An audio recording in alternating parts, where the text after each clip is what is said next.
promised you, around 10, and it's time to pay up. Welcome back to the Yu-Gi-Oh! Championship Series here in beautiful Houston, Texas. Again, we've got a couple of rounds of Swiss less, 2 more actually.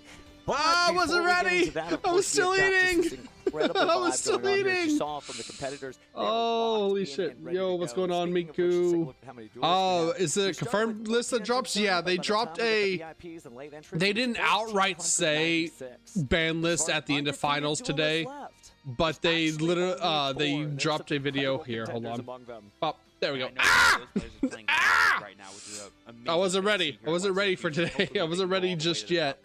Hold on. Let's talk about them. Let's talk about the players we have in round 10. Let's go ahead and throw it over to Jackie and see what they have to say. There we go.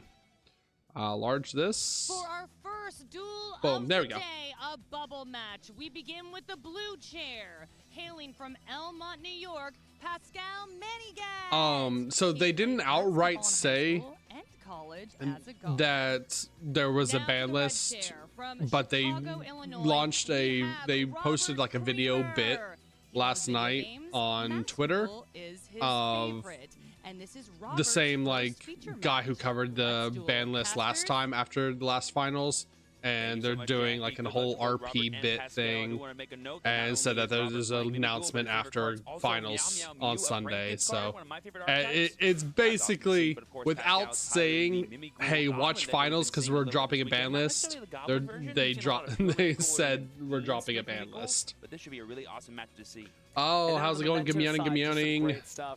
Meowing chats, good meowing chatters. Sorry, I was also in the middle of like making a thumbnail as well. It's funny. I should have been at this tournament. This should have been me.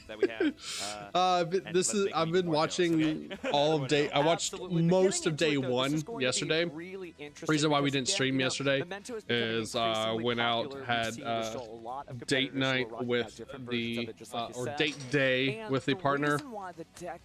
We went and saw Minecraft movie. It was actually pretty decent. How many rounds left to the finals? We have 2 rounds of Swiss, then there's Top Cut, which I think it goes to top 64 is Top Cut. I don't know. It depends on what Top Cut is. If it's 64, then we go down to 32, then we go down to 16, then we go down to top 8. So we gotta, this is gonna be a full day of watching. We're not going to get to the finals till probably about 5, 6 o'clock in the evening. For Top Cut. So this could be a pretty big match. Even though this is round 10, they still have 1 more round to win after this. Yeah. First, they got to win this one. Yep, just got to win. But it was funny watching this on day 1 because literally people that I played at locals, that I play regularly at locals and beat regularly at locals, played on the feature match in like rounds 2 and 3, or rounds 3 and 4 actually, of this, and I was like, that should have been me, Chad. That should have been me. I should have been up there playing White Forest. Unfortunately, I just did not have the money to go to this year. Maybe we'll catch the next YCS for sure. We'll catch the next YCS. But yeah, the way like the money hit, way my money is going to hit from the subathon payout, like the timings of it, it was just like a week off, unfortunately, from being able to like reliably go and like be able to eat food for the next week or so afterwards. That we know it's able to do. Let me. I also have breakfast here, so I might mute while they're playing. Robert from being able to play. Absolutely. It's been a heck. Just getting ready there, but looks like it is time to duel as we go into game 1 of round 10 of YCS Houston. Pressure's on. Let's see those dice rolls. 11. That's a pretty good start there for Pascal. Not a bad way to be. Robert coming a little short there with an 8. Pascal loudly exclaiming that he's going to go first. That is a Memento player's best outcome for sure. Definitely lets you get a lot of setup there. And one of the other things that was your deck. Oh, I hope you all are having a fantastic meowing Sunday meowing. Oh, there's been so many. Like I will say before I mute, the meta of this tournament, of this YCS, It's actually been really cool. Like, it has been a wide open format. There's been a ton of Ryzeal players, ton of Memento players, ton of Minimal players. I haven't seen any White Force on camera or on the feature match. There's a lot of Odeon players. They call it, like, I think they've archetyped it as Tombkeeper as the archetype. And then, of course, you have your Ryzeal, your Malice, and various builds of those. Yep, and then we're going to chain to the effect of Creation King Gaddock to summon from the graveyard, and this will allow Creation King to now send 3 cards from our deck or extra deck to the graveyard. We're going to start off with a Fusion, as well as a Combined Creation. Probably want to get something like Goblin or something like Mace or something like... Yeah, Mace seems like a really good way just to have a guaranteed interaction on Robert's next turn. Just an excellent way to set up there. It's such a crazy card that has gotten so much done this tournament. We've seen so much good Memento play. Yep, on a new chain there, Gaddock will add back that Fusion from the graveyard as it has now hit the field. So we're going to go ahead and destroy the special summon there, get rid of the Creation King to bring back the Mace there. Going to banish the Mace to bring out the Memento Miklan's field spell from the deck. So far, Pascal has not hit any sort of speed bumps on his way to fulfilling the Memento combo. Let's see if he can keep going. Might be just all gas and no brakes, but that's not necessarily a bad thing for Memento. They do have interactions that they can use to play through stuff, but it's just not going to be the same as just dropping. Honestly, I have no idea how the Memento matchup works, the Memento archetype works. This is like the first time I've seen this deck played so many times. It's always important when you're communicating with your opponent to always just clarify, like, what are you about to do right now, so that way I can best tailor my response. Definitely would rather ask than be told or find out the hard way, right? So we are going to get the Seahorse there, the Memento Tatsuno Toshigo. And just feels really strong on the Memento side right now. Just uninterrupted play, card after card after card dropping down. So I feel, you know, since you don't know what your opponent has, do you think that Pascal is going to set up the Cranium Burst combo? We haven't seen every Memento duelist even use that. Well, we have seen this card before. Goblin's Breaker Grand Breakout, going to be getting that Momentum Goblin from the deck by sending the Mace back to the graveyard. So I'm not sure how far Pascal's deck can go, because it looks like he's playing a lot of sub-engines that aren't just Memento, so maybe he doesn't have room for cards like Cranium Burst, but if he was going to play it, now's as good a time as any, given how unfettered he's been able to play so far. It's a card that can sometimes get diminishing returns there, right? It does nothing unless you have Combined Creation on the field, so it looks like he's just not going for that just yet. In fact, I don't even see it in the deck as he's sort of scrolling through as he sends his Memento Fusion to the graveyard. I mean, at this point, we sent so many cards from our deck to the graveyard, we barely have any deck left. That's true, that's true. Yep, so we're going to use Akihuron in the field spell here. Going to put Sleepy back on the board. And we're going to add Mace back to the hand, like I mentioned earlier. That's a really good way for him to kind of change of heart during his opponent's turn and steal one of their monsters. Memento Miklan really feeling like a different type of field spell than most. But hey, speaking of different stuff, Goblin Bikers, is that a big Gabonga? That is a big Gabonga, and oh my gosh, Robert with the imperm at the perfect time to stop that big Gabonga and unlocking maybe more of the Goblin plays that Pascal might have access to. I've never seen that kind of big Goblin engine before, but going into Big Gabonga, he's probably going to search for another kind of monster that can let him extend, maybe like a Doug Charger or something. Maybe, and now that Goblin Biker Big Gabonga honestly makes the rest of the deck make sense. When we saw the Speedroid Terror Top, what were the level 3s about? Right. Well, this is what the level 3s are about, giving you access to those Goblin Biker cards and using that as a backdoor to get into your Memento Goblin. But Pascal's like, no worries, I still have plenty of Memento cards. Let's go ahead and use this Fusion here, put some of those many names that I have in the graveyard back in the deck. We're going to go ahead and put Tatsuno Toshigo as well as Gaddock back into the deck, and hopefully bring out Twin Dragon here, and just get even more digging into our Memento engine. Certainly a powerful, sometimes vulnerable deck, right? A Dimension Shifter is not a great time for this deck, but it still can get a lot done. So we are going to go ahead and say goodbye to our Memento Twin Dragon here, and say hello to 2 new Memento cards. Let's see, what names have we not used yet? We haven't used, we've already used Goblin, but not the Goblin in hand effect to protect from targeting. But yes, but that could only be used on the opponent's turn, but that means he's setting up to just make sure, hey, whatever you're going to do, we ain't doing that here. Exactly, and then maybe like another Anguish probably, just for follow-up, or Darkblade, or, yeah, exactly. Darkblade. Darkblade is a great way to start the combo. You could go into Anguish first, but then you would just miss an opportunity to get another Memento name to the graveyard, which is obviously very important for Combined Creation. All right. And then we see that Dark Blade being summoned back out to the field. It's actually a really good imperm, not gonna lie. Completely shut off the Goblin line. Yep, now we're gonna use the Graveyard effect of Fusion. We're gonna get rid of the Big Manga. Unfortunately, being imperm, that Big Manga is not gonna be very useful to Pascal. No, it is not. But we are going to go ahead and bring out the Bone Party. Boner Party! Extension, maybe it's going to be used just to push the envelope a little further, but we're setting 2 monsters. SP Little Knight. I feel like SP Little Knight has been very common in the Memento boards because everything else with the combined creation King is just fine, and the SP Little Knight adds just a little bit of protection for that too. Yeah, what more do you need, you know, besides a combined creation and an SP Little Knight? So we have Sleepy in hand, that's Change of Heart. Plus, who knows how many interactions he has in hand now with the Mace, the protection with the Goblin, and who knows what else. Oh yeah, a searchable Change of Heart you can activate on your opponent's turn. That is incredible. And the non-targeting from the Goblin too is honestly really great as well. And there are a lot of targeting cards in the form, but there's also not a lot. The Malice matchup can be kind of difficult. So if Pascal makes it out of this duel alive, he still will have his work cut out for him. That's Bone Party set. We go and set in the end phase with the Memento Mictlan, and the we set Memento a Fusion goes face down. Okay, and we have seen before that some of these Memento decks play really interesting monsters, things like Guardian Chimera and whatnot, so those could be also extra interactions. How does Mimical beat this going second? 1-for-1 is it start? Let's see, 1-for-1 pitching Mimical Archfiend from the hand, and I bet you Pascal's like, oh, this is what I'm playing against? Okay, give me a second to think here. What are you going to do to me? So you can't target Memento. So no targeting, that's right. Beautiful 1-for-1 art there featuring Sonic Chick.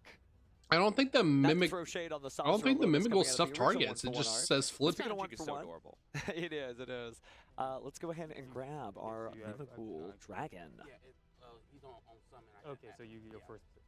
Effect to add a Mimical spell. Back to. Yep, so there we go.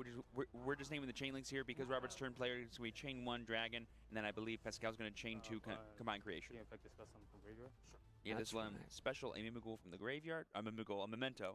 All these A double lot of M M's names here. are getting me. But we do have our Language searches. Language there, and that means he could grab pretty much anything. Get Maker. Backup or well, I mean, he's already got the Mace, so I guess we'll let his cards do the talking for us. I mean, honestly, I bet you Robert's fine with him taking Another these cards. I'm Sleepy. gonna give you cards anyway. Don't worry about it. Yeah. But grabbing the Sleepy feels good. You can go ahead and have it jump into the fray. Memento being destroyed. We'll sort of clear that condition, let it special summon, let it fuse, and it's already got the Memento Infusion face down on the field, so Pascal in pretty good shape here, but we've got our Mimical decisions to make here. Mimical Maker is basically a custom All right. card for the Mimical. Comes to a die roll Does here. allow 2 monsters Which one to does he enter the get? field. 1 on the opponent's field and 1 in your own field. Sorry, 1 into your hand, I should say. But the one you give your opponent usually is not going to be a good thing. Choices, choices. Archfiend to draw. Slime. Slime Our here 2 and roads. Which All right, one do we take? want him to get the slime, right? Slime So like pops we're his gonna roll shit. the dice here. We'll random decision. All right, It's so that odd. means Pascal will get Archfiend. Yes. Oh, Now that's Pascal not the gets good one. Archfiend set face down, and then Robert gets Slime added to his hand. No. Don't On my always see card. Slime. Still not a bad card though for sure. being Yeah, able it's to basically like an special extra summon body another for him that he can use to either go into Xyz or Link plays. So nothing can activate right now. Right? Right. Okay. Do you see a triple tactics thrust in the hand? Maybe 2 copies actually. Yeah. That's a really good card in this deck, is it can search all your really powerful spell cards like Maker, but we also know there's What's plenty of crazy additional about cards Thrust you and can use to Talents in counter this opponent's board, deck, like in Talent, Mimigal, like is 1-for-1 triggering as well. the opponent's Talent, controlled you might Mimicals. Take the combined creation and just switch it to attack mode and deal some damage. You certainly Well, can. Now, because it is not alone, it is not able to attack all monsters on the field. That's certainly a cool trick you can do at home if you have to play triggers against triple Mimical tactics players. thrust, triple Or excuse tactics me, talents Memento because play, it's now I'm doing it. technically Yeah, they an literally have the effect double Ms. Oh my your goodness. opponent is activating. Oh, gonna draw 2. Okay, so just getting a little bit more gas in the tank. It's true that with the 2 copies of triple tactics thrust, there's not much to do. I see an Ash Blossom and Joy Spring, and I believe a Droll and Lockbird that was just drawn. Also, level 1 can be helpful, but No, we're still just in setup. Yep, because Does that have any Pascal has effect more on monsters, Slime's going to be coming out as a free summon. This could let him go into Giant Mimigool, get extra monsters. He still has not committed his normal summon for turn, and if he gets his own Archfiend out of deck to flip over his opponent's Archfiend, that could be ways for him to get even more advantage. To activate Memento Fusion? Sure. oh, this could be the Guardian Chimera sending 1, 2. Yes. Oh, what an interesting way to get nice. Gets rid of the Mimigols off Archfiend that field. way. It's just a fusion summon. Yep. I'm going to attempt to use Guardian Chimera today. Yep, fun fact, guys. You can Ooh, use the Ash monsters, but We're Blossom. going to Ash the Guardian Chimera because it does include an effect to draw.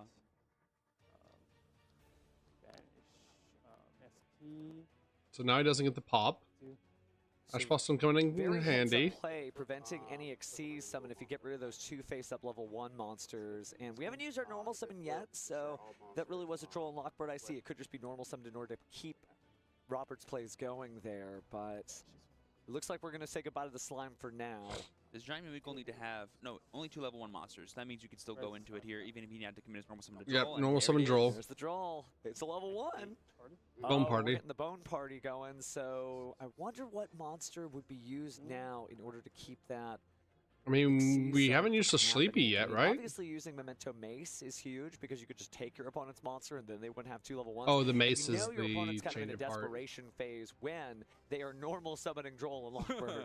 You're like, this is probably not going to be good for me if I let you keep playing because this is your last effort. So let's just stop you right here. Chain link 1 Gaddy, chain link 2 Sleepy.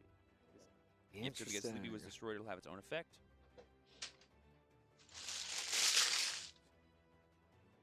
Bone Party being able to destroy from the field and the hand is so nice. Oh, for it's just an unlocking Gonna incredible finish eating card. while they're figuring this out. I'm pretty sure the Mimical player's just cooked here, though, right? that yard up nice and Like, deep.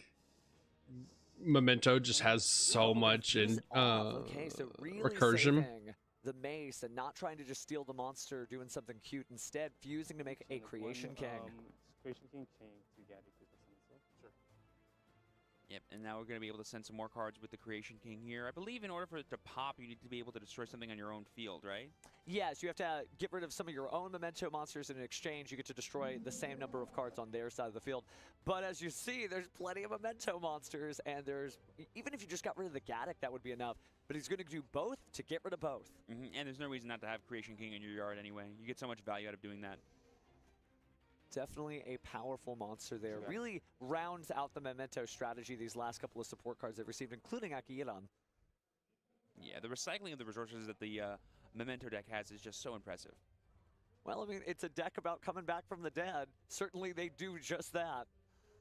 Yep, so there, during the end phase, the SP and the slime will come back, and then it goes over to Pascal's turn. And I think this is as simple as switch everything to attack mode and Start getting in there, yeah. get in there. Setting the face down card. I didn't catch what it was. I wonder if it is just a set triple tactics thrust. it could be like, if it is a trap card, it could be Mimigal Room, which is a book, and that can also potentially summon him more Mimigal monsters and maybe keep Robert alive, but it'll depend here on what he actually is setting and how far Pascal's willing to play around the potential of that. This will chain link 2 Akihiran. Sure. So we're going to go ahead and get both the effects of Akihiran and the Memento Miklon. So special mini monster from the grave, and then going to go ahead and add there, but looks like we'll take the Memento Infusion from the banishment. Ooh, but And- there we see the other secret effect of Darkblade, being able to destroy spell and trap cards.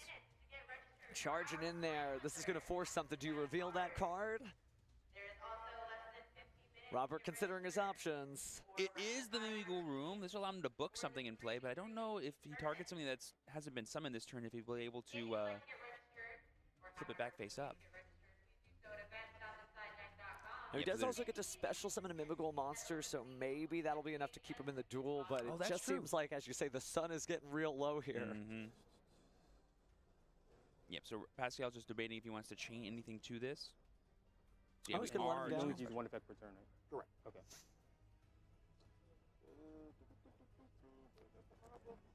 So just clarifying that the effective book will not be able to be activated. That's right. That's no targeting. That definitely helps. But it is change 1 face-up monster, so it does, yeah, still flip down. Yep, so he gets the special summon monster to Pascal's field, clogging up his zones, which is really important, but also setting the Darkblade. It was summoned this turn, so it couldn't be put back up. Easiest way to do that. That is correct there. But there's still so much power on the field. If the SP Little Knight's just able to attack over the slime. But it is worth noting that unless Pascal commits to Link summoning, he won't be able to, or I guess another fusion summon potentially, he won't be able to have enough zones to start normal summoning from this point forward, so he might not have enough damage right now. Well, 5,000 and 3,300 from the Chimera feel pretty good with the 500 defense to the slime. That 5,000 and 3,300 from the Chimera feel pretty good with the 500. Ah, defense the to slime. old That maybe Kashtira enough to feel like Mimigal clears him lock out. trick. Okay. That's the only thing. Flood all your zones. Robert Just may clarifying. just be finding information out here, though, just seeing how does my opponent play in this situation. I may not be able to get out of it, but I need to know what's going on. Yeah, it's 500. 500, yep. Battle phase. All right, we'll go straight to battle phase. We have 16.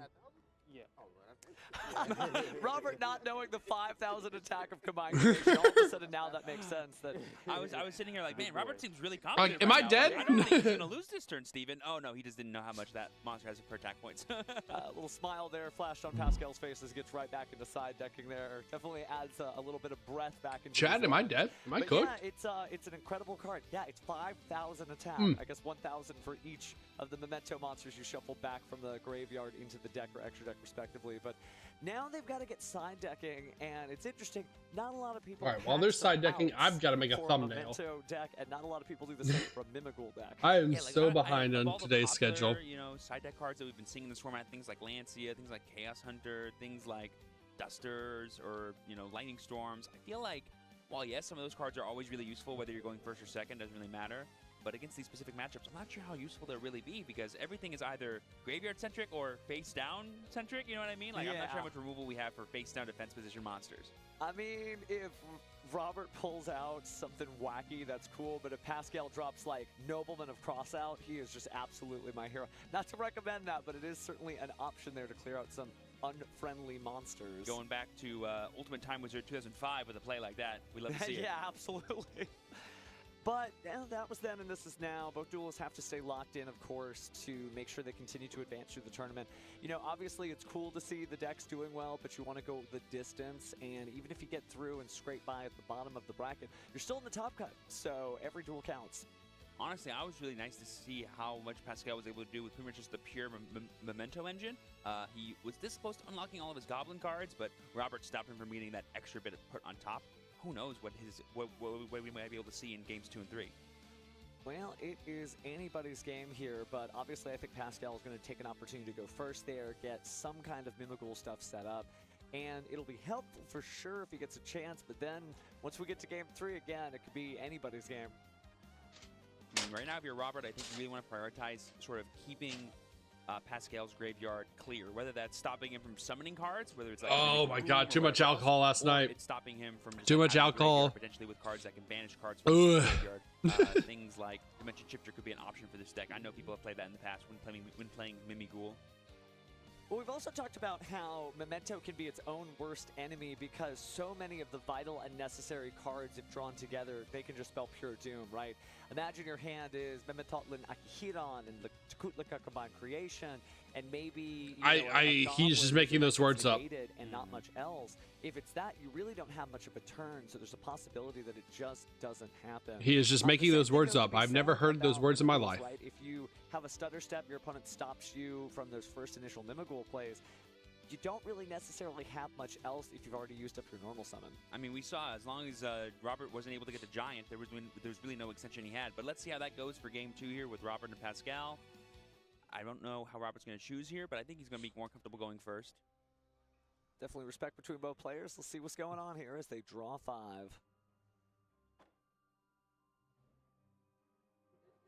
Damn, that was fast-sided. First, and he's leading off with the Mimigul Throne. That's going to be the awesome field spell for the deck. Oh god, it stopped playing. I'm so sorry.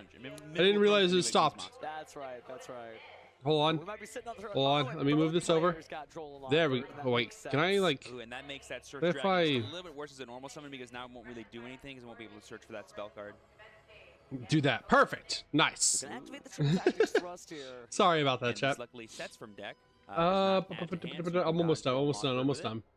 But are we going Almost for done. an in-engine spell or trap card? Or are we going for something like different dimension ground or dimensional barrier? That's true. We are post side now. When you main deck cards like Thrust, it just unlocks so many more potential for you in games 2 and 3. Just True. Deep barrier call fusions. Absolutely. Now, I think We're I just saw going to be getting an Harpy's... infinite impermanence here off the Thrust. Ah, I see. I think I saw Harpy's Feather Storm as he was cycling through his deck. Oh, That that's was a actually cool good too. color yellow What the just hell? sort of splashed out there. Mimigul's cracked. Didn't choose to use it, right? Not a lot of wing beasts here, but interesting to see that Robert is choosing some just stuff, right? I mean, that's the thing about Mimigul. You have so many different options than anybody else in the tournament scene. And Thrust really makes your deck just a bit more flexible like that too, which is really nice. But there, Robert's got a pass. So unfortunately, Draw and Lockbird, the patented turn skip interaction has worked against Robert here. Let's see if Pascal can capitalize. Starting off with Anguish, that's pretty good. Yeah, that'll be a great starter there. Dark Blade, the only better one. Not looking great for our Looks like hero. We're gonna take a look here and go ahead and say yes. We know that Troll and Lockbird is in Robert's hand. There we go. And that will slow Thumbnail down created. quite a bit. We're so good. We're so good at it. Why is he so good at it? Why? Oh, the Droll for the Droll. Now Robert's hoping this will be enough to We're stop Droll Pascal. Gaming, That might be ban enough to Droll. sort of stop him from getting extra extension, but being able Droll to send the cards one. from the deck to the graveyard is really all Pascal needs to get some plays going. We're just clarifying here how Mimikyu Dungeon works. Basically, Pascal needs to control a set monster in order to not be allowed to normal summon, but right now there isn't one, so the other effects doesn't really matter. But in the future, it's worth keeping in mind. Ooh, but there we see the triple tactics talent coming from Pascal. Ooh, for the reveal. Having him reveal the hand. Dragon and Maker.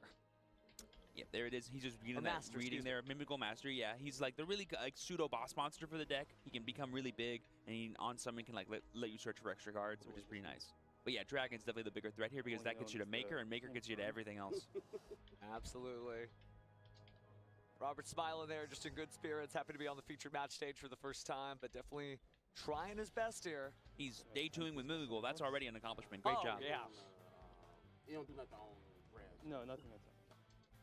Yeah, as we learned yesterday, it is an ignition effect, and there we have Mimikyu Room coming down. So summon a monster on either no field or Room, just having the field That's spell and huge. room Being able to is flip huge down for the deck. Tolshigo before it uses the fact could stop, because remember, Droll and Lockbird only stops adding cards from the deck to the hand. Doesn't say nothing about sending cards from the deck to the graveyard. And what's cool is Robert could summon a Mimikyu monster to his own field because he's going to be booking or like turning face down the Tatsuno Toshiko. Alright, there we go. I think I've finally got everything.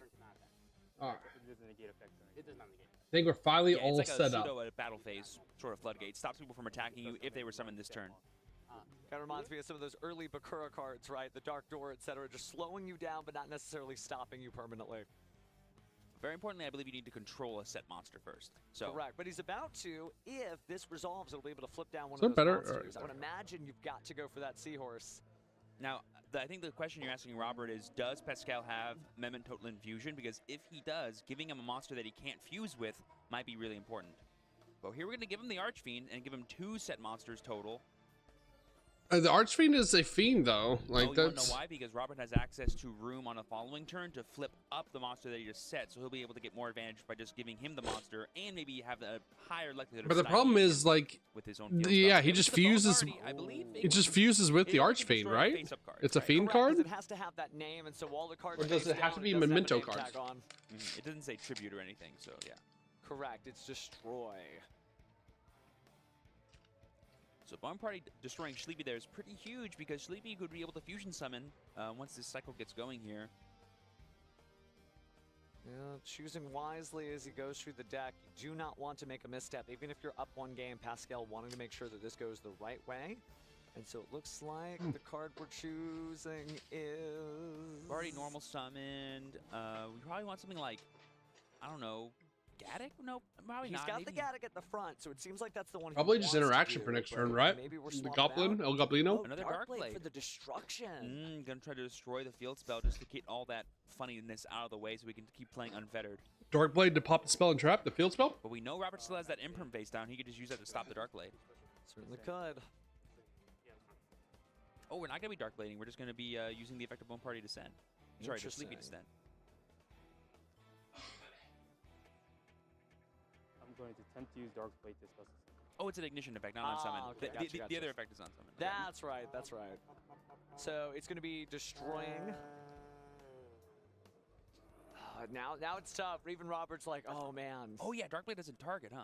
Oh no, Yeah, using so the he's effect not Descent. using the I discard see. effect to destroy the spell or trap on the field, but he is using the destruction effect to special summon a level 3 or lower Right, memento. because we started with monster. Anguish, not with Darkblade. That was last game when we started with Darkblade. I see.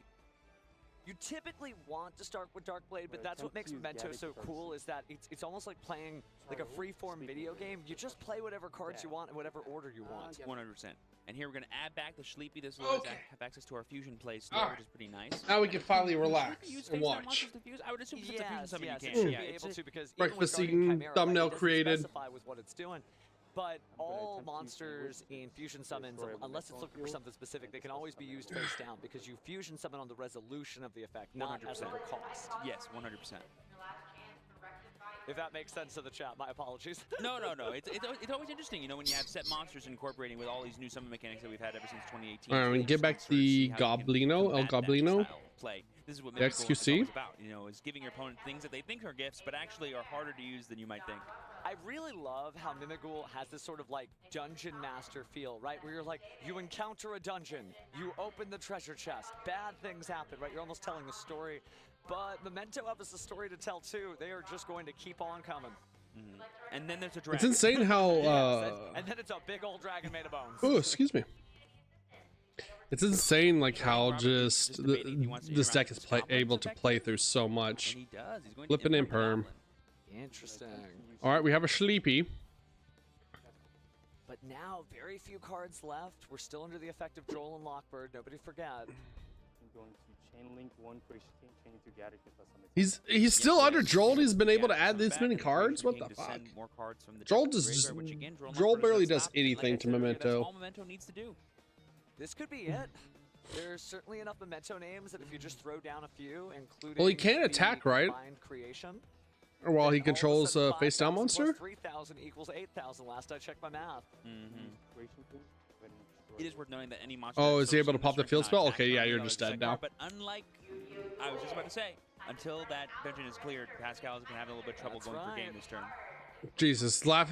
That's the thing, it Real, feels like Swords of Revealing Light, real but just nuclear like bomb Swords of versus Revealing coughing Light baby. can be removed from the field and no longer has that protection. So now Yeah, now we get the Creation King. And now Oh Pascal has god, more than that's enough damage in play to go for game here. We're going to attack for 30, and we're going to attack for 5k, and that's game.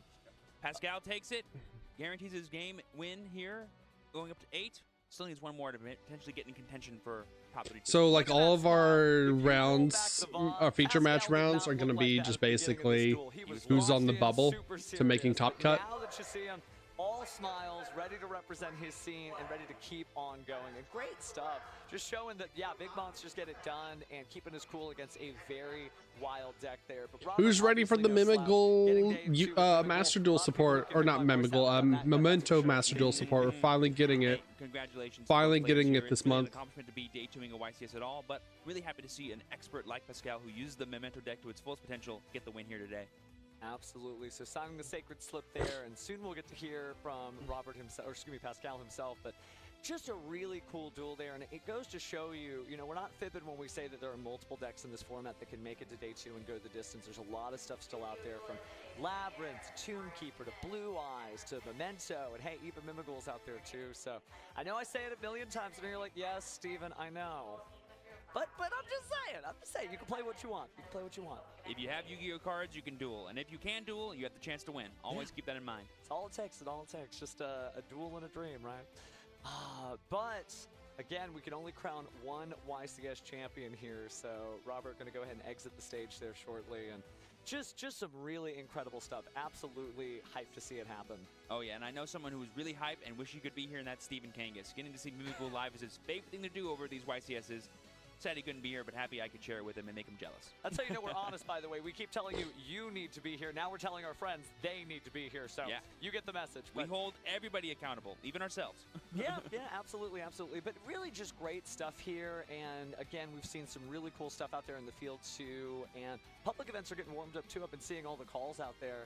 Hopefully people do enter the 3v3 tournaments. Or all the regional flights and Oh, giant cards that yeah, are happening that's today. right. Those are always really big.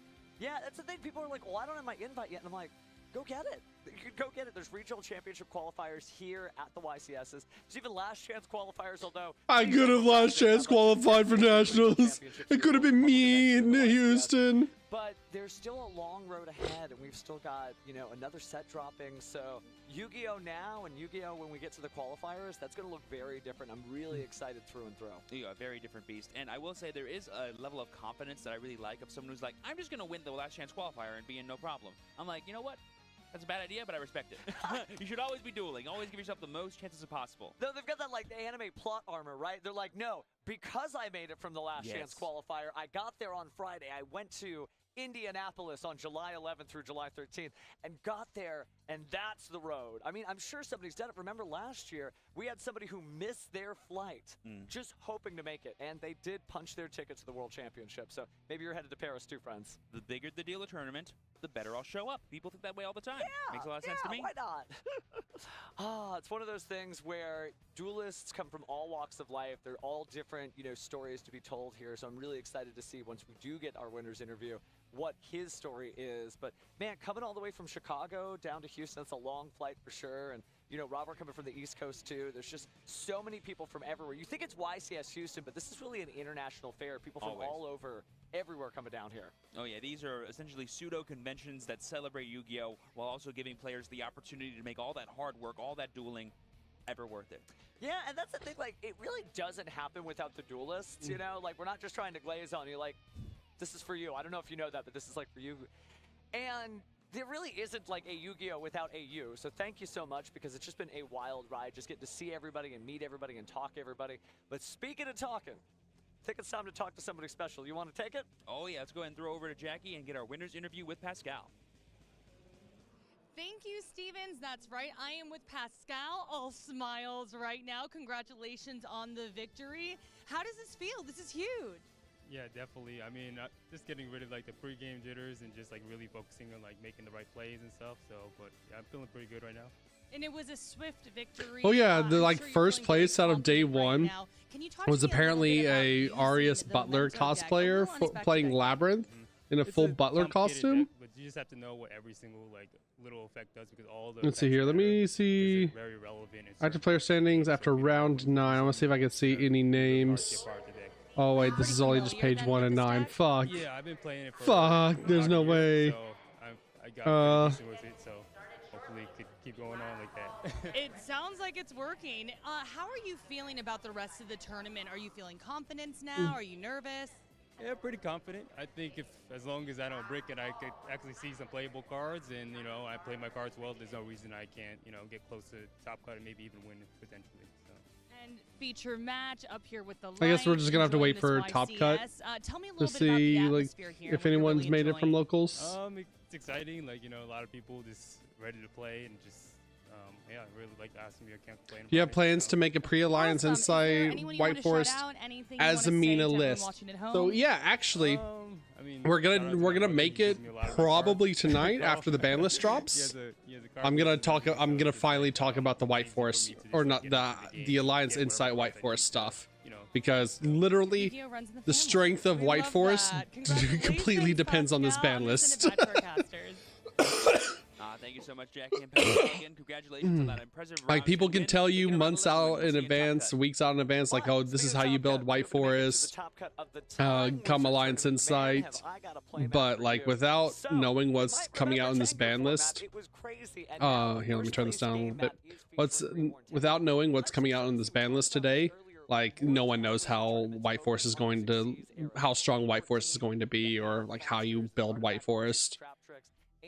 Like if Abyss Dweller and Dimension Shifter and Ryzeal and Malice are all unhit, then like White Forest is in the exact same place that it was prior. So it does. I love White Forest to death. I love the deck, but if none of those cards are hit, and it's this pretty much the same exact format, and they hit just like only Fiendsmith, then White Forest is in the same shitty position that it is now at like tier 2, tier 3 deck at best. Woohoo, pre-record match. Like even, it's weird, even Tomb Keeper is like better than White Forest right now because it just plays around so many more hand traps. And one thing you also have to realize as well is yeah. One thing you have to realize as well in that we're about to have with Alliance, or not Stampede, yeah, Core Century Bonanza Stampede coming out next week as well. Everyone is going to have access to cheap reprints of cards like Fuwalos and other hand traps. So it's only going to be more difficult, like for White Forest to play, because now we have to compete against Droll. Now we have to compete against yo, what's going on, Kaitsu? How's it going? we have to compete against Fuwalos, we have to compete against Shifter, we have to compete against Crossout, we have to compete against Droll, Ash, Imperm, Nib. So. But here, fingers crossed we get a sick ban list after finals today. I don't know if I can. Bow, bow. Oh man, I'm not gonna lie, talking is hard. Talking is difficult today. We didn't stream yesterday. We watched day one. I watched day one off stream and caught a lot of the people that I play locals with were on the feature matches earlier on in the day, and that was really cool to see. But yesterday was also spending the day with the girlfriend, spending the day with the partner, and then we went out to eat, ran errands, and went and saw the Minecraft movie last night. Which, if you haven't seen the Minecraft movie is great. And it wasn't just because I was drunk. We kicked off leaving for the Minecraft movie. While she was getting ready, they were getting ready. Anything on the resolution of the search? I was just in the kitchen taking shots nonstop because, like, if I'm gonna be around, if I'm gonna have to deal with like screaming children, screaming Gen Alpha children, during a Minecraft movie, I'm sure as hell going to be drunk. So I just like rapid fired like 6 shots before we even left. And then what I also discovered at the movie theaters, they now serve alcohol. So I was able to get a margarita while I was there too. But it turned out it was actually like a really good and fun movie. Jack Black was annoying. I will say that Jack Black was the worst part of the movie. Jack Black is the most Jack Black that he's ever been in any movie ever, and it's really aggravating. I want a big nuke list. Yeah, me too. I hope, like, even if it's not a big nuke list, I need them to hit Abyss Dweller. I need them to hit Dimension Shifter. Need them to hit Lancia. If they don't hit if they hit Lancia, then they need to hit Malice and Ryzeal. Consistency. If they don't hit Lancia, then I guess Malice is going to be okay, like, as long as we have Lancia. But that's still just like bad gameplay. And preferably, I would like them to hit Fiendsmith, or not Fiendsmith. I would like them to hit Moon of the Closed Heaven, so not every deck can play Fiendsmith. It sucks for White Forest a little bit if they do hit that, because I've really enjoyed playing Moa Regina in White Forest Fiendsmith, because you can make it with like your Engraver, you can make it with your used DSC Ray. Did they confirm ban list? Yes. They confirmed an announcement is going to be at the end of finals. And it was the same guy who did the ban list at the last YCS. And they put a video out on Twitter. It's like they're doing skits about it and stuff.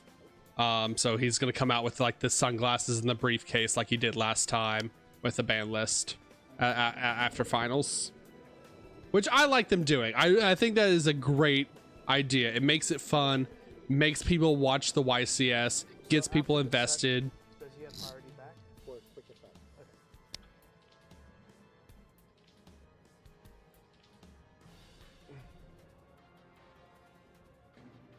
It's just a matter of what all are they hitting on this ban list.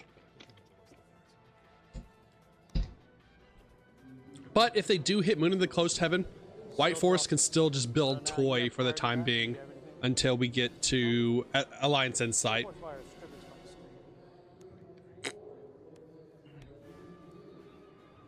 Let's see that hand. Full force virus. What does that hit? Tribute one dark monster. Look at your opponent's hand. All monsters they control and all cards they control. 15,000 or less defense. That's fucked. That cooks. Cooks Abyss Shark. It doesn't cook any of the Rise monsters. So now we're in Mayface one. Stand by, please.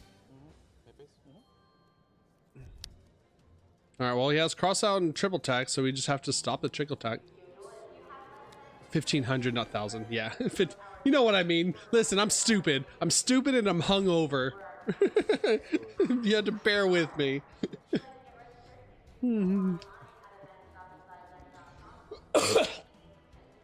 America math, man. Texas America math. Chain link 1x to add, chain link 2 aggregate. 15 trillion, not 15,000, not 1,500, 15 trillion gazillion dollars. Other continual types of control. We're getting abused in the marketplace. Oh, yeah. Pulphus effect. Is it a monster effect? Or a trap effect? Thank you for the follow, Tribal Chief. I appreciate it. Alright, we're setting 2. We know what those are. It's literally just cross out and triple tack.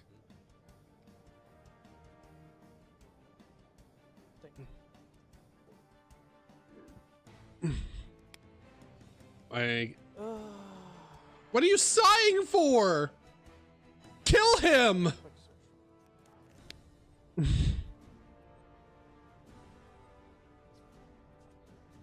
I hate that shit. I'm not gonna lie. I hate that shit so much.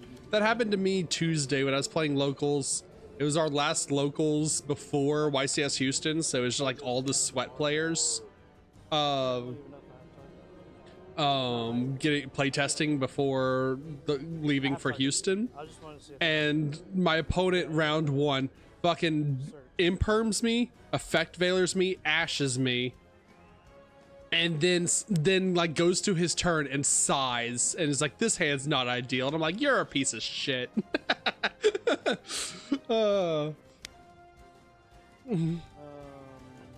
Like, what do you mean this hand's not ideal? You opened 3 hand traps, and then I look at his hand afterwards. The last 2 cards were 1 card starter and 1 card starter and droll, and I was just like, God, I hate you. Sigh. No ban list. We're getting ban list. It's coming. It's coming. Hold the puking horse memes. Hold the puking cat memes.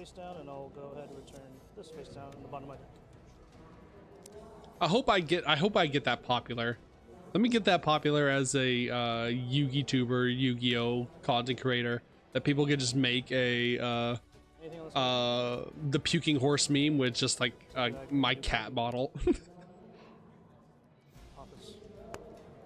to post to harass Konami for a ban list.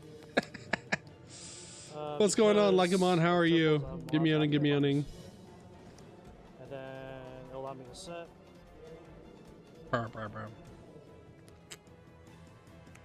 Because the trap was summoned. So this is the last round of Swiss. Then we've got Top Cut, which I think it's what is Top Cut? Top 64? Okay, anything? Also tonight, if you're part of the Discord, if you're a fan of wrestling at all, surprised at not like I'm on 343. I'm getting inceptioned. Is it like I'm on 343 inside of like I'm on 343, so you can like I'm on 343 while you like I'm on 343? Oh, you're just dead, right? Konami, you get nothing and like it. But what I was gonna say was, God, I derailed me. I'm not gonna lie. ADHD going crazy today. I made this account because a Kaitsu was already taken by someone else. Go ahead. drop it? Huh? Yeah. I'll chain Ashley. Sure. Stand my face? Yes. Main phase. Don't we have an Akaitsu in the chat? Did your name get changed?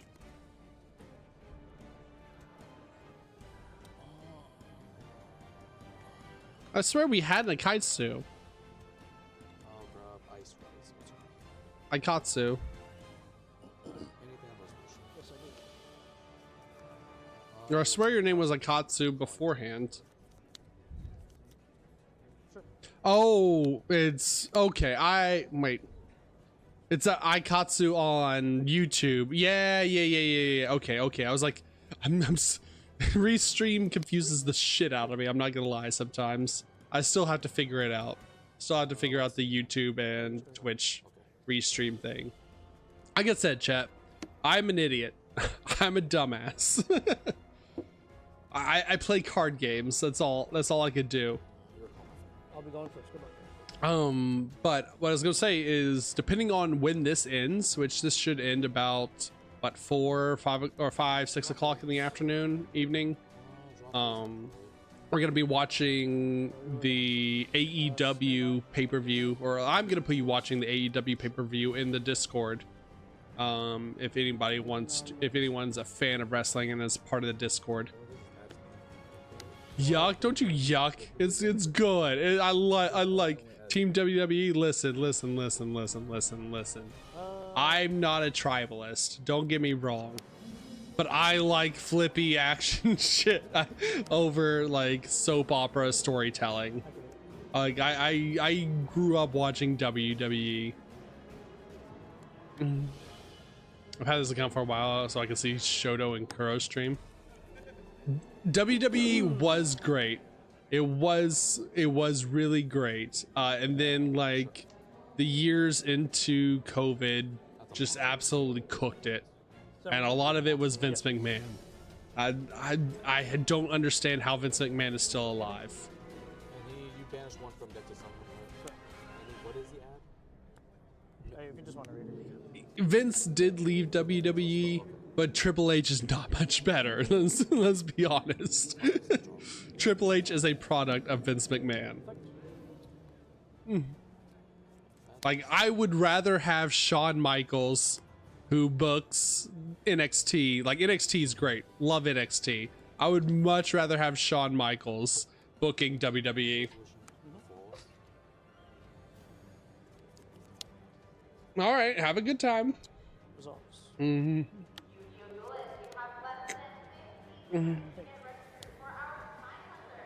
Again, I'm not a wrestling tribalist. I just prefer, like, my favorite wrestlers are just on WWE, or not WWE, on AEW. Like, I love Kenny Omega.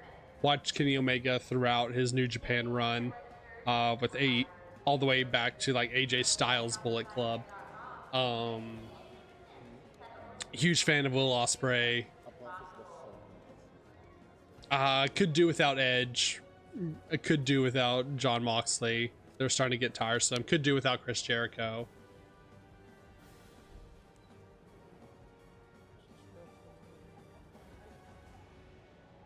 I did see Ray Phoenix made his SmackDown debut though, so happy for him. Now Penta and Ray Phoenix are back together again.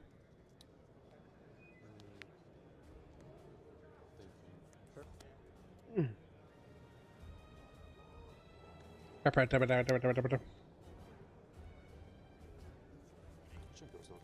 why is it so hot in my apartment? Hold on one second. I think on Ghost Rider.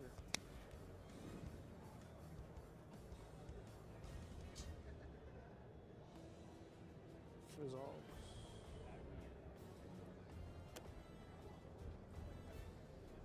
There we go. It's that weird like temperature right now where we are getting like spring rain, and it like dropped to 50 degrees yesterday afternoon, and then overnight it was like down into low 40, high 30s, low 40s. And so like woke up this morning, apartment absolutely freezing, turn on the heater, and now I'm sweating and I hate it.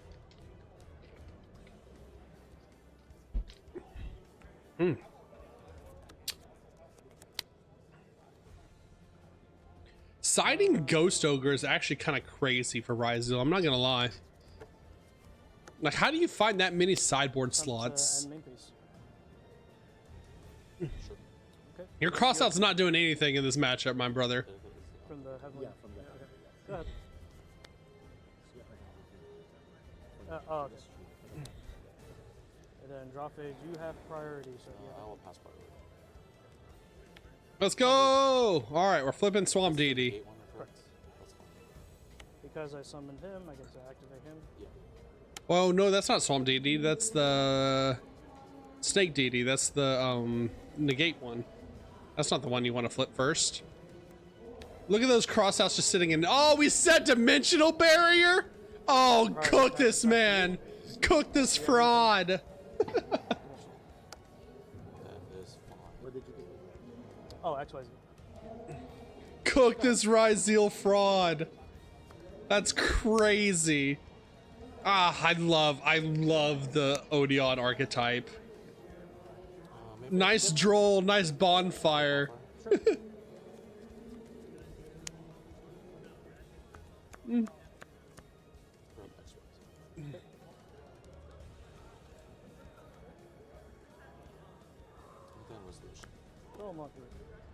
Cross out.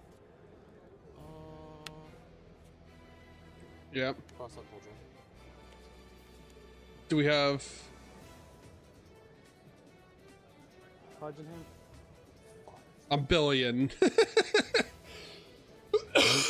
More than enough. You have one card red. I have one card in hand. This is bubble too. That's unfortunate. Thank you. Sure. Do we have another? Do we have another Pophis to negate? 5 cards in hand. Like, you have to negate this, right? Yeah, I was about to say. You have to negate this if you have it.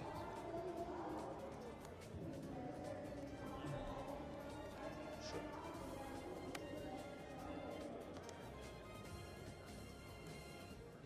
Nice cross out, idiot. And people want cross out banned. People want cross out limited. Crazy.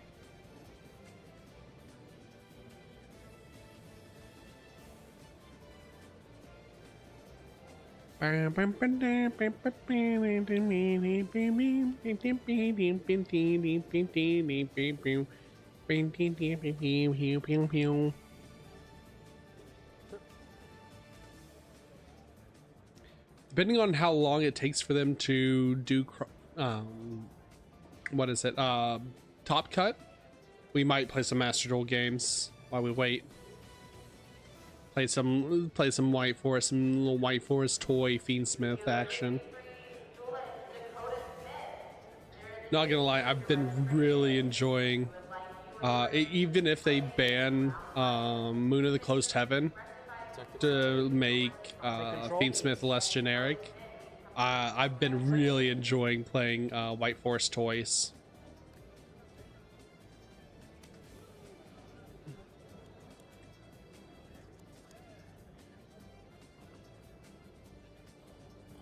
The clerk battle phase. Okay. Tag into one of your swamp deities.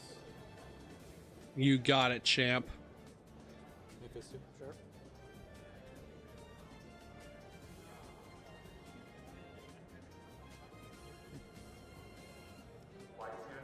Special summon.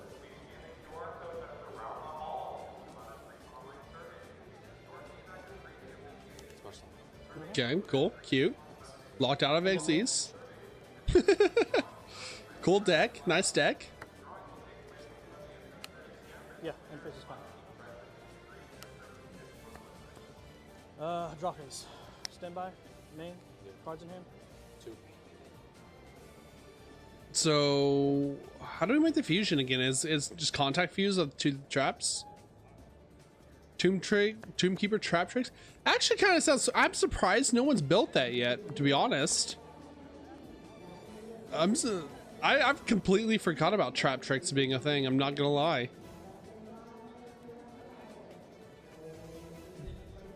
Like, we've seen Tombkeeper We've seen Tombkeeper Fiendsmith, Tombkeeper Blue Eyes. Traps in my grave. Shuffling these to the bottom of my deck. Some of this. Yeah. Any response?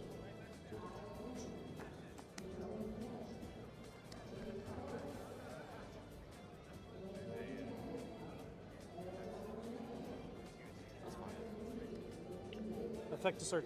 We've seen like so many different variants of Tombkeeper, and I'm surprised we haven't seen like Tombkeeper Lab or Tombkeeper Trap Tricks.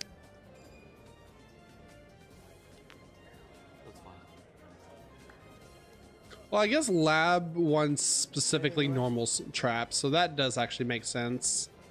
I haven't played Trap Tricks in forever. Do they care about what trap is activated, or does it have to specifically be like trap hole traps to get their effects?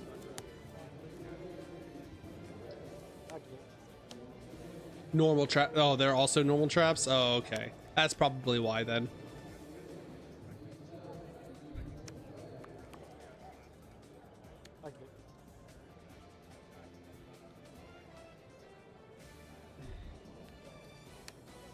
Oh my, yeah, it's over. That's a cool thing about this deck is like its first turn is so unassuming, but like going second or when it gets back to them, it's over. It's the amount of card advantage that they just accrue because of the fusion recycling back 2 traps. It's a guaranteed pop, guaranteed omni negate or face up negates, guaranteed Rhoda. Which one was it again? It was this one that I can activate because of the apophis of the serpent. This one right here. Okay, thank you.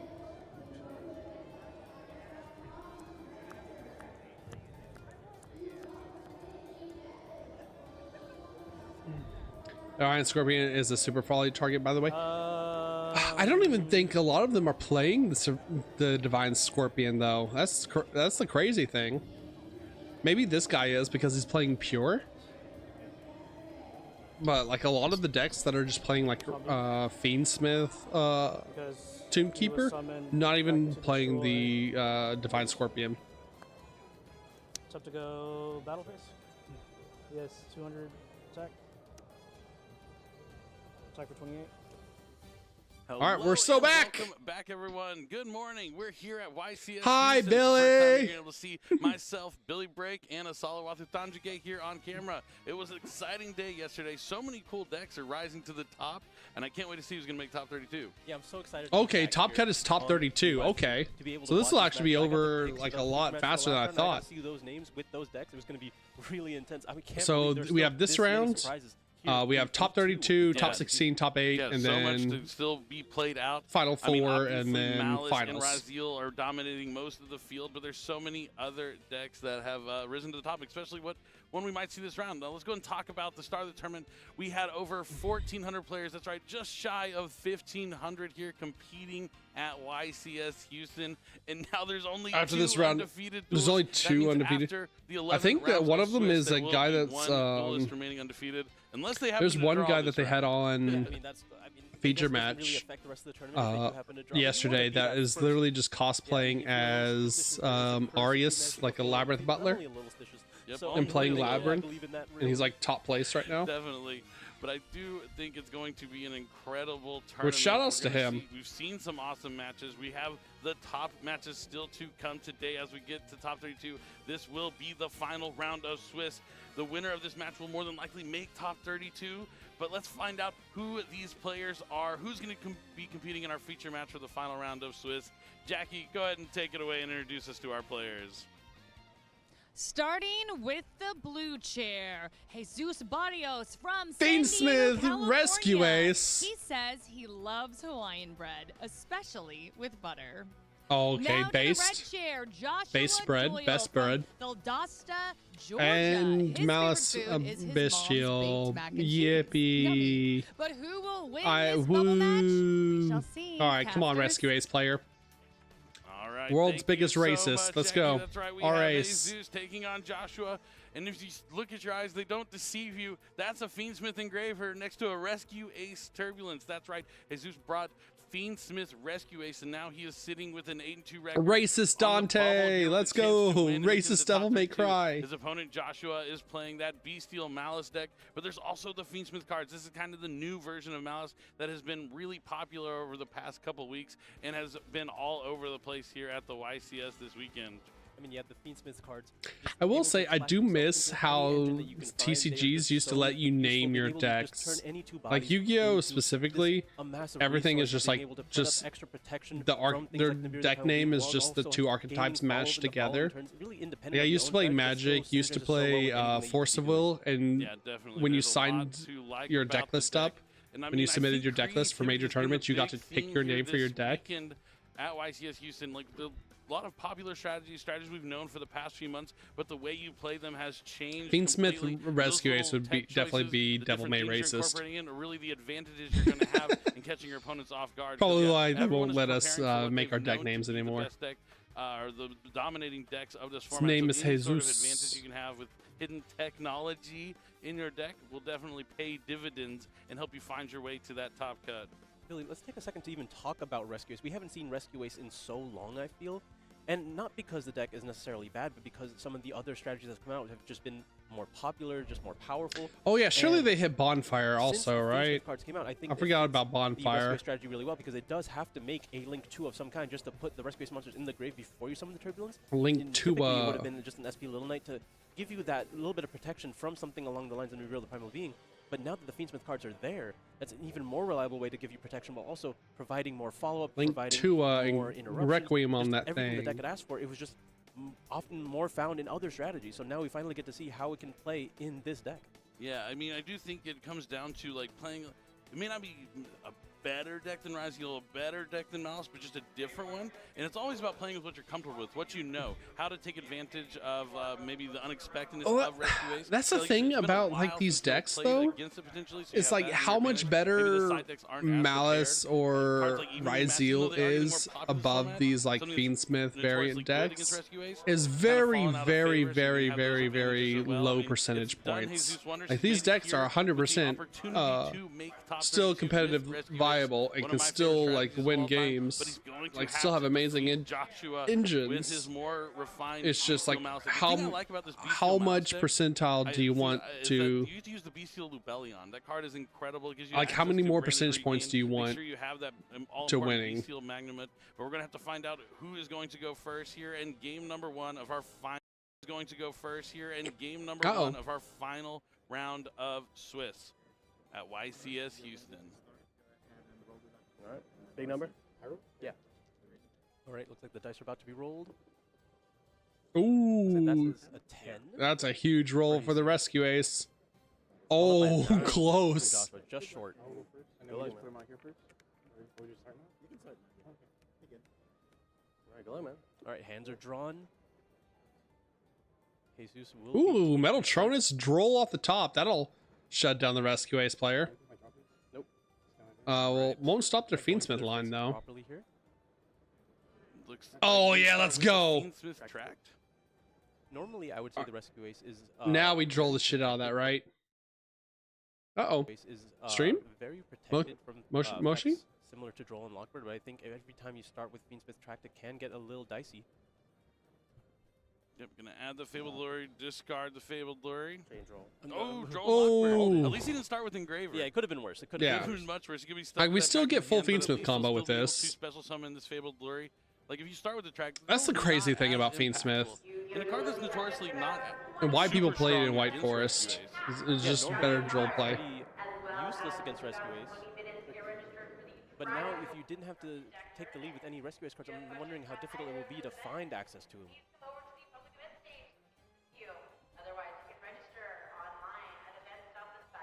All right, so the Requiem is going to tribute off the field special summon Lacrima of the Crimson Tears. Lacrima of the Crimson Tears is going to let him send a Fiendsmith Engraver from the deck to the graveyard. The camera pannings are so weird. Who keeps shaking the stage? Looks like we're going to be using the Engraver effect to put back the Fabled Lure here.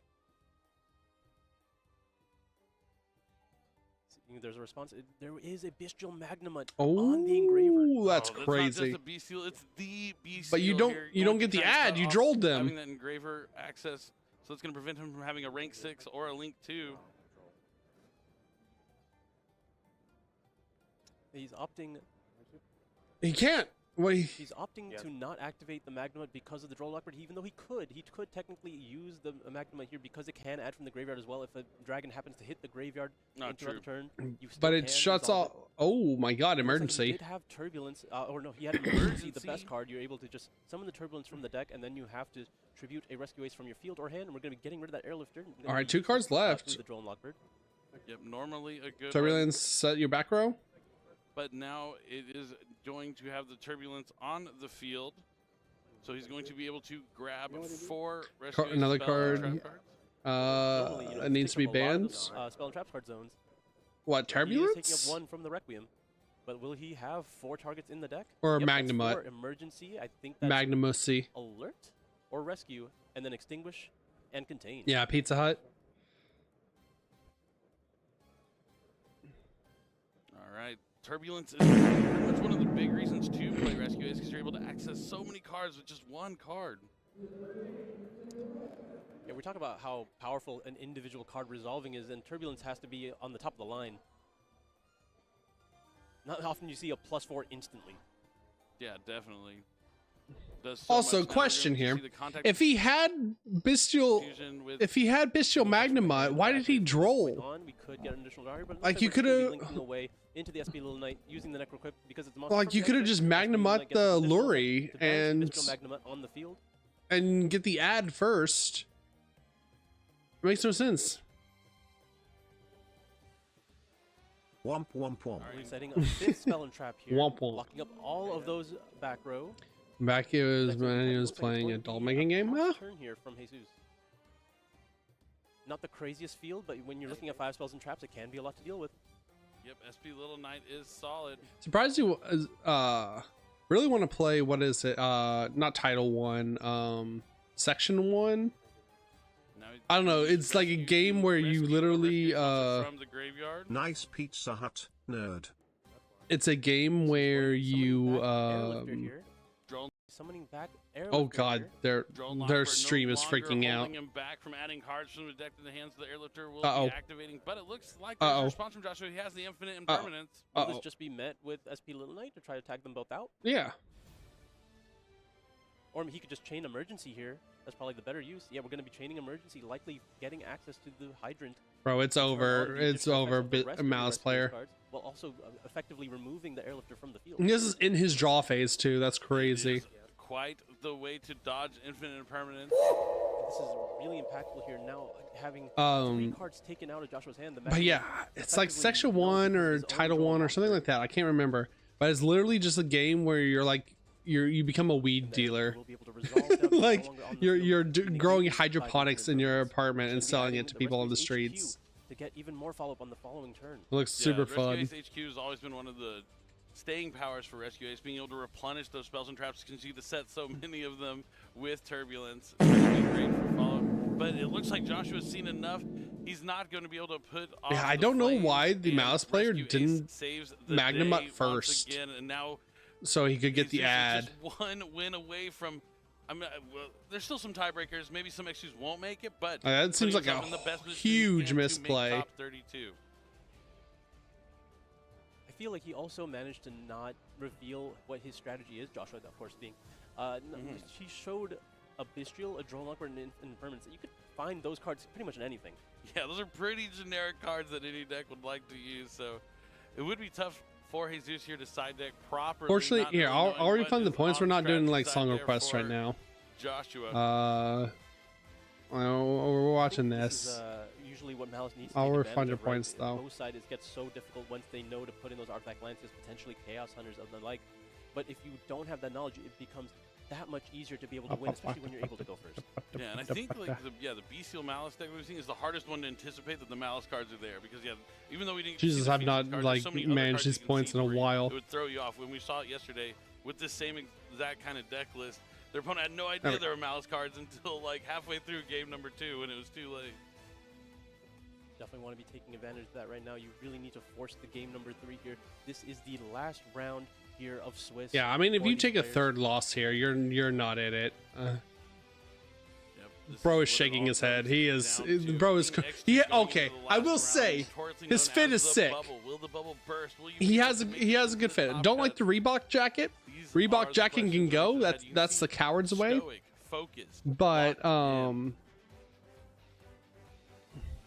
But his shirt, his Hawaiian shirt with the Captain America shields on it is sick. It's fire. I would wear that shit. First here in game number 2. Yeah, you have to imagine, especially getting into this point in the tournament, this is round 11. You've been in this situation at least a few times, right? You've taken 2 losses already, but that can't be the only time you've been forced to go into a game 3, potentially having to go second in going into game 3. Think of the bets. Definitely the case. I mean, Here, we can. Like, all right, I need a White Forest player. I need a White Forest player to show up on stream, so we can cheer them on. We have the team hat. I think I still have the team hat on here. Do I still have the team hat? About ready to get started. Hold. The hands are drawn. Just waiting for the go ahead here.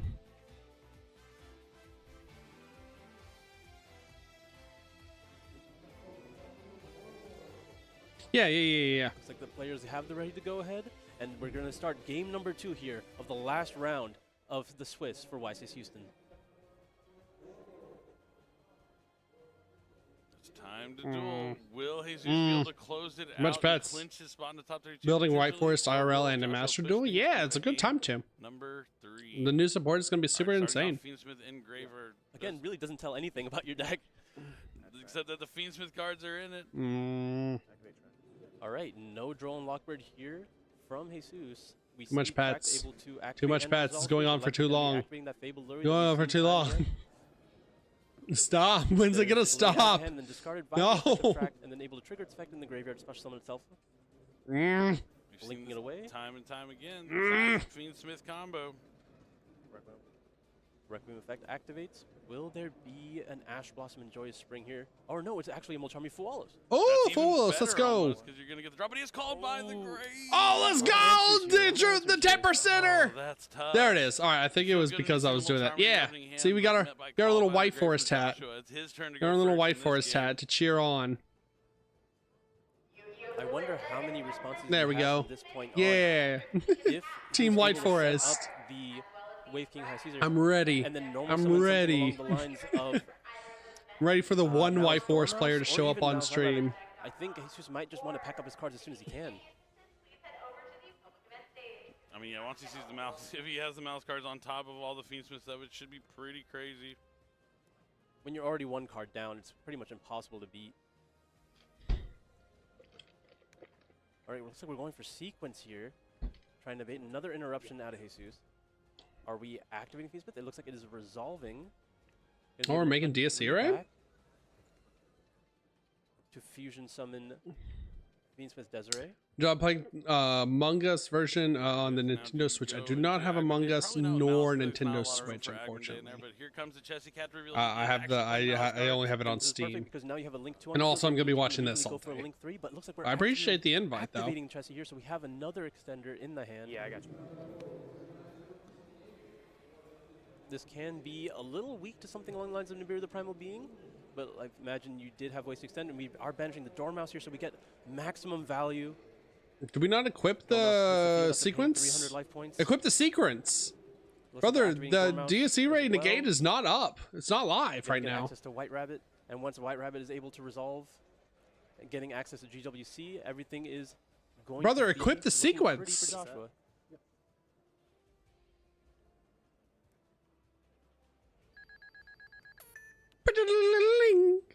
You have GWC 06 being set off the effect of White Rabbit. No interruptions from Jesus beyond the Fualos. You're linking off this.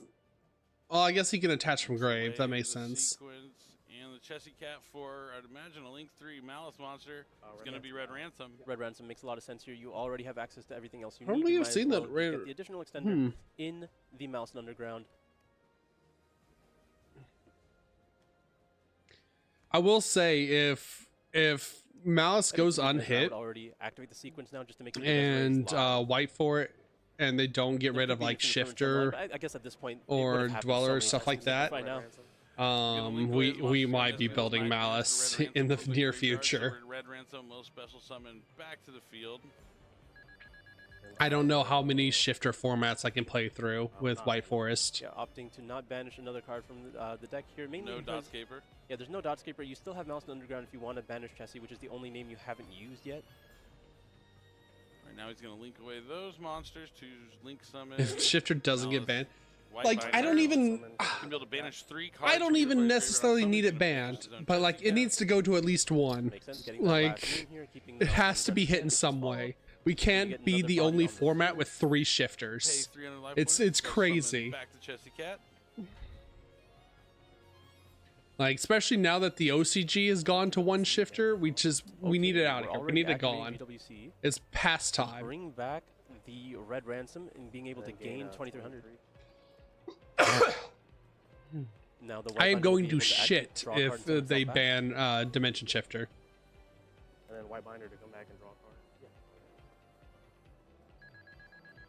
Looks like everything is going a-okay. It's got a lot of monsters on the field.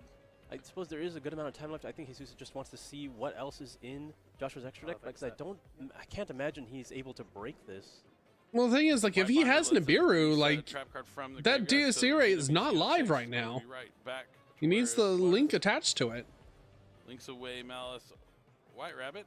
To link Decoder, I imagine. Yep, there's the Decoder. I'm going to be linking away that, plus the White Binder, as well as the other Malice name. I love Cyber's cards. Decoder is another card that needs to be banned as well. Yeah, link Decoder. 23 or higher. 23 or higher. 23 or higher. That's what Jesus is checking. Yeah. And now you can just link again into what I imagine is just Firewall Dragon? Underworld Goddess. Closed Moon. That works as well because it makes a bow, because it is a bow. Fiend. There you go. The perfect materials for a Barbecue. I love about. Don't like the 3D version of Among Us. I wish I had a VR headset. I think that's one of the things I'm going to start trying to save up for. I really would love to do VR stuff. And get back the SP Little Knight that we used. All right, now we're going to attach. Now, okay, now it's. Now we're cooked. Yeah. Abow's going to draw him a billion cards. I love About Q. It's one of my favorite cards. I love About too. I need to get About. That's the other thing. I really need to. I really want to play the Live Twins, Live Twin Fiendsmith, because the new Live Twin support is crazy as well. It bans yourself to the end phase, and it lets you draw cards and put cards back. And I keep saying that effect sounds good, but if you've made it that far, the game's far over. Like I mean, with Malice, you always have so many different types. It's like usually like at least 4 cards. Yeah. Because you got Fiends, Cybers, Dragons sometimes, but yeah, as you said, Jesus just wanted to see where it was going. While they're shuffling up, so we'll be able or to siding in for game 3. I need to. I'll be right back. Jesus is ready to move to that 3rd and final game. Yep, plenty of time still on the clock here. Just got as much information as he could from Josh's strategy, mainly because he didn't get to have any from game number 1. Like and follow the channel, chat. Make a plan like and follow the channel. I don't know where my phone is. Like even on your turn. Like where is my phone? All right, Joshua evening out the series. No matter what, this is going to be the final game of our Swiss round 11.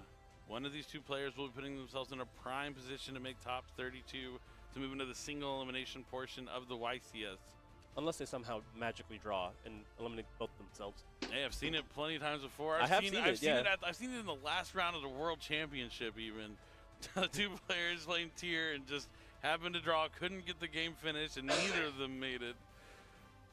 So it's definitely happened. You want to keep that in mind, but we have plenty of time on the clock, so I'd be shocked if these 2 players drew after those 2 quick games. Both the players have been playing at like a very mindful pace, right? They're just going through their moves, not necessarily at like a fast pace, but they're not going slow either, and they're being mindful of like what they need to do. They're not staying in the game longer than they have to. Yeah. Now, Rescue Ace is an unexpected strategy for sure, but I do think there are some cards that are in people's side decks that will cross over and be useful against the deck. I think because of all the, I mean, even decks like Ryzeal and Malice, Harvey's Feather Dust or Lightning Storm, not bad cards to put in against those decks going second, as they're going to have cards that maybe they're siding in going first, like Solemn Strike and stuff like that you can take out with the Mass Spell and Trap removal. So there's going to be some cards in Joshua's side deck probably that will line up decently well into Rescue Ace. Yeah, I think especially with what you mentioned being the popularity of Solemn Strike, which is a huge counter into a lot of these other decks because they don't naturally have ways to deal with others' sets that they can't force out. So Solemn Strike has been a huge force in locking down games where players are able to go first. So people have been forced to have backward removal, as you mentioned, just to account for those cards being sided in, and those will work fantastically against Rescue Ace. Definitely. We'll have to see if this duel is going to get a little turbulent, though, here from Jesus. I mean, Rescue Ace Turbulence is just a crazy card. The first time I read it, I was like, this is unreal. Like, being able to set 4 spell and trap cards from your deck. Yeah, surely they make it difficult to summon, right? Nope. Even it, in fact, got easier to summon as more cards came out for Rescues. As we saw, just Emergency can throw that monster out there so quickly. I mean, Rescue Ace was definitely one of the strongest decks at some point during its release, especially with access to the Sinful Spoils engine. There was a lot of cards going for it. Hydrant is a very powerful card on its own, being able to amass resources every single turn and also giving those bonus effects to the rest of your cards. Definitely. I mean, even like if another card leaves the field, destroy one of your opponent's card effect is kind of tough to navigate sometimes. Yeah, like a lot of these Rescue Ace cards have like that slight bonus effect that you don't really think about, like the hidden ability, if you will.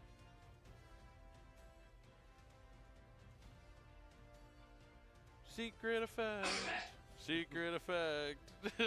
Some cards have a secret effect, but not really a secret effect, but ones that don't come up as often as their main effects do, so you always got to look out for it. Yeah, it's not the one that's usually beating you, so you don't really pay attention to it. But this is it. We're at the YCS Houston, round number 11, game 3. Only one of these duelists will move on. The other will unfortunately be have to go to the side events, public events.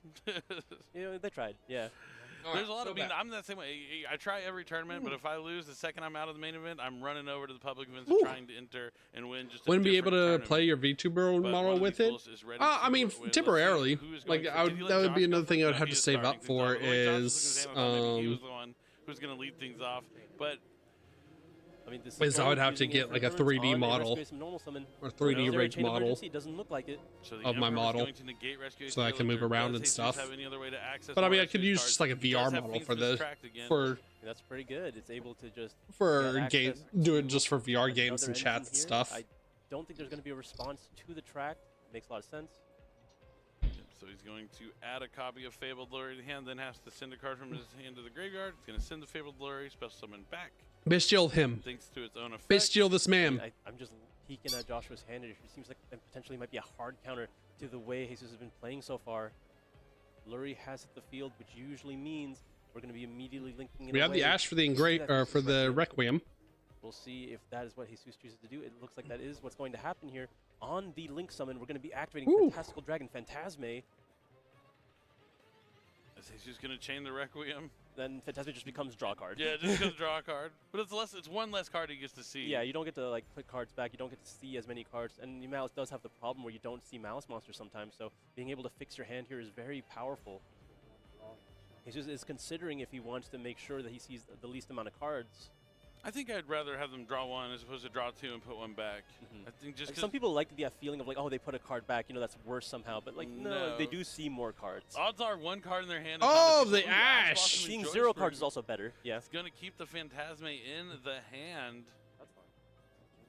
Ash is able to resolve, and now Requiem's gonna activate, and I think that is going to be met with an Ash Blossom of Joshua's own. There it is. Ash Blossom of Joyous Spring gonna make sure that Jesus get cooked. Ash versus Ash, ban Ash. From his deck. So this is 2 parts of his strategy cut off thanks to Infinite Permanence and Ash Blossom and Joyous Spring. Normally Ash is something you want to hold for something. Did we open the emergency? But we no, we're setting. Was negated by Infinite Permanence, and now it looks like the turn. Oh, we have a chance. And Joshua will be able to have a chance here. There's no water in this hydrant. A chance, I hope a dream. That's a Bestial. Is there a Malice monster? And he still has the Phantasma in his hand if things go right, like for Jesus. Like, even if nothing bad And we happens banish on the this Requiem turn, here? he already knows Josh has that Phantasme. Yeah, we do. Start off with a Ball Drake. It's not the ideal start here. It looks like a sign of weakness for Joshua. Yeah, definitely. How is that a sign of weakness? You're shutting him off. Have a Malice Monster in his hand. It seems like he made the right call stopping the Phantasme. And yep, that is it. It's just going to be a Ball Drake attacking into the Airlifter. Jesus still has plenty of chances here. He's going to get another turn. We're going to be okay, that's really bad. Just linking those two away. That's not good. That's not ideal. This is rough. We're going to be going in. Yeah, Fiendsmith! Normal summon Joel Fiendsmith! Let's go! Full Fiendsmith combo! God. Ban Moon of the Closed Heaven. Moon has to get banned, right? Right, chat? Right, Catters? Moon has to get banned? I want to read the YouTube chat while this is happening. I mean, this is the YouTube chat. Ban Moon! Oh, Yeah, there we go. Lockbird and Bestial Ball Drake. Not two cards that really work together, but Ban Moon. Guy tried to activate and about his own rolling. Normal summon Droll and Lockbird. Ban Requiem. Ban Lacrima. Has not had a real opportune moment to use something along the lines of Infinite Impermanence just yet. Oh, no Engraver to put back as well. The Engraver is going to be able to put back the Moon of the Closed Heaven to special summon himself from the graveyard, and now it looks like we're going to be linking those two away into, I imagine, the Fiendsmith sequence. Oh, it looks like just an IP Masquerade. Wait, what? And we're just passing back. I think that signs of another Bestial in hand. Or the Phantasme. Yeah, I mean, if you're counting on it, like. Yeah, but Jesus knows it's there. He's not going to let him summon it. He's going to try and. Is there another copy of Airlifter? That would be the best thing for Jesus right now. Would you make the read that there's another copy of Droll and Lockbird? Why would we do this play when we cut them off of the Requiem? Anyway, that you don't necessarily have to, and especially like when you're going. Like Rescue Ace doesn't really link. The middle of the game, right? Droll and Lockbird is a card. I mean, it could have been pretty useful now, but Airlifter hitting the field once again. If that card's able to resolve, that can get you access to everything. Yeah, this is huge. He'll be able to get the emergency. There's access to Turbulence. He's going to be able to deal with the IP Masquerena all What? The Malice players made questionable plays like this whole round. You just want to make sure your opponent has the least amount of options available. You don't necessarily need to win the game outright. You just need to make sure you're playing and your opponent is not. That second copy of Airlifter coming down is huge. I'm honestly, I mean, they run Neko Quip, so I'm surprised they don't run. I mean, in a grind game like they don't run Caesar. For the Rescue Ace monster, as long as they're able to keep the steady flow of Rescue Ace monsters.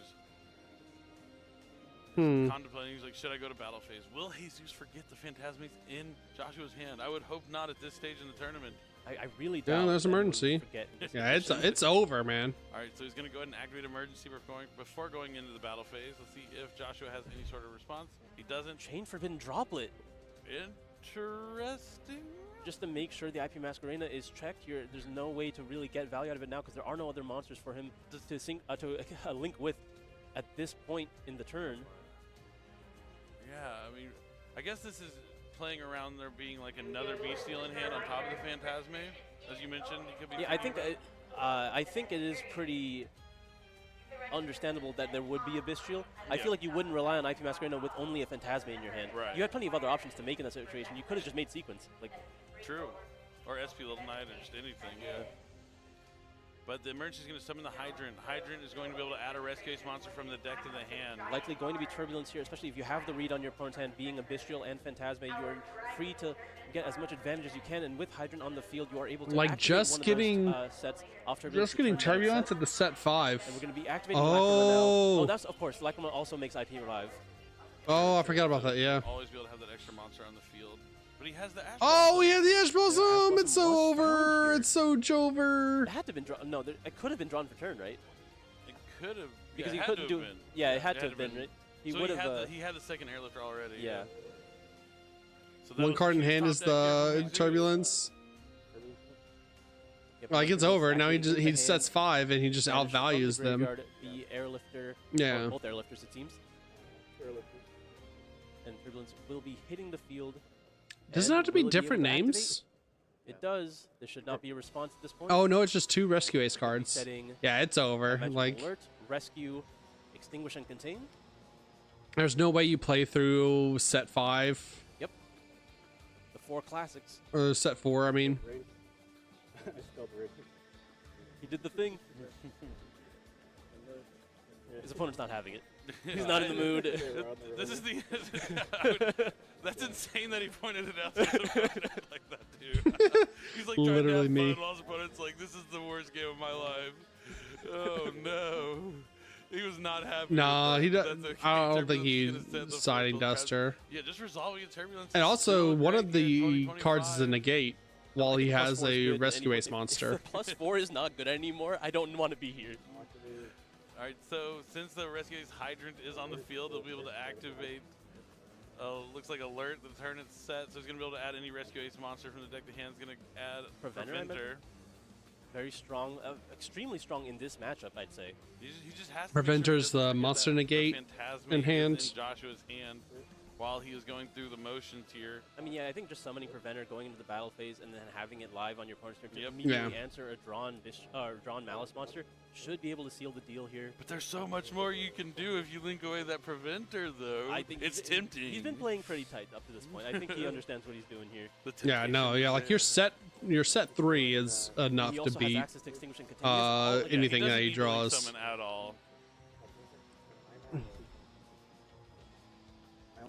But think of all the things you can do. The Preventer is going to summon back a monster. You're going to get like an SP Little Knight. I feel like Rescue Ace is one of those decks very similar to Fire King, where it's able to do so much with just very little investment. Definitely. And yeah, he isn't going to go into the extra deck. Just going to pass turn. We know at least one card in Joshua's hand's not going to do anything. It's a fantastical card, but not in this situation. And yeah, he has nothing. Two Phantasmes. Ash Blossom. And Why would I don't Zeus understand is why gonna you take side it in with his Phantasme rescue in this strategy, matchup? moving on with only Like two it can't be the losses. best thing you He have is putting here. himself in prime position to make top 32 with a very unexpected strategy, I believe. Yeah, one of those that's been a fan favorite for the players in the last few years. Like, what but does just cycled out Rescue with Ace new, more Fiendsmith like exciting make strategies, as far but we as saw that one links can still hold outside in this of current meta. Yeah, definitely. the It like incorporates the Fiendsmith cards, link so you have that little monsters? extra push. I mean, Which a even lot of the then, times we've been seeing what the Fiendsmith cards are doing with the other strategies are forcing. Which even out then those you're only interruptions getting like a from the opponent one, to where they can a do one what they for one. really are trying to achieve with their deck's theme. Only seeing 2 Yeah, cards. just really forcing out as much, because it's not like you can ignore the Fiendsmith cards either. If they're allowed to fully resolve, it's either something along the lines of Caesar, where you're protecting yourself from Nibiru the Primal Being while also having 2 interruptions into your opponent's field, or just a Desiree. All very impactful, and then just being Yeah, I mean, I'm happy for the Rescue Ace player. I think the Bestial Mouse player misplayed a lot. Going into your plays, and then Or again, could have, there's like, so many sequenced bodies things on a the lot field, right? better. Only 2 monsters get to do all that. Yeah, definitely. I mean, we saw Joshua, like, he just didn't draw his deck there in game number 3. It looked like he was still able to formulate some sort of plan by being able to normal summon the draw and lockboard. Like, even though he just had the IP Masquerena and the Lacrum in the graveyard, like, his hand wasn't good. It was Phantasme, Ash Blossom, Bestial Baldrake, draw and lockbird. I don't know if he drew into the other Phantasme, but those cards usually just don't do anything. Like, you can't really achieve anything. But since he was including the Fiendsmith cards, he was able to turn those 2 monsters into Moon, as you mentioned, and at least put up some form of interruption. But that second copy of Airlifter really pushed things over the edge there for Jesus. I mean, yeah, not so freshly off the limited list anymore, right? Because it was at some point semi-limited. Yeah. But now back at 3, it seems. We see how powerful 2 can be. Yeah, if you have access to Airlifter, you have access to Emergency, which gives you access to Hydrant, which gives you access to Turbulent, which gives you access to the 4 Rescue Ace spell and trap cards. There's so much you can do. And yeah, I'm excited to see Rescue Ace hopefully in top 32, barring any tiebreakers and people out there with draws and stuff like that. We don't know how many X2s, whether X is the variable for how many rounds you played, 2 would be the amount of losses you have. But I really hope we get to see Rescue Ace in there. I hope. There's been so many different decks. I really don't know what the top 32 is going to shake out. I mean, we're going to find out soon. Very soon. Which players it's going to be, what decks they're using. It's going to be some exciting information. I know we're going to see Memento in there. It's been all over the place. I really hope we see a few Tomb Keepers. There's definitely a bunch still out there playing in this round. Mermail Atlantean's going to be another one that we're going to see. Mermail's very strong right now, too. I'm actually scared. Bestial Fiendsmith. There's so many decks that need to be hit I want to, like, that have kind of just snuck under the radar The Malice cards are doing a lot. because of Malice and Ryzeal. I think it's how it's doing most. It's just like everything else is just really secondary to making sure the mouse cards resolve, and that's And just where a lot of I've these never decks have seen become, right? Konami do They a have massive supplementary ban engine list, so to I'm make sure the afraid main like engine gets to do what it they wants, and it's been ban working really well for Shifter, large they strategies, so you ban, can't out Ryzeal, right? or they Ryzeal is still the limit most some popular deck going Ryzeal into this cards, they event, limit even if some we've seen Malice less of it card, than we usually do. It is and definitely then just here, and Mermail definitely takes showing out over. in numbers. So we'll have to see That's just the how best many are deck. in Top Cut. Yeah, Like Ryzeal they don't Detonator hit still Toad. Such a strong card. Definitely been the card to beat for the Or don't hit weekend, but Bahamut Shark, yeah, the or don't deck hit diversity really impressed me. A lot of times when Mermail we stuff. format's been going on for like a significant amount of time, Ugh. we end up seeing a lot of the same decks over and over, but this one's way different. I mean, we've had 2 new releases, Maze of the Master, Structure Deck Blue Eyes White Destiny, definitely having impact. I know at the start of the day, our Blue Eyes Tombkeeper player, Justin, that we saw yesterday, my favorite deck, we saw yesterday, not of all time, but is still in the tournament, so hopefully we get to see him in Top Cut. But I think Jackie is standing by with our winners for the round, so I'm going to toss it to her, and we can hear from Jesus. Take it away, Jackie. Thank you so I like much, the upbeat Millie music in the Nasala. background. That is correct. I am with Jesus. Yeah, say hi to everybody. Okay, 1 win closer to Top Cut. Explain to me how you're feeling. Describe your emotions for me. I was super anxious right now. My heart is beating. Rescue Ace was not really my first choice, but it's a deck I really like to play, and I like to play decks that I like, and if I could do well with it, I'll give it a shot. So. Yeah, Rescue Ace with a mix of Fiendsmith, right? Tell me why you decided to go with this deck. Because the Rescue Ace cards are really good into the meta at the moment, but they need a little help with the Fiendsmiths, so it does help with the grind game, and it's just a cool deck, honestly. It's I love the deck a lot, so. Okay, so you told me you're nervous, but you got to be feeling a little confident. I hear people clapping for you too. Thank you. I could never be trusted to do an interview like this. You know, why are you playing Mr. Really Neko? deck, so.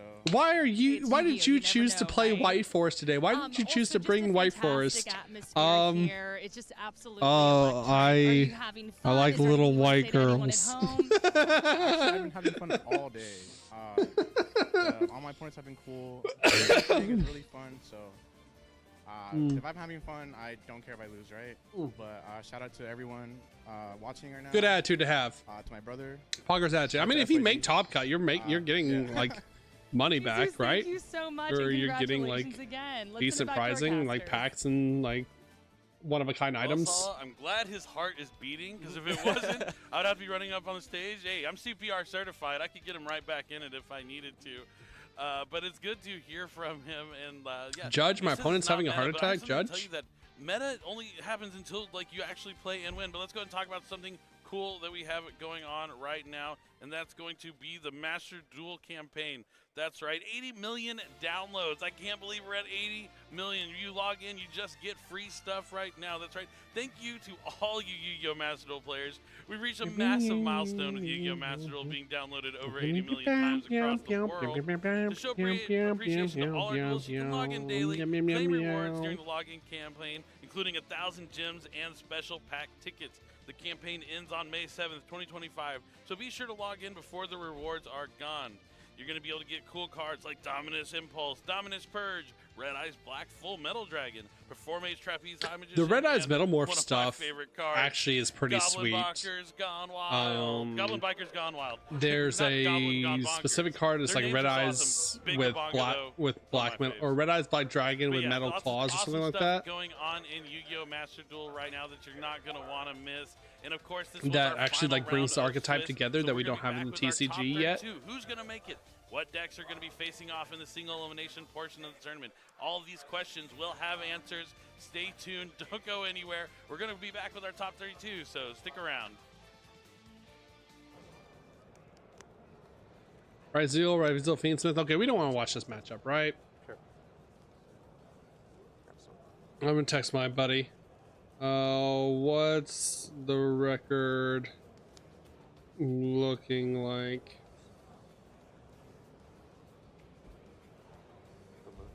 Sure. Right, we're gonna pause this here. Yep. Boop. And let's pull up some Master Duel because it's gonna take them like an hour and a half. To tabulate top 32. Although they're kind of flying through this, I'm not gonna lie. Meow meow meow meow meow meow meow meow meow meow meow.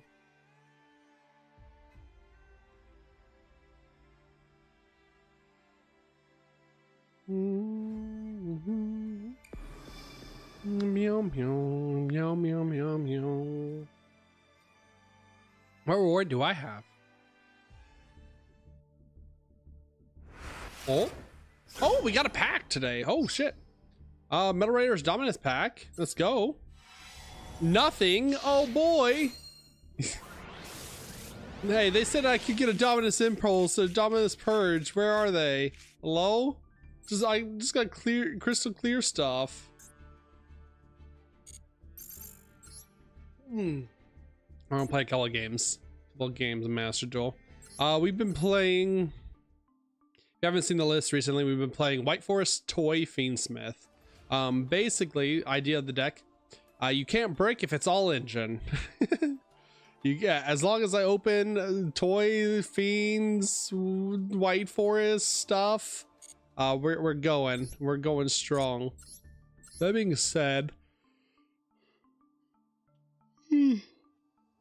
DBL Star's a starter. We'll try this with 2 DBL Star.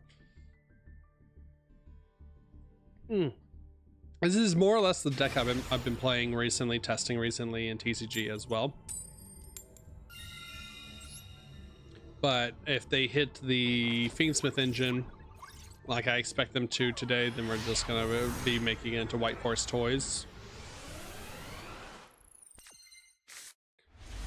This hand sucks. What the fuck? Alright, well. Don't Ash me. Or Imperm me. Or Effect Veiler me. Please. They don't have it? Let's go. We're gaming? Don't droll me? No droll either. Okay. Well, that wasn't the best ad. Play around droll. Let's pitch. Okay. Yep. I understand, opponent. Yeah! Master Duel! I love Master Duel. Master Duel Gaming.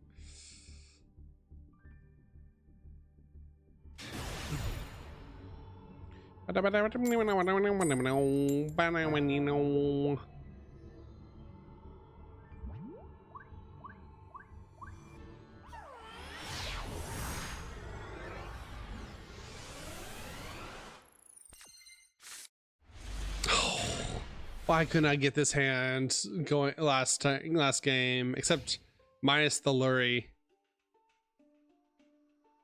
Actually, this hand doesn't really do anything without a White Forest name.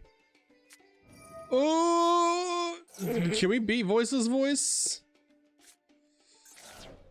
I honestly don't know if we can beat Voice's voice. That's an Omni, right? This becomes an Omni negate.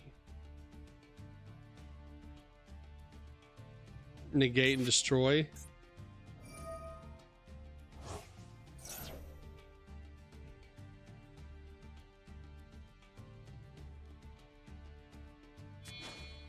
Yep.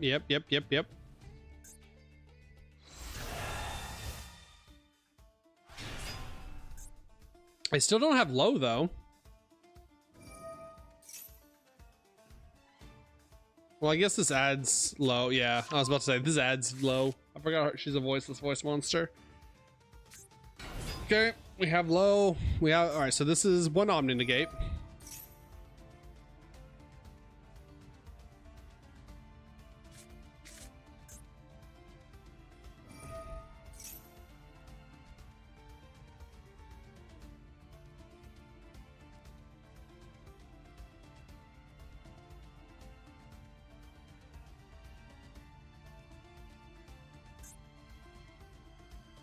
If we draw a White Forest name here, though, like we actually still have a pretty good chance.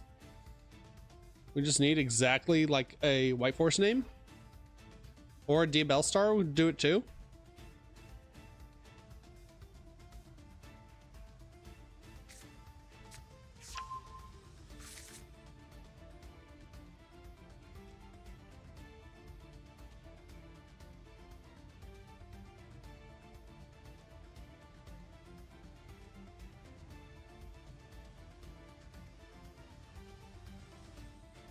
Bum, bum, bum. Bum, bum, bum. Burp, burp, burp. What the fuck does this one do? I've never seen them actually summon this one. When it activates a card effect, you can return this special summon one light ritual monster from your hand. Okay. Then we have one set card. All right, Y-Force name off the top, please. Oh my god, it's the best one. Okay. All right. Time to bait their Omni. Baiting Omni.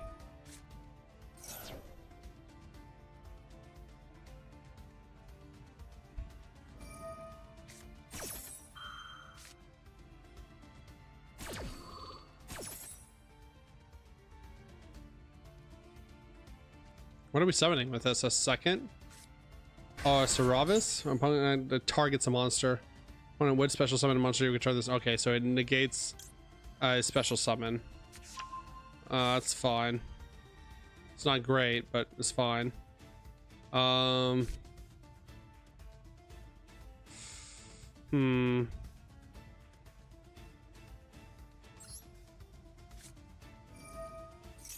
We have to save the LZ for last.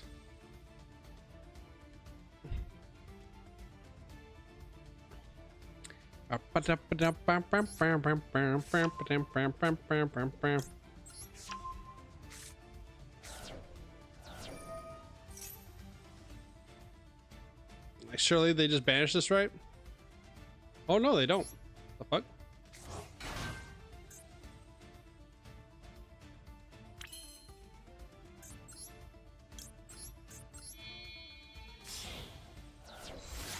Okay, are we banishing this?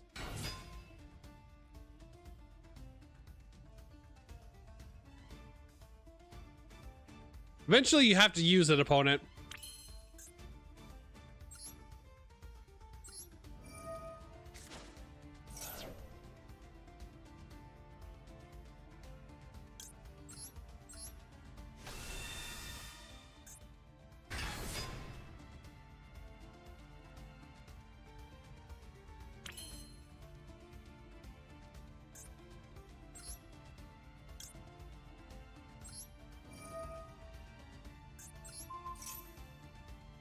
Is he actually not going to use it?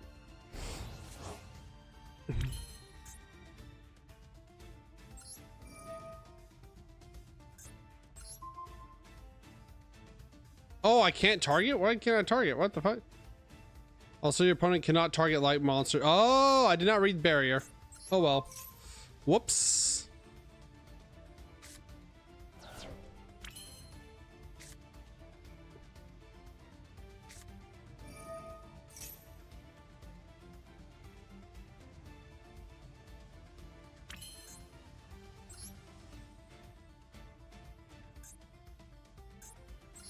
I did not read barrier, the voiceless voice. Oh, I need him to use this stuff though, so I can actually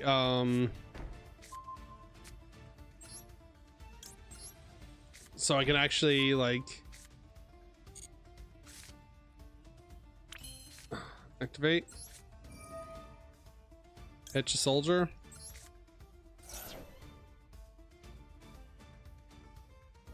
Okay, I was like, surely he eventually activates this right now.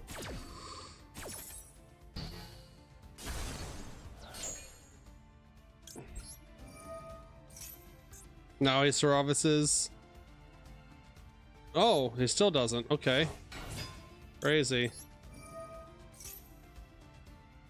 Does he have imperm for it?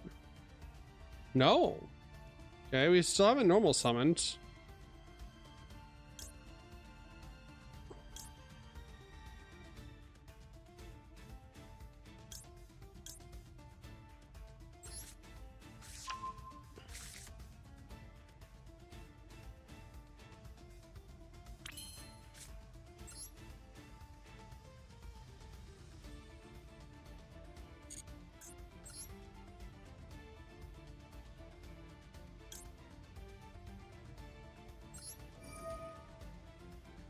We can do this. Shuffle back the Lurie.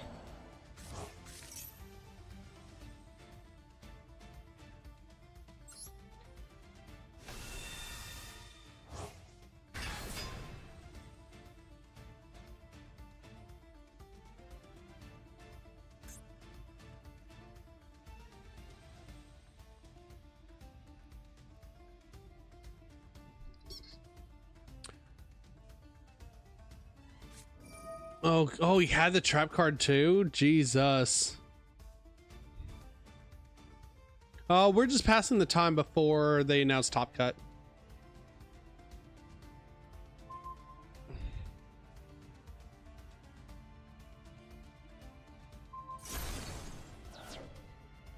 All right.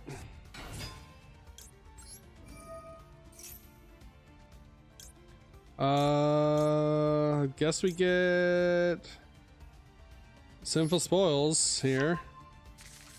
Activate Tails.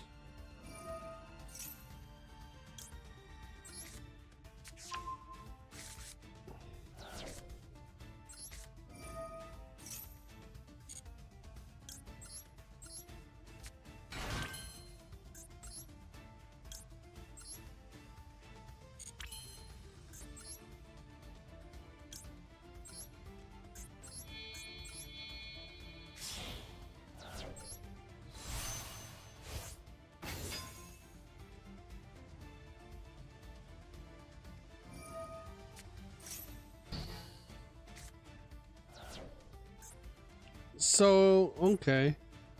I don't get this effect if this isn't sent to synchro material. Huh. Alright, well that's good to know.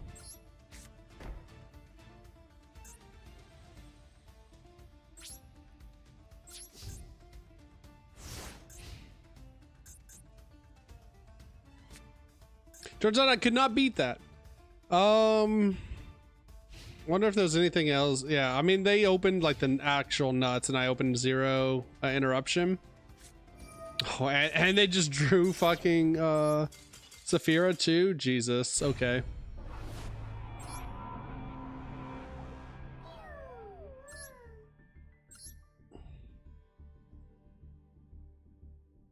I wonder if I could sequence that better. They played it really well though, not using the Saravis negate. I also misplayed it though. I could have I didn't know I should have read that I couldn't target their stuff.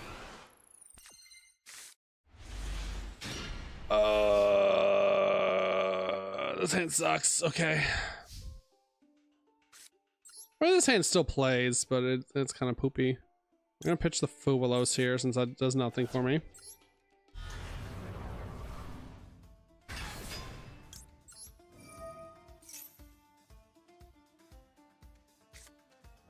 Alright, we gotta cross out that.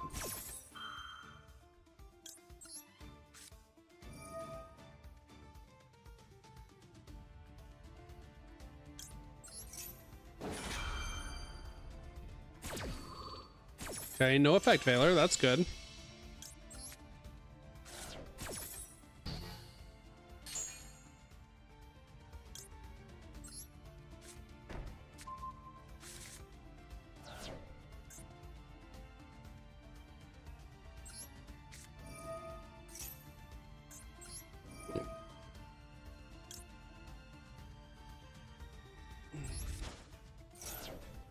Okay, doesn't look like they have.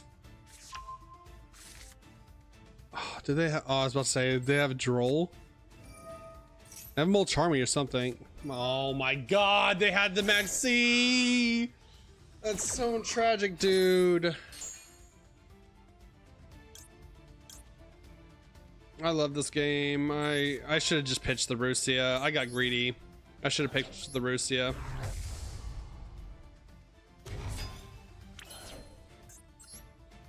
Fun game.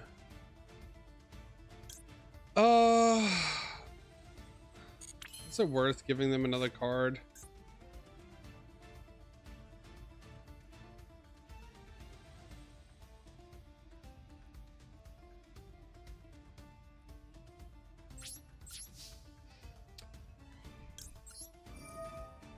All right, we have a 1 Omni Negate and we have Diabellstar. I don't know. I shouldn't have pitched the Ash Blossom. I should have just assumed that they would have 5 hand trap. Okay, they're Tempai. It didn't matter. It didn't matter what what I had. They're Tempai. Sick.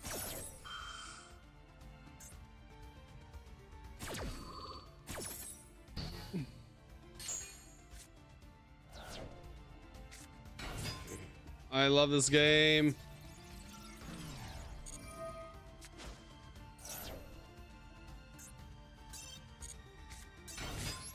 Such a fun game, such a fun interactive game of Yu-Gi-Oh. Yeah. All right. I can't pitch the Ass Blossom. I just can never pitch the Ass Blossom. I have to keep the Ash Blossom in hand. I always have to assume they have the Maxi, that they have the Fuwalos.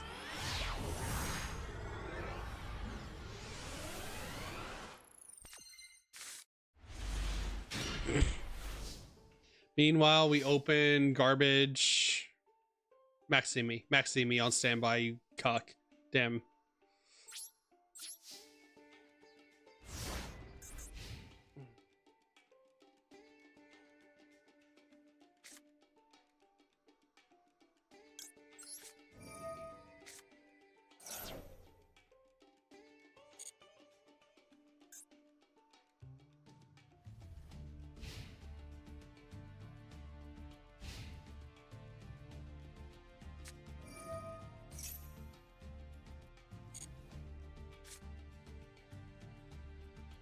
Awesome. The other side of the spectrum. Stun.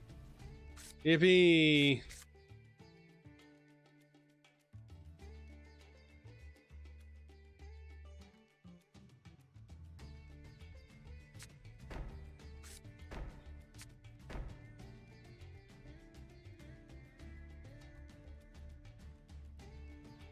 I love breaking versus stun.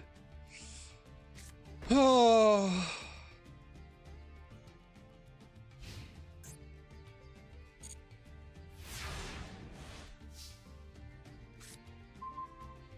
Sick. All right, flip over the skill drain. Let's see it.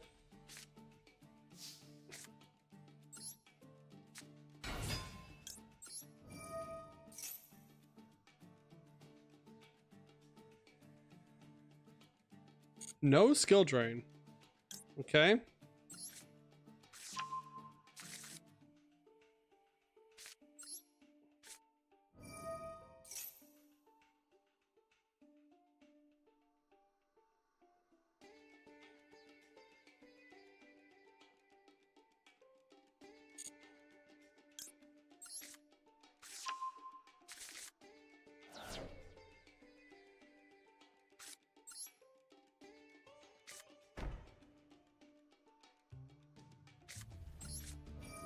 I don't know what they could possibly have set unless they're burn.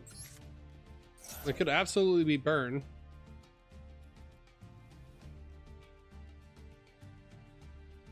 I don't know what other deck plays Lord of the Heavenly Prison outside of stun and burn.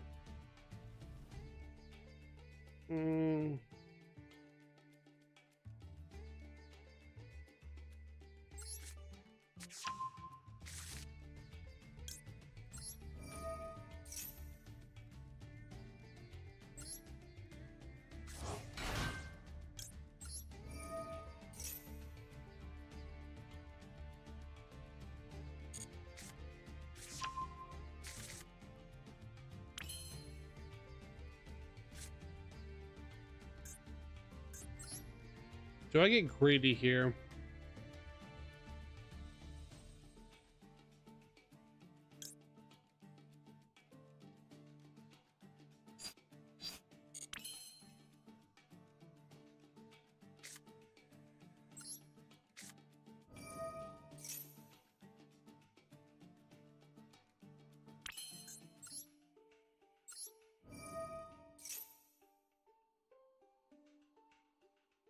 I have no idea what they could possibly have.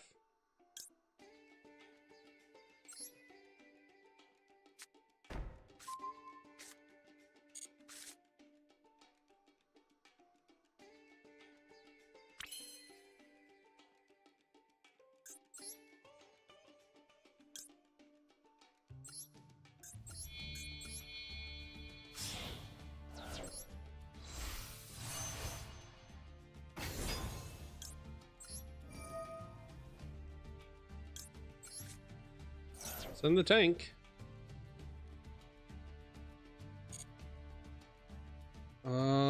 right. Grab Russia, I guess. Special the tank. What do they possibly have here? Oh, okay, they are lab. We're gonna Ash Blossom.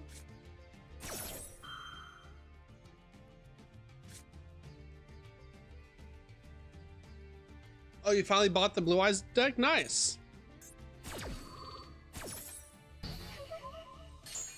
It's a really good deck. It's a really fun deck.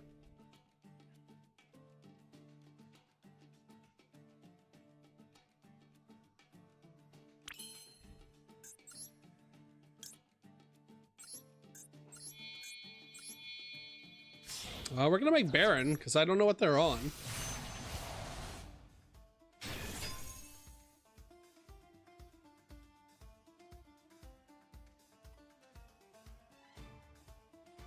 All right, time to play time to play a guessing game. What is behind this card? Goes in match. Can only control one attribute of monster. Send all other face-up monsters, so I can only control light or wind. All right, so they are just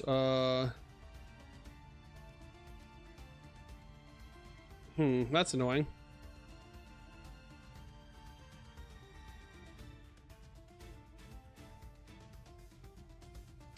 Oh, we guessed wrong, I guess. Do we care about losing our Baron here? I mean, we lose our Baron either way, I guess. So yeah, I guess we have to negate. Not right now. Oh, we're about to go back to... Have they announced Top Cut yet?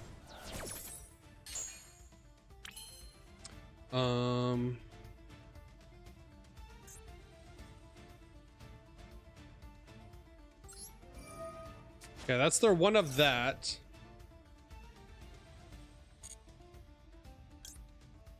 I'm gonna get back to Resilia here.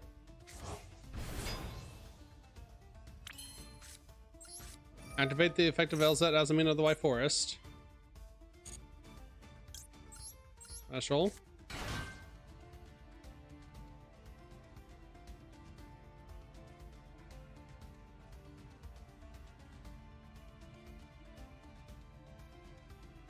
Do they also have the other one? Tikaboo?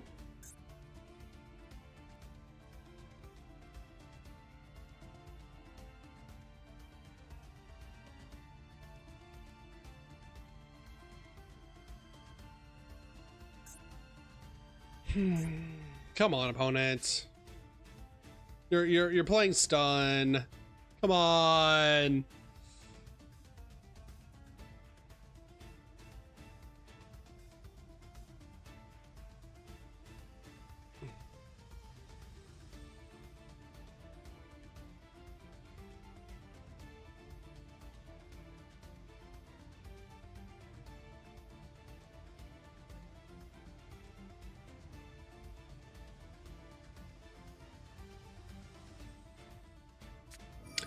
Daruma. Oh my god.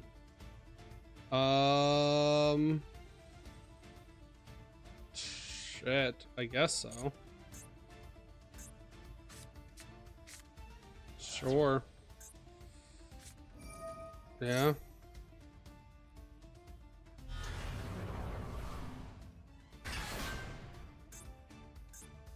I love floodgates. God, I love floodgates.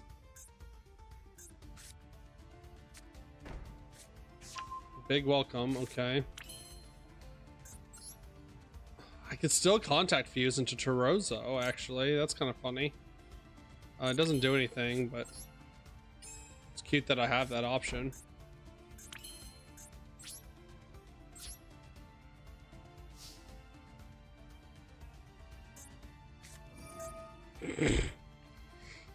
Oh. Yeah, sure.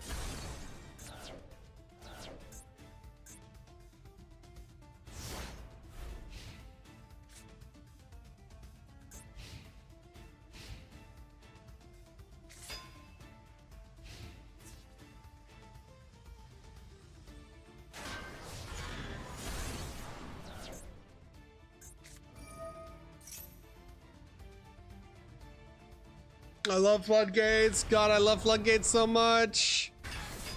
It's so much fun, let me tell you. All right, what are you popping here?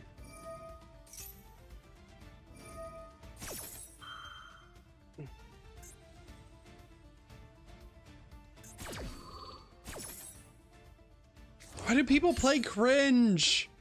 Why do people play cringe floodgates? Why would you pop from hand? That makes no sense.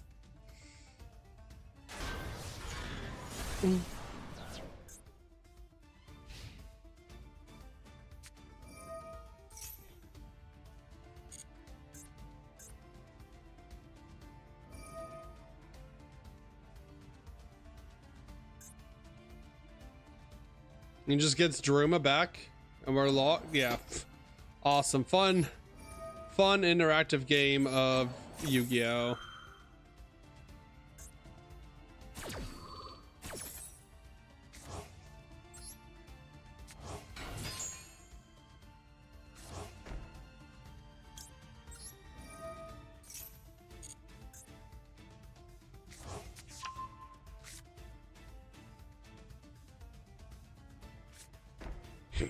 Another floodgate! Yay!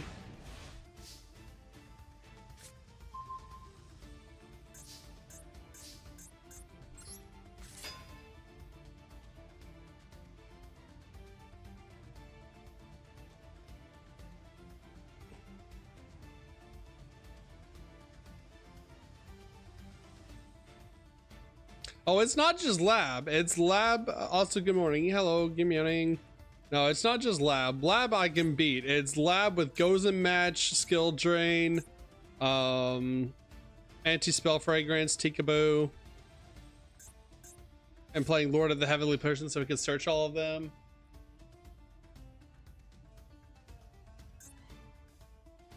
Brother, what is there to think about?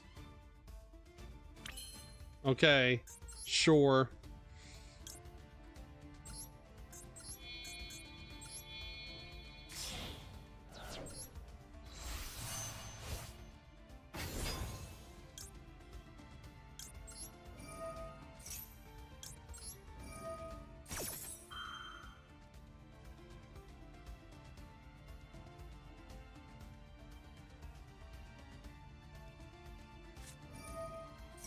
Okay.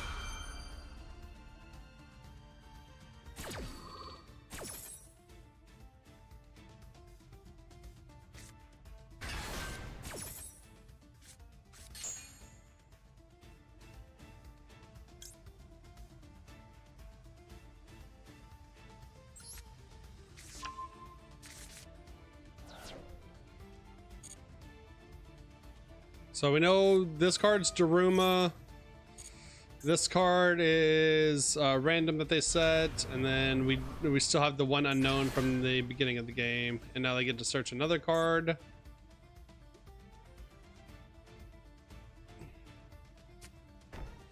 A trap trick.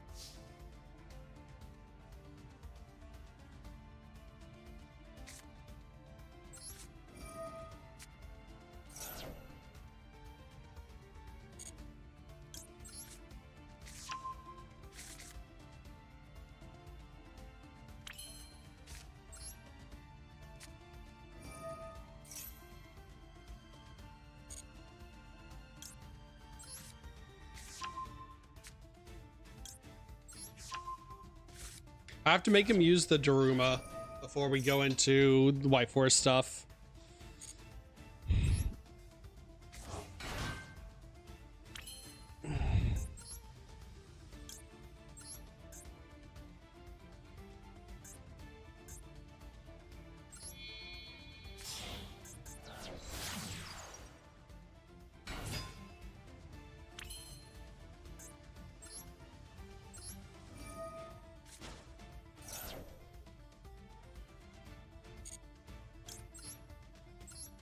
Yeah, this should get it out, right?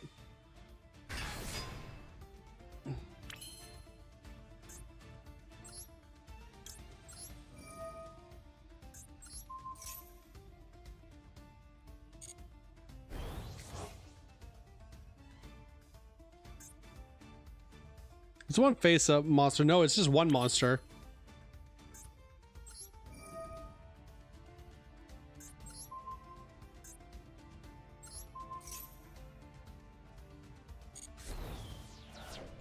Why is he not using this shit?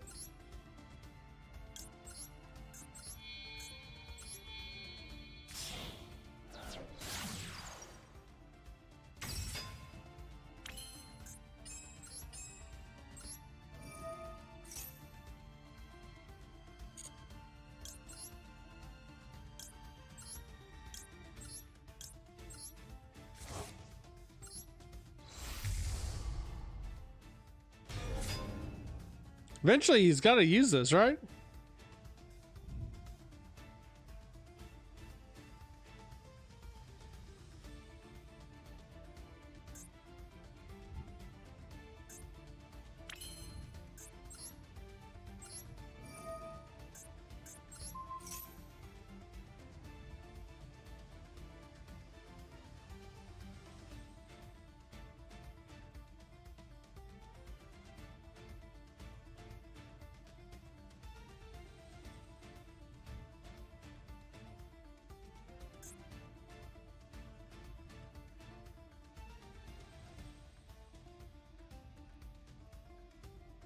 Opponent.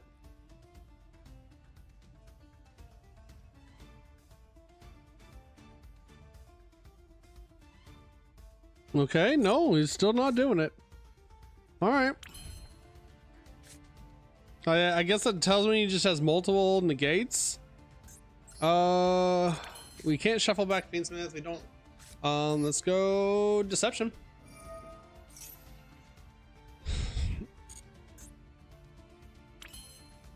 Activate effective Sylvian Grave. Shuffle back to Silvera.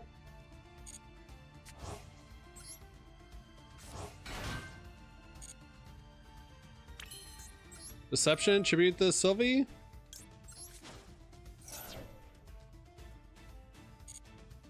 Not hallowed.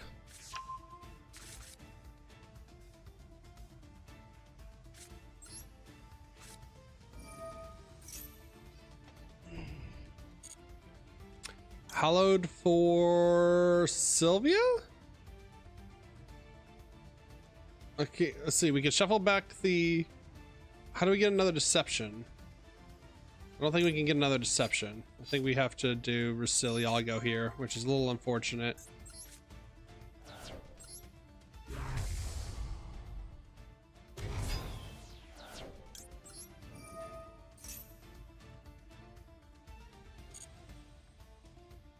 We lost the Baron, right? Yeah, we've already lost our Baron.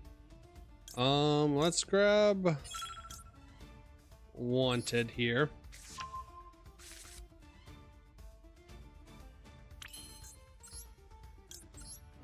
Shuffle back.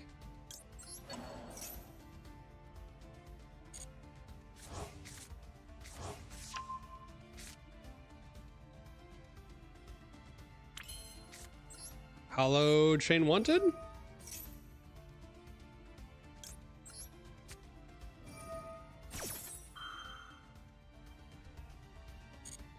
You just have to you have to think of what they could possibly have, like what the deck normally runs. We know 2 of the cards.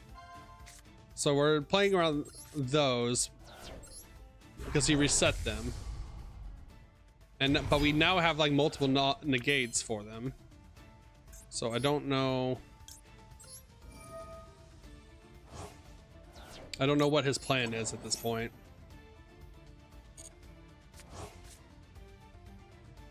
There's a max C. All right,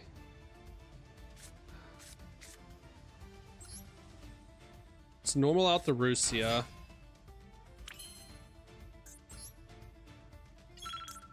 Make Chaos Angel.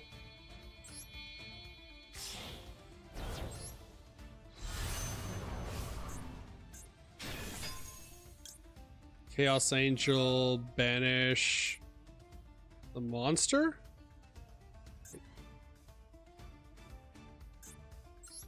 Yeah, I think we just banished the monster, right? I don't want to go too hard here, actually. Let's pass here.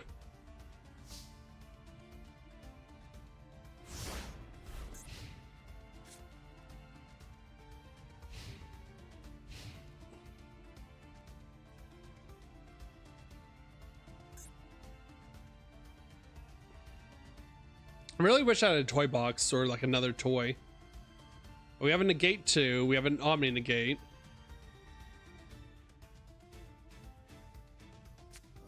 Oh, math equation. Okay, that's what he was holding on to. All right, we have this.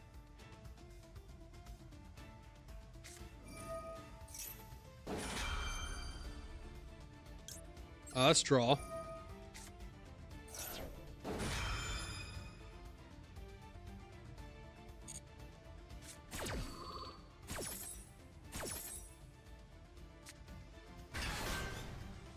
Woes is very good there.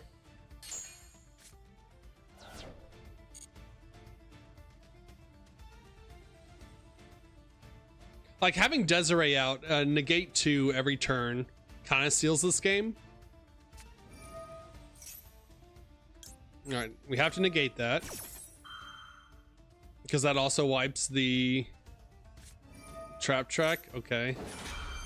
All right, we knew about these 2 cards. Like this just sets another normal trap.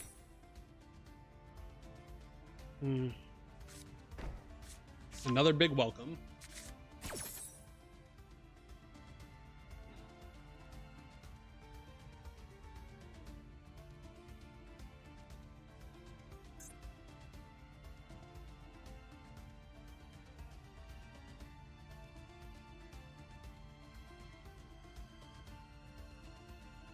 I mean, he's not gaining any advantage here, is the thing.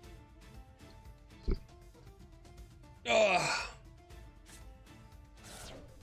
Dogmatica Punishment. Okay. Negate.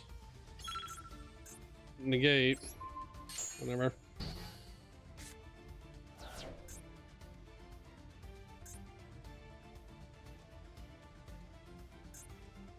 So one's a big welcome that he has to do next turn.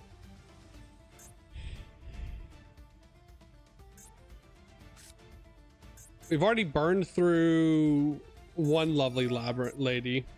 Yep. Okay. He runs Bucephalus. Okay. Good God, this is such a grind game. Yeah.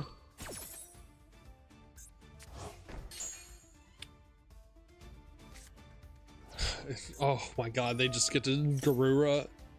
Oh.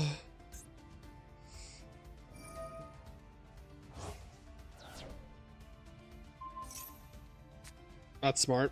Well, that's the only target they had, actually. I take that back. It's not smart. All right. Well, we'll force it again.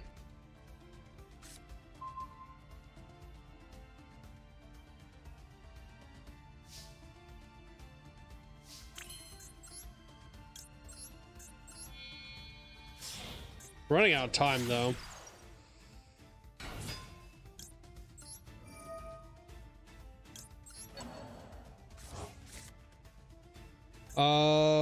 What did they set? They said big welcome. One of them's big welcome, one of them's welcome, and then this is an unknown. Let's just do the unknown. Because these two he can just activate and turn. It was a second big welcome. And watching the YCS go? We're still watching it. It's just they're doing Top Cut right now, and I'm stuck in this game. Like I want to be out of this game so I can watch Top Cut. I'm stuck in the jail.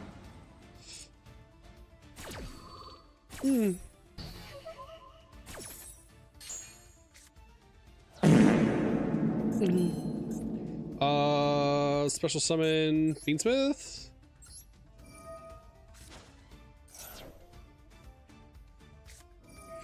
Sure.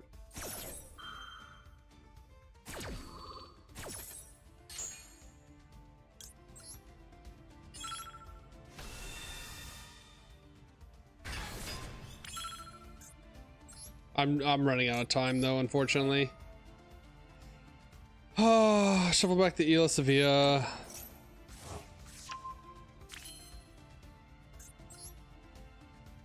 Requiem can't do anything here. Activate.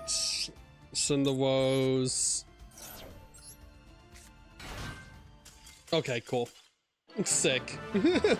Like, I mean, the last two cards were another big welcome and another welcome. And I want to look at their deck. Actually. Yeah, they're only running one Lovely, and she was in the grave, and little welcome can't get out of the grave. It's only from the deck or extra deck, and that was also their second lady. So big welcome was the only. Well, big welcome was the only card that they had live.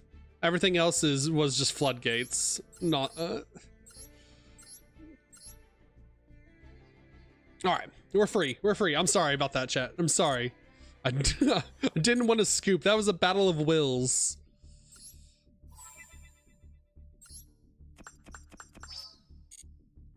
All right. Doot. Just chatting. Doot. Live. Before we get to that. Okay, cool. We didn't miss anything. That's good, at least. Cool, sweet. That was a lot less than I want. Check the news. You have to be more specific about that. Listen, that can mean so many things. We'll go with Yami Bakura. There's a little bit of evil in all of us, right? You just have to play the right cards. Yes, awesome. So Jane and Bakura, all right. Bakura likes games. I'm not trying to be a bad guy. I just like games. That's all. All right, well, that was awesome. Great talking to you, Steven.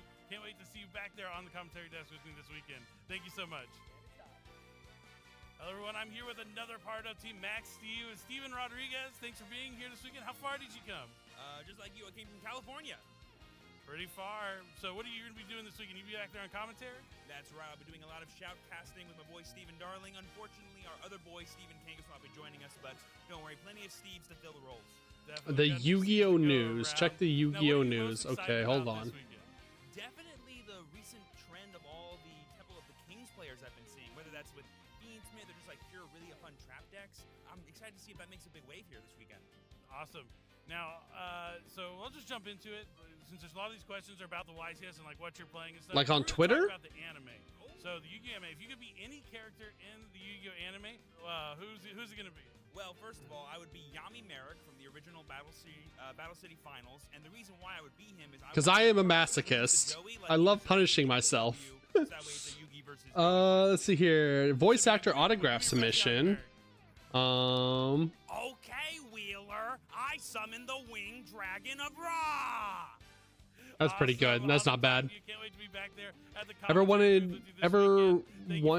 ever wanted your favorite card photo or Funko Pop signed but couldn't make the event? NostalgiaCon got you covered. Okay, this is a NostalgiaCon convention. Oh, it's a website. Okay, so it's just a website that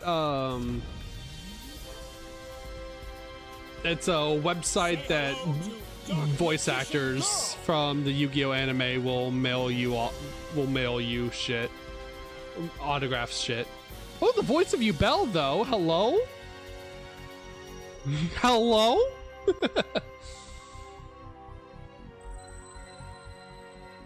We're still under piss break? Yeah, we're still under piss break.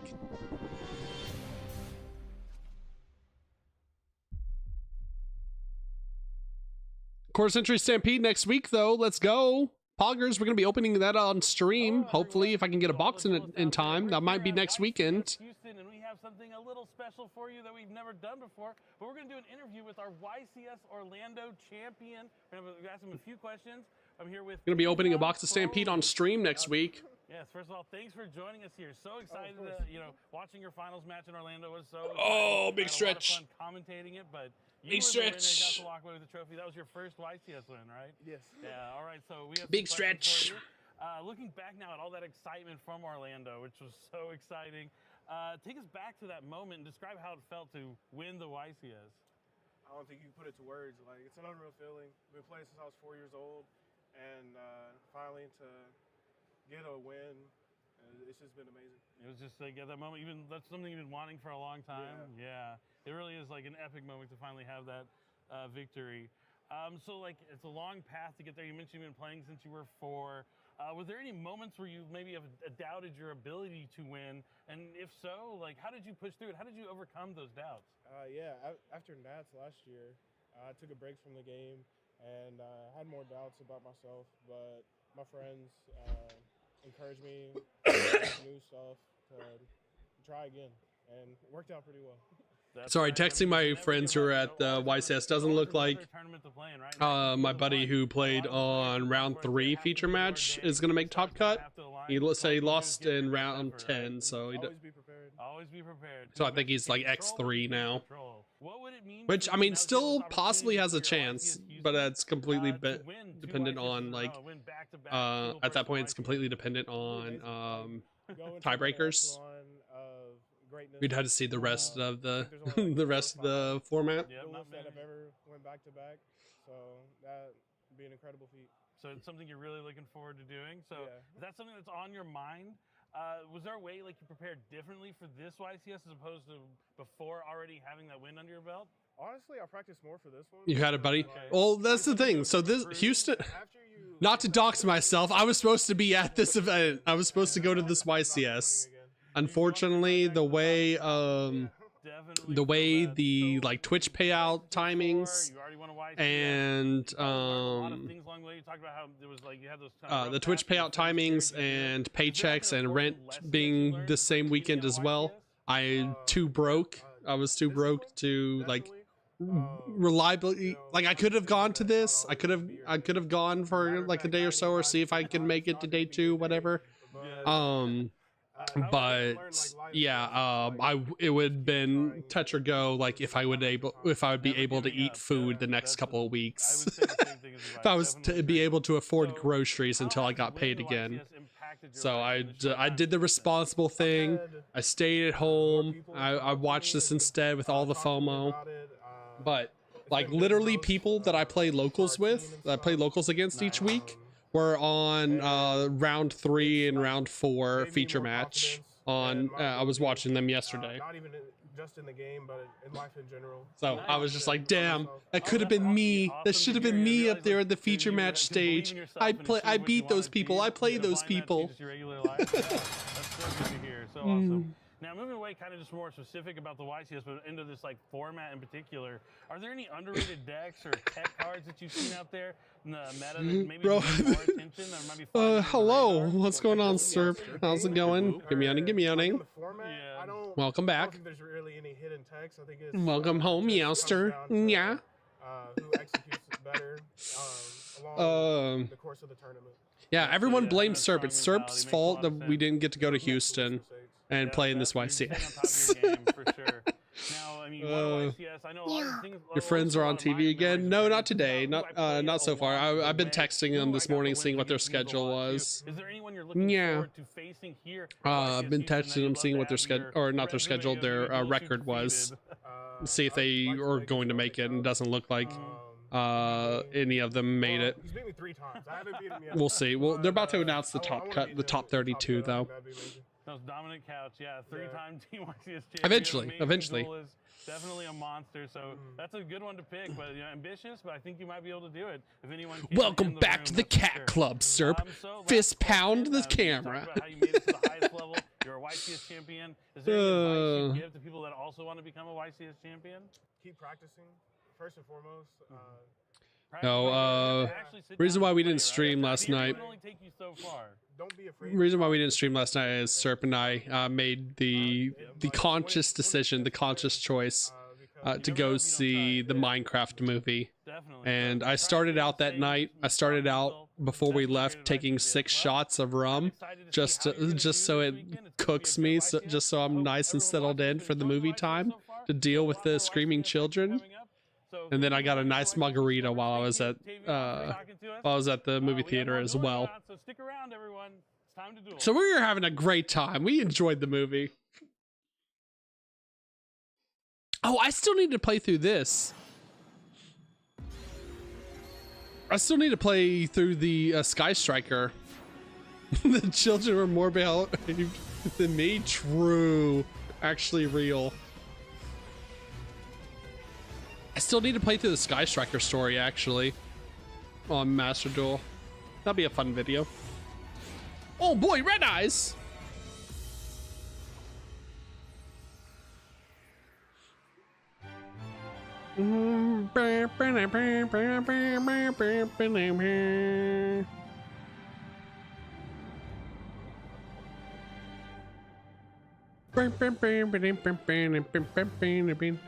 So all of these are going to be like mini anime series, right? White Woman. White Woman Manifest Destiny.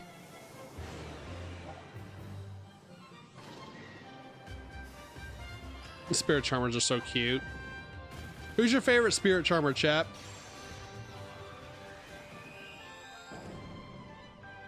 Oh, there's Dark. There's Lina.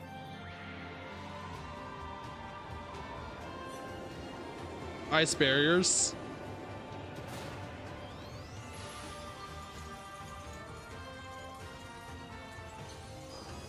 Dark Charmer is your favorite? The Melfies! Oh, I can't wait for the Melfi episode. I can't wait for the Melfi episode. Listen, Kaiba Man is too busy fucking Abyss Dragon. Like, Abyss Dragon, Blue Eyes Abyss Dragon has some birthing hips for Kaiba Man. God, this one's so sick too. I love this one. Ah! Don't jail me. I'm right. I'm correct. My opinion is valid. God, this one's gonna be a sick episode too, with Typhon and Zeus.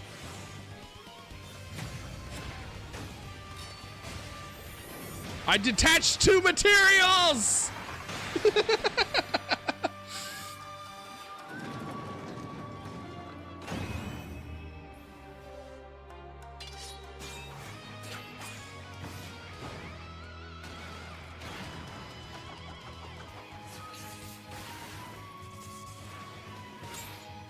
I know nothing about 6 Sams.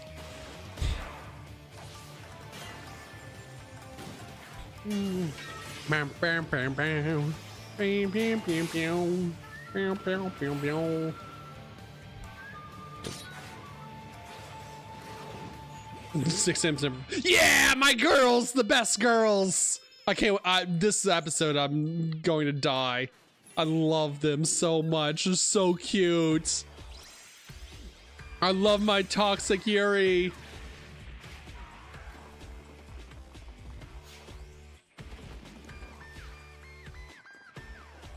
Still to this day, Evil Twins, Kiss a Kill, and Lila, the brick, my favorite art. This one right here. Yeah! White Woman!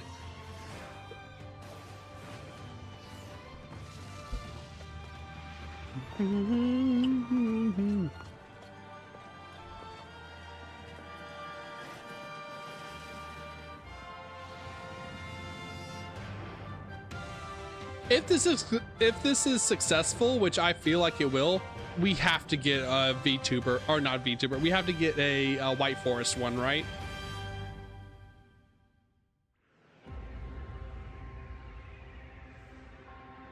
Like, if these episodes are successful, we have to get White Forest.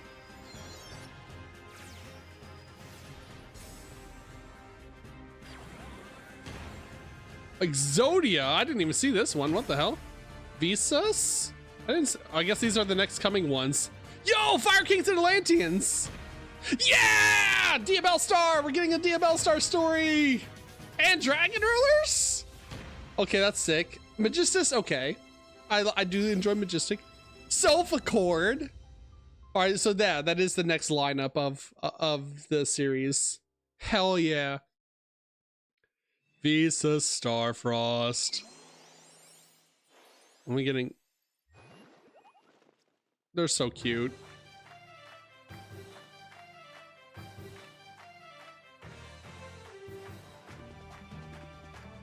Degenerate Pendulum deck, but they're so cute.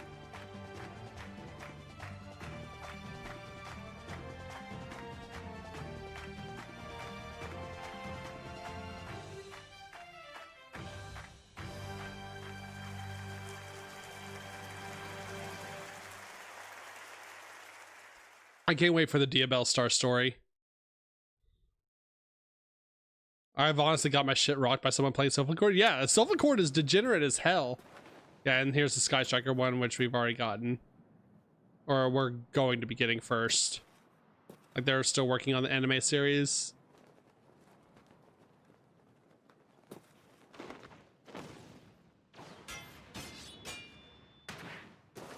Oh my god, I love Ray. I would do anything for Sky Striker Ray.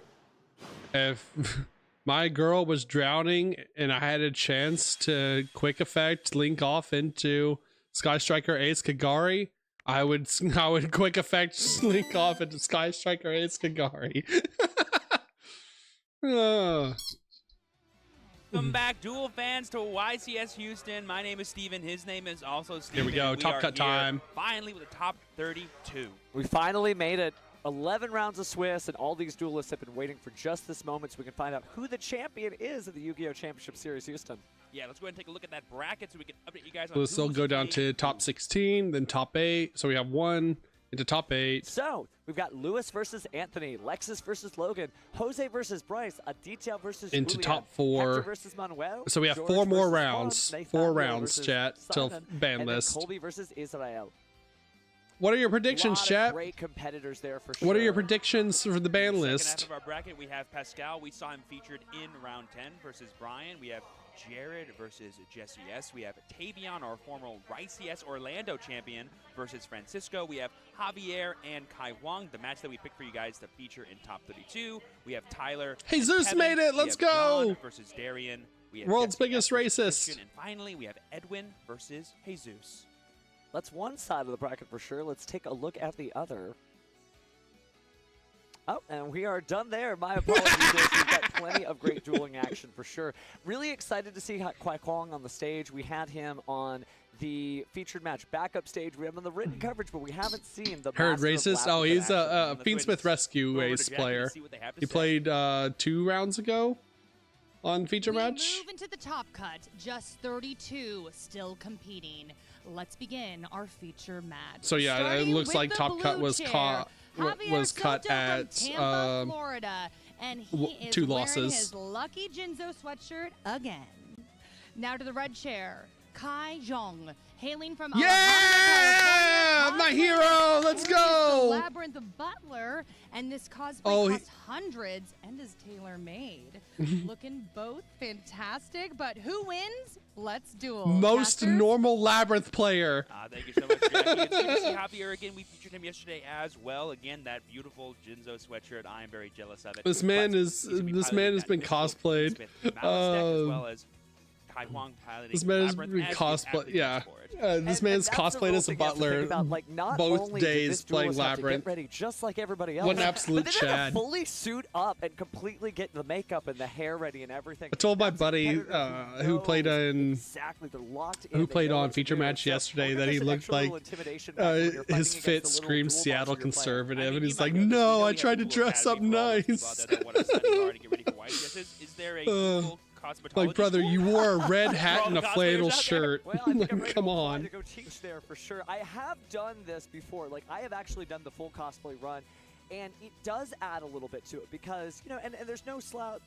Wonder how often he has to freshen up in the Javier bathroom. there wearing the hoodie, but it's comfortable, right? He's just sitting there. Listen, he's chat. doing If what I he go did to a every single YCS, day. I It is need a completely witch hat. different I need a to big be in floppy clothing that's restrictive white forest and witch have to have hat. that certain air and that certain vibe to it. So, well, maybe that keeps you a little bit more locked in. Maybe you're an even better duelist because you can do all that, but I guess we'll have to see. I mean, Javier definitely has the poetic advantage, being that he's wearing a Jinzo hoodie against a potential trap deck. Oh, that is true. That is true. Maybe he has like already the mental game won because he's basically telling Arias there, oh, you won't be able to use your traps maybe. Oh, goodness. Certainly feeling energy there, sort of just having the eyes closed as he shuffles, just ready to go. It's so cool to see He's this feeling his because cards. He's it's a smelling. reminder, He's you know, smelling the sometimes like, oh, there's perfume on somebody his who's cards, cosplaying. like They My don't know what the real Valentine. card game is. It's his Wrong. This is the top ESPN. 32 of the Yu-Gi-Oh! Championship Series. He is ready to go. My hobbies. Undefeated in day one. Absolutely undefeated day one, and still, you know, maybe not on top of the bracket, but still could win. It could be our champion. I don't think we've ever had a cosplayer champion before. That'd be super exciting. But yeah, both these players are no longer in the Swiss rounds. If they lose, they're done. They'll be going home. Yeah, that is the problem with the single elimination Yu-Gi-Oh! format. Pro We Deck. want to Do they give have everybody top a trophy, 32 but deck lists out unfortunately, yet? there's only one. This isn't a team. Doesn't YCS, look like even though it. That would just be for one team, but seemingly locked in, ready, and interesting again to have like the monocle on. I wonder if it's actually got any glass magnifier in there so he's unable to see his cards. But either or, great cosplay and great duel in action ahead. And thinking about the matchup more in particular, we saw that Javier was piloting the Bestial Fiendsmith Malice version of the deck, which has a really strong control factor to it that maybe other Malice decks don't. And we're not quite sure yet what version of Labyrinth Kai is on. If it's a pure Apparently, trap version or 1,500 like a people Labyrinth signed up version for that this plays tournament. furniture cards. It'll be super exciting to see how this matchup unfurls, I think. Well, it's definitely good to have him back up here on the stage. I'm looking at Why Yu-Gi-Oh! Pro It's time Deck. for a dice roll of game one of our top cut of the top 32. No new here at White YCS Forest Houston. list so far, though, to my This knowledge. will be really important because essentially if Kai, well actually it might be less important if Kai is playing the furnitures because then he might be able to like use Arias himself to activate traps for the opponent's turn, but he got an 11, meaning That's Kai's not gonna get bad. the first choice. I'm assuming he's going to want to go first. Not bad for the There's end your of the duelist fist format. bump. They're going to draw their opening hands. It's time to duel. Certainly is. I think we did see some of the furniture-based gameplay yesterday on the backup stream, but I might be hallucinating here. We'll have to see straight from the duels themselves. I mean, Oh, Labyrinth won the die roll, though. That's actually huge. But there we see the extract coming out. As I will the beginning say, of main phase 1 has begun. He's going to randomly get rid of up to 6 cards from his extra deck and then draw 1 card for every 3 cards he gets rid of. Makes me wonder if he's using simultaneous equation cannons. Could we really see a cosplayer resolve one of the hardest Galaxy Brain cards in the game? Well, let's go ahead and draw for the I will puppet trap. say, Let's get 2 cards being here. a Bestial Lots of Mouse monsters, very few build traps. does come up against the Labyrinth deck because you have to Bestial out This is the a very monster heavy. Yeah, there's Kuklok. big monster or the big ladies, or Bestial the Kuklok. Ability to be able to activate a trap card this turn. He's chaining to that the ability of Dragoneer. Oh, pitch transaction rollback? Wow, gonna get a little refund here, but that also means every Oh, trap that's card that gets to crazy. the graveyard is going to get a double use at some point. Yep, there we see big welcome Labyrinth coming down from Kai. Yo, his hand is cracked. He also has Stovey Torby. Back out from the graveyard because the card was set. Also, and no Bestial in hand, it looks like. And then Javier just going, yep, that's going to be fine. This probably is going to get regular Lovely here, so that way we can get the potential hand rip from Javier. That'd be pretty cool. Chain Link 1, Lovely Labyrinth.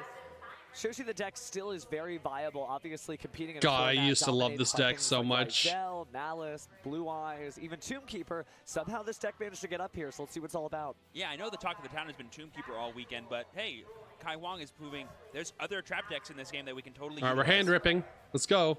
Right, so here we have the roll. These are going to be the last. Oh, yeah, Why? re-roll Why would you 6. do this? Oh, we got to keep re-rolling for 6, Why would you guys. do Sorry this about to me? that.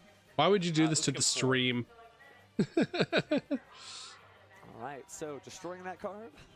And that is Bestial Jewess Worm. Oh, wait, why? Why would you Bestial the Kuklok? To keep them from coming back? Well, there was an opportunity technically to do that earlier when the monsters hit There the were field, so but I many guess different it's just the fullback opportunities card to that stop did not this. get hit. Now he just has a resource loop. Some of the bigger monsters that might get recycled That's later, or, like, crazy some that of you the wouldn't more rip specific ones. Jewess Worm Too little, too late immediately. now.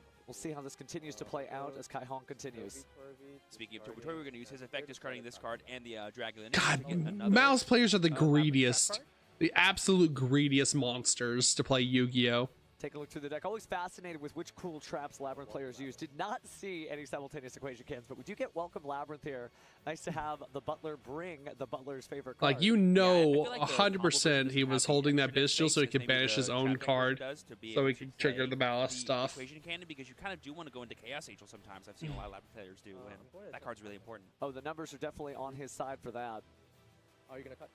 Oh, I think Kai just said pass turn. Look at that. He's like, I got my 2 face downs. I'm ready to go. Yes, sir. All right, so let's see how Javier gets into this duel. He's got that lucky Jinzo hoodie. Let's see if he can beat down the trap deck. Stand by me. Yeah. Going to his main phase 1. I feel like for this kind of board texture, he really needs to worry about specifically the Lovely and then the potential of a Lady coming out of Kai Huang's deck. Just trying to think about all the potential interactions we might have. Well, you are a Malice main yourself. All right. What are you Chain most worried about when you're building up round against start. Labyrinth? Is it just the fact they can keep clearing the monsters off your field and sending them back to the hand? Well, it also like the potential. We're gonna chain to that just to keep him off the card. If that makes sense, you know, because it's really possible that we could see something wild like something that like stops us from summoning or banishes our cards before I'm able to bring them back. But here we see the Lady coming down. This will be a really interesting way for him to get even. Is this big welcome or welcome? I can't tell from the picture. We don't know the kinds of. Looks like it's just welcome. Much like how in the Tombkeeper deck you can just play any one. Which is smart because you can just summon from grave. Kai can play so many one-of tech cards that depending on the matchup. All right, tracked. That's fine. Don't care about that. See how this game continues. The other thing that's kind of interesting is depending on your Labyrinth matchup knowledge, some people do not interrupt the when effect of Lady Labyrinth of the Silver Castle. Some people do that, so they kind of overcommit in order to keep those resources from getting away. But let's see what happens here as we just use Fiend's Bit Track to add Fabled Lure and likely discard it so we can grab it back. Something really important about this interaction is that Javier chose to shotgun the Fuelos and sort of force Kai to activate the Welcome Labyrinth before maybe he was waiting for a more opportune time to do so. All these decks give me ideas for singles I want to order. Yeah, I would definitely wait because especially the Labyrinth's cards are getting reprinted. They are confirmed in Stampede as well. Just the other machine here, or I guess they're not really machines, but they're like items that have been created by the Fiendsmiths. He definitely is a busy engraver, that's for sure. So busy is he going to be coming into play right now so we can get the send? That could be a really fun way to force the big welcome. No, we're going to get the Lacrima. Well, Lacrima can also get engraver, I suppose. Yeah. And she is going to get the engraver. Like, we don't care though, really, here, because he can't chain. Here. And then, yeah, I feel like, honestly, this could be, if Javier plays it in his deck, a Chaos Angel line to be able to banish some cards. But I believe the Lady protects things from being targeted, correct? Or just herself? Herself if there's a set card. Right. But other cards can be. Correct. And then she also can't be destroyed by card effects if there's a set card. So that could really come up during open game states. Yep, so here we see Necroquip Princess, one of the most honorary Fiendsmith cards if I ever saw one. Beautiful card, too, by the way. We're taking a look at the art, and that is not just, you know, a one-of. Oh, wow. Ooh, that was in hand. Get absolutely cooked. This could be huge if Javier that's popped, sir. Name because he's kind of denied a Link 2. And we definitely didn't see the Dominus Impulse coming there. Of course, it is a normal trap card and could be used later in the duel with Transaction Rollback. Oh, yeah, I forgot he still has Transaction Rollback in the grave, too. No big deal. Isn't Chaos Angel also a dark? I believe it is, yeah. So just perfect attribute lining up. There we see Malice and Underground. That's actually really huge from Javier. I really want to play. Really important to note that Javier has not really revealed that he's on Malice against Kai Huang specifically, so he probably didn't see this coming. If he did, he might have saved that impulse for one of these Malice names. I really want to play Orcust, the new Orcust support, with Dominus Impulse. All right, Transaction Rollback. Here we see Transaction Rollback. I believe that means Kai's going to be paying. Impulse again. It's half the life points. Half the life points. Going to go down to 4,000. And then White Rabbit's going to come down as Javier's normal summon. So Transaction Rollback copied the effect of Impulse to stop Goremaster from being summoned, but we have White Rabbit in the hand.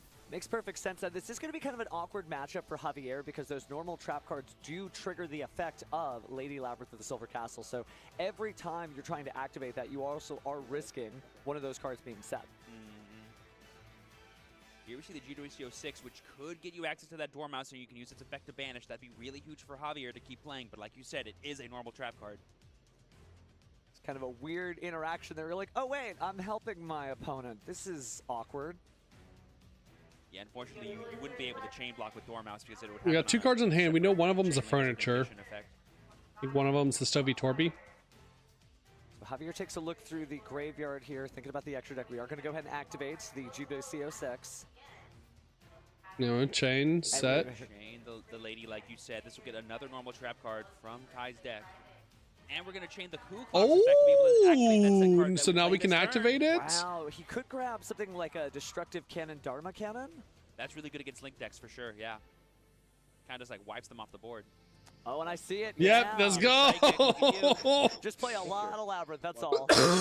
1 card in hand, too. On a new chain link, we're going to use White Rabbit's effect, pay 300 life points, go down to 74, and summon it back out to the field.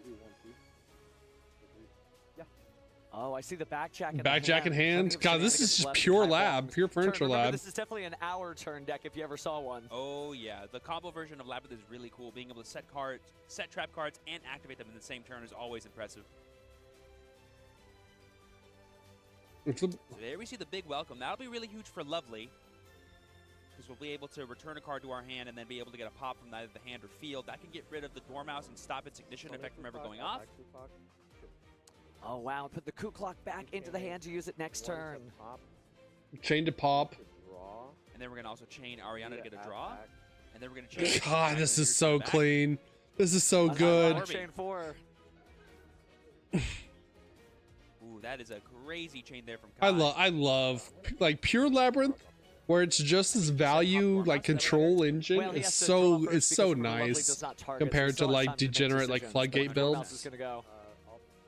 Revealing that he drew the Extravagance. I like how he looked at us. Yeah, he was like, this is for you guys. Thank you, Kai. I appreciate you understanding the show's happening. Heads, tails.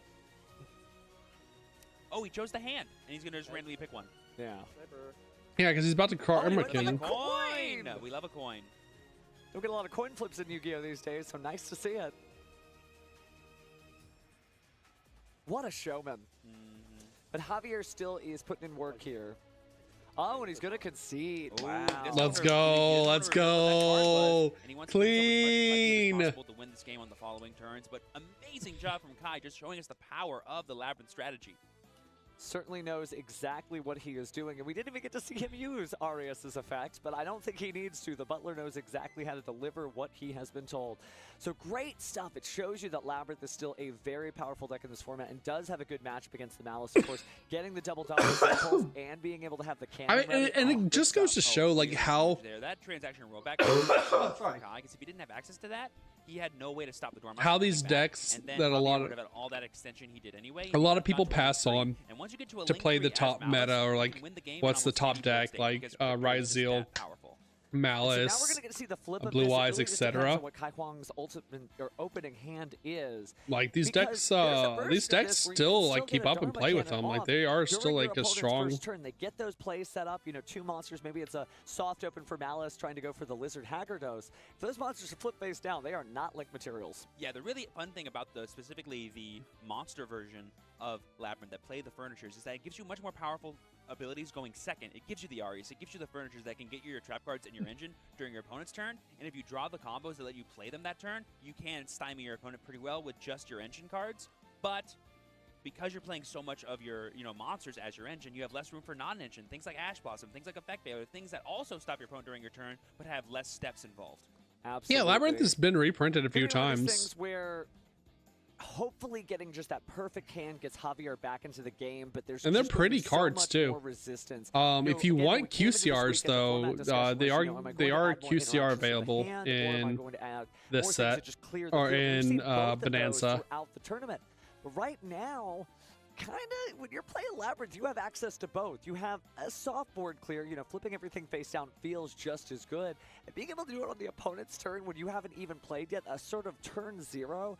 This is going to be quite the match, but again, Javier does get the chance to go first, hopefully able to just jump in and sort of cement his path to victory just a little bit further than he has so far. Something I'd really love to see from Javier's side here is something like the Fiendsmith engine paying more dividends as like an end board piece rather than like an enabler for more Malice combos, because ending on Desiree against the trap deck feels really strong, because being able to kind of stop them from, you know, overcommitting, like spending 2 cards, activate 1 trap, and then just like negating it anyway, feels really advantageous for Javier as a way to just like close this game down.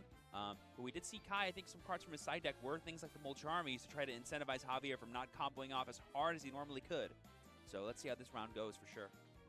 Looks like the duelists are locked in. They have presented, cut their decks, drawn their opening hands, and now they're just waiting for the go-ahead from the judge staff there. And again, hopefully the Jinzo hoodie pays off. If you're a stan of Javier, obviously you're cheering as hard as you can. So World's strongest Labyrinth player, let's go. Top 32 of YCS Houston. This very well could be Javier's last game here at YCS Houston, but he's going to do everything in his power to make sure that is not the case. Let's see how it goes. It looks like he has chosen to go first. They're in the main phase, it looks like. Seems like. Starting off with Fiendsmith Track, that is a great way to start off, especially with your Malice cards in hand potentially as well, to be able to guarantee any Link 3 plays while also getting some resilience against things like Nibiru or force your opponent's hand. Alright, tracked. Quick look at the hand there. It doesn't seem like there's anything to set up an elaborate trap play on Kai Huang's side. I do see Arias, the Labyrinth Butler. Looks like maybe a Shandrag Lear, but nothing that's really going to get anything done right now. I didn't know there was a Yugioh card that's also a mirror. That's so neat. Kai's just looking at himself in his hand. How funny. Oh, good stuff, good stuff. But speaking of good stuff, looks like things are turning up for We're also supposed to be getting new Labyrinth support in the future too. Not in Alliance Inside, but in like the next coming sets, there's a new Labyrinth made. Here, I imagine it's going to be quickly summoned with the swiftness, putting that Lurie back into the deck to be used later. Also, what is in Stampede is the lovely Labyrinth is alternate art is in Stampede as a QCR. Oh, we do have Arias. But if your opponent does the same, then you're kind of in trouble. Ooh, Set trap trick. The trap trick from his hand. That may as well be any trap card in his deck. I'll tell you that much. And it can be activated this turn. All right, we have a Daruma. And then the trap it gets can be activated this turn from trap trick. This is still anybody's game. Yeah, Daruma Karmakan, like you said, is more than on the table. So Javier needs to be really careful when he summons his Link monsters because they are not safe. So there we see the Lurie going back, and we're getting the Engraver. Last time we saw this go into a Neko equip plus an Engraver play to try to go for a Link 2 play. Let's see if he goes down that line again, but this time is uninterrupted, hopefully. Man, I'm so excited for this ban list. If you're Javier, you're like, okay, how do I I'm ready for the ban list. I want to see what they do. Because we saw it in game 1, it didn't get activated, but we knew he had it. The threat of it is always there, especially with trap trick. But it looks like we are going to go into Fiendsmith sequence here. Okay, we're going straight into sequence. If we can get to Desiree, we can just negate the trap trick. Yep. So we're kind of going to force Kai Huang's hand on summon of Desiree here to activate the trap trick, because if we can just equip the sequence, we'll be good to go. Well, let's see. We've got the Desiree. And this is all before Javier has used his normal summon, so if Kai is forced to use his trap trick, he's locked out of using traps for the rest of the turn, and then Javier is maybe just free to play afterwards. Kai Huang takes a look at the empty graveyard other than the one Fiendsmith track, looks at the trap trick, and I think we're going for it. Yeah. Trap trick. Yeah, because you just can't let this sequence get equipped with this Desiree for free. Setting the Desiree feels more than good enough, but I forget if Karmakan does not unflip at the end of the turn, right? It's not like correct. It is not like Book of Eclipse. They stay booked, but if they do not get if they cannot be flipped face down, they just get destroyed instead. No, this is definitely a powerful sequence of his own here, as he's going to be able to flip these monsters face down. And since the Link monster can't be flipped face down, it's going to get sent to the graveyard. Yep, so there we go. The Desiree will get flipped, and the sequence will go to grave. That does deny Javier a Link 2, which means if he just has a regular Malice name like Chessie Cash is good to go. But there we have the talent, because he activated Arias this turn. We're going to reveal the hand. It's Stovey Torby. Oh no, he's activating Stovey Torby. He's chaining the Torby, discarding the rollback, and revealing the lovely Labyrinth. Oh, like, that's perfect. Hold on. Did they change Talent's effect to be Delinquent Duo all of a sudden? I didn't think so. No. Wow, that's really heads up from Kai there. And then we're gonna be able to set the big well. Yeah, and we don't give a shit if that's back in the deck. That's such a good heads up play. No cards in hand. His turn hasn't even started yet, and he has 0 cards already. That's such a good heads up play. Of the hand, right, using card effects to And we have transaction for the Daruma again. Walked into himself, and he's got a stacked graveyard, plenty of great effects in there, and a God, this deck is so sweet. This deck's so cool. Pass after this. Oh, no, you forgot it's a Malice deck. That's true. Setting a card is basically showing I have the nuts. That is true. That is true. All right, so getting the Malice P Dormouse here. Let's go ahead and banish the Malice White Rabbit. Yeah, this is an age as old as time right here, this story. We're going to go White Rabbit. White Rabbit will be paying 300 life points. To transaction for Daruma. Trap card from deck. I wonder what that face down is for look, paying half your life points to go ahead and redo the card mechanic again with the transaction. Yep, it can be activated the same turn. Activating traps in the field, doesn't it? Doesn't activate. It does not stop you from using effects in the graveyard. And we're going to be reactivating that card mechanic, it looks like. Flipping it face down. And you cannot link summon using face down monsters, unfortunately. No, you cannot. They'd have to make a Malice Fusion monster, but we'll save that for 2030. Oh, Javier's asking how the chain would resolve, I think, because if he's able to have the set card and then, like, on a new chain, rollback will copy Daruma Karma Cannon, he can chain Yugioh 6 to that. That is true. But I don't think that's how it works. I believe Karma Cannon goes first. We'll just use it as, like, chain 2 here. It does use it in the same chain link. That is correct. Yeah. It replaces that part of the chain link with the effect you copied. 100%, right. So that means Javier is just debating here what face down he should go for, because if he gets rid of his mouse monsters being booked, means they can't be banished with. You were cooked, my guy. Because I believe they need to be able to know their Malice monsters. They lose their Malice name tag, that's for sure. Like, you would have to chain now to it. Kai's hand. You mentioned, like, all Kai really needs on his turn is a way to activate some powerful trap cards, and he can totally stymie Javier, and we're seeing it right now. I mean, he already has the welcome set. And still has the Arias, the Labyrinth Butler, in the graveyard, able to special summon himself to the field. Yes, literally. He'd be like, I'm going to summon myself. Is that okay? Is he just going to stand on the table then? Well, I did Trap Trick. That's what I'm saying. Oh, maybe Trap Trick does. No, it should just be the activation. I think it may be just the shuffling of the deck here. Yeah. Yes, exactly. I went back in on stuff, is what he meant. I was like, no, you can activate your rollback. You already did it. Definitely a dizzying duel. We passed turn. Let's go! Let's go. Come on, bring it home, Labyrinth player. That's a little unfortunate there. Like, we know the 2 set cards are nothing. Now, it is worth noting that, you know. Yep, we know about this. Oh, he's revealing. We said this is funny. I think he's about to special summon it from his hand. Oh, maybe not. You definitely want to get Lady here so you can get another trap card, surely, right? True. Oh, but the Ariana for the bounce. Of course. Yeah. We forgot that. Now we can normal summon the Ariana. And if you have no cards, it's got to come to you. But he does get to normal summon now. Yeah, and it's Ariana, one of the best normal summons. And we also have the Labyrinth and the because the card is added back to the hand due to a trap effect. Feels like you're never down and out in Labyrinth. You're just one furniture piece away. There's all this advantage, and we're just seeing so many recycling of resources all throughout this tournament. You know, this deck is so nice with it. Oh, he is piloting it masterfully, though. Sometimes it's all about establishing a field of monsters that say no. I love that this format is about just playing and playing and playing. Yeah, it's more of a format of, oh no, I'm going to keep going anyway. So we're going to keep going. Take a look at the graveyard there. Not too much of interest really on either side. Also, transaction rollback is getting reprinted in the Big Welcome Labyrinth can't be used this in Stampede as well, chat. And only one of those so yeah, this deck is about to be super cheap. Careful here because I'm not sure how he outs the face down Desiree, because even if the Desiree does get like destroyed or something and sent to the graveyard, Javier will be able to send one of Kai's cards to the graveyard in response to that. Absolutely. So that could be a really good thing for him. Well, if it's the... hopefully this is a question he has asked himself at some point during the tournament. Yep, so now we're going to grab Lady here. We already activated Labyrinth effects. That's coming right out at Kai's pleasure. Oh, did he draw the white, the lovely? Just using the effect right now to summon out. Does Javier have an impulse of his own? That'd be really fun. If it was set, that would be super, super good, but doesn't look like he does. Gonna go and set that monster. There's no set cards on the field, so it could be destroyed and targeted. And it is forced to summon in defense mode, very notably. We're gonna go battle phase and have Ariana attack. I would assume the Dormouse, but we know Javier has Yugioh 6, meaning any mouse name you get rid of, he can just bring back at the end phase. So it's a little rough to get rid of White Rabbit because that could get him more trap cards if he has any. But he's going to go for the White Rabbit, it looks like. Wait, this is the White Rabbit. I'll hit White Rabbit. Yeah. That is White Rabbit. He'll be going to the graveyard, but that means it can be back with... he redrew the lady, unfortunately. So we've been talking about we how do get a great the trap, Labyrinth though. deck is against Malice, but Malice actually has a lot of in-archetype outs for all these different situations, including the Lady Labyrinth of the Silver Castle, because the targeting issue is not an issue, and neither is Destruction, because you have non-targeting Banish. Now, it is rough if the Lovely was in play, because then you can't respond to trap cards. But right now, Lovely's not in play, so Javier does not need to worry about that. But we did set regular Welcome Labyrinth just now, and then Kai just proceeds to end his turn. Javier probably just debating if he wants That was to use big his welcome, right? Swords I thought it was big welcome not set. drop return.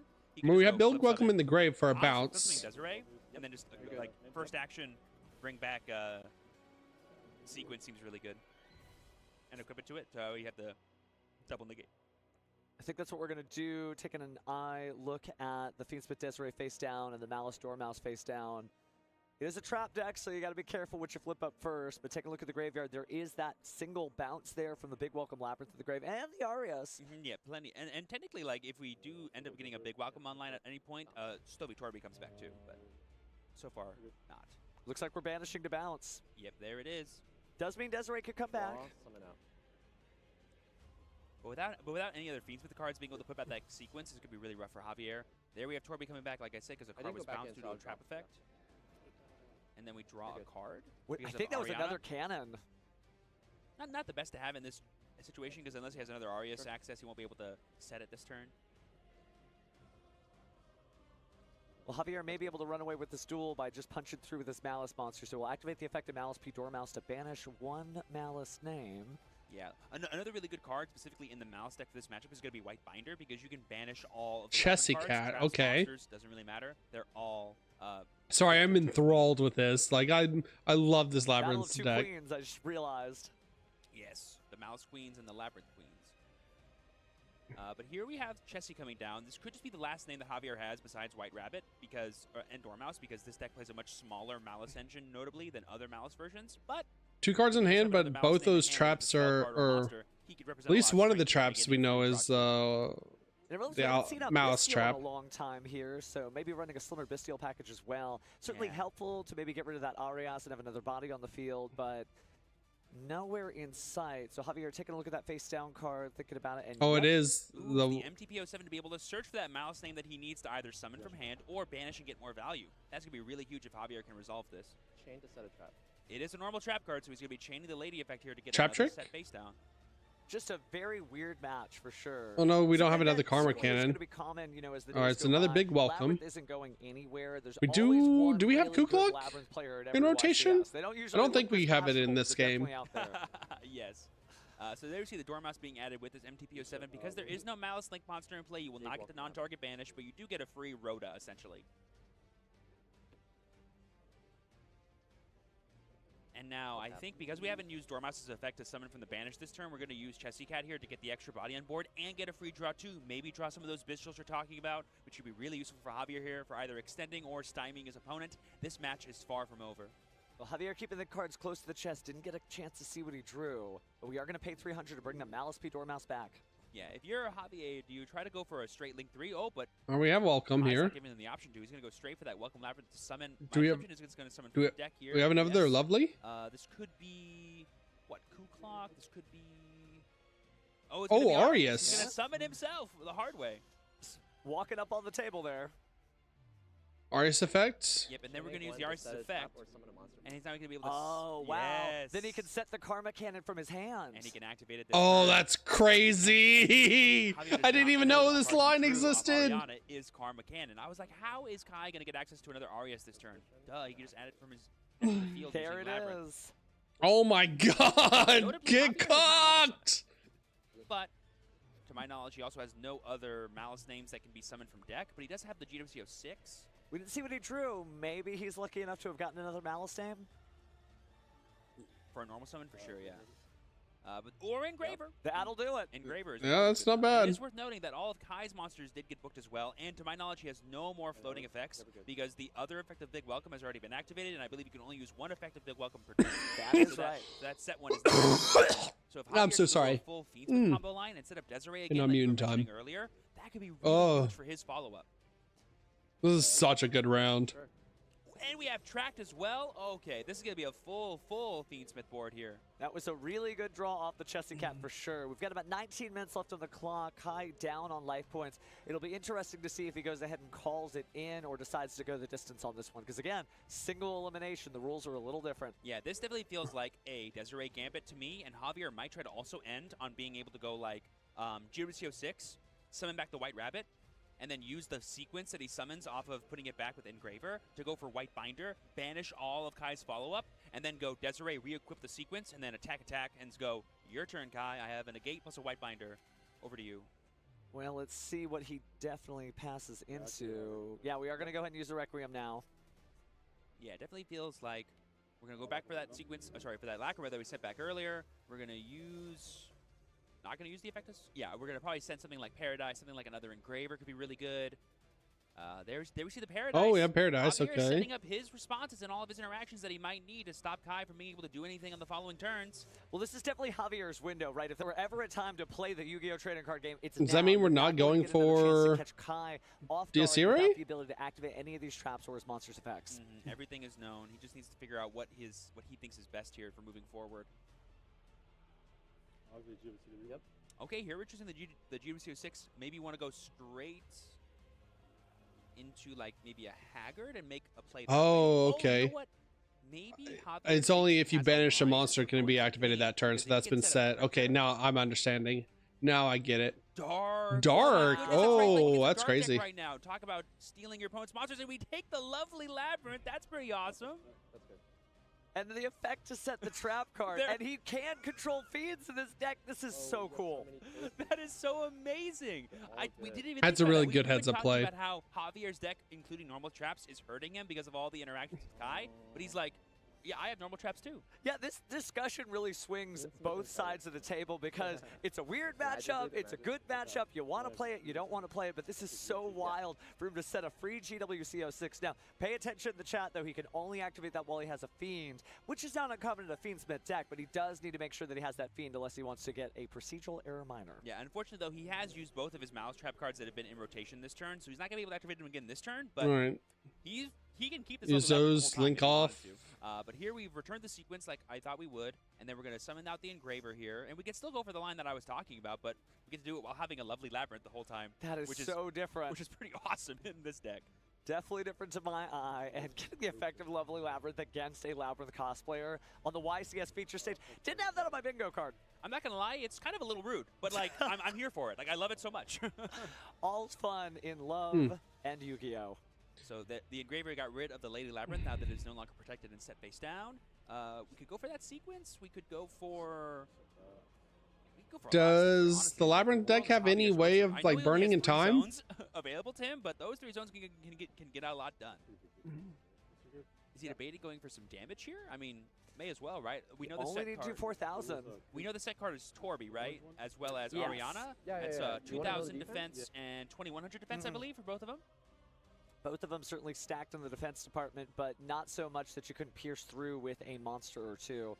I feel like if you're going to push further, you probably want to get rid of the Fiendsmith Engraver and Dark the Dark Charmer Gloomy for another Link summon, but you may just want to keep it as is. Javier's in the driver's seat, so let's see what he does. There is an argument for like linking off this lovely, but I think Javier thinks he gets a lot of value out of keeping it in play, / keeping it away from Kai to be able to summon back if possible.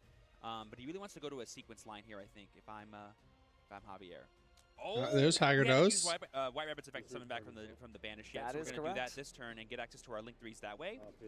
Like I said, looping in White Binder into this combo right now feels really Oh good for Javier. god, I'm so sick of Fiendsmith. I'm so sick of Fiendsmith. And with only 2 zones free, he is making that Link 3. Plus, it also gives Javier the ability to set both of his normal trap cards again. Having MTPO7 and Yugioh 6 in rotation is all the follow-up he needs. And that's going to be really good here. So yeah, we're Link 3 summoning, just to double-check for everybody. And he's just deciding which Link 3 he wants to go for. I guess he could go for Red Ransom, but no, White Binder seems so good right here. I totally agree, Javier. Just to rifle through the graveyard. Kai finally calls in his chip, so we got 14 and a half minutes left on the clock to go into a 3rd game. Honestly, after seeing 2 Karmic Cannon resolved against Javier in that game, game, I thought he was done, but he just showed the power of the Fiendsmith engine being able to extend and had that the Dark Charmer to steal a literally top deck Engraver and Track left in hand. Won the first duel, and technically Labyrinth won the second duel. Just Javier is the winner of this game. Yeah. I keep wanting to call him Arius, but Kai was like, I'm not going to let my lovely hit me. Not even close. Jumps down. What a good game, though. But we'll see what sort of side deck options both of them choose. Obviously, if there was anything that Kai put in for going second, that may be coming out because he gets to go first. And man, when you get to go first as a trap deck, everything feels pretty good. But Javier, you know, as a Malice player, you get used to just playing through stuff, so he may be well equipped for this. And obviously, he demonstrated he is no slouch in this duel. Yeah, we've only seen one Malice Link monster get summoned across 2 games, but I really feel like once Javier establishes that Link 3, he'll know what to do from there in order to go for game. And Kai's whole thing is going to be, how can I stop that from happening? And it is difficult. Sometimes there's just not anything you can do when the traps come down. Yeah, if we had like a little advantage meter, you can tell Kai is feeling much more stable for this game 3. He has over 14 minutes. He knows he's going first. We saw how in control he was in game 1. It'll be really exciting to see how this one shapes up. I'm not really sure what Javier could maybe potentially side deck in, because I'm not sure what's in his side deck, but something like, you know, Breakers, something like the Molcharmies to get extra draws in case we know he's playing the combo version. So he does summon quite a lot, actually, comparatively to other Labyrinth decks we've seen in the past. So there's totally a world where he can kind of out-advantage slash just blow up everything Kai's trying to do. It's true that almost every Molcharmy works against a Labyrinth deck, right? There's plenty of special summoning from the graveyard. There's actually a little bit of special summoning from the hand. There's definitely some special summons from the deck with the Welcome Labyrinth cards. So Kai sort of is leveling out there. Javier seeming like he's doing good as he starts to get his pile shuffle on. Nice to see both duels conversing in this very incredibly tense match because, again, only one duelist may advance into the top 16. Yeah, this game is make or break for both players here. If they win, they move forward. If they lose, they go home. Well, he is doing what they said could not be done. Cosplayer up here on the top 32 stage. Nobody ever believed, but now they've been proven wrong. I guess the secret is you don't cosplay a character, you cosplay the monster. Honestly, that probably does give you a little bit of like a spirituality bonus for sure. Like, oh yeah, we're just perfectly in alignment, me and my deck right now. Dual Spirit, I am the Dual Spirit, but Kai seeming like he's got a level head there. And come on, this is the people's champ. It's always important to, when you're side decking, to make sure that you shuffle that deck, because the cards in your side deck have not been touched nearly as much as your main deck cards, and so a lot of duelists are superstitious that they're like, I really got to shuffle this because they need to be properly mixed up.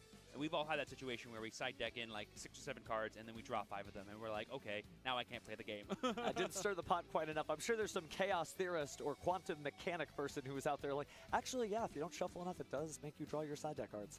That's too much math for me. I can barely resolve simultaneous equation canon. Barely. That's fair, that's fair. Looks like the duelists have presented and cut, so this game is going to go. But it's just so wild. I did not think this is how we were going to stop the top 32. Speaking of starting the top 32, it looks like we're getting ready for this game 3. Our duelists are drawing their opening hand of 5 cards. It's going to be really exciting. Best of luck to both duelists. They have done an incredible job showcasing why they deserve to be on this stage for the Yu-Gi-Oh! Championship Series. So let's go ahead and get into Game 3 of our top 32. A top 16 finalist will be decided here and now. Will it be Javier or will it be Kai Huang? Good luck to both. Imagine Kai was like, no, you can go first. Now, I saw quite a few spell cards here, so let's start off with Pot of Extravagance. Yep, beginning of main phase 1, we're going to banish up to a maximum of 6 cards and draw 1 card for each 3. Top or bottom? Top side. Just going to take 1, 2, 3, 4, 5, 6. All right, come on, lab player. Kai's like, give them your energy. Well, we did lose some Chaos Angels. Showing us the camera. Thanks. Thanks, Kai. Of course, the cosplayer knows how to play to the show, right? Make sure we know everything. Wow. Ooh, but we did draw 2 purple ones, which makes our life a little bit There's better, a probably. trap track, it looks like. Are you a purple trap person or a pink trap person? That's an age-old debate. They're definitely purple. It is called Herald of Purple Light. Very true. They were discarding an extra copy of Extravagance to use a furniture. I believe that's Stove. A lot of spells and traps in the Malice players. That's what, like 3 traps and a spell plus Engraver? And oh, that's a tract, isn't it? That is 100% a tract and Engraver. Labyrinth. Gonna be able to give us some extra effects to our welcome. Oh, let's go! Some pops. Not too shabby, but no other monster cards. He's going to be setting 3 and passing. Probably a thing Kai is more than comfortable to do. Doesn't mean those monsters aren't coming. They could be right here. Oh, no, we're going right into the main phase, though. Now, what's great about the field spell is it gives you almost like a Ryzel detonator level of control, right? You're not only getting your game plan on, but you do get to destroy your opponent's cards before they get to actually get materials on the field. And here we go. Javier starting up with the Fiendsmith side of his deck, as always. Going to be sending that Engraver to the graveyard and getting tracked. This is really huge. Is he on 2 tracks? Want to start off. It gives Javier access to so many resources, and again, potentially an early Desiree and a sequence. I think I saw an Artifact Lancia in Kai's hand. Ooh, interesting. That's incredible there. He mentioned it earlier. He was surprised his opponent didn't have it, but I guess he drew into it, and now he might be ready to use it at a moment's notice here. I mean, there is something to be said about, okay, first of all, Javier's grabbing Lacrima as his card off track, not Lurie, meaning he probably already has Lurie in hand, or he just really wants to normal summon this card and nothing else. We're going to be setting the he had Paradise in hand. Heads up play from Javier here, getting that extra interruption already locked in. It also means he drew it in that opening hand, so he definitely wanted to get rid of it since he wouldn't be able to with Lacrima. 100%. Now we can use Lacrima here to send another copy of Engraver. Probably would be the best option here. Just get plenty of names for rotation and follow-up. Makes a lot of sense to me, because now if we do end up going for a Desiree, we have plenty of material to summon it.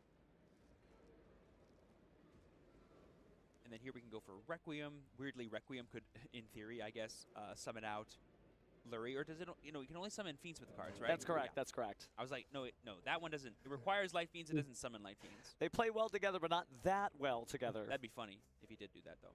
All right, so here we see the Requiem going away. Gonna get the 3rd Engraver potentially. Yeah, what's he summoning with I can this? think of that's a target. Yep. Oh yeah, he's running on. He's on 3 Engraver, 2 track. That's crazy. The cards recycle themselves pretty well, but it also means that if there's any draws in future turns, you're not going to draw anything redundant because you've kind of used up most of your Fiendsmith engine. And this is also that's a kind of huge. That's a thick Fiendsmith engine. Seem to be stopping anything. That's interesting. I guess I can keep playing. Yeah, because Kai is definitely the most afraid of the Malice part of his deck. Because yeah, part of his deck like this does nothing. Damage to win the game this turn. So here we are. We could go for a Neko Quip. We could summon the other Engraver, but we're just going to go to combat. Okay. To the dome.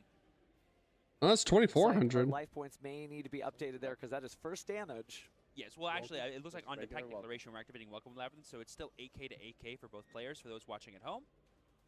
But there we see the Welcome Labyrinth, which has the added extra effect of being able to pop a card. Yeah, now we get to pop the Engraver. And it doesn't target, which is really going to help here. We have the lady coming down. If I want to pop. Sure. He's considering leaving the Fiendsmith Engraver on the field and just getting rid of the Requiem. Oh, but he doesn't destroy it at all. Interesting. Probably doesn't want to have the Requiem back in graveyard, I suppose. And the Requiem can't do very much. We've seen how agile Lacrima is by throwing the Requiem back out and then just continuing turns from there. But it's not like you're really doing anything with the Requiem. Yeah, you can't attack over. That's smart. Lovely lady. This might be the one time that there's an issue. Excuse me, Lady Silver of the Scale. Yes, Lady Labyrinth of the Silver Castle. Yeah. Lady, they're both ladies and they're both lovely. So we all right, go Neko Quip. Okay, that's especially fine. with the new art, by the way. I don't know if you've seen it, but she definitely gets the armor back out. So there we see the there we go. We have updated life points. Not used Engraver's effect to summon from the graveyard, so this could where are the other 2 set cards? Right. Summon back, shuffle back. I believe we set back another copy of Engraver there. He hasn't used the destruction effect. It technically means if he has another Welcome Labyrinth card, he could choose to use it then. Yeah, he's got to have big welcome set, right? This would be the chance to do it. 6 minutes now. So here we go. Oh, we're linking. 2 here. Into we have time, right? sequence, I would assume. Oh, okay, I was scared. And this is the that I was talking about earlier.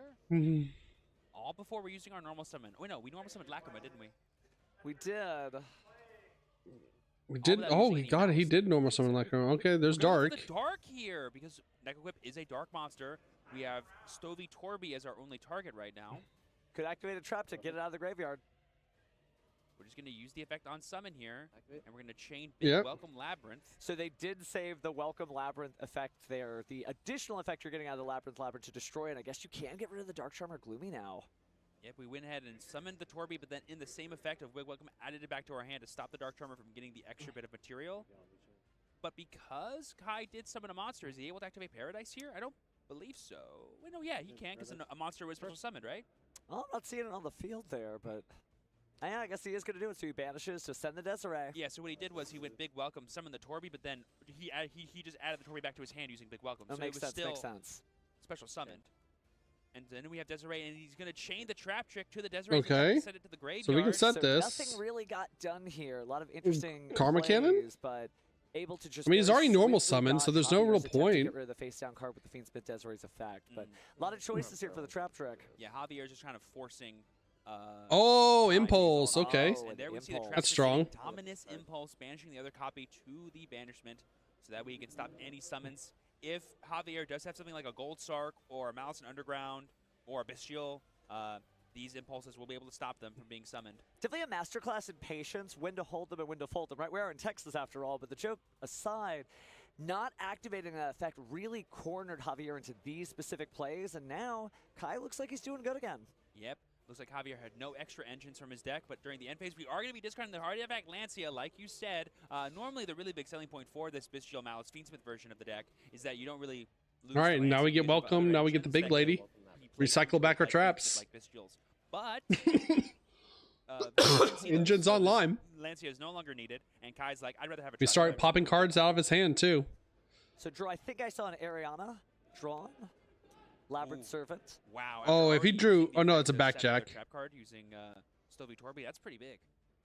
We're going to use the effect of Big Welcome to bounce the dark. Oh, that's huge. Javier's extra deck because we do control the lady. You'll get a lot of resources out of that, so. And then we have Welcome Labyrinth being activated for the turn to summon another monster. We're chaining to the effect of Big Welcome, Welcome Labyrinth. I see. Wow.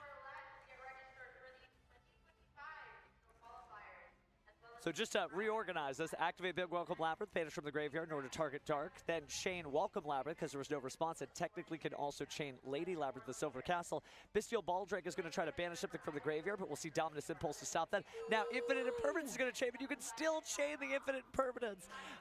Basically is triggering the Lady of the Silver Castle, so everything still came out Kai's way, expertly cornered. So yeah, chain 6 is Lady to set, chain 5 is Imperm, negating Lady.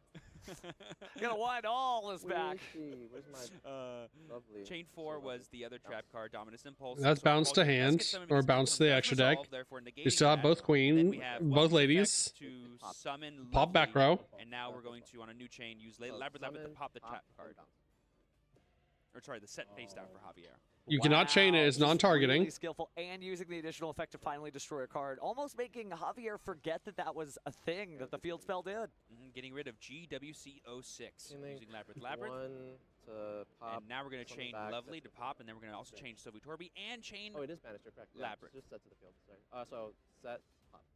Oh, remember, yeah, the Baldrake targeted Torby to banish.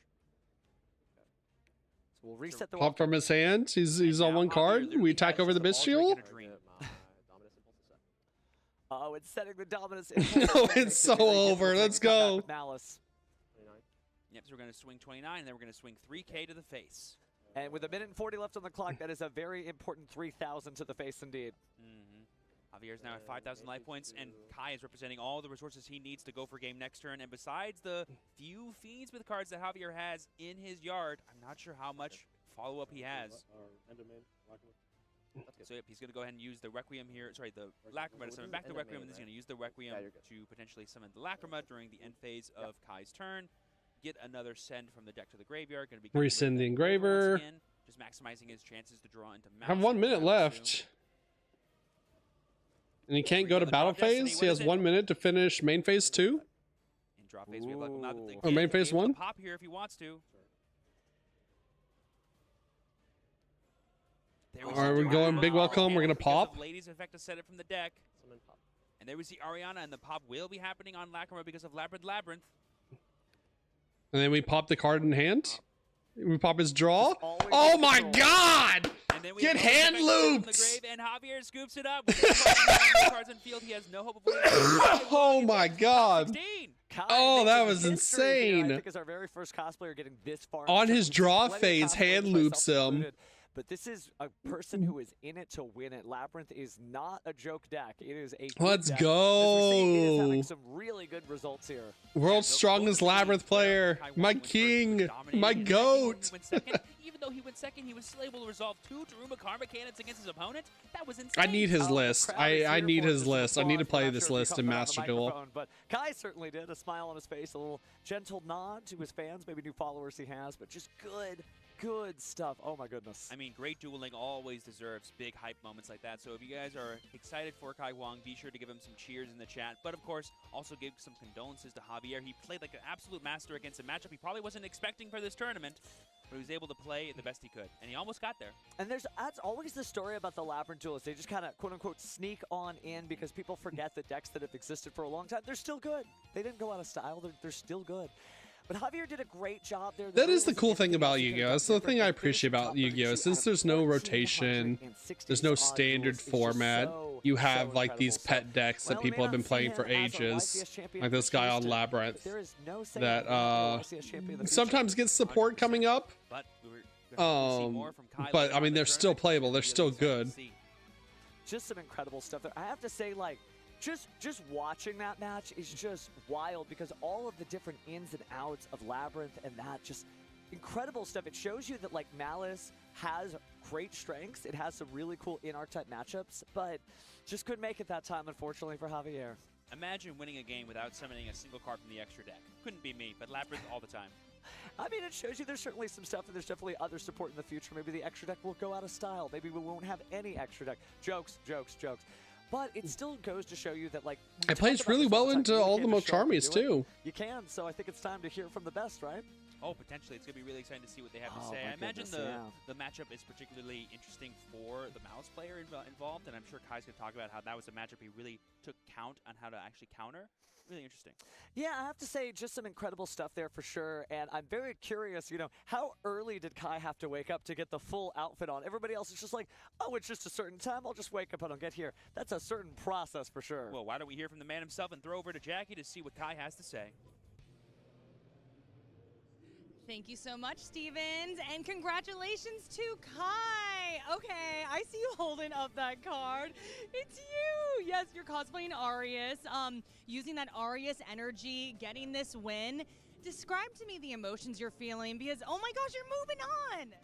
I love Yu-Gi-Oh! And when you play your pet deck, your favorite deck, and you win at such a high level, there is no greater feeling in the world. It's, you know, I could have played Malice, I could have played Ryzeo, but I think if you're going to try to make if you're gonna try to do something good, perform a miracle. Do this. Yeah. There's no better feeling than winning with the underdog, guys. And I'm getting emotional for some reason. Oh my gosh, I love the energy. Thanks for the claps, everybody. Everyone really excited for you. I do want my king, my goats. About this affinity that you have for the Labyrinth deck. So Co-money, Plunks, more live twins. I mean, we're getting live twin support in Alliance Insight. I will have live twin if Fiendsmith, mark my words, chat, if Moon of the Closed Heaven is banned, I will be playing live twin Fiendsmith. I like that the deck is fair. On top of playing White Forest. I will post live twin deck lists. Like watch a movie, basically, watch them make a combo. I could just stop them. Also the aesthetic, though. And then I grew to love. Hopefully we get rid of Abyss Dweller and cost you hundreds, right? Yes, it did. And Dimension Shifter, so I can play live twins. I'm gonna take a bathroom break. I'll be right back, chat. I had to buy the fabric. Remember to like and follow the stream. Like my measurements. Part your cowboy today. So crazy, yeah. Everyone loved it. I love it. Actually, one of the Stevens was saying like that took real commitment. You had to wake up early to make sure you got in your cosplay and everything. So, but you're channeling that energy. You're doing fantastic. Do you have a game plan for the rest of the tournament? So I came in to this tournament trying to. I think the best deck is Malice, and this deck has the best going second matchup into Malice because your imperms, your Nibiru's are not going to stop Malice. Daruma Cannon will. So that's why I'm playing this deck. Into Ryzeo, I have a fantastic matchup. Into Fiendsmith Ryzeo, they just have to high roll me, so I'm perfectly fine with that. I'm just going to high roll them back. I don't even want to ask this. It seemed like you were feeling confident despite the matchup with Malice. No, so I like the matchup. You did? Okay, elaborate. Yeah, I played 3 Dominus Impulse, and Daruma Counter Cannon is a very strong. He's also playing Fiendsmith. He has to sequence things differently, so as long as you know, well, he did brick, but as long as you know his lines, you should be able to stop them, if you have enough cards.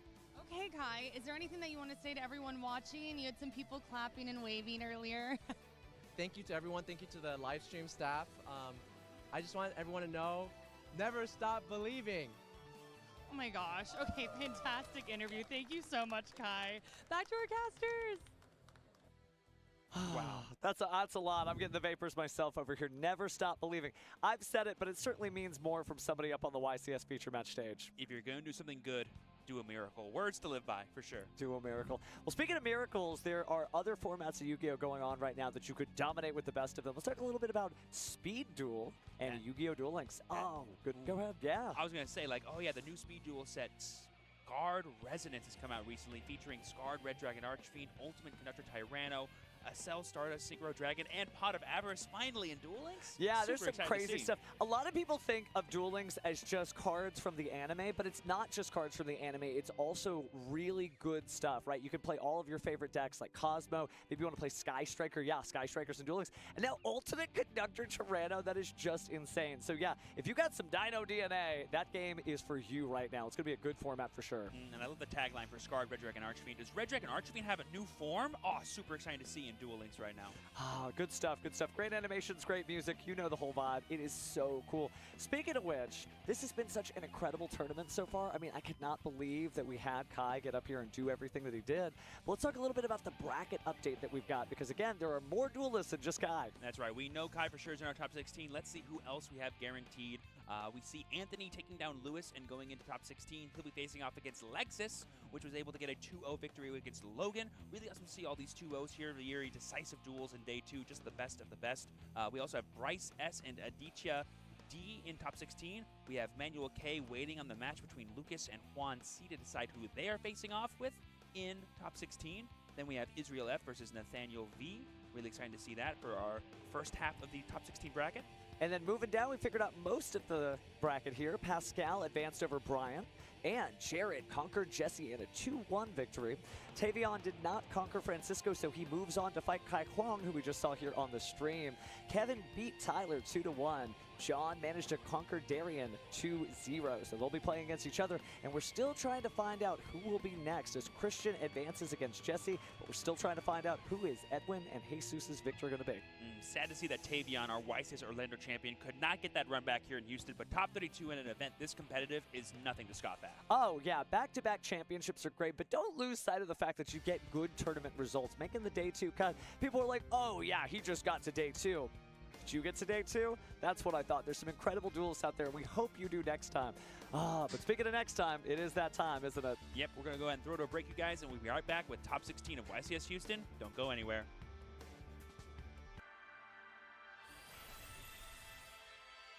I should have done it green.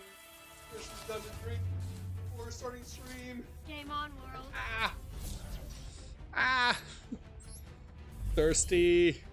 All I have is a Red Bull.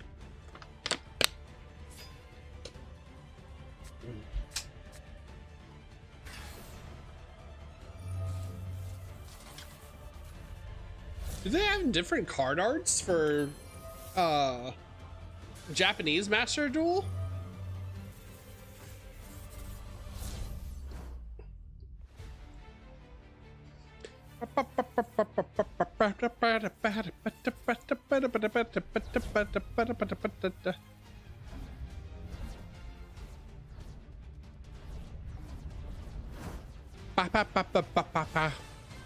Konami, support VTubers. Another game, world? It's time. It's time, Konami. Support your Yugi VTubers. YCS Houston 2025. And I'm going to go through and find out duelists and see if they can guess the card that I'm holding in my hand. They're going to have 60 seconds to ask me yes or no questions and try and determine and narrow it down to the exact card that I'm holding. Let's find out what these duelists know, shall we?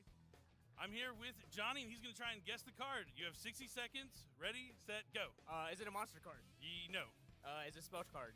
Yes, spell card. Is it a field spell? No. Is it a continuous? No. Is it normal? Normal, yes. Is it played in the meta right now? Yes. Tracked. Limited? No. Oh, wait, I already asked that. No, we didn't. Dang. Is it triple tactics talent? No. Triple tactics thrust? No. What else I gonna ask? Tracked. Tracked. Is it played in Rhizio decks? No. Is it played in Malice deck? Yes. Is it Allure of Darkness? Yes. Oh. You got it good. All right. Hello, everybody. I'm here with Jacob. All right. Hello, Jacob. We're going to try and see if he can guess the card. You're going to have 60 seconds. You can ask me any question you want, and we'll see if you can figure out what it is. All right. What is this a line for? All right. Ready, set, go. Is it a monster? Yes. Does it have a level? Yes. Does it have an effect? Yes. Is it level 8? No. Level 7? Oh. Yes. Dark Arm Dragon? No. Does it banish a card? Yes. God, these are hyper specific questions. Kashtira archetype? Yes. Fenrir? Full name. Kashtira Fenrir? Yes. You got it. It's Kashtira Fenrir. Hello, everyone. I'm here with John. He's going to try and guess the card. You're going to have 60 seconds. Go. Yes or no questions? Is it a monster? No. Spell? No. Trap? Yes. Counter? Yes.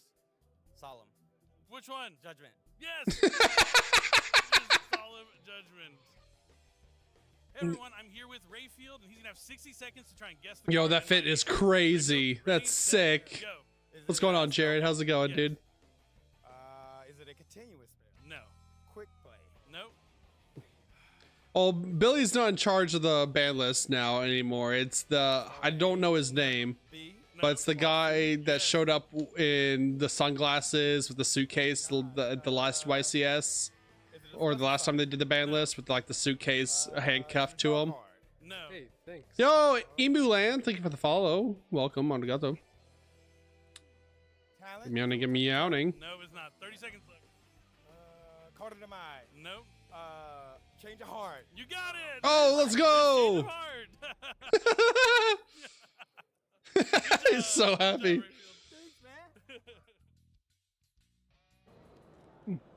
Draw phase, anything? Oh, cool. Ryzeal Fiendsmith mirror. I love this. Sick. That's Prulia, right? Yep. Okay. The one from hand. I'll stand by main phase. Yep. Activate track. No response. No, what I'm saying is Billy live announced at last YCS that it would happen, is what I'm saying. At Vegas, the unstreamed team format YCS. Sure.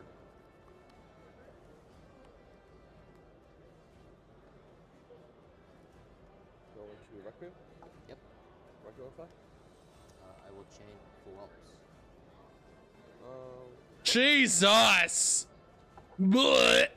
Blech. Go Lakuma. From Bash.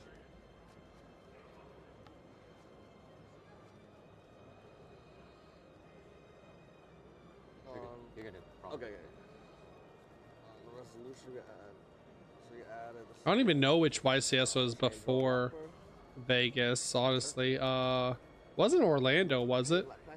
Might have been Orlando. It has to be the one. Okay. It's one. Okay, cool. Oh, yeah, sorry. I will special Pixie by sending Aggregator. Okay.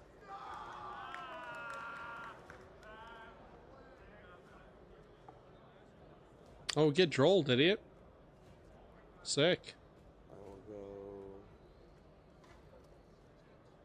But now we can't add cards as well. What the hell?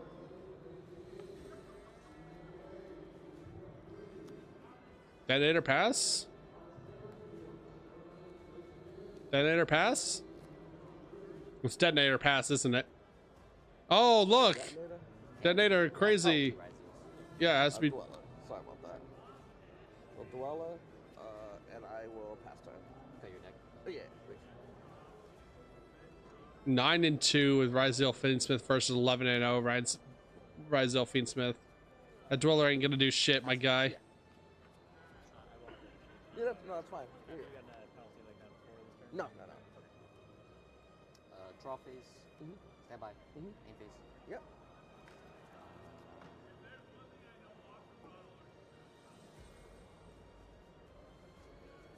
Yeah. Also, Billy is not in charge of the ban list or when the ban list is released. He's literally just a commentator, announcer. I will chain Dweller. I'm so ready for Ryzeal to hit Master Duel. Like, there's so many people that complain about White Forest and how strong White Forest is. I want them, I need them to feel pain now. They actually want White Forest banned in Master Duel. I'm like, I need them to feel true pain. They're going to lose their collective minds when opponent ends on Detonator and like 5 materials. One card in hand. Yeah. Oh, we're making a Dweller, or we're making Detonator just beat over it?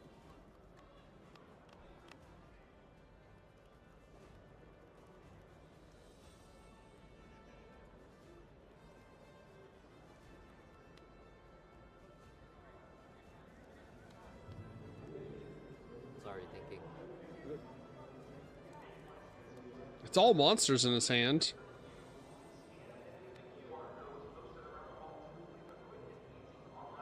Or linking. Sick.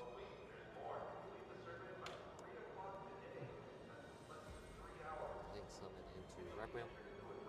Activate Requiem spec. Yep.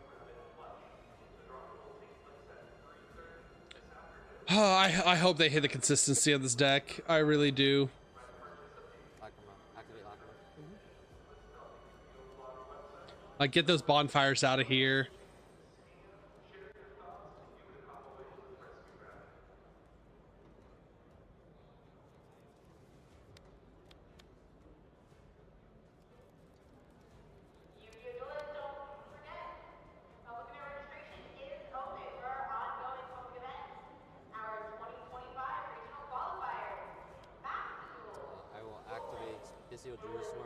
Targeting your Lurry. Oh, what? Your Beastman's Lurry. I mean, Fable Lurry. Yeah. Yeah, fine.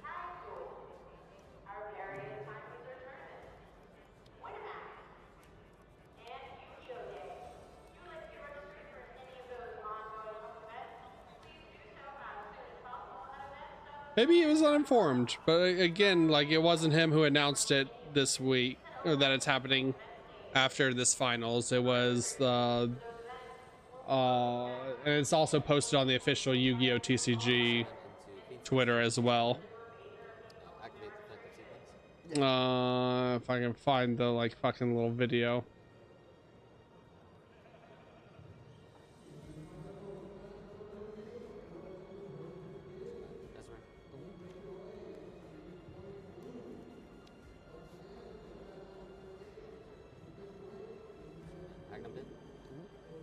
Because I have no idea who this, what this guy's name is. Special sword. No effect, obviously. Special ice pitching engraver. Yep.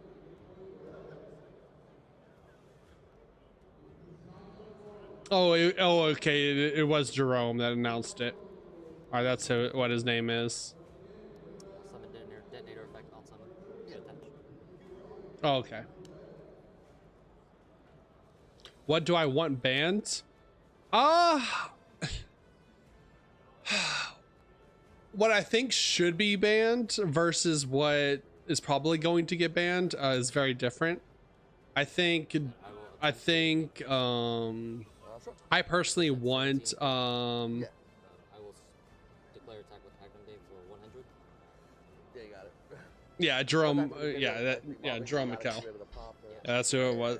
I never knew his name. I used to not ever pay attention to shit like this. Hello and welcome back, everyone. But we've made it to the top 16. I think, that's right, and I believe Dimension Shifters should 100% be banned. Dweller should 100% be banned. Moon of the Closed Heaven should 100% be banned. Do I think that all of them are going to be banned? Absolutely not. What? I don't think Labyrinth usually means Also think Malice. Toad should be Oh, at in the banner matchup 1. against- I was like, what did you say? I don't think they ban Yeah, Engraver. no, it's I do. absolutely crazy that Labyrinth is in top 16. There's also a lot of other decks, plenty of excellent. I think they duelists that have hit. made it I think all they the hit way. Moon One before of they hit these 16 Engraver. players will If be anything, they'll walking limit away Engraver. as a YCS Wow, you champion. just in And time there's for some top 16. excellent duelists for sure. There's Pascal. Lots of crazy players. We just saw him make it all the way. That's the player. Because who defeated Fiendsmith Johnson in the also- last round. So many excellent duelists. Fiendsmith also Get their moment in the enables sun. the new support that's coming out with Orchest Definitely. One and of these players will be or walking not away with the Orchest trophy. with Life Twins That's that they the want to sell. NWCQ So I don't think they'll champion. outright shout-outs get to rid of the Lex, Fiendsmith holding engine. down some excellent duelists. Oh, there you go. You said that, you mentioned there were some players from the EU. Oh, competed at the World Championship this past What the hell year. are these poses? I just can't believe Jared Randolph. Shout outs to my boy. It's gonna be cool. I just can't believe one of them is gonna walk away with the trophy and etch their name into Yu-Gi-Oh history and become YCS. Why is he so sick with it? champion. Why is he so Just sick with it? absolutely They don't understand him. It's been an amazing YCS. I was excited for this tournament.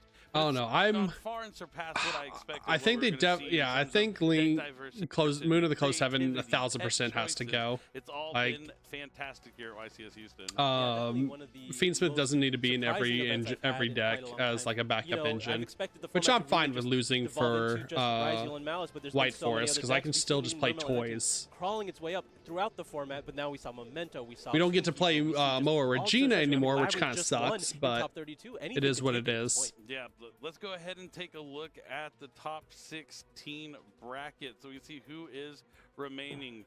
We see Anthony's going to be taking on Lex. Bryce against Aditya. We could still technically play Moa Regina if we play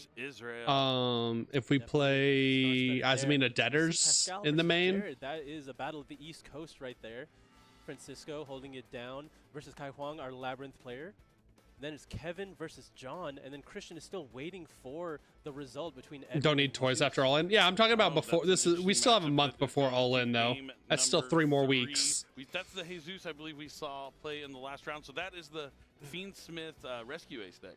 Okay, yeah, I'm glad to see them make it into the top 32. Definitely. I mean, Rescue Ace is one that caught me by surprise this weekend.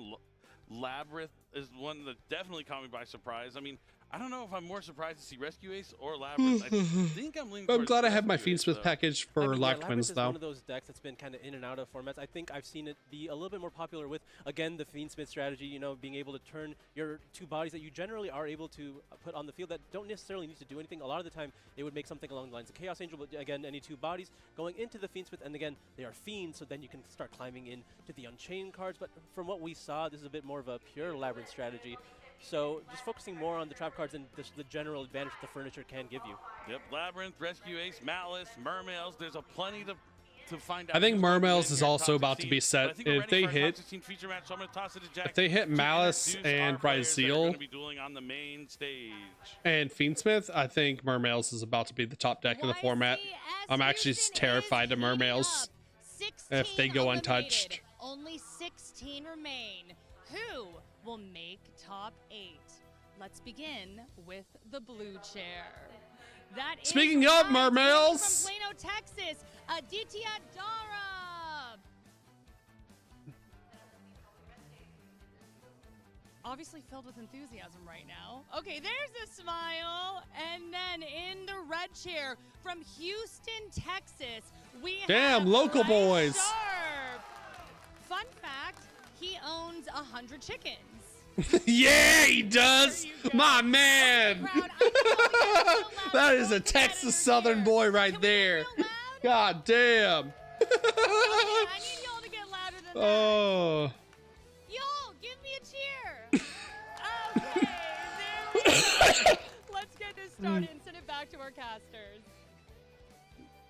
All right, thank you, Jackie. Good to hear from the crowd there. Aditya, our NAWCQ reigning champion out of Plano, Texas, my old stomping grounds. And Bryce, as we heard the crowd pop off for him there, is the hometown hero right here out of Houston. 100 chickens. I need to go hit him up when I need some eggs. I've been looking for them. Maybe this is where I can find them with Bryce. Yeah, you always have to ask a friend for those local eggs. Oh yeah, Stun decks can play 7th Tachyon now and just grab your barriers and your Vanity Fiends from it. It's sick. And I believe this is going to be a pure Ryzeal deck, which we haven't seen a lot of on stream this weekend. It's always been the Fiendsmith Ryzeal, maybe like the Shark Ryzeal deck, but this is just pure. Yeah, surprising to not see the inclusion of just the small little bit of Sharks to really amplify your plays, giving you 2 additional level 4s to either go into Bomb and Shark or just go straight into Duo Drive, save some of those pieces, but opting to just keep it as streamlined as possible. And then we have the Mermail Landing strategy that we've seen be so powerful going into this tournament, being able to take down Buenos Aires. Not gonna lie, I am excited to go back to pure White Forest if they do ban the Fiends, if they do ban Closed Heaven. When it goes first. But it can also go I've been playing Fiendsmith for the past 3 weeks of White Forest, and it's not fun. It's not enjoyable.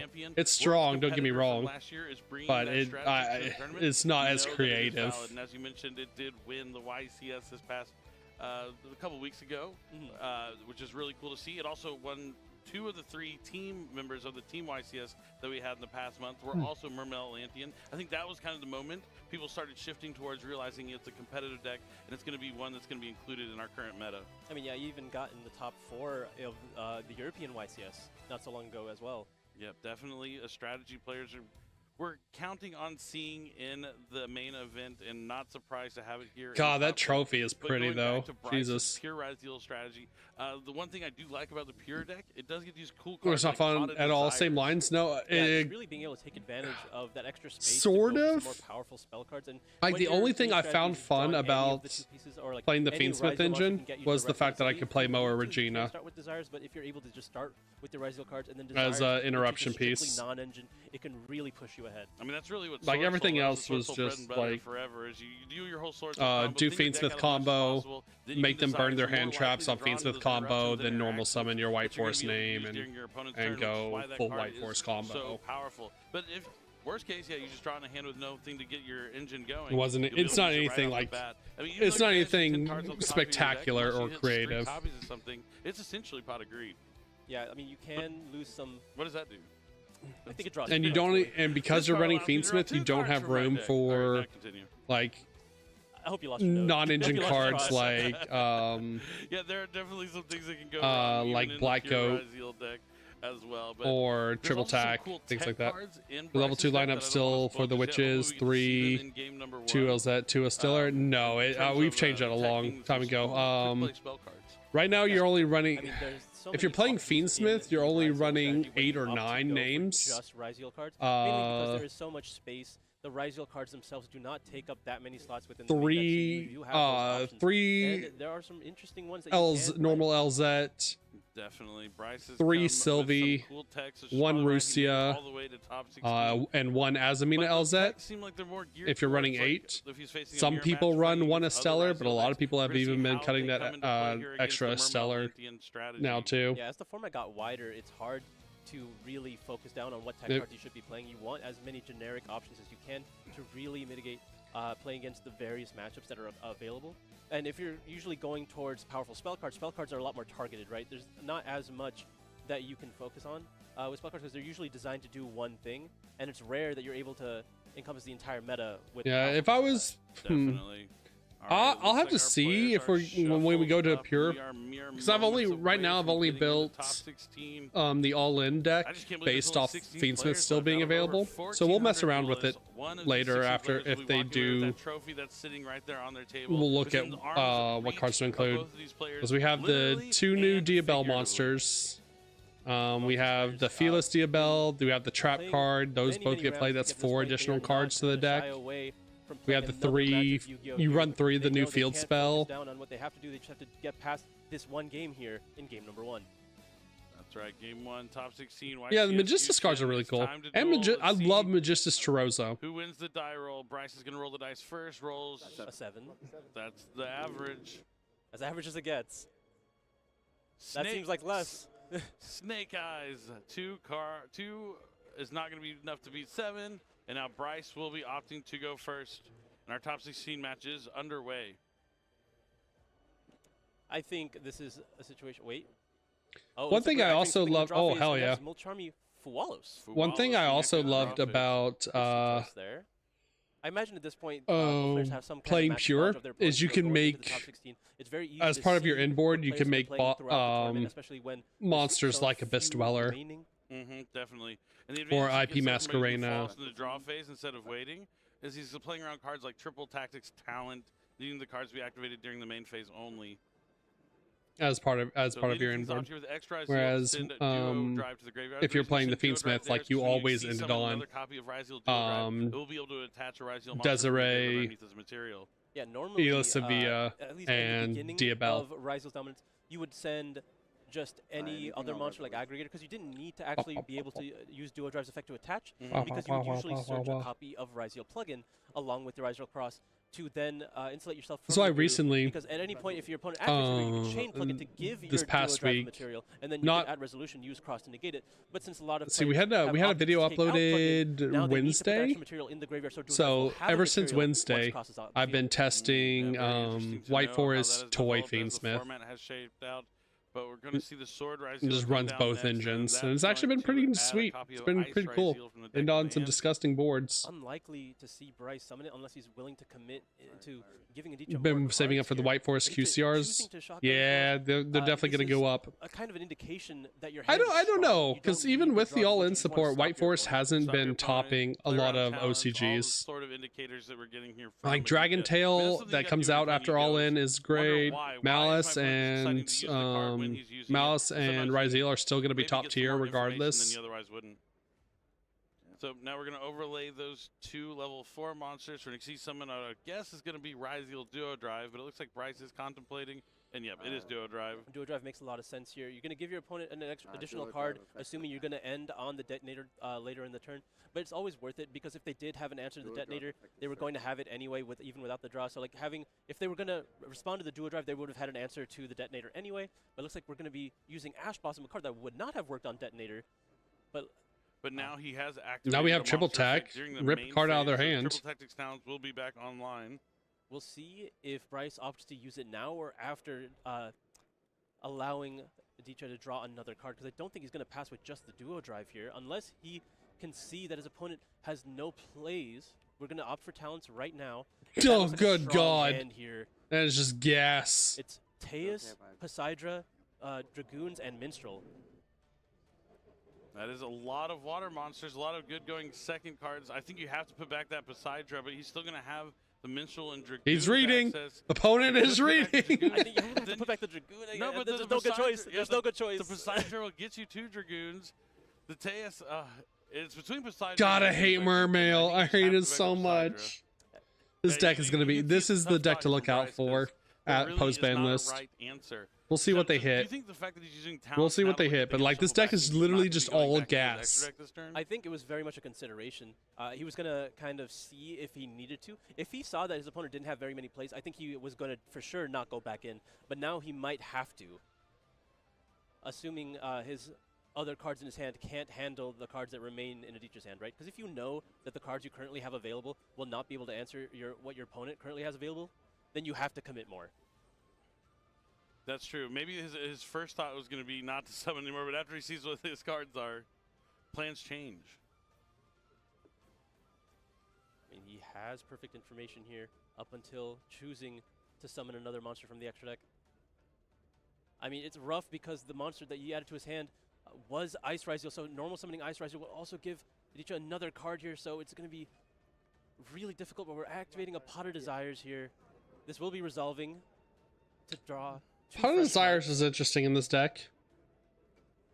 Interesting that use the talents for the desires, but I mean, yeah, Ash is already used, right? There's not any necessarily repercussions or something bad that could happen. I think he was really hoping to cut Aditya off entirely with that talent to get lucky, so that Duo Drive can survive another turn, and then he can get those cards out of the deck before activating Desires. Joel, maybe Shifter stays best against. If he was able to you cannot keep keep Shifter in the format. Does have a playable hand, then he can still activate Desires. If you keep Shifter in the format, it kills every new deck that's about to come out.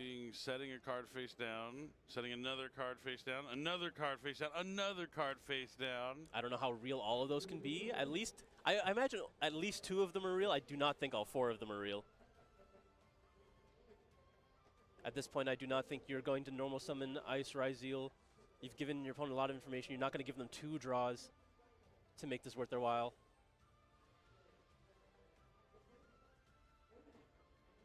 Are we setting it? We're setting it. Sets Ice Ryzeal. Oh man, he What? taking a lot of risks. We end up putting back the Dragoons, interesting. Right? Poseidra is able to go after a lot of these cards here.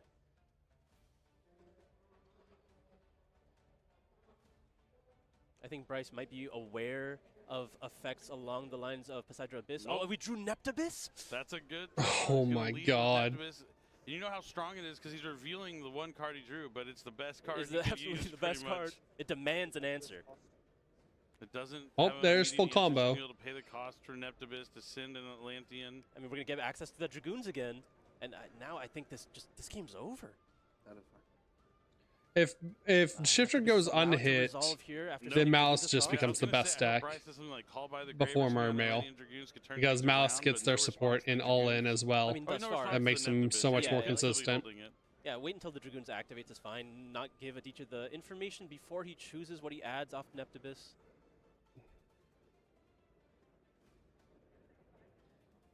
Given, I think, if it was... And Malice doesn't care about Droll. Potentially reason enough to use it on the Ash Blossom or the Fuelos, right? So it's highly doubtful that there is a Call by the Grave set. We're going to be adding the Abyss Shrine, and then Dragoons was able to activate and resolve to add Shadow Squad. Here, Aditya trying to run through what those face downs could possibly be. Metal Tronus is a fair assessment. It's a card that's popular in a lot of main decks this weekend. Not so strong against the Atlantean Mermail deck. I mean, he can lead with Poseidra, or it looks like we're going to be leading with Teus. I think he wants to just get 2 level 7s on the field as soon as he can to threaten the rank 7 of Poseidra Abyss, which will immediately answer most threats that Bryce could have. Like the Mermail stuff, you can hit by just banning like Abyss Shark, or not Abyss Shark, Bahamut Shark, and Hypnotoad. Of both worlds. Whatever his name is. Totally awesome. It sucks, but yeah. This list needs to be a nuke list, or like these decks that are just under Ryzeal and Malice will just become the top decks. Like we might live in a world where Blue Eyes Primite becomes a like tier 1 deck. Looks like still no responses from Bryce. And now we're going to be activating the Poseidra, sending the Neptabyss from the field here. That's going to be able to trigger in a different chain to try to summon back that Shadow Squad. So activating. Well, that's the thing. Just like the new Mermail support just made this deck crazy gas. That set right there. Yep, it goes back to the hand. No response. All right. So now that will resolve. The set will be returned to the hand. Neptabyss will resummon Dragoons, and in the following chain, infantry can target the Duo Drive to destroy it. Yeah, no. Duo Drive is going to duo down to the graveyard. Slowly but surely, Aditya is getting rid of Bryce's resources while amassing more of his own, and now Well, you've been playing the game. What decks have you been playing? Depends on what you define playing the game. When I was a kid, Yugioh first came out. Oh my god, that's a beautiful imperm. Jesus. I mean, that's the big part Yu-Gi-Oh first came out when I was a kid, and like I played totally awesome. fucking like chaos format, what is now Go, and then I quit Yu-Gi-Oh as a kid and just started playing Magic most of my life, and then only recently came back to playing like actual TCG during COVID when Master Duel came out. For the Abyss trait? Abyss trait's going to and so as far as like modern TCG decks, the only 2 decks I've played are Live Twins, and now we can overlay both Pure and Poseidra Sprite, Abyss. and then now White Forest. Poseidra Abyss was allowed to be summoned. Now you're able to detach. But most of the decks that I play are on Master Duel, or Master Duel versions of the Another lists. has cost effect.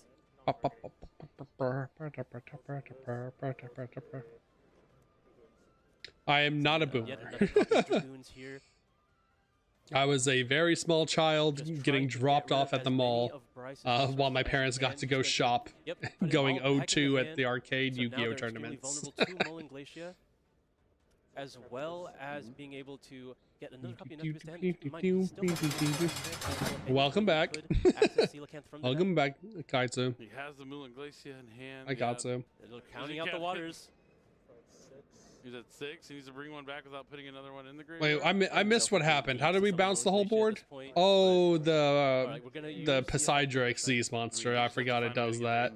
Yeah. Damage, and he'll be taking game number 1 here. Yeah, you're hella dead, Ryzeal player. There is the oh, there's a Coelacanth too? Oh my god. It's super. It's ancient. And we're entering the battle phase, and it's good. You had full power beta power 9 and beta BG deck, and it was worth thousands. Sold it. If I waited 4 years, it'd be tens of thousands. Oh yeah, that's brutal. I'm actually gonna go back to my family home here pretty soon before it gets too hot. Because I should in a storage container, I should have all of my old Yu-Gi-Oh cards in my Yu-Gi-Oh binder. I know I didn't sell them as a kid. Yeah, I've seen and my parents wouldn't have gotten rid of them. So they've got to be in storage somewhere. Well, just undefeated. In certain convention centers, yes. Yeah. But yeah, sometimes it's a comfort of home, being able to drive to an event as opposed to fly. Not that I don't know if you end up driving or flying down here to Houston, but it's not too far of a drive from Plano. I made the drive plenty of times myself. But Bryce, we heard the crowd. He is our hometown hero. That game definitely did not go the way he wanted. I think he knew he lost as soon as he saw Aditya's hand with that talent. Yeah. Especially when he drew the Neptibus off the top, that really sealed the deal. Like, the hand was already fairly strong, and that just gave him every piece needed. And when you didn't have an answer for it, I was hoping he had something along the lines of Book of Moon to cut it off immediately. But then spoilers. Yeah, what deck did you make in Master Duel? That one's pretty good against this matchup, I'd say. It is? Yeah, not too bad. It's one of the few things that can cut off Neptibus early. You're right. Before they're able to activate the effect. Yeah. That would have been really sweet to see. No, how I got started in Magic is I showed up to card shop when I was a kid one Saturday. Got knocked out of the Yu-Gi-Oh tournament. The teenagers at the card shop needed more people to fill to be able to start up a Magic tournament. So me being a small child, they're like, hey, kid, you got 20 bucks? Here's a shitty Magic deck, and taught me how to play Magic. There's a mono black, just cards worth pennies. I'm talking like ravenous rats, shit. Plague rats. Really cannot play under Dimension Shifter very well. So if you're able to just put out a dweller. What else was in that deck? Plague Crawler or Ghost Crawler or whatever. Coming into this game, the 2/1 that comes back from the grave. And make things really difficult there for Aditya. But at the same time, now that we're in game 2, even if he goes for the dweller play, I know a lot of Mermail players and taught me how to play Magic. I ended up winning my first rounds. I wonder if you ever take the risk of looking at Aditya's hand. You see how and I fell in love with Magic ever since. To just make the dweller. But then Magic got too expensive. I think that might have been worth it because it doesn't matter how many. Then I started having to pay thousands of dollars for a deck in Magic that would rotate out eventually. You didn't like that. Access to infinite impermanence, or maybe something along the lines of Meltor, something to potentially answer the Abyss Dweller. But realistically, you're kind of just losing the cards that are in front of you. Question: do you get to keep the sleeves if you get put on the? Because that decision gets a lot harder. This is why I play Popper. Yeah, I still have in my EDH deck. Definitely. That's the only Magic I still play. Yeah. Like if you get put on the feature match and they make you put on YCS sleeves, do you get to keep the sleeves? Because they're cool. I like those sleeves. All this weekend, but what it does turn 1 going first is also incredible. Yeah, since 2016, Mermail Lantern has been that powerhouse at going second, being able to put up all the damage I ever needed. But we're going to see in game 2 if he's able to do it again. The hands are drawn. Looks like the players are ready to get started. Let's go. All right. Right. Looking at his hand. Is there a main phase check? Any Molcharmies from the hand here from Aditya? It doesn't seem like it. Things already off to a better start for Bryce from the get. Uh-oh. Oh, no! Set 2 pass. GG's. 07's in the chat. 07's in the chat. We talked about having really come The hometown boy, the chicken man, Bryce. No, not like this. And we're starting with Minstrel Discard Dragoons. Let's take a look at what those cards are. It's over. It's so over. Those cards aren't doing shit. Oh, we got Droll. Plug-in and talent. Get that Droll out of there. The Droll is gone. Oh, plug-in and talent. Nothing there. And now Dragoons is going to activate. Bryce, you're going to need something special in that spell and trap zone to get back into this game. I mean, what does Aditya think those sets are? They could be something along the lines of... It's crazy that they get to play Deep Sea Minstrel as well. He could be thinking about cards like Metal Tronus, but I don't think he would keep that in. Probably not. What's wild about the Mermail deck is that like 80% of the cards are just are all monsters. But we're going to be leading with the Abyss instead. So they only run like maybe 3 or 4 spells and traps. To generate as much advantage as he can for himself. It's just all gas. Adds the Abyss Shrine, special summon Netabis from the deck, activates Netabis effect as a cost to send probably another copy of Dragoons to the graveyard. Why is that a cost? From Bryce. It looks like it's good. So that's going to be able to add Poseidon. Sending us cost is crazy. Getting another copy of Neptibus.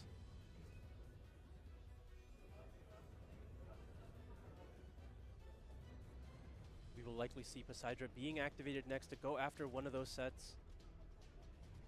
At least force out some more of Bryce's interruptions if there are any. Yep, there is Poseidon. This is the play we've seen all weekend. It's been Poseidon, send Neptibus, because you're getting that giant monster on the board. The Neptibus is going to summon back. It definitely has been the key card to send with Poseidon.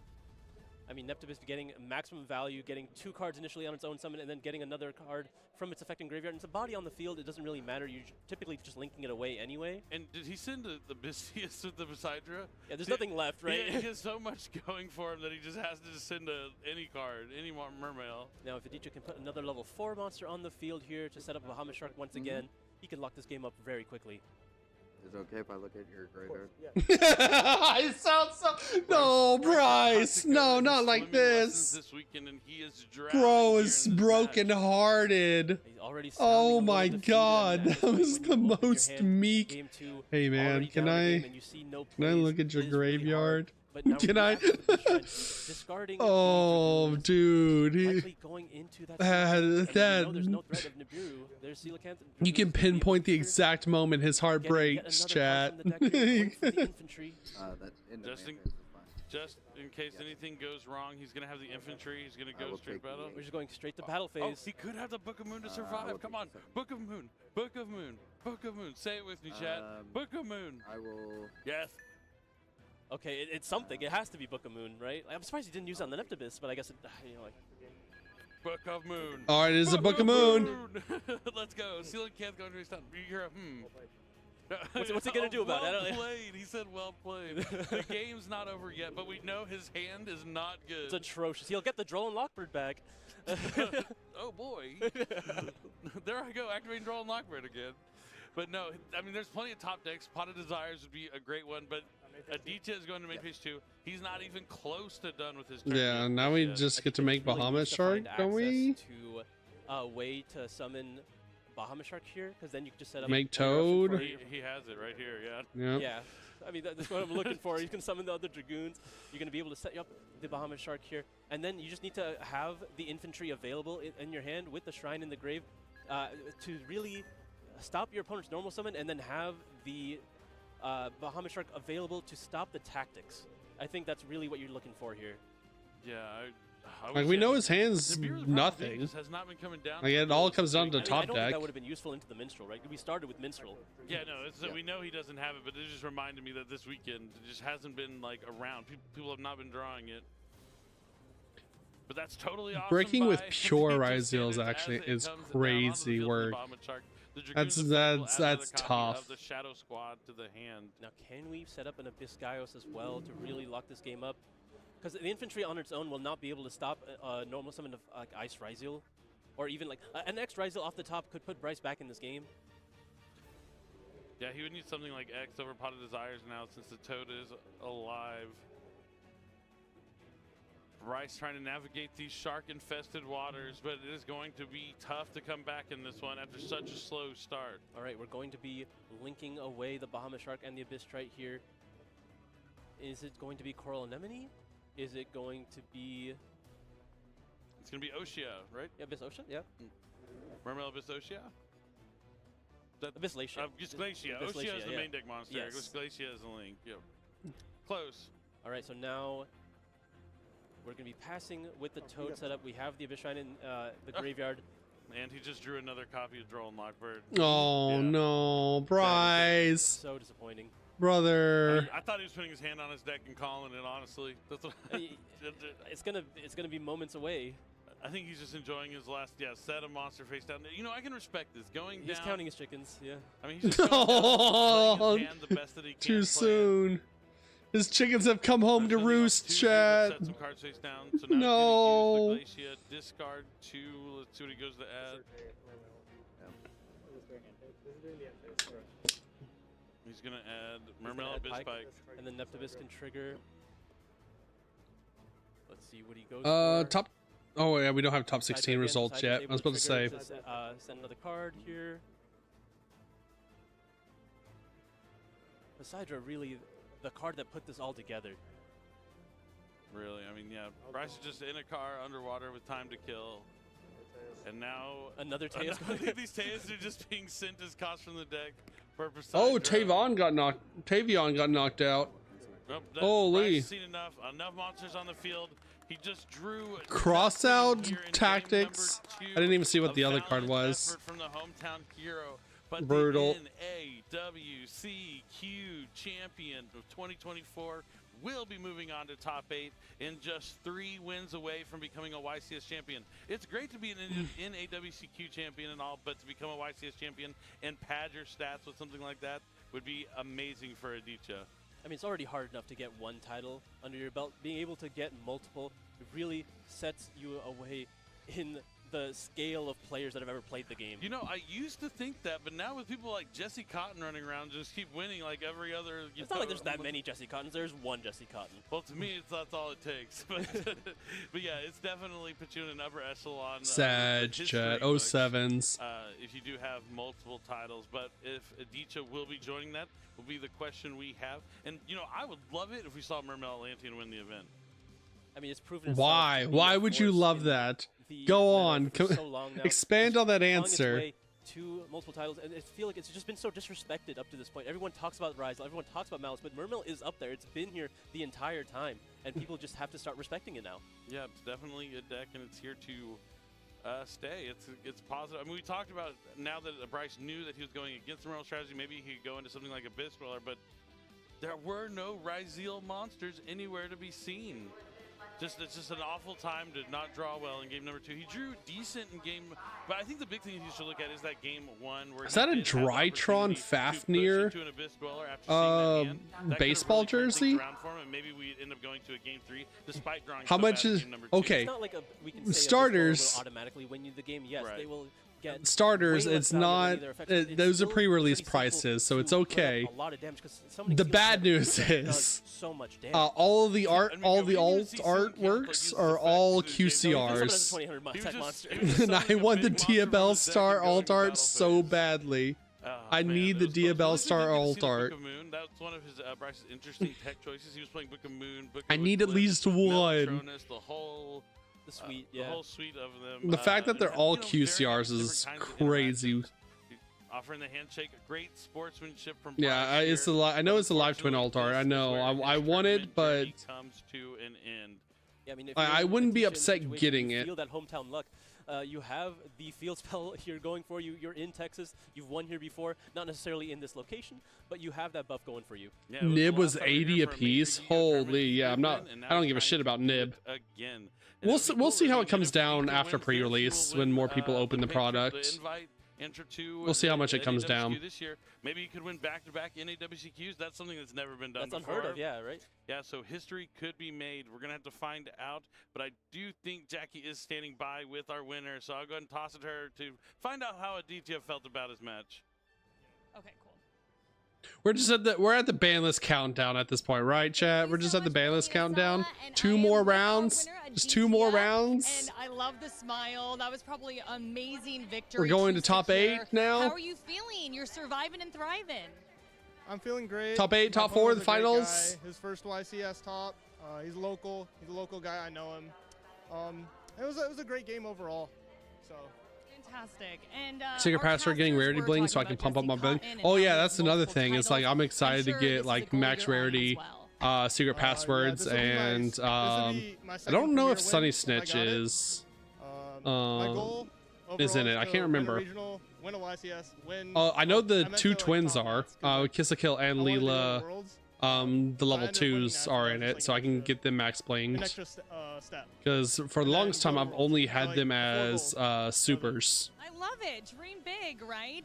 Focusing on this tournament, though, do you have a game plan moving forward? Because when I first got back into the Yu-Gi-Oh! TCG, we opened like 5 boxes of Genesis Impact on stream way back in the day. Set name. So I could build pure life twins.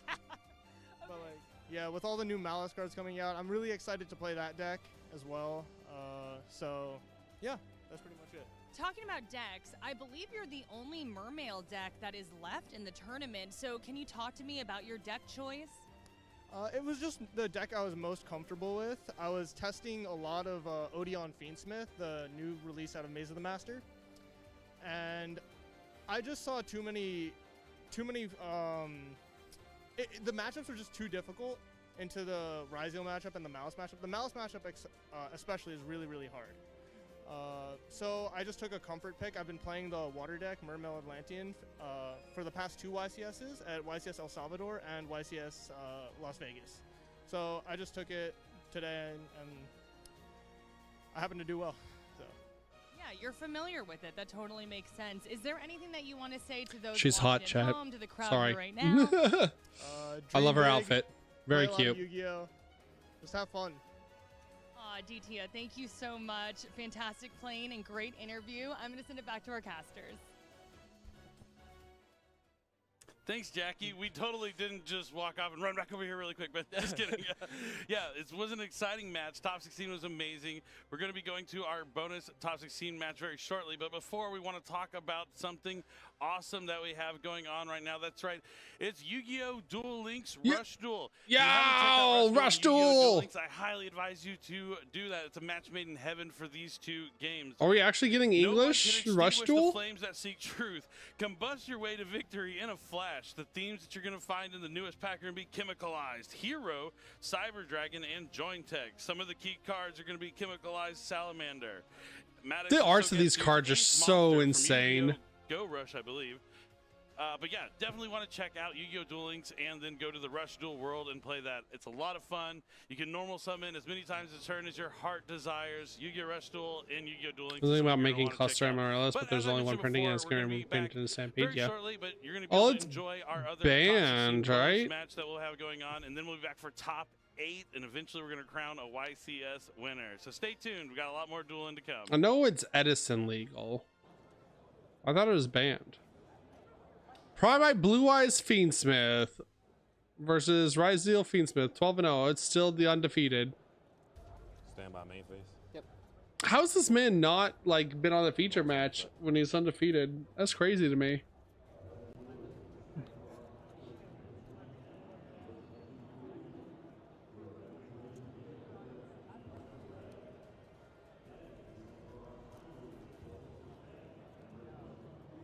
It is indeed banned. Oh, okay.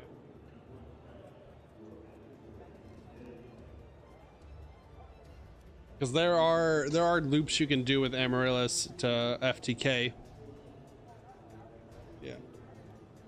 A fun little trick you can do is Topological Bomber cluster Amaryllis.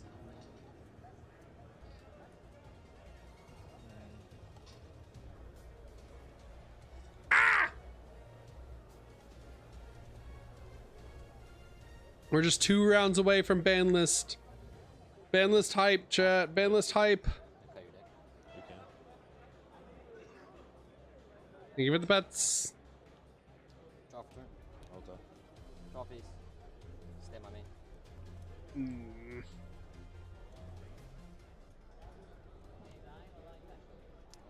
Mm.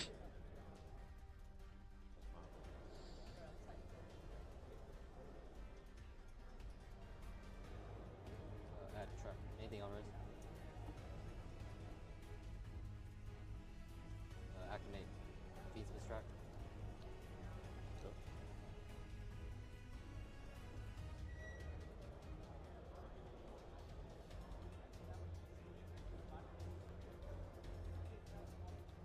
Four cards in it, right?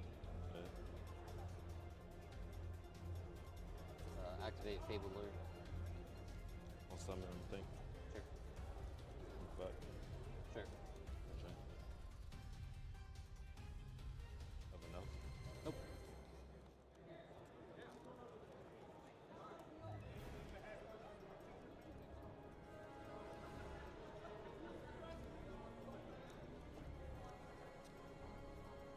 Good. Yep. Link for 1. Summon Requiem. Okay. Activate Requiem's effect.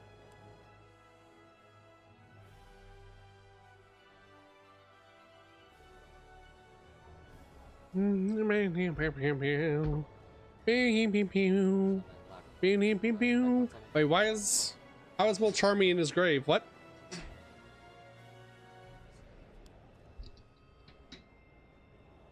How did Molcharmy get there? Anything here?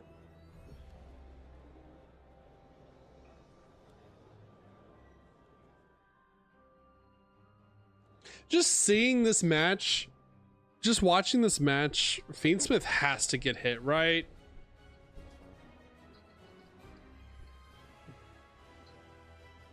Special X effect.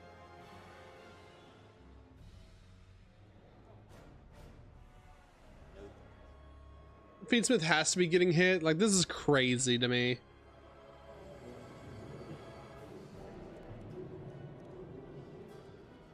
Good. Yep. Summon Dweller. Okay. I'll go effect of Requiem to equip. And I'll go Engraver, put back Lure as cost.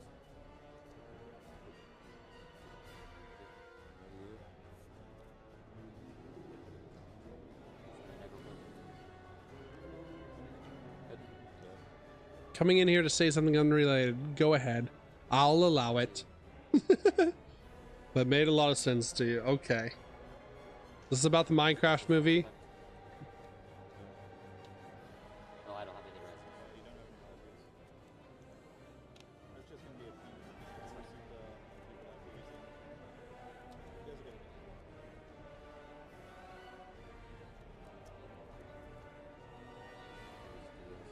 Activate Dweller. Chain back. So you summon? Yeah. Sure.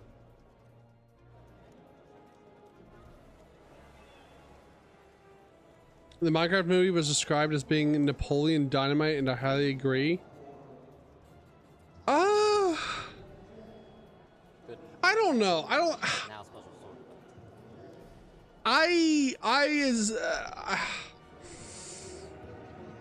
That's hard. That's hard to say.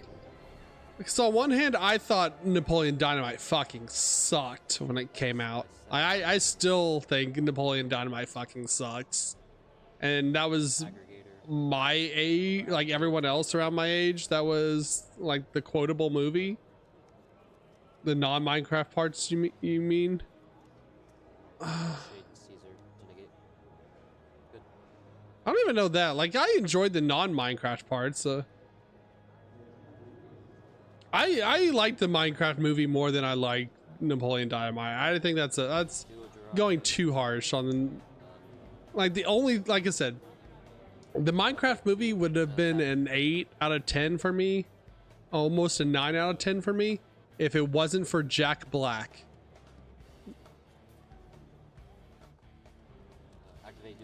Like Jack Black just actively made me upset throughout that movie.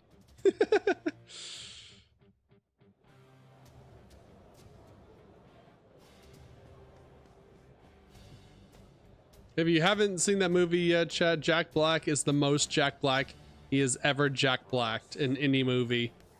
It was not entertaining. It was not joyful. The rest of the movie without him was wonderful. Activate cross. Special note. He was let go and allowed to be very Jack Black. True. That's, yeah. Target sword. That's fine. Come on, defense. Defense. Overlay for detonator effect on summon to attach. Like sometimes you just need to rein in your actors. Sometimes you don't need to let them be Jack Black.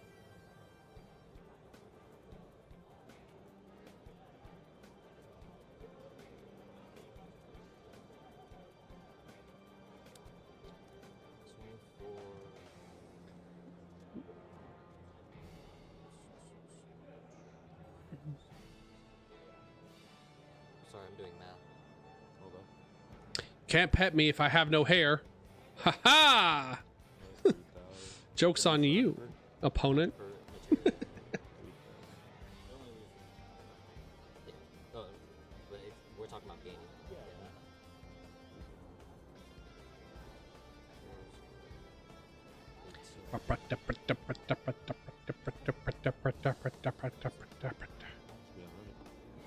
This guy's just hella dead, right? Like you're, like it's over for you, opponent.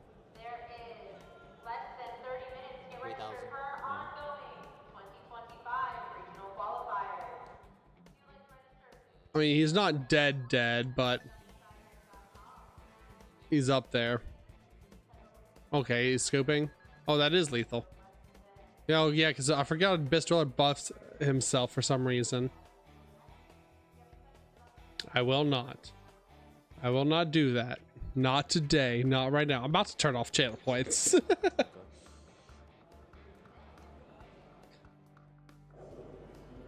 I will refund your points. But I'm hungover and I just want to watch Yu-Gi-Oh today. How do you have so many points is beyond me. Stand by. Hmm.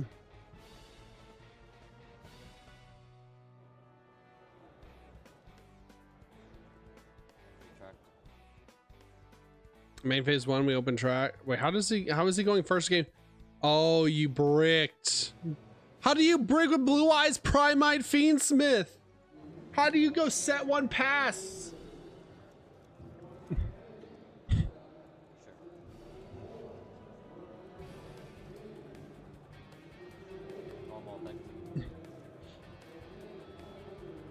Neko should do a live stream of him dueling IRL.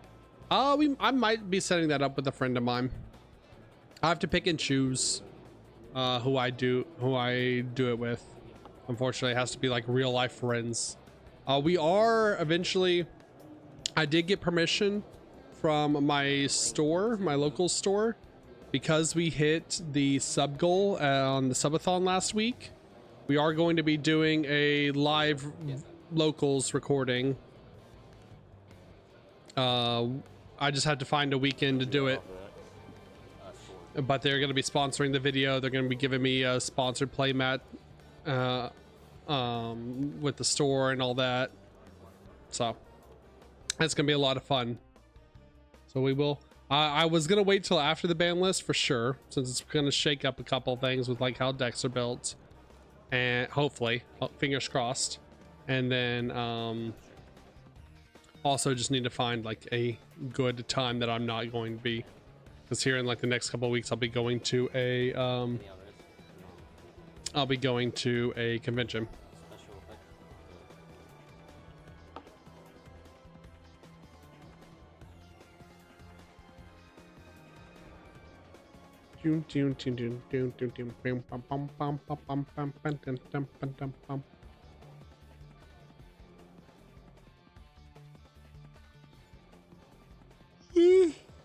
Nah.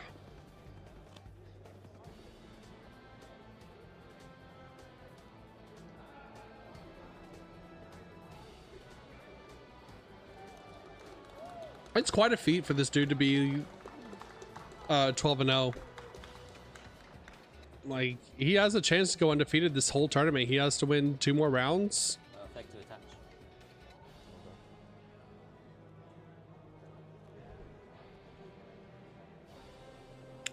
On the bright side, I am happy that they're not showing this guy's duels. Because, like, holy shit, I would blow my brains out in Minecraft if I had to watch like 4 rounds of Ryzeal Fiendsmith. Activate cross.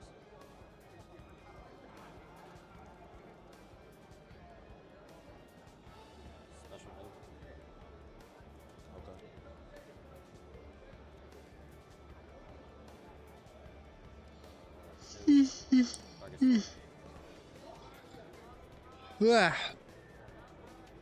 It's almost Red Bull time, chat.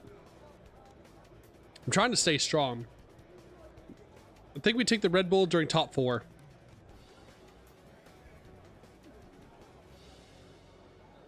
Effect to attach. Because after that Red Bull, I'm going to crash 100%. And I want to be at my zestiest. I want to be at my most energetic for when this ban list drops.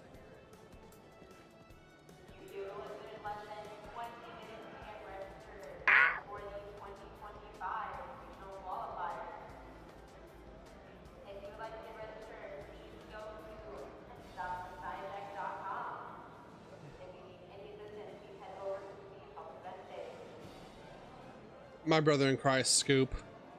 You're not winning this round. You're not winning this. It's over.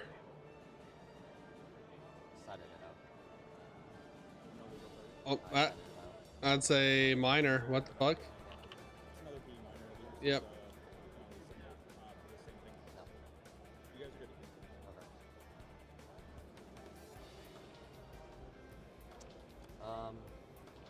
Attempt to leave main base.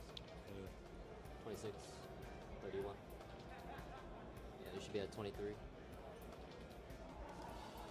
Oh, he is not dead. Main base 2. We'll cross target these 2. Good. Ooh, that drill just cooks them though. Regardless of what this man opens. Yeah. I never understand how you can brick when you're running 3 different engines.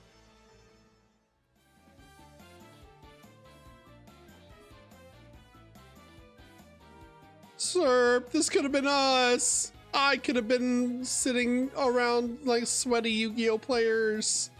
It could have been me. Bam, bam, bam, bam, bam, bam, bam, bam, bam, bam, bam, bam, bam, bam.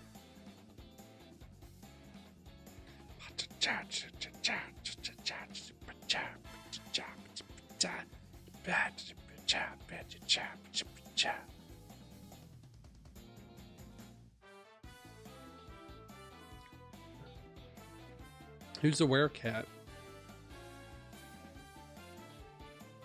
I'm not. Are you calling me a werecat? I'm not a werecat. I'm not. Am I a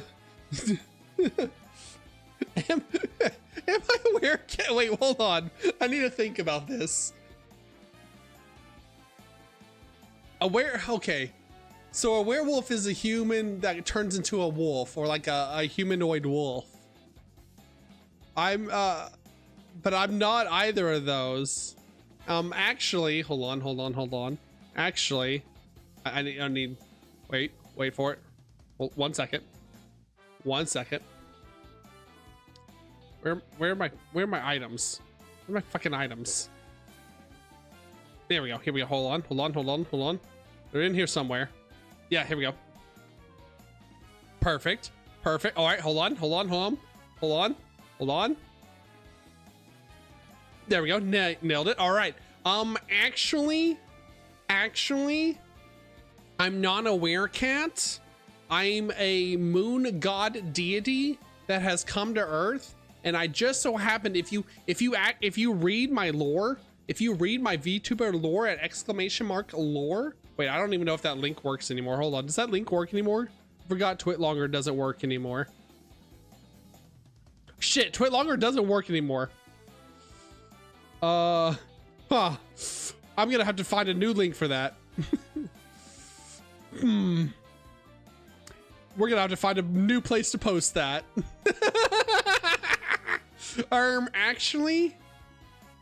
Actually, if you read my VTuber lore, I am that I will figure out where I can post it again. I am not actually a werecat. I am actually a millennia-year-old moon deity that has come to Earth, that has fallen to Earth after losing my powers. And it just so happens that I'm a bit of an idiot. I'm a bit of a dumbass. That after falling to Earth, the first creature I came across was a cat. And I thought that's what humanity looked like. Actually? You're surviving driving right now, right? So this is the form that I took. Okay, so tell me a little bit more about your YCS. I'm not a werecat. A werecat would imply that I'm human, and I'm not human. I'm a moon deity. I'm a moon god. So I saw that when it first started. I took a break. Doing GX came Good back, God. Please kill me. Please kill me, Chad. End me. End my 9 lives. Oh, I thought you were... Oh, okay, so now you're just vibing. Yeah, I'm just chilling, enjoying the crowd. Okay, it's actually in the web archive. I wonder if that link actually works. Hold on. Checking Nightbot. We like that? Fixing Nightbot, 1 second. Then we were chatting and you told me commands didn't really pan out as well as you liked. No, I got I got round 7, then that was the X3, and it's like, update, okay. So if we do this now, whatever you just seen, don't worry about it, kitten. On stage, no matter what.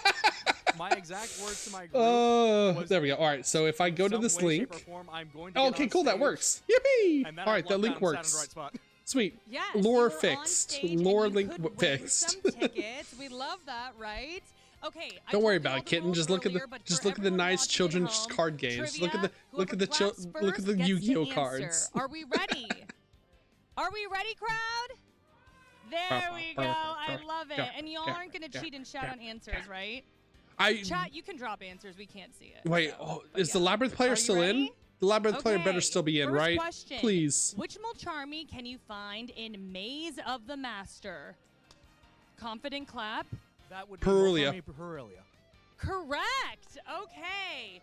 All right, y'all help me keep count here. So then. That's 1 point Neko. I was better than him.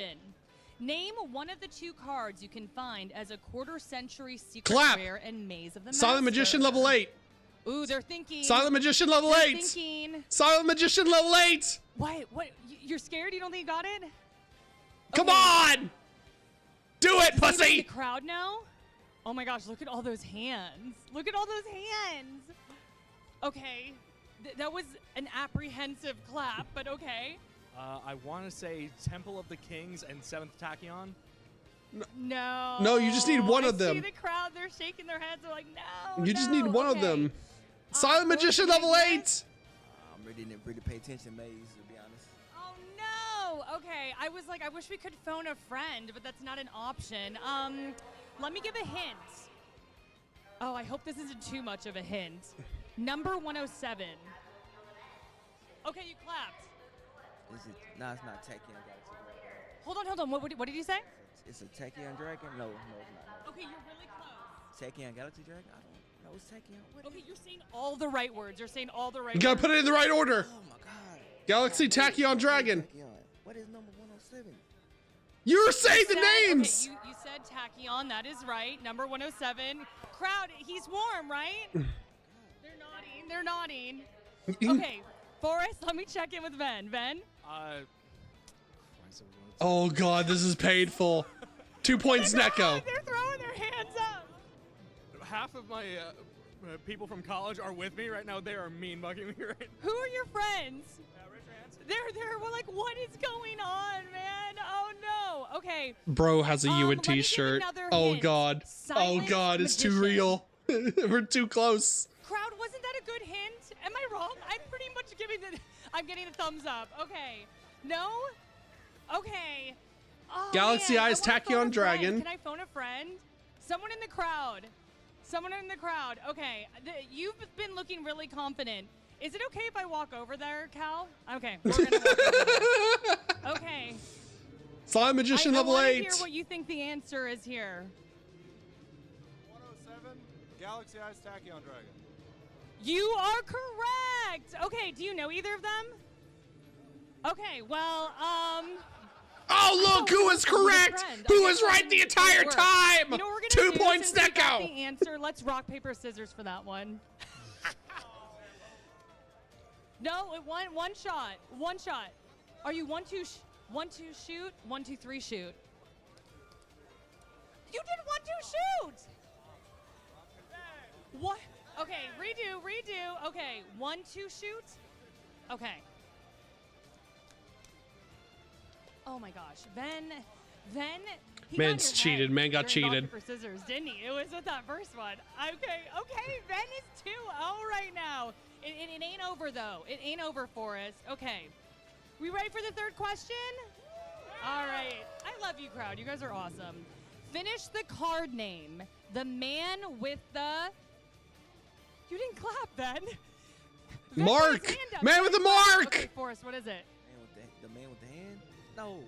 What the fuck, Forrest? You're throwing. Oh, Forrest lost it. Okay, The man with the mark. you got it. Okay, 3-0, 3-0. It's okay. You know what?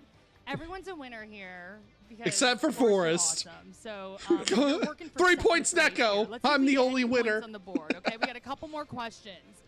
What level is XYZ Hyper Dragon Cannon? 8. 4? What? It's a fucking fusion boss monster, you idiot! Your friends are furious. Okay, so it's not 4. You Okay, fucking what level of doofus. XYZ Hyper Dragon Cannon. 8. No. Wait, is it a 9? close, So close. Crowd, do you know what it is? I thought it was an Should 8. you shout it out? No, that's not what I have. Thank you. 9. It's a 9? It is. Oh, okay. All right. Well, sometimes. low-key, I feel like we should make the crowd a participant because the crowd would have 2 and Ben would have 2, right? Okay. Crowd, do you guys want to be part of the game? Okay. All right. You guys are in. No, The crowd Forrest has is out. 2, Forrest Ben is has cooked. 2. Ben, can you beat the crowd? And Forrest, you're here for support, okay? Yeah. Maybe you can get 1 on the board, right? Okay, this is our last question. Poor Crowd, Forrest. are you listening? Ben, are you listening? Forrest? Okay. Fill in the blank. Reveal one number XYZ monster in your extra deck that has a number between blank and blank in its name. Crowd clap 100 and first. 107. Crowd 1. Get Crowd cooked. 1! Get fucked, Ben. Get fucked. Get absolutely rocked. Make the crowd a participant, but Get that absolutely happened. rolled Okay, and you know smoked. what, though? Don't worry, we'll get some tickets for y'all. You better share your tickets, though, with your friends, okay? Oh, yeah, they're getting it. The worst part is I actually knew that one. I was waiting for you to finish the question. No, you can clap whenever. I wanted to be polite. Oh my gosh, Ben, you're so sweet. Ben was trying to be polite. The crowd was like, "No, we're clapping right now." Okay, so He's part of the UNT Yu-Gi-Oh club. Didn't even know UNT had a Yu-Gi-Oh club. Why do you love Yu-Gi-Oh so much? I like Yu-Gi-Oh because my friend back in Lufkin, Jermaine, got me into it. It was just for, like, I didn't really care, but he showed me, you know, when you find something that you like doing, to go for it. Aw, I love that. Okay, and what about you? First, I grew up with it as a child, and then I found my main group of friends through college through it, and now I'm the president of a college club for it somehow. We love that. Wearing the university short for so our mascot as like our university mascot in the design of Exodia right now. It's on the back. I love this. Okay. We're allowed to show that on stream or. That's okay, but we love that it's all about community and memories, right? Do you have like a favorite Yu-Gi-Oh memory in your head? It could be from a YCS or childhood memory. My first top actually was in Houston at Greens Point Mall. I was playing Burning Abyss, and I ended up coming in 10th. Oh, I love that. Okay, Is that a top? Okay, there we go. What about you? Do you have a favorite Yu-Gi-Oh memory? Yes, I do. right when I got back into the game. Thought top was like only 8. Cashier format, and I was on Neospations of all things. Game 1 at locals, I went first. Cosmo Neos, which to those who don't know, lock out your opponent's entire turn. That man immediately scooped from the tournament. And I'm like, oh god, what did I do? I feel like that is like comical and also sad. His exact words was, I paid $300 for this deck, why did I lose to Neospations? Oh my goodness. That was probably the pinnacle of humor for this. Admittedly. I'm on better decks now. Oh my gosh, too funny. Okay, well, can we get a round of applause for Ven and Forrest, everybody? And can we get a round of applause for our crowd who The salt scooped the tournament. Y'all are fantastic. Okay, we're going to take a quick little break and we'll be right back. Oh, I need to know if he. I'm Billy Break here at YCS. Hi, Billy Break here. Duelist here trying to walk away as a YCS champion. I need to know if the Labyrinth player made it. How'd they get here? That's the only thing I care about now. That and BANLIST. From the Duelist competing at YCS Houston here this weekend. Hello everyone, Billy Break here at YCS Houston. Hello, Billy Break here. That is here competing this weekend. I'm here with Vale. Now tell me, where did you come from and why are you here? I am from Arkansas, Little Rock, Arkansas. I've been on the scene for a little while, mostly regionals. Y'all can probably see. Where did you come from? Where did you go? Where did you come from, Cotton Eye Joe? I hadn't gotten a YCS champion. Thank you, appreciate it. I've done I top 64 at the COVID Nets. So I just need to go ahead and get this under my belt and really get it ready. Awesome. So yeah, really excited about winning. What did you do to prepare for this event when you already have such high expectations? I played 7 billion hours against Malice with no Lancia or Chaos Hunter in my side deck. Oh, I need to get rid of the glasses. The glasses need to go. Hold on. The glasses make me look too smart, even though they're not attached to my nose. There we go. Oh, nope, too low. Hold on. So you mentioned you've been wanting There we go. Oh, no, they're still attached to my hair. The problem with having... Not look up to, because most of the top players are the homies, shout out to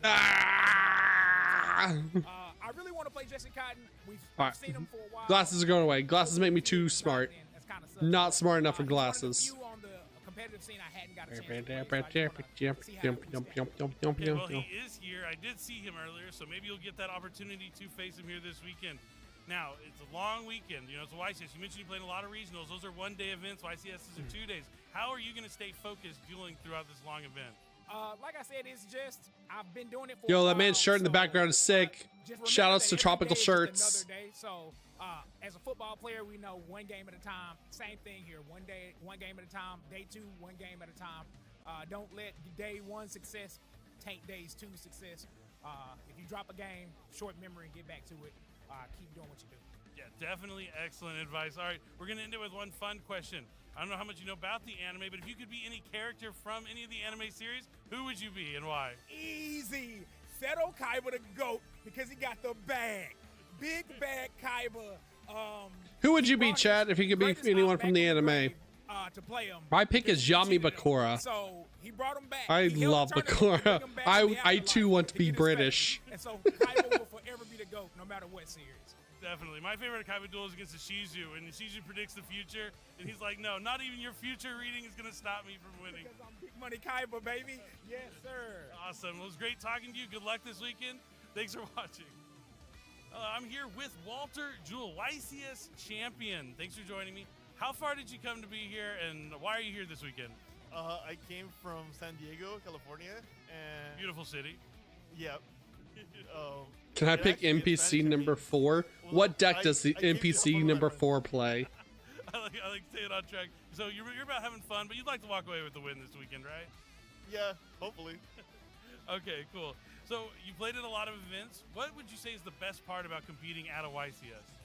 I actually think it's hanging out. No, never duels. Also, he's just there. He's just there in the background So that's like of Battle City. Unironic. So it's more of like a vacation When like for you, Yugi is, he's there like sitting in the cafe while Yugi is playing that rare hunter that plays the Exodia cards. Like when you practice to try to get like. He's just like sipping on Jamba Juice. And then you come to see if it pays off. Definitely, guys. It has to be your day. So you've been to a lot of tournaments. You've played a lot of great duelists throughout the years. Is there any particular duelist you'd love to have a match against here this weekend? Anybody I would want to play against? I don't know, somebody easy, like, I can't think of anybody I want. I appreciate you holding back, but so you'd rather go the least resistant possible path as opposed to like a gauntlet of like champions along the way. Yeah, I want to win. I don't want to struggle. Yeah, the easier it is, the better. Hey, I would be like, I'd be like, I want to play you, Billy. Sit down, pull your deck out right I now. drink a lot of water. I make sure I eat Mm. because if I get too hungry, I will be on focus. And then I'll drink like a coffee because it just helps me focus, like the caffeine. Yeah, staying hydrated is very important. A lot of times you forget to do it because like you finish your round, the next round's up. Yeah, want to stay hydrated, make sure you eat a lunch and everything else as well. Now, the last question. This is going to be anime related. If you could be any character from any Yu-Gi-Oh anime, what would it be, or who would it be, and why? I'll be Kaiba because he's rich. If it's not broke, don't fix it. You know, it kind of works. Do you have any? Could you give me your best Seto Kaiba impression? This water bottle was made by Carbide Corp. It's too big. Jesus Christ. Oh my God, yeah. Big, huge Seto Kaiba energy right there, my guy. You're so right. So, Steven, so you're here. Are you competing this weekend? Not this time. Max Steve is going to take a break this weekend. Okay, but you are going to be on the commentary desk, right? I am very excited to see everything we've got in store this weekend. Awesome. What are you the most excited about? So, actually, we haven't seen high-level Blue Eyes gameplay at a YCS yet, and then all the new stuff from Maze of the Masters. That Dark Sage shirt is kind of sick, I'm not going to lie. It is me after all. Okay, well, let's jump straight into it. This was going to be my big finisher, but we can just go and mention anime. I'm really excited. Wonder if I could make that a crop top. In particular, if you could be any character from any Yu-Gi-Oh anime, who would it be and why? And you have to have an impression. There's got to be Yu-Gi-Oh crop tops, right? Before we get to that part. Well, I'm working on Grandpa Moto actually right now. No, you know, one of my favorite roles for Yu-Gi-Oh is actually Jaden. But it's Jaden when he gets to like that end part where he's just the traveling duelist just going from place to place. You see like a little bit in the movie, but it's hard to do a Jaden impression because that's just like Matthew's beautiful voice. So other than that, I do love me some stall tactic cards. I bring Mystic Mind back for you. So we'll do. Are you serious? There's a little bit of evil in all of us, right? You just There's no way this man just said bring back Mystic Mind. So Jaden and Bakura, all right. Bakura likes games. I'm not trying to Like you just don't like Yu-Gi-Oh. All right, well, that was awesome. Great talking. You just don't like playing Yu-Gi-Oh if you want Mystic Mind back in the format. Thank you so much. Hello, everyone. I'm here with another part of Team Max Steve and Steven Rodriguez. Thanks for being here this weekend. How far did you come? Just like you, I came from California. Pretty far. So what are you going to be doing this weekend? You be back there on commentary? That's right. I'll be doing a lot of shoutcasting with my boy Steven Darling. Unfortunately, our other boy Steven Kangas will not be joining us, but don't worry, plenty of Steves to fill the roles. Definitely. We got enough Steves to go around. Now, what are you most excited about this weekend? Definitely the recent trend of all the Temple of the Kings players. I wonder. There's got to be like a top 32 list somewhere posted, right? Now, or top so we'll just jump into it. top list posted somewhere already. And like what you're playing and stuff, but we're going to talk about the anime. So the Yu-Gi-Oh anime. If you could be any character in the Yu-Gi-Oh anime, who's it going to be? Well, first of all, I would be Yami Merrick from the original Battle City Finals, and the reason why I would be him is I want to purposely lose to Joey like he deserves and give him the W, so that way it's a Yugi versus Joey Finals. As it should be. Now, give me your best Yami Merrick. Okay, Wheeler, I summon the Winged Dragon of Ra! Okay, here we go. Yeah. Awesome talking to you. Can't wait to be back there at the commentary booth with you this weekend. Thank you for all right, the Labyrinth player did make it to top 16. There is one White Force player in top 32. Tyler Felix. I don't know if he made it to... He did not make it to top 16. Fuck! No! White Forest Fiendsmith player did make it to top 32 though. We'll have to check out his list.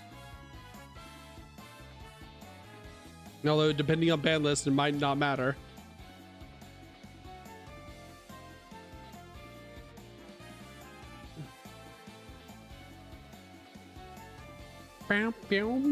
Thanks for joining me today, Chad. I appreciate it. Thanks for hanging out. I hope you're enjoying yourselves.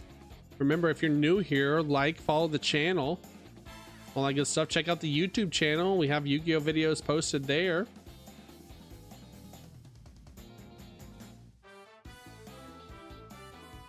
All right, we're going into top 8.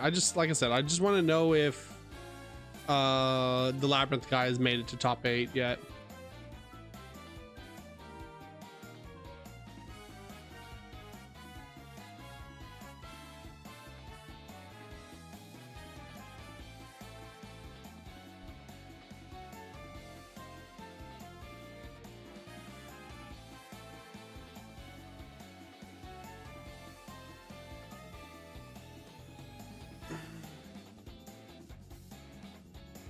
Billy Break here at YCS Houston. We're mere moments away from going to the top 8, and I'm here with one of our top 8 competitors, Kevin. How's it feel to be in top 8? Thanks, Billy. Feels good so it. Yeah. Yeah. So where are you from? I'm from Switzerland. Mr. Kevin is on coming all the Ryzeal. way over here for the YCS. Why did you make the trek, and are you happy with where you're at right now? Imagine so. Of course, I'm happy where I am. There are right 2 now. Swiss players in top 16 on Ryzeal. To go to more American YCSs because there's some kind of a lack of YCS in Europe, and we figured let's try this this year. So we went to Orlando, Las Vegas, and now to Houston, and it's I like it very much. Yeah. Nice. So what is like the competition difference between playing in Switzerland and coming over to the States? Is there a difference? Is it about the same? I'd say it's about the same. What I like about Americans, they are kind of open, you know, and they are very communicative. So I like playing against American people, sometimes more than against European players. I guess like some of my European colleagues can maybe relate. That's awesome to hear. Okay, but you made it all the way to top 8. How were the Swiss rounds for you? Were they difficult? Did it go as planned? Did you play against the decks you expected to face here this weekend? I started off playing against more of like the first 4 rounds were more some of the rogue decks, so this was more difficult. Then the deeper the tournament went, so the more Ryzeal and Malices and the decks, so I prepared for I was facing. So it was getting easier, like easier. Not you know the decks better, so you know how to play against them. Yeah. It went all right. Yeah, it makes a lot of sense. Is there like a key card or something that you feel like has been like your victory card that's been getting you all these wins here to make it all the way to top 8? I need to know who's in top 8. Has it just been your whole deck as a whole? Is Hunk Shu top 8? One card particularly. It's more like how the card connects in the deck. So it's more about the deck itself. Yeah, it's not one card particularly. Yeah, but you got a well-built machine there. It's obviously done well for you. It's awesome that you've been coming over here. This is your 3rd American YCS in a row, pretty much, it sounds like, with Orlando and Vegas. So you want to win the YCS. God, his biceps are immaculate. Do you have any, like, big ambitions for your Yu-Gi-Oh career as a jealous. whole, or is the YCS like your main goal? Well, I think every competitive player wants to win at least one YCS and go to Worlds. So probably this is like what I'm trying to do. Yeah, eventually maybe we'll see you at the World Championship this year. You're only a few wins away from becoming a YCS champion. Can't let the nerves set in just yet. You're still focused, remaining. Any advice you'd give to anyone else out there that's thinking about going to a YCS in the future? Definitely do go, because like the experience is amazing. I and, wanted like, to. I wanted to, Swiss man. Totally I wanted to so badly. And, the only thing I could like really say is never give up. Like sometimes you I may, was too poor, end up close, okay? Of winning or topping or whatever. Don't give up. Play more. Go to more events, and eventually you'll do good. All right, it sounds good. I hope you do well. I mean, you've already done well so far. Only a few more rounds left for you. We're going to see if we have more from Kevin in store. Stay tuned. Our top 8 feature match is coming very shortly, so don't go anywhere. We still have to find out the conclusion of YCS Houston. We'll be back shortly. Thank you so much. EP chat. Need Red Bull. I gotta last one more round and then I get my Red Bull as a little treat.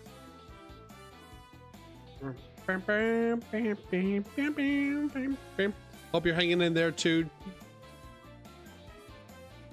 Meow meow meow.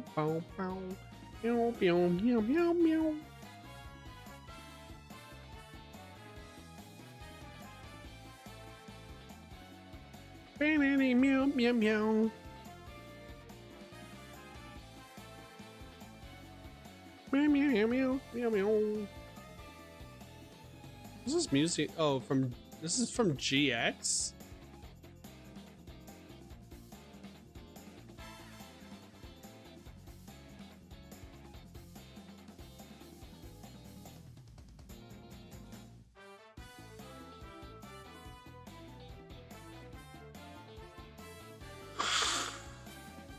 When was this ever played in GX? Just imagine if the announcement is the date of the ban list. Yeah, well, people would be there would be so much rage posting on Twitter.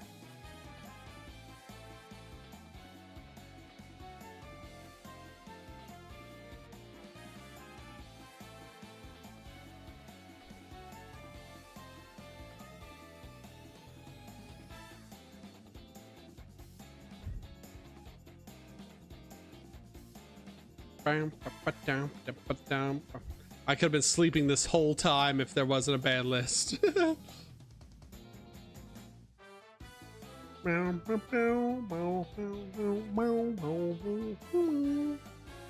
Oh, hey, there's Billy. There goes Billy. Hi, Billy.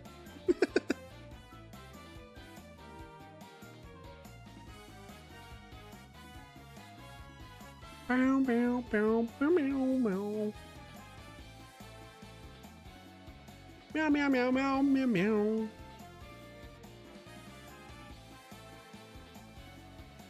Meow, meow, meow, meow, meow.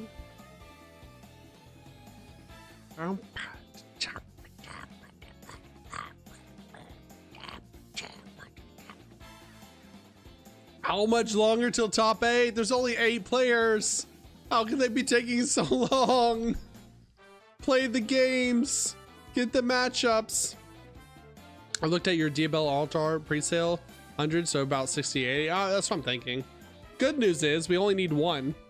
We no longer need the once a line inside drops. We no longer need the play set.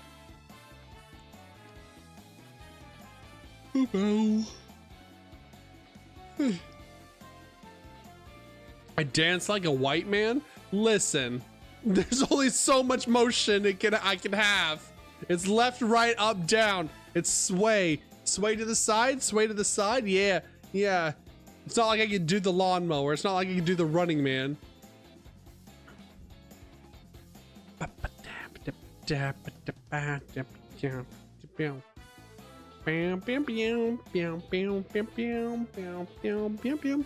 Feel like it danced like someone with a back injury. YCS Houston. It started with over 1,400 duelists, and now there are a mere 8 here as we are in the top 8. And what an incredible top cut it has been so far, right, Steven? Absolutely incredible. We've seen Labyrinth, we've seen Mermail, we've seen all kinds of amazing upsets from this weekend in this Ryzeal and Malice dominated event.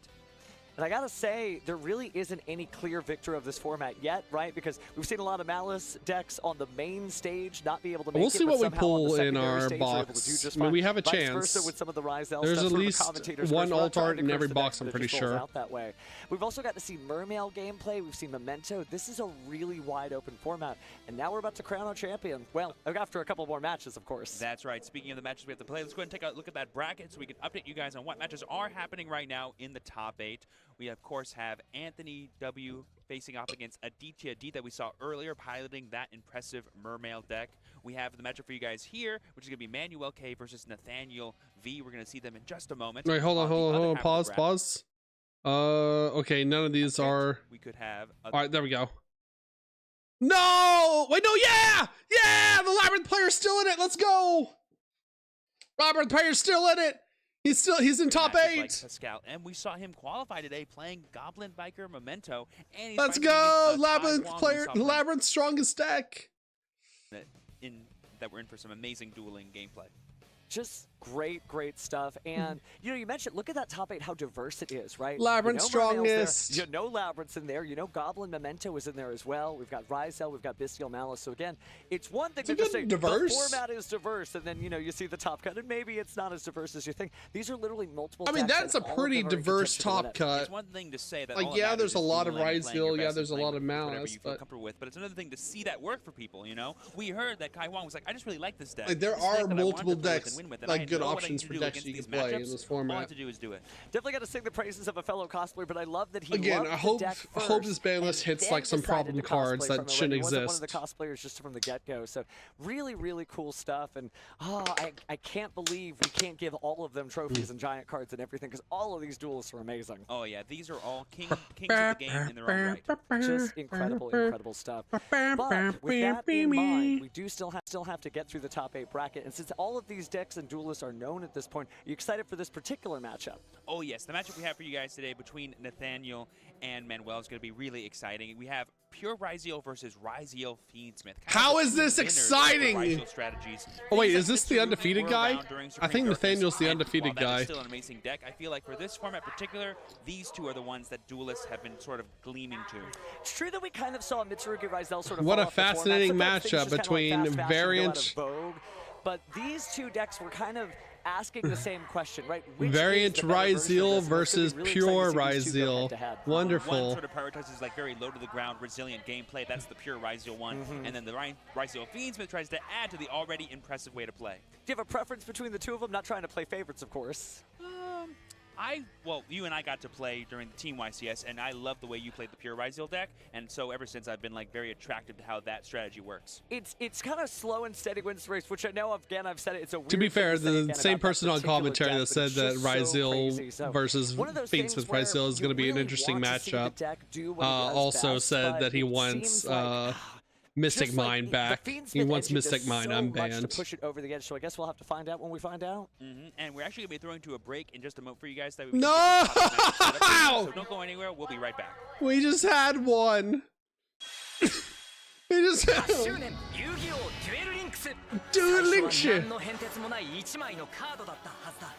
それが誰かと戦うたびにその歴史がカードに刻み込まれていく歴代のエースモンスターをクロニクルカード Okay, those are sick looking, I'm not gonna lie. 俺のとっておきレインボーネオスも Lambanessa. さらに豪華プレゼントも遊戯王デュエルリンクス8周年 Hello, everyone, to all the duelists out there. We're here at YCS Houston, and we have something a little special for you. Billy that we've Brake never done here. Before, but we're going to do an interview with our YCS Orlando champion. Why they already showed this? Please. Yes, first of all, thanks for joining us here. So excited to, watching YCS in Orlando was so exciting. I had a lot of fun commentating it, but you were the winner, got to walk away with the trophy. That was your first YCS win, right? Yes. Yeah, all right, so we have some questions for you. Looking back now at all that excitement. How much time do we have? How much time? So exciting. Take us back to that moment and describe how it felt to win the YCS.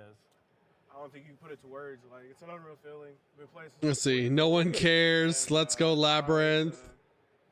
Who cares? Isn't this the 10th time they showed this? That's something you've been wanting for a long time. Yeah. It really is like an epic moment to finally have that victory. So like it's a long path to get there. You mentioned you've been playing since you were 4. Was there any moments where you maybe have doubted your ability to win? And if so, like how did you push through it? How did you overcome those doubts? Yeah, after Nats last year, what? took a break from the game. Cat, and, please. had more doubts about myself, but my friends encouraged me. Cat break. With new stuff. See, listen. Y'all take bathroom breaks. Y'all get up from your computers, get up from your TVs. I take cat breaks. My cat knows it's time for attention. The stars kind of have to align. And all Come you here, can do is big give fat your boy. best effort, right? Big fat boy. Always be prepared. Always be prepared. Do the best you can. Control what you can't control. What would it mean for you now that you have this opportunity here at YCS Houston to win 2 YCSs in a row and win back-to-back single-person YCSs? It'd be amazing. Like go into another echelon of greatness.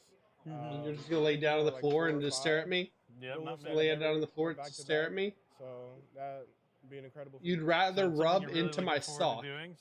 Rather rub your head into my sock than just get normal pet. Differently for this YCS as opposed to before hold on. already having Tempting that win under your offer. belt? Tempting Honestly, offer. I practice more for this. Oh, he's getting up. Okay. He's coming That's over. something to approve. Yeah, Come after here. you get that feeling. Oh nope, he's back to the you just sock. want to get it again. And that's all I can think about is winning. Oh, he's You back wanna to get the right Back sock. to the top of the mountain. Definitely feel that. So you've been playing since you're 4. You already won a YCS. You probably learned a lot of things along the way. You talked about how there was like you had those nope. paths where Attention's friends back carried on. you through it. Is there like an important lesson that you learned for competing at a YCS? Discipline. Definitely. And back to the sock. You know, So if I ignore him, he gets up and wants to be pet. If I give him attention, he he walks over to my sock and starts rubbing his head into my sock. I would even learn like life lessons, like just keep trying and keep improving. Learn life lessons like how to Never count giving down up. from Yeah, 8,000. I would say the same thing as advice. Cat Definitely cam? great. So how has winning the YCS impacted We had your a life cat. in the short time since then? Catcam's a little hard to do as a VTuber. I'm afraid of doxing myself. About it. It's been good growth. For our I'm team stupid, and chat. stuff. I would do something stupid with the and Catcam setup. It's like gave me more confidence in my abilities. Not even just in the game, but in life in general. More confident about myself. Oh, that's awesome to hear. You realize like you can believe in yourself and achieve what you want to achieve. Yeah. Maybe we'll have it set up. Regular life. Yeah, that's so good to hear. Maybe so we'll awesome. have it set up for because we got to do. Into this like format in particular. I have so many content streams that we have to do because we hit those sub goals last week. We have made outfit cooking stream. We have the shot caller stream, shot caller horror stream that's also in the maid outfit for some reason because y'all decided on that. Not you specifically currently in the chat, but people that were in the chat at the time. Whoever makes the least mistakes. Yeah, you're staying on top of your game for sure. Now, I mean, at least I don't have to go to locals in a maid outfit. At least we're safe from that. Along the way, who I got the wins against means a lot too. Is there anyone you're looking forward to facing here at YCS Houston that you'd love to add to your resume of maybe duels you defeated? I'd like to play against Dominic Couch. He beat me. Well, he's beat me 3 times. I haven't beat him yet, but I want to beat him in Top Cut. I think that'd be amazing. That was Dominic Couch. Did not make Top Cut. Champion, amazing duelist. Or did not make past top 32. He did make top cut. You know, ambitious, but I think you might be able to do it if anyone can in the room. That's for sure. He did not. Turns out he did not made it to the highest level. You're a YCS champion. Is there any advice you'd give to people that also want to become a YCS champion? Oh, you're so big and heavy. Practice makes you have to actually sit down and play. Right? It can only take you so far. We don't care, Billy. Break. Please. I'm about to start posting BANLIST memes. I'm about to start posting barfing horse. So trying things, staying strong mental, definitely great advice to give. Well, don't you jail me. Don't you jail me. I'm correct. I am right. Everyone watching has been enjoying the YCS so far. Yeah, I enjoy the YCS, not this. Thank you for joining us for YCS Houston coverage. Thank you, Tavion, for talking to us. We have more dueling going on, so stick around, everyone. It's time to duel. And welcome back. We interrupt what I was previously saying to bring you more important information. Apparently, we're not doing the Rizal mirror match. We're actually going to be showing you Kai Huang. Let's go!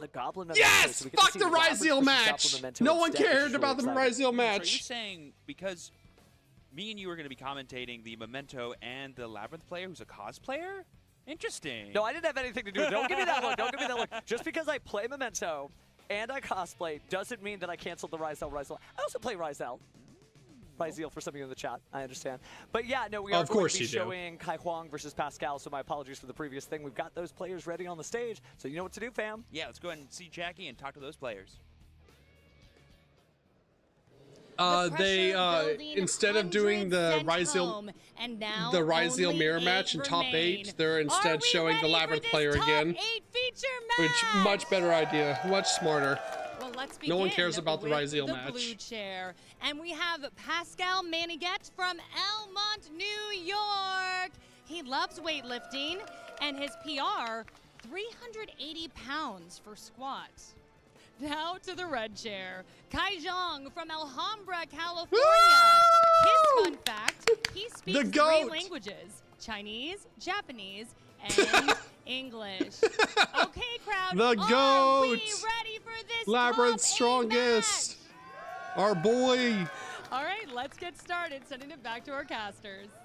Thank you so much, Jackie. That's some very appropriate hype for this top 8 match between Kai Huang and Don't Pascal. be rude. Of course, that Pascal playing the Goblin Memento deck we saw earlier today. He's very Kai Huang handsome. piloting the Labyrinth deck as Arius himself. Just incredible, incredible stuff so far from both of these competitors, using decks that you don't necessarily see every day, especially on the Labyrinth side, but they're also known for being able to go the distance. It's going to be really interesting to see how this particular matchup plays, just like when we saw Kai on the feature match stage last time. A couple of things to note, too, about this top 8 match. Not only is it their only chance to potentially get into the top 4 and then, of course, later on in the finals, but they're going to have 55 minutes. Uh-oh. Uh-oh. Instead of the normal 45 that they're used to all weekend. So a bit more time so we can have a more decisive victor. certainly is not going to go down to the wire on this one. 55 minutes should be enough time for these two crazy combo decks to finish everything that they do. Oh, the announcer. Oh, okay. I was about to say. Ooh. So maybe we'll go the full 55. I was about to say that was your one warning. No, that's Jackie. Stranger to playing against these more rampant combo decks like Jackie Memento Jing, I think her last name is. But I'm actually curious how Pascal can combat what will be the impressive trap cards that Kai Wang will use to leverage against him. Well, we know that the face-down monsters don't necessarily lock you out of the fusion summons, and so perhaps that is the way that we're going to see Pascal be able to punch through those trap cards, right? Being able to make a Guardian Chimera on call could help, because sometimes Kai will get stuck on trap cards that can't be activated during the same turn, although relatively rarely based on his previous performance. But he's got his work cut out for both of these duelists, really do. Oh yeah, it's going to be super exciting to see how these duelists combat this matchup and hopefully earn their right to be in the top 4 of YCS Houston. Kai's definitely got great energy, and Pascal, certainly having been up on the stage before, a little loosened up from his first appearance there. Nothing wrong with being steely and just focused on the duel, but it's always great when somebody has a good time because you know they're relaxed and in their element. I wonder if we should keep an internal tally of how many times Kai Wang summons Arius during this match. Because it's like, how many times? I thought you were talking. I thought you were calling the Kai Wang a girl because he had long hair. That's one. You keep track in the chat for us. Because when you made that comment, he was on the screen. Looks like. Oh, maybe that roll doesn't count. Looks like we're setting the dice aside. Okay, yeah. Look at the smile. There we go. Pascal's getting a little antsy. He's like, I want to get this game going. Let me earn my right for top 4. I told you he was comfortable. Maybe a little too comfortable, but great. They are just smiling like two old friends, ready to just play a good old hearty game of the Yu-Gi-Oh! Trading card game. They've worked very hard to get here. Which one will come out on top as the duelists get their shuffle decks to each other, and they're ready to, I think, start this top 8 match. And what's kind of cool, too, we talked about how this was an international affair, right? We got to see Kevin all the way from Europe earlier, Billy interviewing him. But this is an East Coast, West Coast match. It's California versus New York. Very true. Getting little rivalries from across the nation as we sort of set the stage over the next couple of months. We'll have some new formats, new packs coming out in between. But the NAWCQ will be upon us before you know it. So we're going to find out where the best duelists in North America come from. All right, our duelists it wasn't an assumption. Again, he was on screen when you said it. So you can totally tell they're like, as a streamer, that's what I have to go off of. Judges are also locked in and ready to go. So it's time. We've already seen the dice roll. So let's get into the gameplay here. It is going to be game 1, the top 8. Unless there is a delay in the chat, and that I can't. I can't. Labyrinth plays very differently when it goes first or going second. Has options in both modes, but I don't think Kai Wang would prefer first. We're going high roll. Now the official high roll. 8, not too bad. Kai rolls. Come on. 8. That is 10. Let's go! Labyrinth. Labyrinth strongest. Alrighty, two duelists having a great fist bump here. They're going to draw their opening hand of 5 cards, and we're going to get this game underway. All right. So it's great when Labyrinth gets good. First, you do miss out on 1 extra card, but as we saw, Kai has emptied his hand on turn 0. Yeah. Oh, there's Backjack. Let's go. Pitch the Backjack. Let's go. Absolute King Backjack. Those are 2 cards made in heaven right there. We're going to go ahead and get that search for a trap card. We're going to get Welcome Labyrinth, and then on resolution, we'll be able to activate a new chain of Backjack as it was sent to the graveyard to rearrange the top 3 cards of our deck. Well, Kai's been a gentleman before. Maybe he'll show us what those 3 cards are. Let's see. Let's see. I see an Ariana. Oh, wow, you're psychic. He knows how to do a good show. With oh, barrier? And Arius. Thanks, Kai. So because he sent the Backjack, he would be able to, if he puts a trap card on top, be able to activate it from the top of his deck, essentially, during Pascal's turn. And I don't see any more monsters in Kai Wang's hand, so he's just going to pass his turn and say, go ahead. What a gentleman, just extending that hand. He may have only have set 4, but thanks to that Backjack, it's essentially a set 5 and pass. If he put the D-Barrier on top, I'm not sure. Oh, I think it could be D-Barrier. It is. Oh, wow. And that card can be activated this turn thanks to Backjack. Certainly will help. Memento is known for fusions. Yeah, I was about to say, as soon as she sees the Memento, like we D-Barrier call fusions, on summon, I don't think Kai has anything. This would be a good time for our Daruma Carmageddon. Nice, there it is. He's going to be going and set that Tatsuno Toshiko face down, so we'll be able to... This man's such an entertainer! That dump of 5 levels. He's got, I love his energy. Every deck has some kind when he's just doing the most, like, absurd... Can't get done in all circumstances. They always talk about how... Not even absurd, but just, like, most, like, BS control, trap control, back row control control deck But like you things. said, being set face down isn't that big of a deal because you can still fusion summon with them. Not with that dimensional barrier at the ready. But, ooh, Goblin Breaker Grand Breakout. Let's go ahead and get something, unless we're gonna Dominus Impulse. No, we're not Dominus Impulsing, so it's Goblin time. Yep, there we go. The Mementolan Goblin. I hope they unban some cards. Maybe we might see some unbans. I don't think Masterpiece has been unbanned yet. Yep, we're gonna go ahead and send 2 cards here by destroying the Goblin. So 2 Memento names down, 3 to go. This would be a prime time for maybe Gaddock and Anguish, maybe? Question mark? I don't know. We'll see what he goes for. There's the Gaddock. Always nice to send that and get the free body. Really has helped this deck really push over the edge. Gaddock just a great card for sure, but the second card is going to be important. Also could be sleepy, but that dimensional barrier is terrifying. But I guess if you force the barrier out, you still have access to your Link plays if you play any of those, and maybe even your XZs, because we know that Pascal plays Big Gabanga. Oh, that's right, because we did get to see it earlier. But how useful is Big Gabanga going to be in this matchup? I don't think it even really interacts with Kai Wong's board at all. Ooh, we're actually going to get the Memento Field spell sent to the graveyard here using Goblin's effect. I believe you totally can do that. It just says cards for Goblin. That is right. And the reason why, of course, is because Memento Mictlan is usually able to set various cards, but that's an interesting way to go ahead and get it set, and using it to add it back. Nice.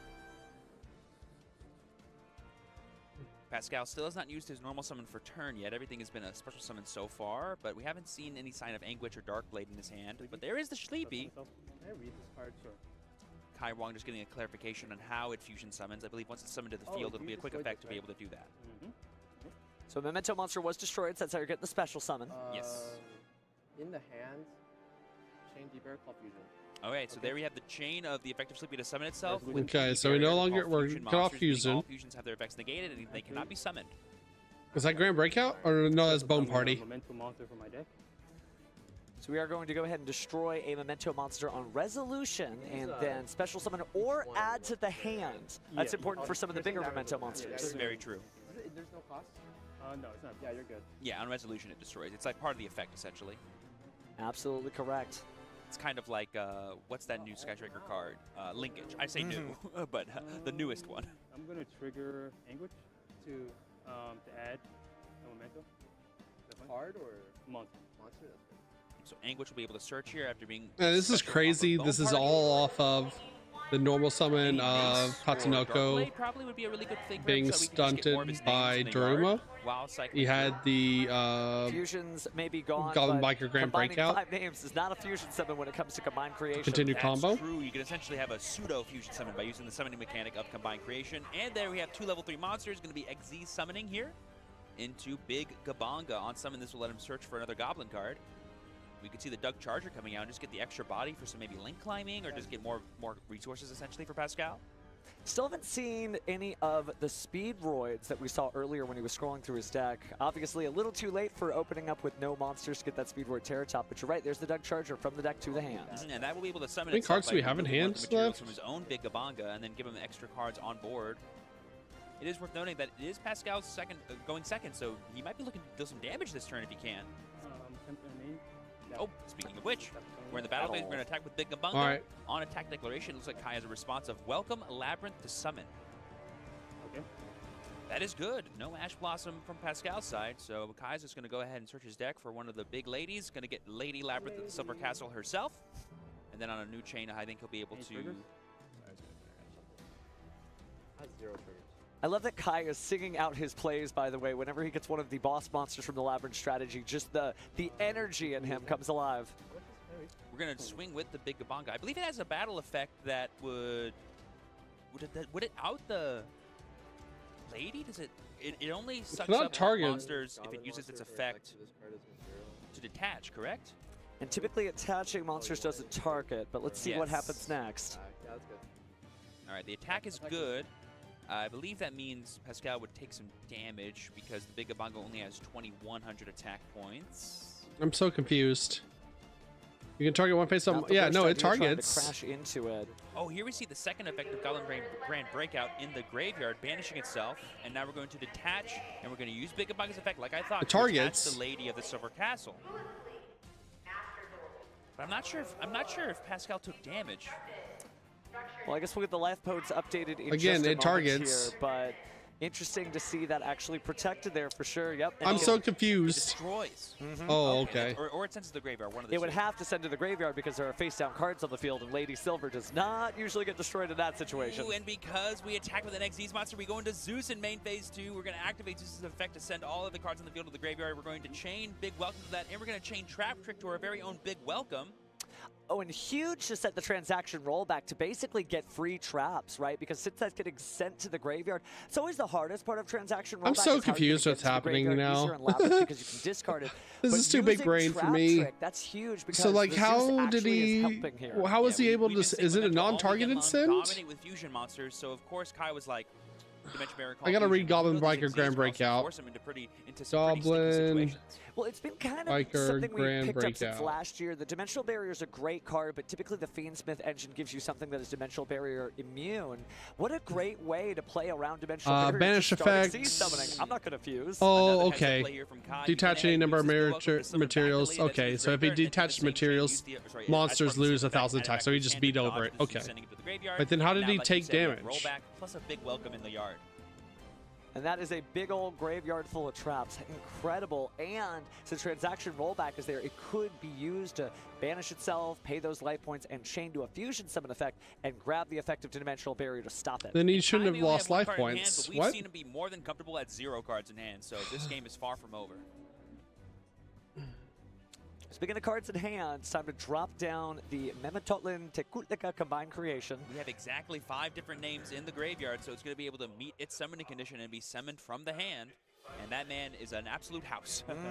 But not having any mementos in the graveyard does make him a little bit weaker during Kai's turn. Just a little bit. You won't be able to summon an Anguish and then be able to grab something like Memetotlin Goblin or Mace from the the deck. Here we see a bit of a pause here. I think the judges are just clarifying something or just asking a question. Are they asking about how the previous chain was resolved?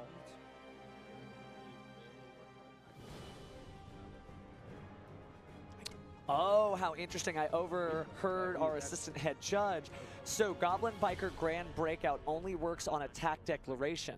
But a replay, when a monster is summoned in the middle of an attack and you redeclare the attack, it's not an attack declaration. What? So we're going to have to rewind the game. Oh my god. The Grand Breakout, which I believe was used to send the lady to the... but we might be doing an accepted game state here. Oh. Huh? In top 8? But right now they're just trying to figure out how to interaction win. It is important that both players know what's going on, right? If you read your tournament policy guidelines, both players have an obligation to maintain a correct game state. So both players had an equal opportunity to say, hey, this card doesn't do what it's trying to do or what you say it does. So that's important, especially at this stage of game. You know, it's fun, you can get comfortable here on the stage, but we might have gotten just a little too comfortable, so we are going to, I believe, have an accepted game state because it doesn't look like we're winding it back. Yep, it looks like here we're going to be resolving the effect of Memento Micton here. Kai Wong just clarifying what that card does for himself as well. Probably means a procedural error minor for both of these players, but it doesn't seem like it's getting upgraded, obviously, since... It's weird that they would punish the, like... happens every day, for sure. Right. It's weird that they punish the person that didn't make the play. See what happens next. I think Kai's is debating if he wants to interact. Like, it's not his card. The only option he has is to activate Lady's effect to summon herself because a trap has been activated this turn. Should go ahead and get summoned out there. Oh, and then banishing the transaction rollback to use the effect of a normal trap card, and that's going to be Trap Trick, setting... Truma? I pay more than 4,000 because I pay less than 4,000 because I took damage already. I mean, it's okay. We don't have to keep life. If I'm losing, I don't know. So we did get a update from the judges, just like what we said. Grand Breakout's Graveyard Effect cannot be used here, so it's only on attack declaration. Both players did receive a procedural error minor, but it's just a warning, even at this stage of gameplay. Yeah, just as you said. That's what I was about to say. Is like he shouldn't have lost replays life not points. Attack declarations. Thank you for the update, judges. Got a little ahead of myself, a little experience there, but seems like everything is fine as we continue through the end phase to use the Karma Cannon to flip some monsters face down. Chain to the effect, or is it a new chain? It's a new chain. New chain. So I'll chain to set trap. Hey, you almost got me with that one. Okay. Yeah. So then I'm gonna set. Yeah, so there we see Kai. They're just clarifying that he can actually chain to his own trap card using Lady because Memento Combined Creation would trigger on a different chain, so it does not chain block the Lady's effect set. It does it anytime? Yeah. I did not know that, guys. I did not know that. I'm a bozo. Kai being a little hard on himself there, calling himself a poser. You are not a poser, Kai. He did not say that. He said rip bozo. You need to set that, and so he is going to go ahead and set down an extra bone party for later. And it's important because it could destroy a memento monster in the hand if there is one in Pascal's hand. Very true. Right now, he cannot get rid of his Combined Creation because that card does not know that it is a memento monster because it is set face down. Oh, yeah, good point. No, trap trick set rollback, and then I didn't use a trap after that. Yeah. Daruma is the only trap activated after trap trick. Yeah, so we're just clarifying that he was still able to activate Daruma because the trap trick just sent the rollback because it was destroyed by the Zeus. But the only trap card he activated from the field has been the Daruma card mechanic. But I think, because the phrasing of trap trick does not say that trap card, it says one more trap after this card's been activated. It doesn't matter which trap card it is, but after that, no more. That is correct there. And so this is an interesting matchup because neither deck necessarily puts out complicated mechanics or gameplay, but overwhelmingly putting out so much stuff that it is a very draining duel on both players. There's lots of little micro interactions. So certainly after a long couple of days, that stuff's going to happen. Do we have a transaction left? Continue from here. We saw Kai's top deck being Ariana, the Labyrinth Servant, but in response to that summon's effect, we have Pascal activating Momental Infusion. That is a way to get this Combined Creation back in the graveyard and use up that Memento name and access Bone Party. But does Pascal have another Memento in hand? He must, right? Do we know any cards in his hand at this point? I don't think so. But it could be a Guardian Chimera too. Look, 2 monsters on the field, 1 in the hand. And they have different names. You're totally right. Imagine a Zeus and a 5,000 attack by monster being used to make a weaker monster. Only in Yu-Gi-Oh! Would you combine 2 monsters to make a smaller monster, right? But it is going to be very clutch if he happens to do that. He wouldn't be able to destroy the Lady of the Silver Castle, but... Oh, we're going to bounce. Guess right, Big Welcome Labyrinth can chain anything, and that means... Oh, that's cute. That's a cute idea. I think it was definitely the Guardian Chimera there. Oh my god, that's a good idea. That was smart heads up play. I'm gonna get rid of that Zeus, put it back in your extra deck. You know this? Okay. It was set last turn. Okay. And but one thing that Kai is denying himself is the ability to activate that set Big Welcome that he has on board. But he's Ariana, he's getting Welcome, sorry, he's getting Labyrinth. I was gonna say Welcome. That'll make his Welcome Labyrinth way more powerful. Certainly a welcome feeling as the field spell hits the field. Resolve nothing? No. Yeah, resolution of adding Labyrinth, anything. Set. Summon. Yep, we're gonna activate the effect of Labyrinth Stormy Torby to summon itself, and we're gonna set Welcome Labyrinth from the graveyard. Oh, that's gonna hurt, guys. All right. Ooh. Oh, unfortunately though, he did commit to activating the Welcome Labyrinth, the Labyrinth, and I do think that means he misses the opportunity to bring back the Storby and the Welcome Labyrinth. He does because he missed the triggers, and it is really important. Verbal commitment like that, it takes over your actual hand commitment. So, tournament policy guidelines definitely something. This is a gas leak, especially at this stage. This is a gas leak round. Still have the Big Welcome to bounce and summon from the deck, which is really valuable for Kai here because you can summon Lovely, then bounce. That was a huge misplay. You can't.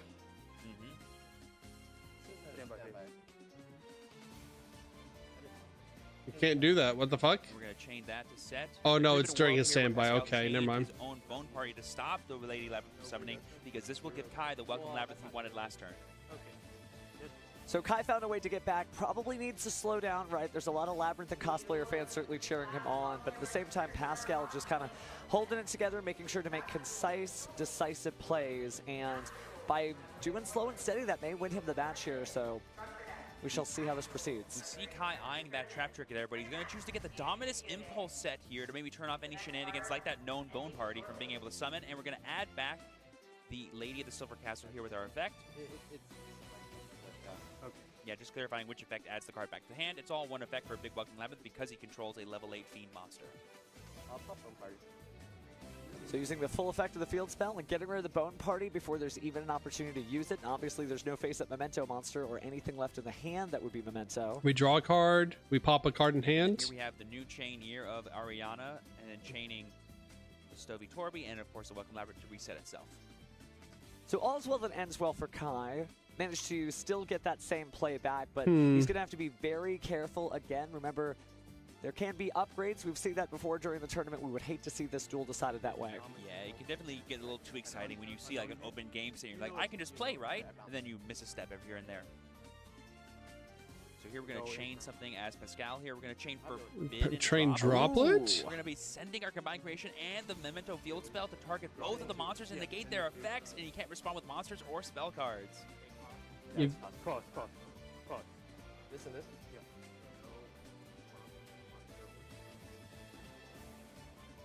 Let's see. I wonder what Kai's thinking. No response there, so both those monsters will be had and their effects will be negated, but we'll get the Welcome Labyrinth set and the Stovey Torby summon. Now, I'm certainly not trying to clamp down on the duel. Certainly a lot of nerves when you have made it to the top 8 of a YCS. Ooh, and normal summon Anguish for Pascal. Oh, that's a hell of a top deck. Jesus. Cards that he put back in his deck last turn. There we see the Tatsu no Toshigo, and this time I don't think Kai has any way to stop this. All he has is Impulse. We're going to use the effect here and send 5 levels worth of Memento monsters to the graveyard. This will be all Pascal needs.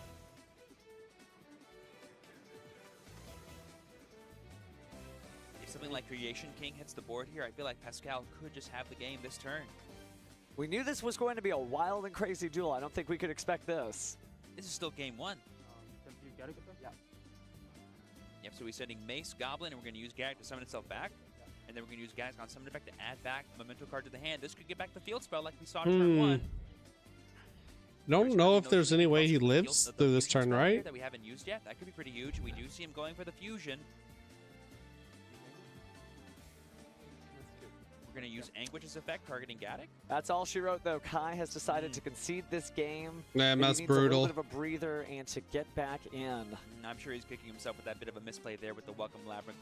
Just getting, Labyrinth. Oh, before that, Chain Link 1, yeah. That's the kind of thing that'll kind of haunt you here in this matchup. But hopefully he can forget it. This duel's over. He's going to go on to games 2 and 3, and Pascal is the winner of this one. I think it was mostly decided with gameplay. I mean, he the does. Only opportunity might have been to set an additional trap card there with the Stovey Torby. He does get to go first again. Seems like things have kind of calmed down for both duelists, but both duelists again showing a little bit of nerves. We know that they haven't been this far into an event before.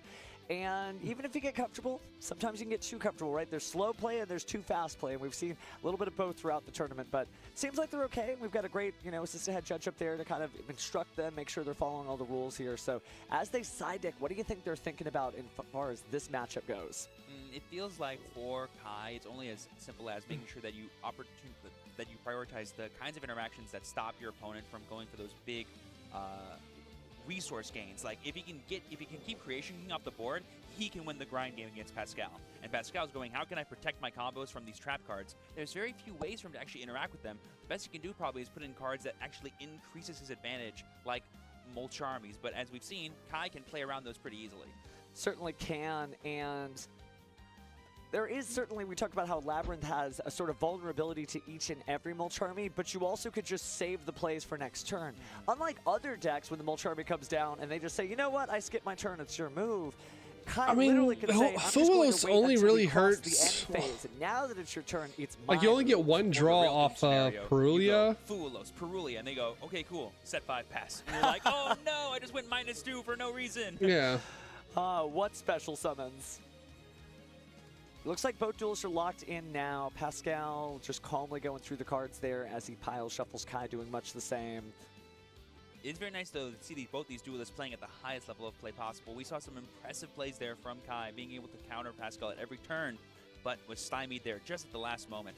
And while the conversation shout-outs to the people at Locals that told me that you're not allowed to pile shuffle in Yu-Gi-Oh! So neither duelist doing anything wrong here. I think they're going to go into the next one maybe a little bit calmer, more collected.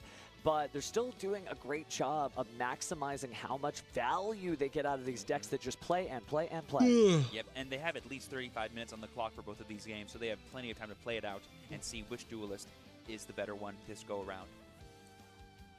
Not going to be a photo finish here, but let's get into game 2 to find out chat. if Pascal will win this one and advance to the next, or Kai 2 more will rounds bring it back for a game 3.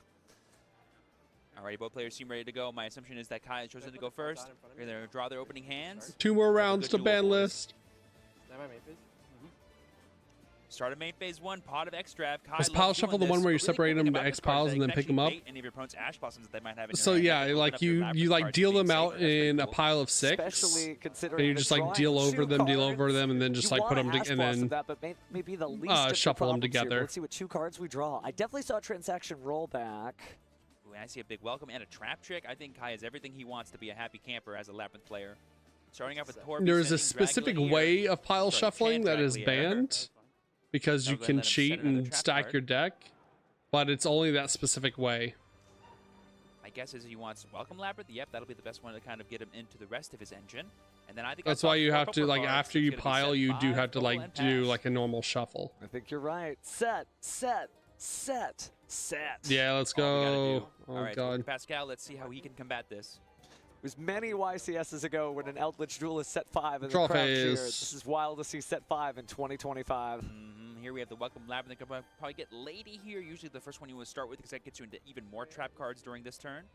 Yep, there she is, Lady of the Silver Castle. Anything on Res? No. Lady Labyrinth certainly putting in work. I think she's been the MVP of this particular set of duels. Oh, 100%. Usually the most consistent Lady Labyrinth monster, whereas Lovely's more of a payoff for all your already set up cards.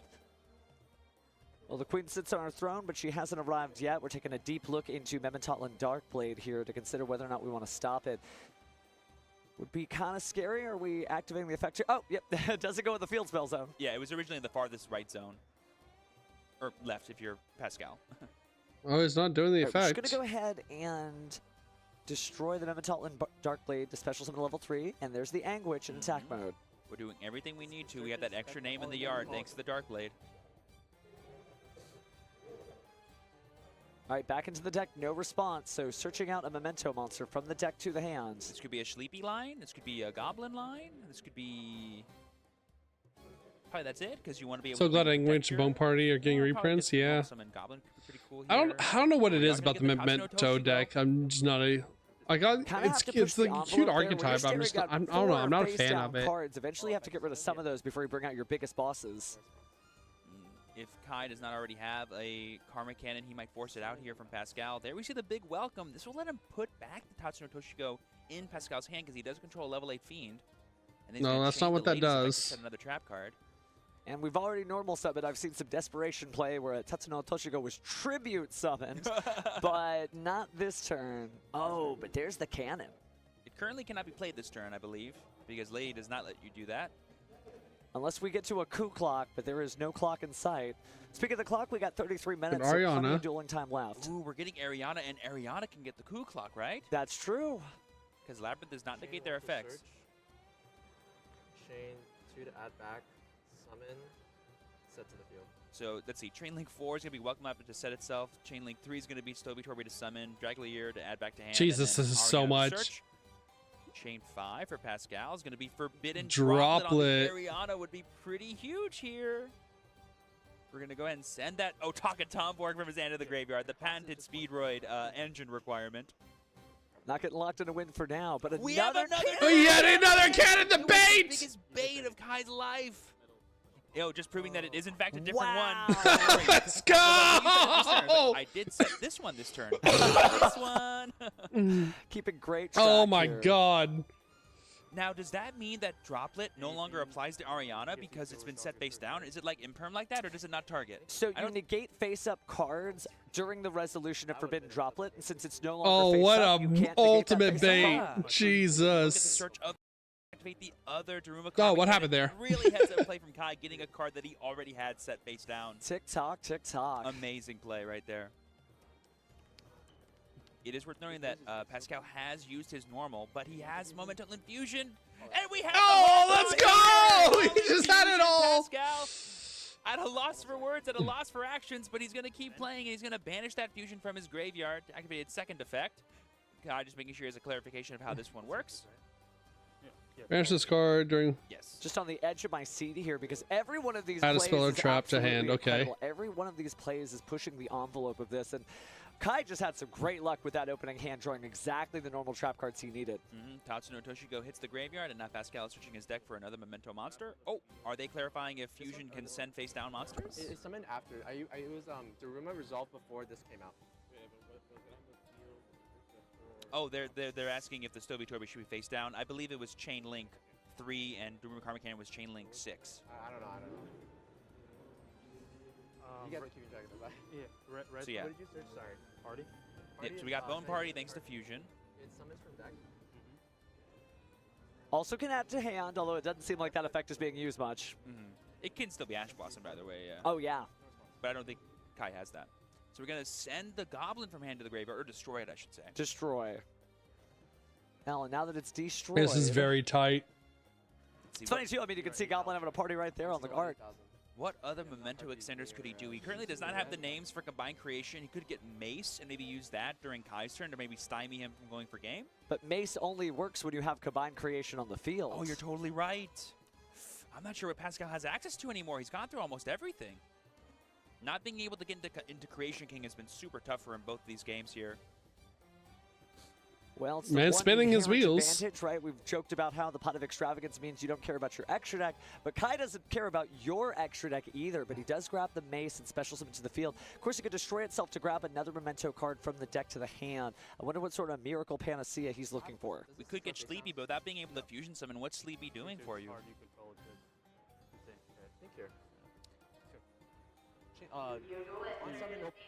He's like, I'm good. He's going to activate the effect on resolution of the summon of Kuklok to be able to activate a set trap card that he played this turn. And there we see Pascal scooping it up. The second Karma Cannon is we're going to game 3. So one thing. We're going to game 3. Let's go.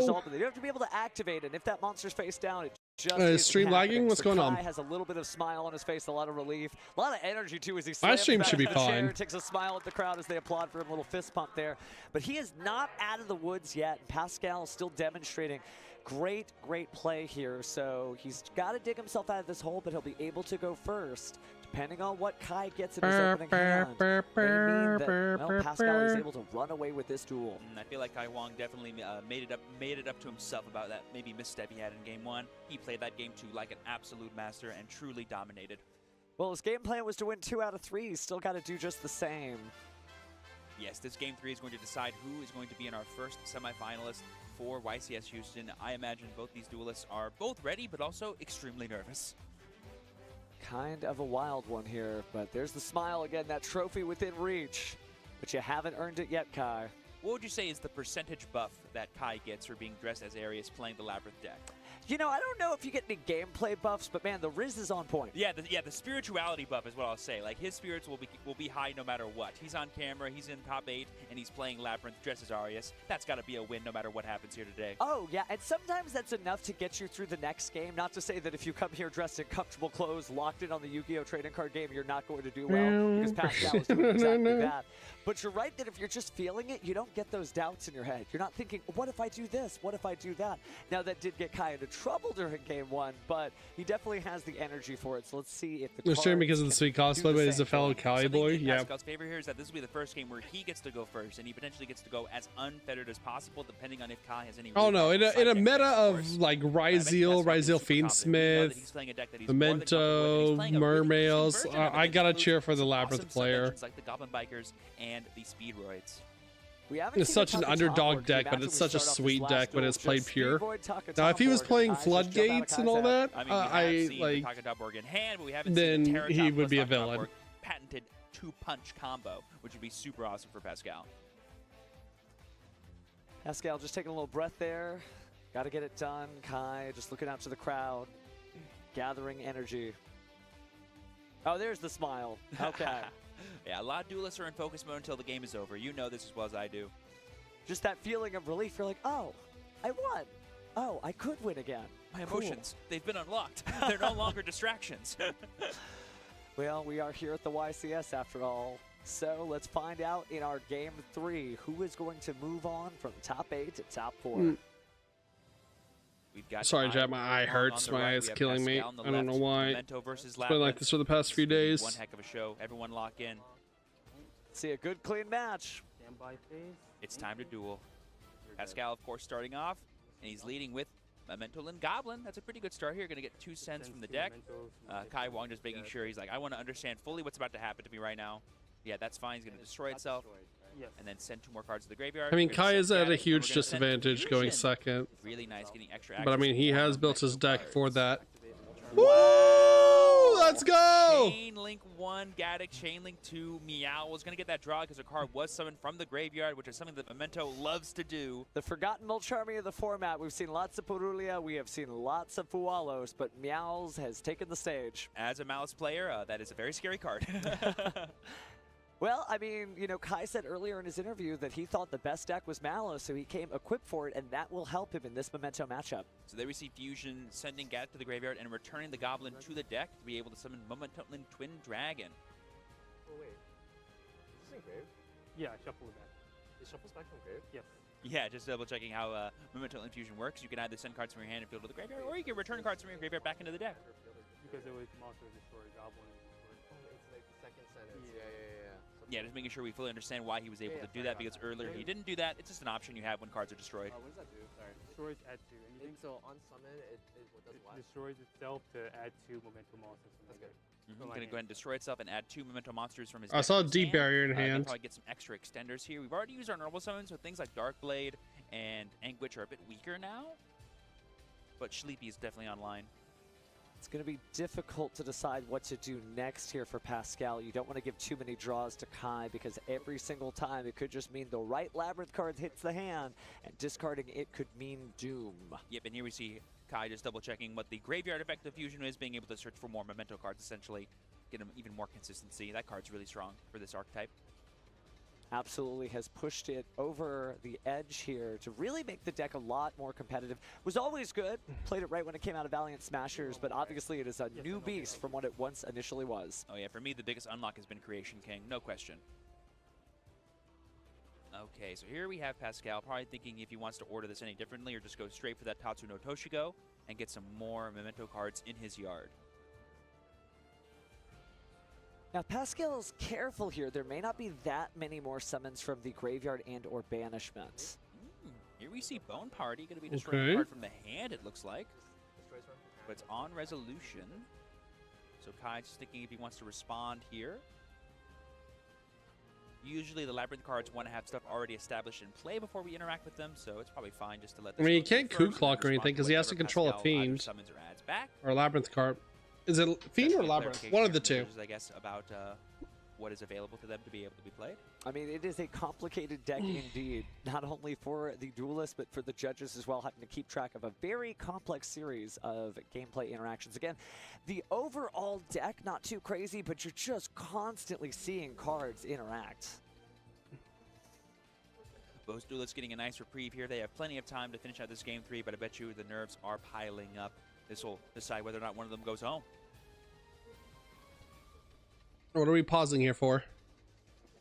So judge likely instructing them. We've got player audio just briefly muted here as there's an announcement, so we can't hear it as well over here at the desk, but I guess we'll find out shortly what is happening with an update. My assumption would be like how Memento Infusion was able to resolve, and maybe just asking a clarifying question. Yeah.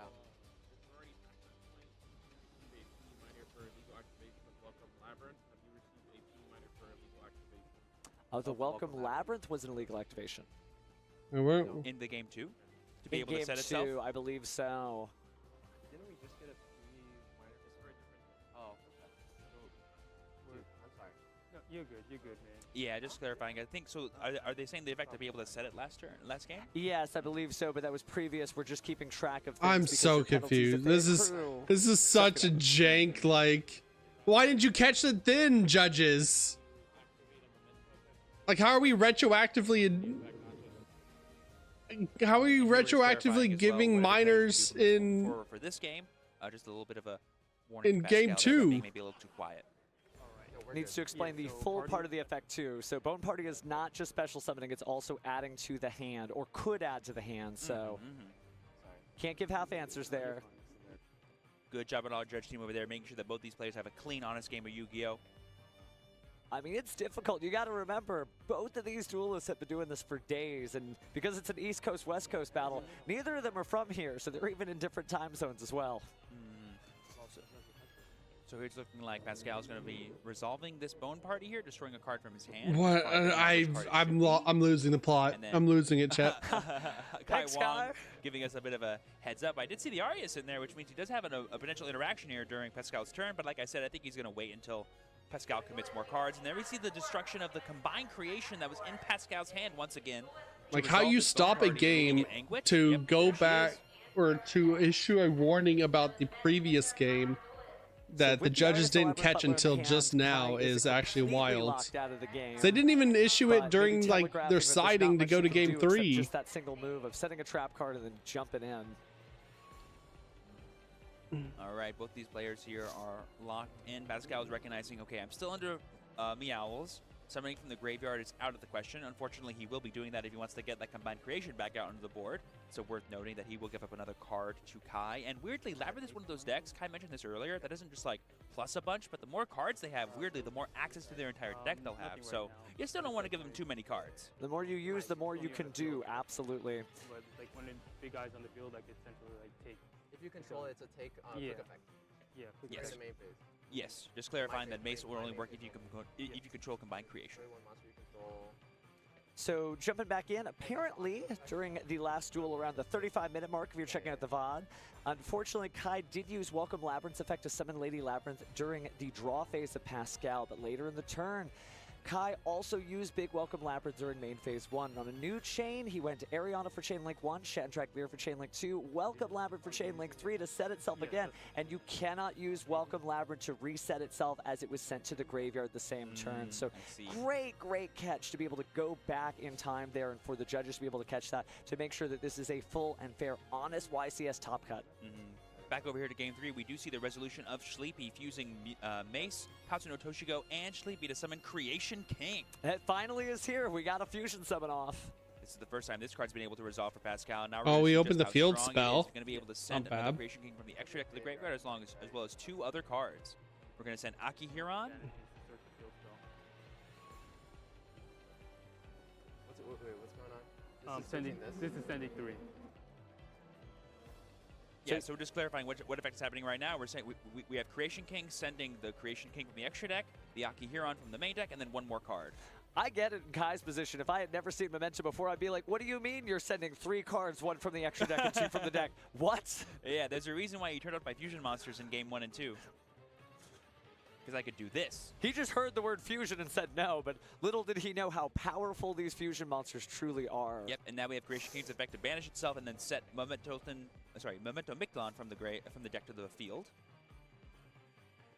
I'm so ready for these gameplay loops in Master Duel chat. How about you? So excited. So my eyes are glazing over. I might have wanted the Ryzeal matchup at this point. Fusion, we're going to be grabbing another Memento. Might have wanted the Ryzeal mirror. So crazy that card can search any card, including itself. I'm reading this right now.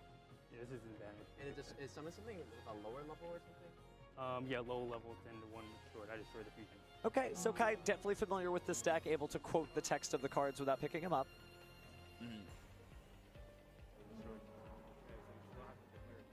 It's like procedural stuff, yeah. So effect target, and then you're gonna use the effect to summon. Yeah. Or this effect to summon. Yeah. Bro, this guy is like falling asleep at the table. So we went ahead and targeted that destroyed Mementotlin monster. Now we're going to special summon one with a lower level, and it is Mementotlin Sleepy. Because that Sleepy did come from the graveyard. Effect? Yes. Okay. Red one? Yeah. And now we're going to go ahead and XZ summon here into that Goblin Biker Big Gabonka and start unlocking the Goblin side of Pascal's deck here. Going to probably search for that Doug Charger that we saw. Boom, beautiful. That'll be able to summon itself as well by getting rid of one of the materials on Big Gabonka. And now we're going to use Doug Charger's effect. You gotta say, when you say effect, can you Charger tell me effect what is search the spell, Goblin spell trap. Goblin spell trap, okay. Yeah, and this will get the grand breakout. I'll say every second. Yeah, Pascal getting a little ahead of himself, kind of like Kai did in game 1. You know, these duelists feel an open game state. They just start playing and they forget. Oh yeah, I'm sorry, I'm speaking to you as well. Yeah, I mean the best way to do it is just say it like the anime, right? I activate my monsters effect, which allows me to do this. And as silly as that is, it is in compliance with tournament policy guidelines. You do have to like talk to that person across the table. This is not solitaire. Ooh, and there we see XZ's Armor Torpedo coming out. That's another just interesting rank 3 that we haven't gotten to see Pascal play yet. This might access the Armored XZ side of his deck if he has any fun ways to keep climbing up, but it does give him an extra draw as well. Oh, actually, no, we're going to overlay 2 monsters with the same rank to go into F-Zero, Utopic Future, and then into Draco Future. Okay, what's happening? Well, speechless. where'd I thought go we were just now, seasoned. chat? I'm not gonna lie, I I didn't blacked see that out. coming today. What's No, happening? my bingo card, I might as well just throw it out. This is the craziest YCS top 8 I think I have seen in quite some time.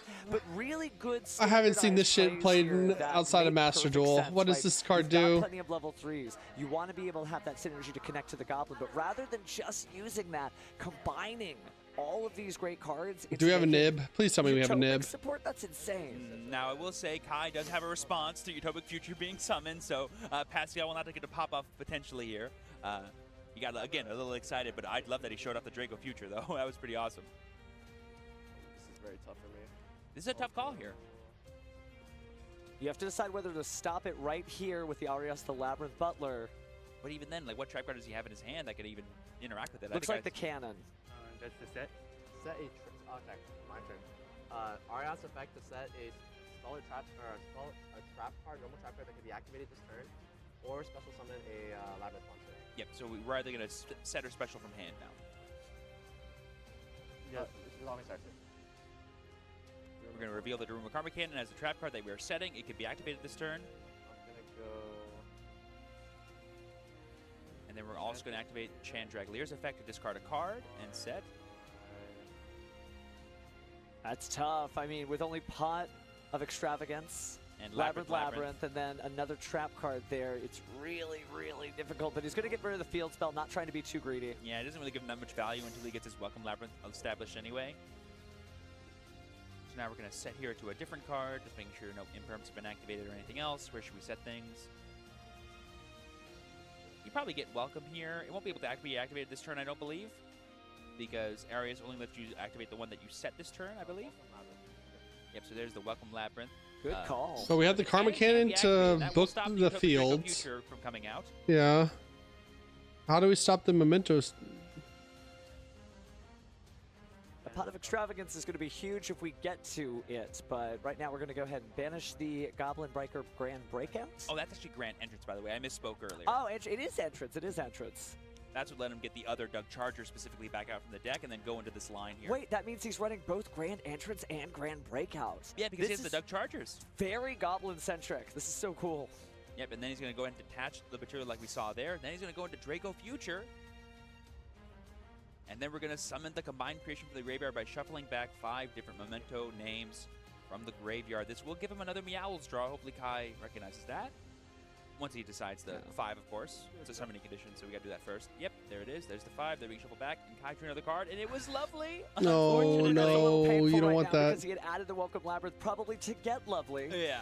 And now, well, that does not help nearly as much as it would have. And there we see a potential set 3 from Pascal, ending on Utopic, Draco Future, and Combined Creation. That is a very scary board.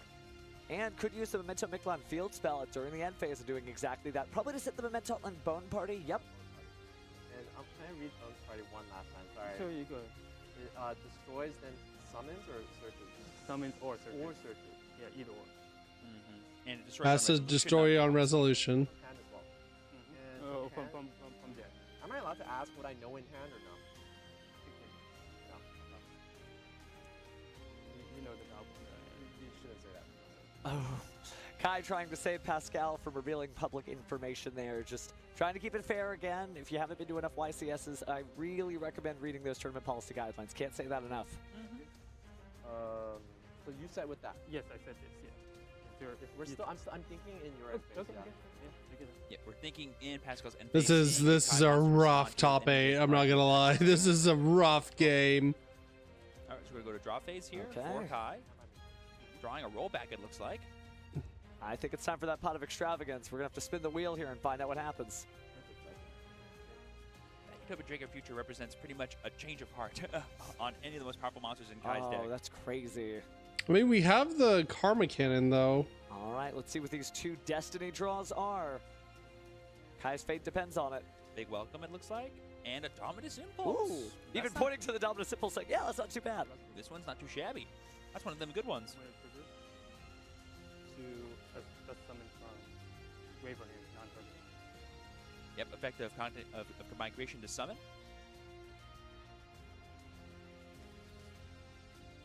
Taking a sec there. That's pretty rough. Great cards in the hand. We do have that Impulse, right? But no, we're not going to do that. We're going to just let him summon the Anguish here. Anguitz will be able to search here. I believe he returned Mace, so this could be us searching it back again, so we can get potentially 2 change of hearts. Oh, we're going to get the Sleepy instead here. That is the one. I was getting ahead of myself. Oh, I know. But how could you not in this deck that could basically do anything? I don't know how we out this.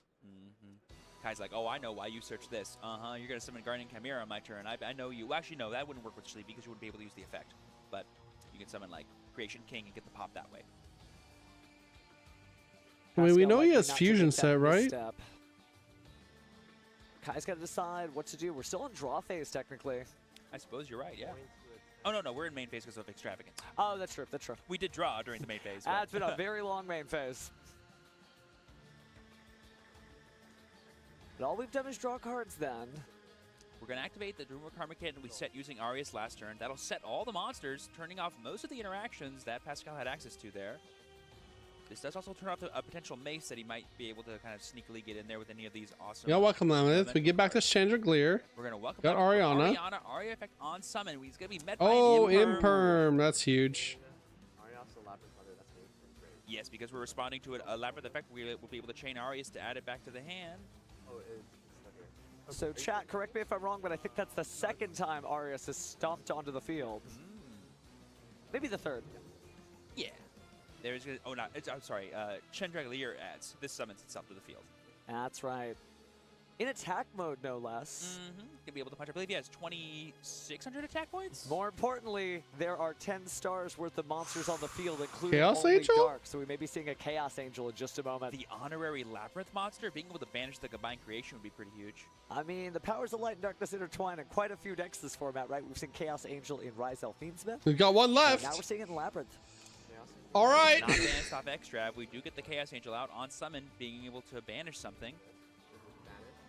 We're going to attempt to banish the combined creation. That Bone Party will not save it because it is not face up.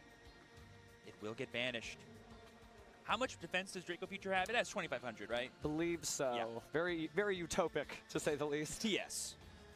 For all the Utopia evolutions. Ooh, I think Kai's thinking the same thing I am. How much defense does this have? But I don't believe he's able to ask that now that it's set face down. Yes, because it's only dark. Okay. Yes, because it was made with only dark monsters, Chaos Angel cannot be destroyed by battle. Worth noting for sure. Because Pascal might have limited ways to out it at this point. We're going to go straight to battle phase here. Chaos Angel's going to attack the Anguitch. No. Interesting. Perhaps not as worried about the Xyz monster because of access to things like Dimensional Barrier, negating the effects of that card. I mean, he could also just, try to big welcome bounce it as well if he can establish another lady. So yeah, when a memento is destroyed, it summons itself back. And then on summon, it doesn't matter because you can let things attack directly. And then when it's set back to the graveyard, you can add something from your graveyard to your hand. These mementos do everything. What the fuck? And here's the beautiful set one. Making sure we're trying to play around potentially any more imperm columns that could be there. We do currently have one in the second to the right, or I believe that's known as column 4 is the way it's numbered, left to right, right? Correct. But it's really difficult when you have 5 cards to set. You have to choose, okay, which one of these would I not mind being in the imperm column, as it's called? Infinite Impermanence, very powerful effect. All right, we go Bone Party. No bubbles to be seen here from Yu-Gi-Oh! Master Duel's animations, but the feel of that card, you can definitely just grab it out of the air there. Yep, so here we have Bone Party destroying the Akihiron, and now we're going to chain link 1, Memento Midichlon, chain link 2, Akihiron, add, and summon. We're going to add from the bench because Akihiron can do that. Sleepy is such a great card, but Akihiron pushes the deck even further there. So again, being able to add from the banishment, confirming it's... Yes. Yep, there we go, Akihiron. It is graveyard and banishment. That's why Akihiron is such a really nice entry requirement for this deck. It just makes sure that all of your plays are super resilient and you can keep going. And then we're going to go ahead and get Anguitch back using Memento Midichlon, and then you use Anguitch's on summon effect to search for a Gaddock. And then we're going to Sleepy, because the card was destroyed, summon itself from the hand.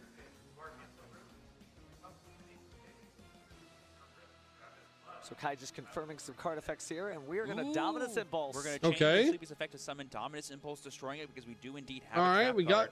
That's activating from the hand, just worth noting. Like trigger Sleepy. So turn player, chain link 1 to add back. Okay.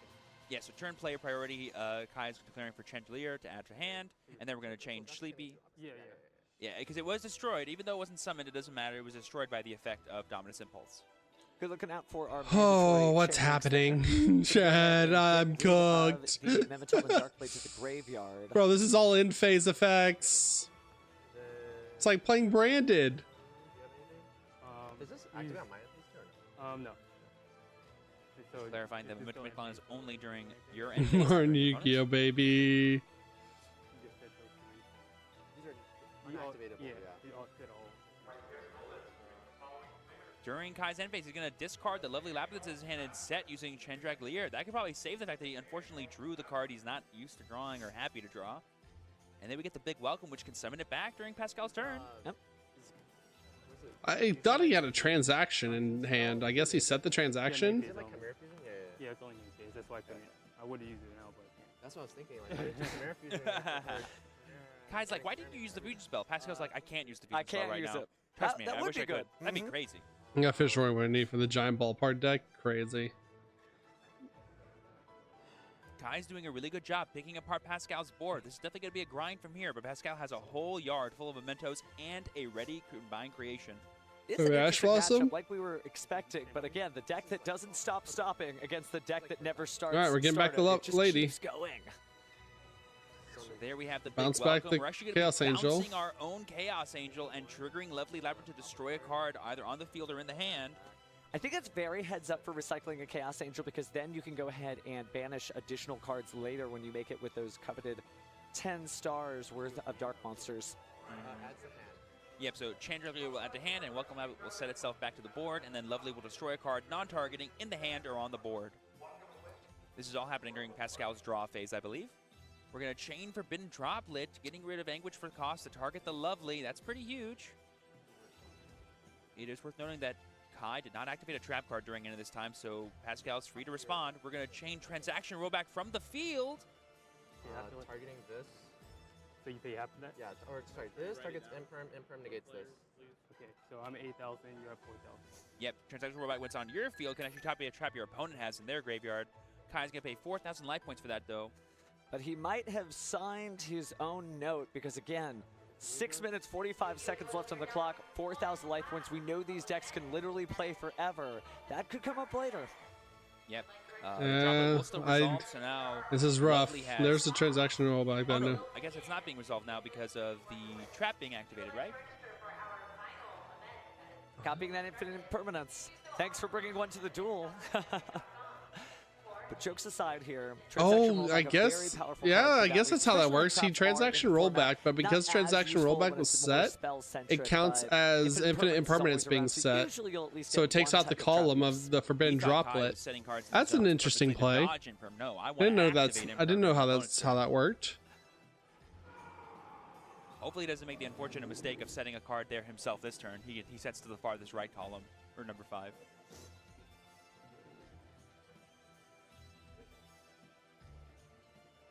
All right, so might have a little bit of a pause here as our head judge explains a little bit of some of the communication rules to our players here. Didn't get a little bit of the player audio because every time there's an announcement overhead, we don't get that. But just what an incredible duel. I could literally watch this matchup all day. And the way I don't know, like one of the players is like murmuring and like barely talking about his. Fourth, honestly, like we saw, what did Pascal have? 8 cards in play on his first turn. Now he's reduced just to 2 in field and like 4 or 5 in hand. Yeah, does rollback create an imperm column? Has a huge slew of Labyrinth resources at his disposal here. It could literally go either way at this point. Really could, it really could. It's one of those wild things where like you don't expect some of the cool tech options. I really love this memento. Chilling out with the school, chilling out with the kids at the schoolyard. Find trouble, never looking too hard. We're back at class and never taught us this. Getting rid of your monsters. I'll just steal them from you. Thank you for summoning such powerful monsters. They're mine now. Oh yeah, and then on the trap side from Kai, just really he tried to activate. He tried to activate. It's hard to get it to the graveyard, right?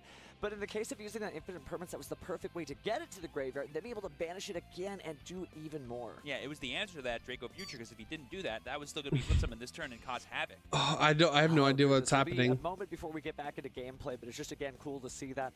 And we did hear some sort of raucous cheer before we got into over here. So I heard a "Let's go." Did you hear that "Let's go" coming through the thing? Oh yeah, people are excited to see who the winner of YCS Houston is going to be, whether it's top 8 or not. Every match is important. Oh my goodness, it means something thing probably happened over in the VIP area too, so every duel counts as we drift closer and closer and closer to the top 4, of course. Then we get to that coveted finals. It's gonna be really I mean, it's top 4 after this. No idea what's gonna win. We've seen Ryzen. I don't know how the transaction rollback infinite impermanence works. That's new to me if it creates a column. And Memento and even Mermail are doing such great jobs here this weekend. Yeah, I think it goes to show you, we talk about how I mean, I well guess one since deck it is. copies There the are effect formats of where, it, I guess there's a it popular still deck and everybody works. sort of gravitates towards it so other decks don't get a chance. This is not that format. People are really exploring things. We've seen everything again from Tombkeeper Blue Eyes that did make the top cut. Not in the top 8. The but rollback still should get really, the set really good resolution. stuff I think across the so board. as well. But what do you think it makes? Why Why if they're is this talking to them format about like so just diverse? like What is it that keeps player people going like this? communication, I would say like one player is like just murmuring and like not describing the full effects of the cards. They're super resilient. They have Another player is just like going way too fast and a really high power ceiling. But plenty of other decks do that too, and they're not being held down by the best decks in the format because people are just choosing to play those, and they can choose to play almost whatever they want. No, it's absolutely true. There were some heroes we didn't get to put up on the stage. Unfortunately, we only get so many rounds that we could pick out. I don't know if this would have been this was going to be better than the Ryzel matchup. Maybe they knew something we didn't. There was definitely some Destiny heroes and stuff out there as well. So again, if you're going to your local shop next week, there's definitely some really cool stuff you could be playing for sure. Oh yeah, this matchup has been super. This tournament has been super amazing to watch, and sort of I think a really nice swan song to the Maze of the Master format before Alliance Insight comes out for YCS Providence. Oh my goodness, Alliance Insight is going to be here before you know. You tried to activate after Imperm? Like about 3 or 4 weeks away. Yeah, give or take. Yeah, give or take. Less than a month for sure. 100%. Wow. It'll be here before you know it. It'll be interesting to see how people jump into that format and what cards they're excited about. Oh yeah, bro. And I mean, I know me. I'm still gonna be playing Malice. You're allowed to play Malice.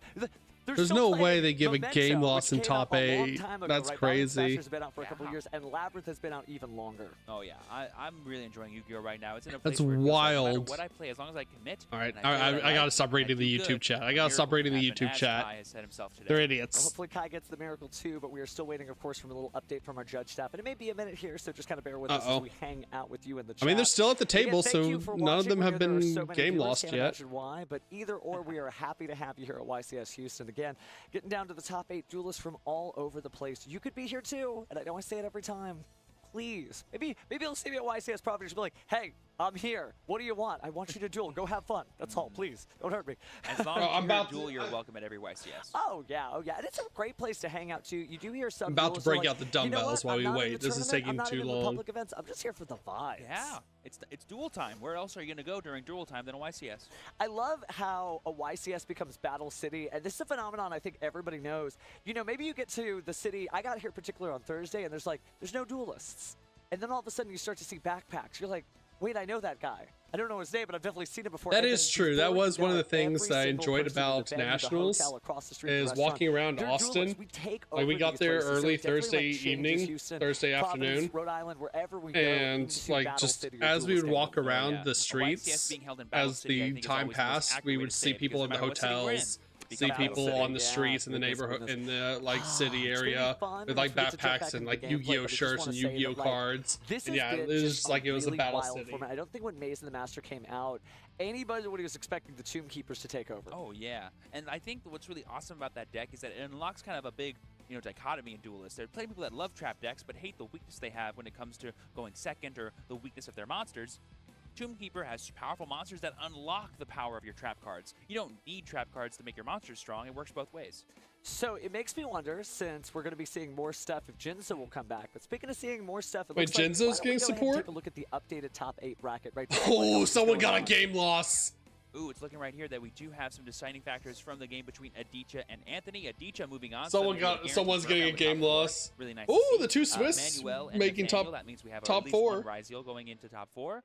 We have the game right now happening between Pascal and Kai. That's still yet to decide a winner here. And then we have Kevin versus Christian, with Kevin moving on. Really awesome to see 2 international duelists in our top 4, both Manuel and Kevin coming from Sweden, I believe. Yeah, we talked about an East Coast, West Coast matchup. Talk about coming from across the pond.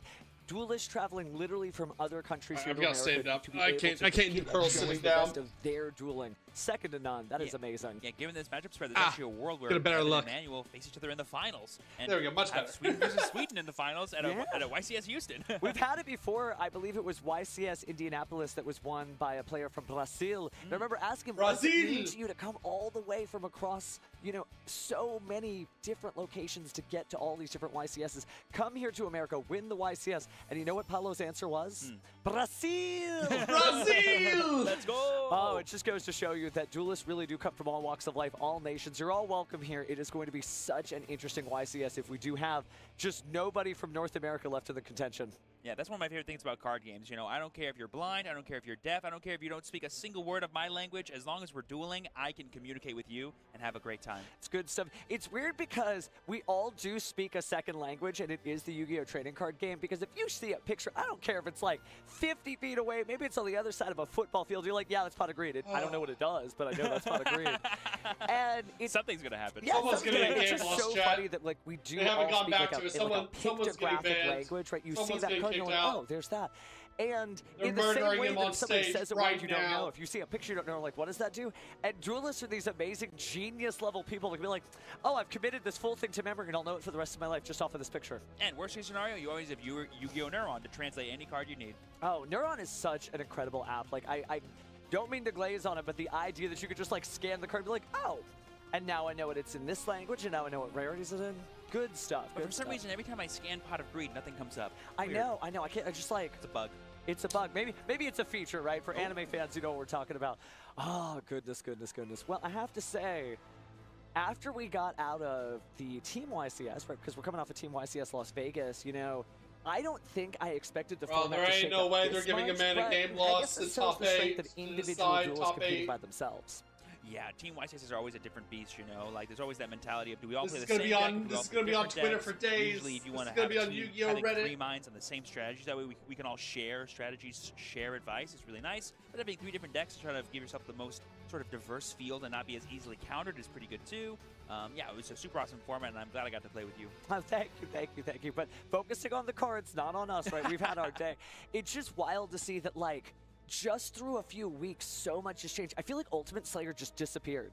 Yeah, Ultimate Slayer was in my main deck when I went to the Team YCS playing Malice, and now it's nowhere to be seen because it feels like the board breaker strategy or the going second strategy seems a little bit weaker because the turn 1 boards, if left unfettered, are just so hard to interact Yeah, with. you have to play hand No, cards, you're but you absolutely side right, into and things like they're Ultimate apparently Slayer. going to be very close. So those of you who are just like, please, we want to see the duel, we're sick of the Stevens, don't worry, it is coming your way. We want to see the duels too.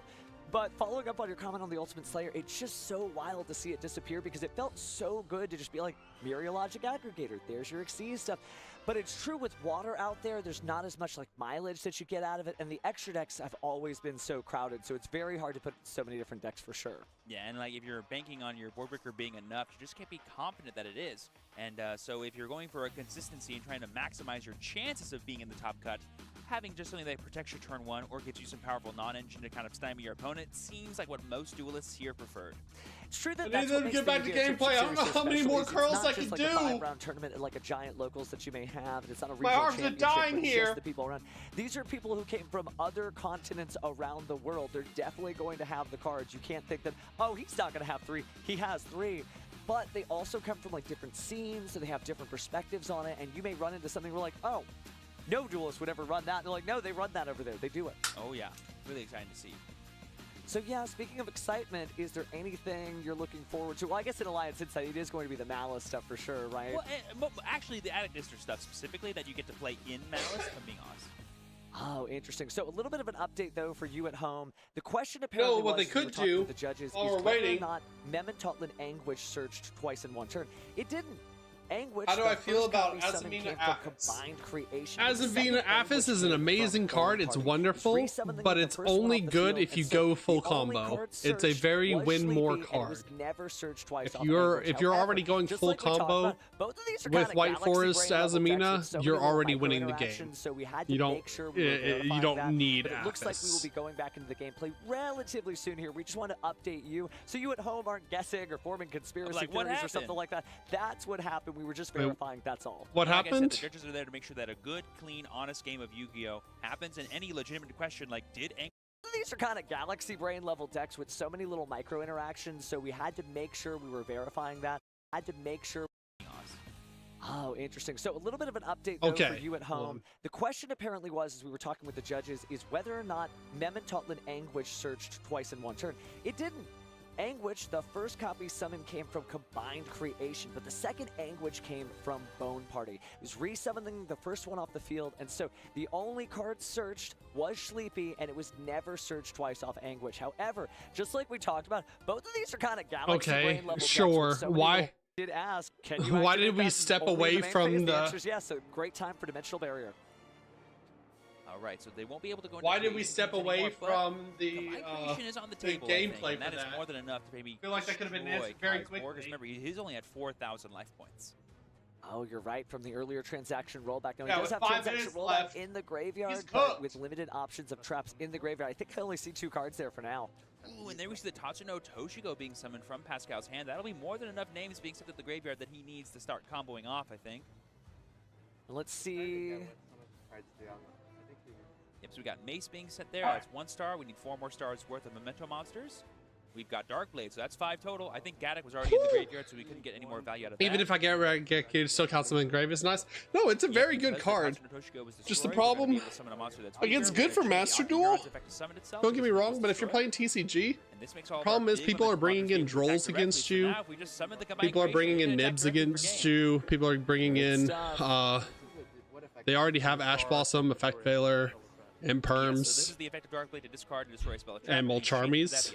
So if you're not summoning your Synchros or your Fusions, then it's a dead card, unfortunately. I mean, what a matchup to use it against Labyrinth, right? Yeah, plenty of traps. Yeah, we have used the Big Welcome already, if you guys remember back, because it was used during the draw phase of Pascal's turn. This does summon itself. Oh, it's a different effect? It's a different effect. It has like 3 different effects. Yes, Akiuron has 3 separate effects that'll have different triggers. Welcome to Memento, friends. Yeah, level 9 or higher Memento. Yeah, only level 9 or higher Memento monsters can attack directly. Oh, and there we go. Oh, Kai's Kai. instantly scooping because all he has to do is summon Combined Creation and attack directly, and Kai only has Welcome Labyrinth and can only summon monsters. Oh, sad. A huge The round better of player applause. lost. Very patient duelist here again, cheering there for Pascal. The better player lost, Riot. And everybody is locked in and ready to see who My is going cosplay to king. continue to win. Because now we're about to go to top 4. Only 4 duelists left. And we know Pascal's going up against Kevin, and we know that It's the Manuel worst is going up timeline, against chat. It's the worst Samuel that he's timeline. playing against. It's 2 Ryzeal decks, a Mermail deck, and this trash. And this Memento trash deck. But what an incredible performance from Kai, right? Just great stuff, showing how good Labyrinth is. Wasn't able to get through the Memento. Showcasing right now, I believe he's showing. I still want this guy's list. I hope there's like content creators lined up, ready to record his deck list. In this duel. Yeah, unfortunately, still going second against Memento. It's just too hard to come back from when they open as well as Pascal did and played as well as he did as well. Oh, but Kai seems like he is happy with his performance here. Still smiling. Top 8 in cosplay, man. You ain't got nothing to worry about. You've got a bright dueling career ahead of you. That was one of the things I was looking forward to. If I did go to YCS Houston, I was 100% going to be that guy that was just like, hey, you just lost out of the tournament. Let me record your deck list to post on my YouTube channel. Is for one of you to get top 4 in cosplay. That's all we need to see. We've seen top 8. Kai has an incredible record here. Somebody's got to be the cosplayer to get the next one. Oh, yeah, 100%. But this duel was amazing. Both players did great, and I think we're a strong representation of what is possible in this format, even if you don't play Ryzeal or Malice. Oh, yeah. And it is always one of those things. People are like, oh, look at these popular decks. I have to play this popular deck in order to make it. Wrong, and you just saw it here. So, again, we've got now left. You said Mermail, Ryzeal, Goblin Memento, then whatever Kevin is playing. Ryzeal. Sure, if I can remember. Maybe it's some kind of Ryzeal variant, but yeah, but still, it shows sure. you different decks from different You don't have to play eras, these top decks. By the way, 3 of the top 4 are the top decks. Wow, that's so crazy that we have gotten this far in the Yugioh trading card game, and decks are still coming, and that's what really makes it great. The format's so diverse. There's 2 Ryzeal decks the very first set and a Mermail deck. Starter deck. I guess depending, you might have gotten starter deck Yugioh and be like, no, not for me. Very but true. still, just really good stuff to see that duelists are taking all those life lessons to heart. They're just sticking with what they're comfortable with. I think that sometimes a deck that you know is better than a deck that just seems like it's going to work, right? Oh, yeah. Because you know what to do with it. You're in your comfort zone. You played those matches a million different times. And when Pascal was interviewed for that first time, he did say, I just played this deck because I know it so well. I've got about a year or so of experience with it, right? So good stuff. Yeah, and honestly, if a year is all it takes to get top 4 at a YCS, that feels like too few of time. So it's still a huge accomplishment for Pascal. All This right. is not an easy feat to do, y'all. BANLIST, and he's doing please. amazing. Well, speaking of BANLIST? Pascal, why don't we go ahead and get it over to the stage, because Pascal had get through an incredible duel there, but now we get to see where his emotions are running. So, Jackie, take it away. Okay, Stevens, I am with Pascal. Crowd, let's hear it for Pascal. Oh my gosh, they love you. I'm sure that you're overwhelmed with emotions right now. Tell me, what are you thinking? Final 4 semis. Just stay locked in and focus, and just make sure I, careful with my plays and just think things through and not be in a rush. So, yeah, pretty excited. I love that. I love that mentality. Talk to me a little bit about your journey to get to this point. Yeah, I mean, I've been playing this deck for Only about a year. 2 more rounds, Chad. We just gotta stay strong for 2 rounds. Card has like 3 different effects, so it gets confusing sometimes. But I've been playing it for a while. Misplayed a little bit throughout the way, but I got better with it. So. Yeah, a mix of Goblin Bikers. I've been playing and it for a Memento. while. Can you Also explain to me your deck a little bit misplays more? misplays the deck, Abyss does Roller multiple and Shifter are very effects popular in the multiple format. times. So I wanted to play like a route with Memento where I could play around those cards pretty well, and there's plenty of times that I got shifted and I was still able to win because of the way I built my deck. Okay, awesome. It's working, right? Do you have a game plan or a mindset going into semis? Just keep doing what I'm doing, just stay focused, and just make sure I just play my cards carefully, and hopefully we'll see what happens with the rest of it. We'll see what happens. And is there anything you want to say to the crowd, to the people watching at home? Nothing that comes to mind right now. Just, I guess we'll see who wins. We'll see who wins. All right, thank you so much, Pascal, and I'll send it back to our casters. All right. Thank you so Immediately much, to Jackie. top And 4, once again, please. Huge congratulations to Pascal for being our first top 4. I never wanted to rise Victor Zeal here. Mirror Took a so top 8 match badly. victor going into top 4, where he's going to fight against definitely someone from Switzerland. Sorry, guys, I said Sweden earlier. I got a little bit mistaken there. That's okay, that's okay. But the main thing is international duelists coming from all walks of life. We didn't get that part wrong, right? Not at all. Got it, got it.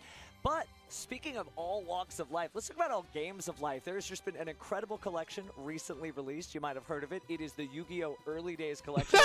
All the hours I have already put into that game. What's your favorite on this one? Come on. Let's be honest with us. No question. So for me, actually, I do love me some Dungeon Dice Monsters, and there's so many memories. Let's be honest with our community. Come on. This game was trash. It's a storyline that kind There's of only like crosses maybe into, like, 2 old games Yu-Gi-Oh! in it that and are just has actually this great playable. vibe where Seto Kaiba puts on the Millennium Ring. I'm not going to spoil anything more than that, but it is such a cool game, and there's such great nostalgia from all of that. Whether you're playing it again on Steam, so you can play it on a Steam Deck and have portable just like a game experience, or if you're just actually playing it on PC, Nintendo Switch, etc., it is so cool. And comes with those beautiful quarter-century secret rare alternate arts of Harpy's Feather Duster. Do you like the one on the left or the right one more? Oh, definitely the classic version from the classic manga on the one. right. The right feels classic too. You know what? I'm not I gonna do pick any want. fights here. I love them both. Man, I really do yeah. want the Early Days card. is super awesome. I just love that how it unlocks not only the history of Yu-Gi-Oh! That I love so much, but also unlocks features in the game that before, when I was a kid, I never was able to access because I was a lot worse at Yu-Gi-Oh! At the time. I might buy good the stuff a physical for sure. just for Gosh, the the card, Yu-Gi-Oh! Early Days, but how it's like many a years has it been? $50 game for like rematch, not even remasters. I'm a little bit of a dueling grandpa for sure, so I might have been around when those games came out. Whoops, might have played them on the original systems they were out. But speaking of future duels, we do have to throw it to a break here, but don't worry. No! We'll be back with our semifinals soon enough. Come on! Hey, it's a That solid round took so long. Houston, and the duelists out here on the show floor have 60 seconds to guess this card. Let's see how they do. We are back with Pack, and we're gonna guess the card. You have 60 seconds. Go. Is it a monster? Yes. Is it is it an effect monster? Yes. Is it higher than level 8? Not higher than level 8. So is it level 6? No. Is it level 7? No. Okay.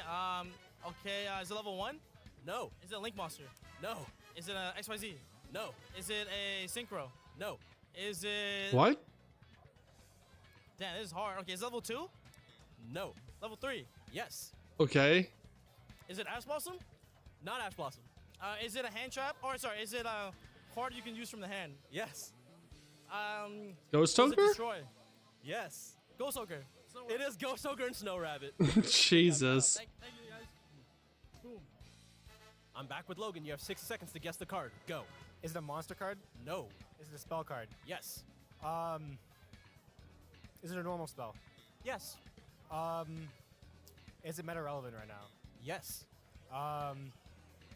Does it have triple in its name? Yes. Is it thrust? It's sorry, triple tactics thrust. Does it have triple in his Good name? job.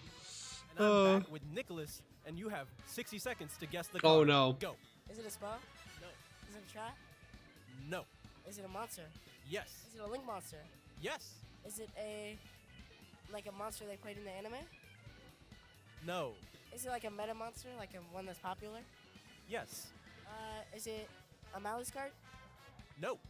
Is it SP Little Knight? It is not SP Little Knight. Is it IP Masquerena? It is not IP Masquerena. Is it a Smash Ranger monster? No. Is it is it Link 2? It is a Link 2. Is it like generic? Does it like require never mind. I mean, that's it's no Does it have question. an effect on summon? It does have an effect on summon. Is it a part of an archetype? Yes, it's part of an archetype. Is it part of the Trickstar archetype? Not a Trickstar card. Is it a Goki card? Not a Goki card. What the fuck, man? We're deviating. Is it a Nightmare monster? It is a Nightmare Oh, monster. okay. Is it Nightmare Phoenix? It is Nightmare Phoenix. Jesus. And we are back with Aditya. You have 60 Man seconds to guessed guess the card. Goki cards. Is it a modern Bro. card released recently?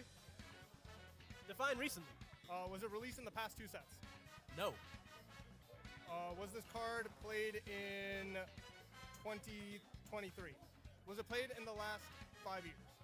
Yes. Is it an effect monster? Yes. Is it level 4? No. Is it an extra deck monster? No. Is this card part of a specific archetype? No. Does this card have an effect that activates in the hand? Yes. Is this card level 3?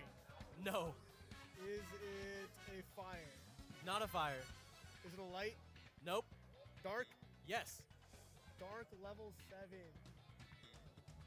Is it 2500 attack? No. Okay, I can't. You cooked. Fantastical Dragon Phantasme has 2400 attack. Oh. And we're back. I did not know that. You have 60 seconds to guess the card. Go. Okay, is it a monster card? Yes. Okay. Is it a meta-relevant monster card? I would say so. Can it be activated in the hand? No. Is it a level 4? What do you mean I would say so? Level 3. No. Is it above a level 6? Level 6 or higher? Can't answer that. What do you mean you can't answer that? What? Yes. That's the point of the... No. Ryzeal Duo Drive. No. Does it have a rank? It does have a rank. Is it below a rank 4? No. Is it Typhon? I don't know his full name. No. Fist Dweller? Divine Arsenal Zeus. No.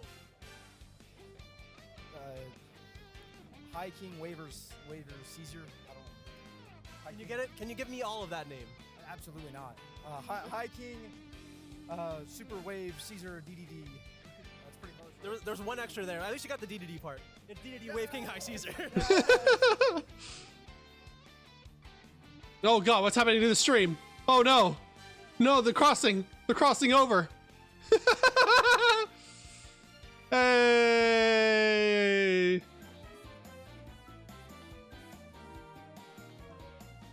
I'm pretty sure all of my friends that went have already started heading back home. YCS Houston, and man, what a Who's weekend ready it for has been. We are Ryzeal now Mirrors here in chat? top I 4. am. And I'll tell you, if you asked me at the start of Top the weekend 4 if I could guess Ryzeal what the top 4 Mirrors. decks were, I would not have got it right. I mean, we have a couple of Ryzeal decks, which is expected, both pure, so no Fiendsmith Ryzeal. Actually, I don't think there's any Fiendsmith in the top 4 at all, right? There's 0 Fiendsmith in the top cut. You That's heard for it, folks. 44% Fiendsmith of going top 32 unbanned. That is They're not actually banning crazy, but Fiendsmith. instead, we are going to have an Atlantean Mermail deck and also a Goblin DDD Wave That's the Hiking biggest surprise Caesar of the weekend. negated the Just saw special summon of Pascal their win with that in stream. the So Vtuber. true. I was saying earlier, there's been so many surprises going into this event, all the way even into top 8, but I think there's no more surprises anymore. We've seen most of the decks now, and at least half the tournament could go as predicted. We're going to have to see if the deck... So, Look, there's no oh! time. It's happening! It's happening! Effective 7. It's happening! happening? Are we back? Are we good? BANLIST is happening! I like that they're doing I bits guess about this. I'm not Jerome's gonna still lie. Trying to break into the broadcast, but hopefully someone on the back. I can swear shut to that God, down. No I one wants to hear swear what to Jerome God, has to say, chat, right? if this is just an announcement of when they're going to announce the we ban don't need to list, hear anything Jerome has to I'm say. gonna So if lose anyone my that's, like, shit. You know, controlling production. Can we make sure Jerome's message doesn't get through to these duelists? We don't need anyone. No one needs to hear what Jerome has to say, right? Right, chat? Okay, but let's neither here nor there. I swear, I swear if this is just an announcement of when they're going to, we are in top 4, and we have our top 4 feature match ready to go. when right they're away. going to So let's announce go the ahead and ban meet our list, I'm duelists. going to Jackie, cry. Who is going to be competing in our first top 4 match? Oh, do we have a duel in store for you? The Final 4, battling for 2 days. And finally, we are at the semis. Crowd, are you ready for this semis match? All right, let's get things rolling. All right, what are we getting? What are we getting? Begin with the blue chair. All right, we're getting Mermail versus Ryzeal. From Plano, Texas. He won NAWCQ and told us he is hungry for another title. Now to the red chair, Manuel Kalin, all the way from Switzerland. And his favorite food is pizza, especially pepperoni. All right, everybody, let's get this semis match started. Are y'all ready? I don't know. This is. I love the enthusiasm. All right, casters, take it away. This is like a choice between. All right, thank you so much. That's right, we have the NAWCQ champion himself from this past year, Aditya, taking on Manuel from all the way from Switzerland. There's actually 2 players from Switzerland. They're both friends. This is like a that choice play between the together, devil and they both Hitler. made I it don't here to know top who 4. to Have a cheer chance to for face in this each other in the matchup. finals, Like but both of these it's not decks are gonna be an not easy path. cool. Manuel's going to have to get through Aditya and his Mermail Atlantean strategy, and if he draws like he did the last time we saw him on the feature match stage, it's going to be really tough. I mean, yeah, this is a matchup that he's not only familiar with, he's played it. Like on one of the these last decks is feature match that he probably had. getting hit. Yeah, The and other it deck was is, not a if close somehow one. It was goes a tidal unhit, wave is going of to be the best deck in the destruction from format. Aditya, really showing you by why far. the Mermail Landing strategy is Like if a Mermail viable goes one here unhit, in this it's going to format. be a But of course, problem. Ryzeal has been the deck to beat for months now. We're going to have to see if his deck choice is going to pay off for him. As we mentioned, he is a champion. Right. This is You grab my Red first Bull. semi-finals match. We're going to be showing you both top 4 matches. That's right, you're going to get to see all of the glory on the way to the finals, and then we're going to find out which one of these 4 remaining players will become a YCS champion. We do have Aditya, who is an NAWCQ champion, but none of the players remaining have won a YCS previously, so either way, we're going to have a new YCS champion. We have a chance of having a 0 Ryzeal final as well, or potentially an all Ryzeal final. Oh, there we we'll go. have to You like see that sound? how this matches end here. I mean, yeah, we could have Atlantean Mermail versus Goblin Memento. That would be quite interesting. When Goblin, it's Goblin Bikers, you know. Maybe That's you're the not taste as of familiar with those pure cards, but there is a gasoline, Goblin chat. some synergy between the 2 strategies, and we saw how Pascal's using those 2 teams to work together. Pure, to make it delicious here, all the way gasoline. to the top 4. But that is our other top 4 match. Here we have Mermail Atlantean against, you know, Ryzeal. All And right. Pure Ryzeal is kind of Let's lock in. surprising. Everyone We just seems gotta to make be like it Feast with Ryzeal is the 4 stronger more version, but games. time and time again, we Potentially see Pure 6 more Ryzeal making it games. this far. I mean, yeah, I think it comes down to those 2 additional tech rounds, choices that we've mentioned 2 earlier, hours. because Your engine We is got this. So small, We're so consolidated, and you close. just have so many slots for just tackling the matchups that you expect, and it's about calling the right matchups, right? If you can focus down on Hi, playing Billy against these Break matchups and here. build for these matchups, Ready and to give you- manage to play against the matchups that you want, Ready to give then you the should do announcement extremely for well. the announcement of the ban list coming up in well, 3 every time weeks. I see the Mermail landing deck, it seems like it's just doing swimmingly. But we're going to have to see if that's going to continue to be the case here in top 4. This is when you want your deck to perform its best and not run out of steam. But we're going to have to see. I mean, there's a reason why Manuel and his friend Kevin, both from Switzerland, they committed to traveling all the way here to the tournament, and they both did well. It's not by a chance. You know, there's something they have figured out. They've play tested. They mentioned they went to the Team YCS Vegas. They're at YCS Orlando. They know what they're doing. This is it. It's game 1 of our first semi-final match here at YCS Houston. And here comes the die roll. Here we go. I would Here say we it's go. important, but the Mermail deck seems to be fine going second. 4, not a high number. That's much higher. 11 is going to win the die roll, but we'll The have stream to is see not if doing great. Going first is going to even matter for Aditya. All right, is there anything before the main phase for Manuel here? Oh, we got an Ash Blossom in hand. Is that a Meltronus? Looks like there is something. There is going to be a Perulia. Had to ask that, right? Yeah. Perulia is going to let him draw every time he summons, but not. No, We have another one? Chain? Fuck! All right, passing it through. No more Mulcharmies here. Using the Mulcharmy before the main phase, so he won't enable something like triple tactics down. But Manuel off to a fast start. Special summoning X, Raziel sending Eclipse Twins to the graveyard. Yay! Raziel combos. I need the Benny Hill music playing over this. That the Mermill Atlantean deck is typically on copies of Dominus Impulse, which also means that they're likely to not have any light monsters in their deck. True. At this point, like I don't know if Benny Hill music will get me DMCA'd. Oh yeah. Hold on.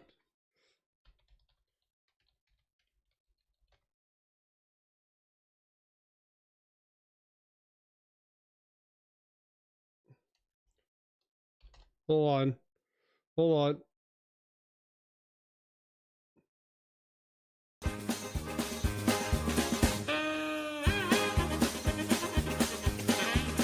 Always detaching from the duo drive. He's adding the field spell. He's getting Raziel Cross.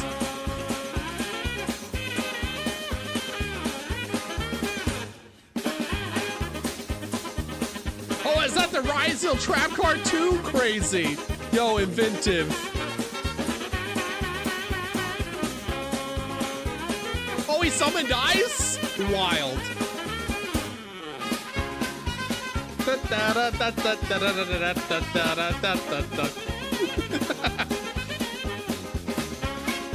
I love Raziel combos. Oh, we're making Detonator. We're attaching the Eclipse Twins. Huge, massive.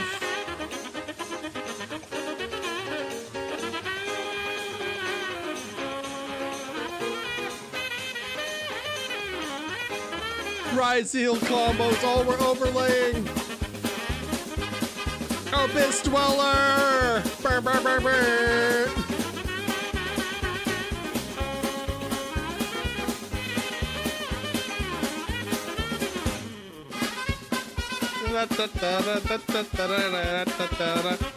Oh, we're detaching.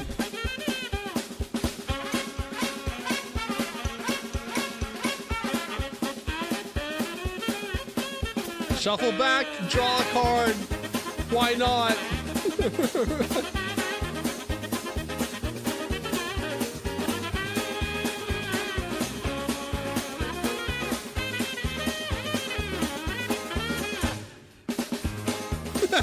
Set 3.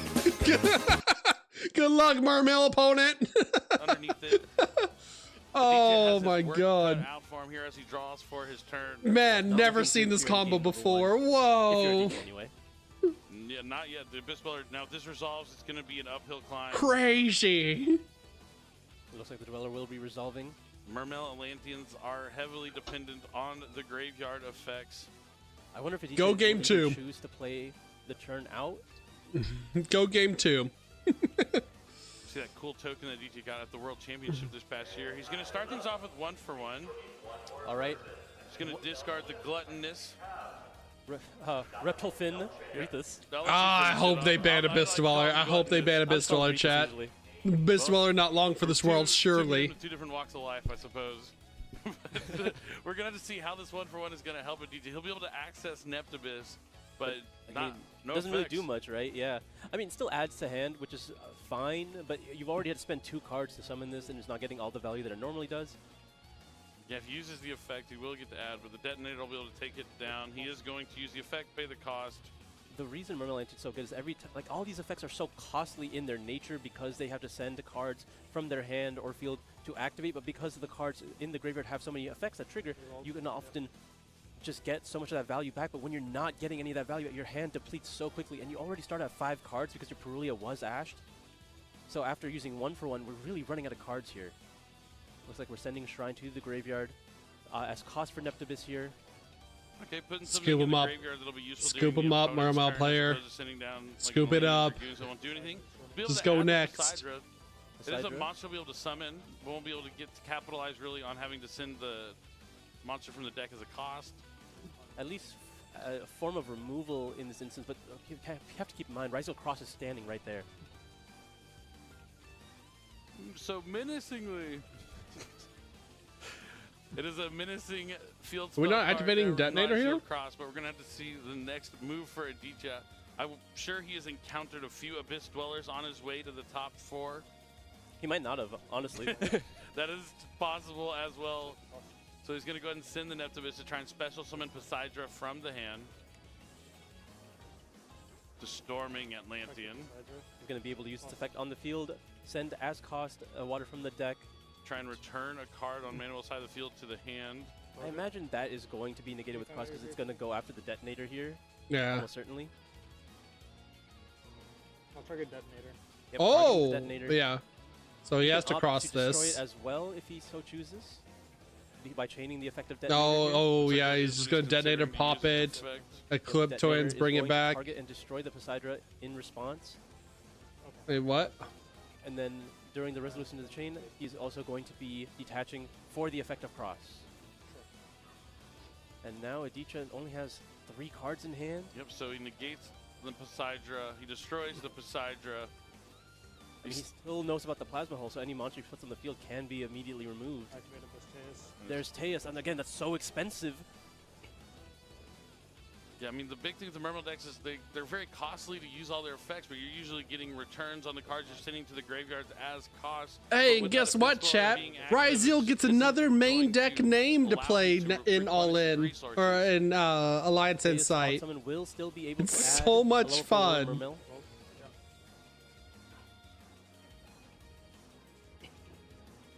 The Teus is resolving now.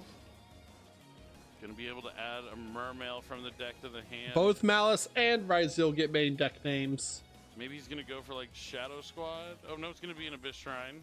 Another Abyss Shrine. That is another effective way to summon another important monster here, namely being Coelacanth, but I don't know if he has enough cards in hand to really get enough value from it. Yep, he's going to use the Shrine, sending Dragoons here.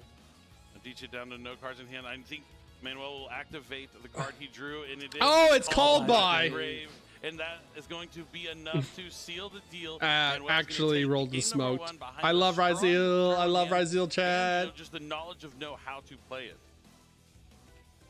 I mean, generally, when Ryzeal is able to go first and set up the Dweller along with the Me, when I Detonator, have it's 5 points of interaction to my opponent's 4 That cards. was, I think, the reason why a lot of players were so against trying Mermail Atlantean in the beginning of the format after these cards came out, because they were just under the assumption that the Dweller invalidated the whole strategy. Now, as time has gone on, we've seen that there are so many situations that put the pressure on Ryzeal to even be able to make the Dweller, and it's not nearly that simple, but in this situation it just was. Yeah, I mean, Aditya had the Mulcharming Brilliant where he might have been able to draw into more cards and push through. But I think, like we even saw earlier, if one of the other players that lost to Aditya in our previous feature match had pushed through the Mulcharming Falls, he would have to give him a few extra cards, but still been able to go into Abyss Dweller.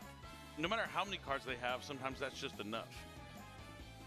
But we're going to have to see if that's going to play out any differently. I am excited about this game because all the times I feel like we have featured Mermail Atlantean, they have been going second. They've gone second in game 1, won game 1, and gone second in game 2, and ended up winning that game. But now we're going to get to see what this deck does going first. Yeah, there's not a whole lot you can do to immediately stop all their plays as you can with all the other decks, right? Apulia is so strong against something like the Ryzeal strategy where they have to give you several draws in order to make a lot of their Xyz monsters.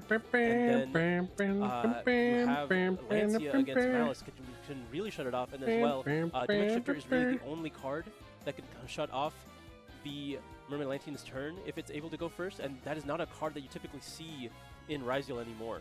Yeah, I mean, even cards like Mulcharming Fualos could probably be pretty impactful against the Mermail strategy. But yeah, not going to be able to stop them from doing all their plays. But you'll at least be able to stymie what their end goal will eventually be. Potentially. Yeah, they can get so much value outside of that they don't necessarily have to dig that deep into the extract. I think Drone Lockbird could also find a lot of value. Depending on how the hand works or how they start with, for sure. Now, the downside to going first with the Mermail strategy, which I'm assuming maybe you side out some copies, is the new Poseidra, the Stormy Atlantean. It really shines at going second, but not as impactful going first. Because it needs to, in order to be able to send a card from the deck as cost, it needs something to return on the opponent's side of the field. But it still can use the special summon effect on your turn going I need first. a clip of the Benny Hill, the Ryzeal combo. Send the Neptibus, special summon the Poseidra, the Neptibus special summons back another monster. And it's a way to get I need that for me, chat. So you can go into your rank 7s and take off from there. Yeah, really a perfect replacement for Abyss Megalo in the deck. Oh, the hood's coming up. Nothing. He's locking in. He's unleashing his ultimate power. He's removing the bandage from his right eye that conceals his power, conceals his strength. It's a Megalo. It's a Megalo. Yeah. But yeah, Abyss Megalo not going to be in Aditya's deck. He is the But that abyss. He is trophy the darkness inside. He's unleashing the darkness within his heart. He isn't a YCS champion. He did win the NAWCQ, and we're going to have to find out if he can bounce back here in game number 2 and take down Manuel in his Raziel deck. All right, Red Bull finished. We've talked about how strong Rimelantian can be at going first, so we'll just have to see if he sees those powerful openings. Oh, that's a Perulian hand. Or is that a Perulian or Fualos? That's one of them. It is a Fualos. Yeah, Fualos in the draw phase here. Got Nash. Will there be a response from Aditya? I guess we now get to see the answer to the question if Fualos is enough to slow down the Mermails, or if they'll be able to keep on swimming through it. Oh, we're ashing it. Let's go. None of these cards will resolve. Am I playing Master Duel? It feels that's what it feels like every time you activate Maxi in Master Duel. There's always an Ash Blossom, and then he's gonna follow up that Ash Blossom with Neptibus, Prince of the Atlanteans. That's the best summon. The best start. We're going combo. Neptibus is going to be able to activate sending for cost. Will he I send mean, nothing else in hand. It looks like 3 Raziel names And then that's and a spell. He's gonna send Shadow Squad. That's gonna let him special summon a monster from his deck. It looks like it will be resolving as well, so Dragoons will be added to hand and Squad will be activating now. Summoning Abyss Pike. Abyss Pike is going to be able to activate, sending the Dragoons to add a level 3 water. Likely going to be that Abyss Shrine. Oh, no, it looks like we're eyeing Deep Sea Minstrel. So we can also just grab the Shrine later. Yep, Dragoons can add a Sea Serpent. Me, when I have to sit there and watch my opponent combo and Master Duel. Looks like he may Because they had the out. So at Max C. Advances his turn any further. The Atlantean Dragoons is going to trigger to add. Oh, he's adding the Minstrel off the pike because it's a level 3. Yes. Got it. Yeah. All right, now we just go Minstrel, see the rest of his hand, rip a card out. He's going to add. Know that he has nothing. Yeah, he's considering his options here. He doesn't want to make any mistakes at this point in the tournament, right? You're feeling the pressure. You're in the top 4. You're already down a game. But It's not where you want to be exactly, but you just got to keep your head above water. This is a great position to be in when you're able to resolve Minstrel after already taking a card out of your opponent's hand with the Fualos being ashed. Manuel, body language alone, just telling you he's not very excited about this game. Hand on head. Usually a key indicator of weakness. Time to make food, take a nap, have a family, send the kids to college, and come back. My opponent's still playing combo. True. I don't understand why the Raziel player is posturing like this of all things. Like, come on. He just went full Raziel combo uninterrupted. Now it's your turn to sit and watch. He's going to sit. I've talked about it. Send the Neptibus and summon the Poseidra. This has been the bread and butter of the Mermail Atlantean strategy all weekend. So we can get the 2 level 4s on the field, and then go into Bahamut Shark, detaching Atlantean Dragoons. All right, we got the Toad. Totally awesome. Yeah, unload the Toad, uninhibit the Ribbit. My one particular friend who I think loves Totally Awesome. Oh, bad memories for me. Actually, some of the greatest memories I have, TBH. But that's neither here nor there. Now we're in 2025, not 2016, and Totally Awesome is on the field. I need you to stay with me, Billy. Don't get too distracted. I'm focused. I'm locked in. Uh-oh. I'm focused. I'm locked in, Asala. This is We're losing the top stream. 4. I'm not going anywhere. Interesting that he opted to use this extension line instead of opting for the Minstrel. I think he saw that if he Minstrels, he would not have Exclamon Glacia, and he had the soul read that his opponent would not have a Nibiru the Primal Being. I think they're going to ban Toad. I think they should. Either Toad or Bahamut Shark. Right, now we're going to link away the Bahamut and the Do I think they Poseidra will? for Probably not. Yep. Like, the only way they ban Toad or Bahamut Shark Yep, is summoning if this back is like any water just a monster huge left sweeping attack from ban the list. graveyard. It's going to be able to summon back that Shadow Squad. 5 waters. And now it looks like there are 5 in the graveyard. Mowing Glacier is going to hit the field, take away 2 more cards from Manuel's hand. We are no longer in the shallow end. We have swam over to the deep end. Manuel is treading water now that he loses 2 cards from his hand. The Totally Awesome is on the field thanks to Bahamut Shark. Jesus, he's hand looped him for. And Sword Raziel, I believe. It was another Rise. I couldn't tell like what exactly it was. He's hand looped him for 3, going And now we're first. linking away the Anemone as well as the Shadow Squad. Fistkeeper. He must have drawn Coelacanth. The Fistkeeper is going to allow him to special summon a fish from his hand. Yep. Namely, this is only happens when you have the Coelacanth in your hand. Coelacanth is able to discard a card now. It's going to discard the Minstrel. And we get to see Coelacanth resolve. It's not 2010, it's 2025, and this super I love ancient Edison. deep-sea I love Is fish. going to summon more fish Oh, I gotta from sneeze. the deck to the field. I told you, we're going deep in now. We're going about as deep as you can go into Squeeze the water, me. into the depths. I mean, I think we're deep enough that the game should already be over. Manuel's just sitting there letting it happen. Hand on head. And they have plenty of time. I suppose he might as well see what other cards are in Aditya strategy. He might also trying to figure out if there's also the Barrier Statue in his deck. Normally when Moaning Glacier hits the field, it's only one or the other. But he wants to see the remainder of Aditya's extra deck here. Looks like he's considering summoning the Gluttonous Fish, so he'll have access to Synchro plays. And that is indeed what is happening. So now filling up the field here. Wants to try to remove the Moaning Glacier as a liability before like potentially linking away and not having a battle phase next turn. We're going to be synchro summoning the Monoceros here.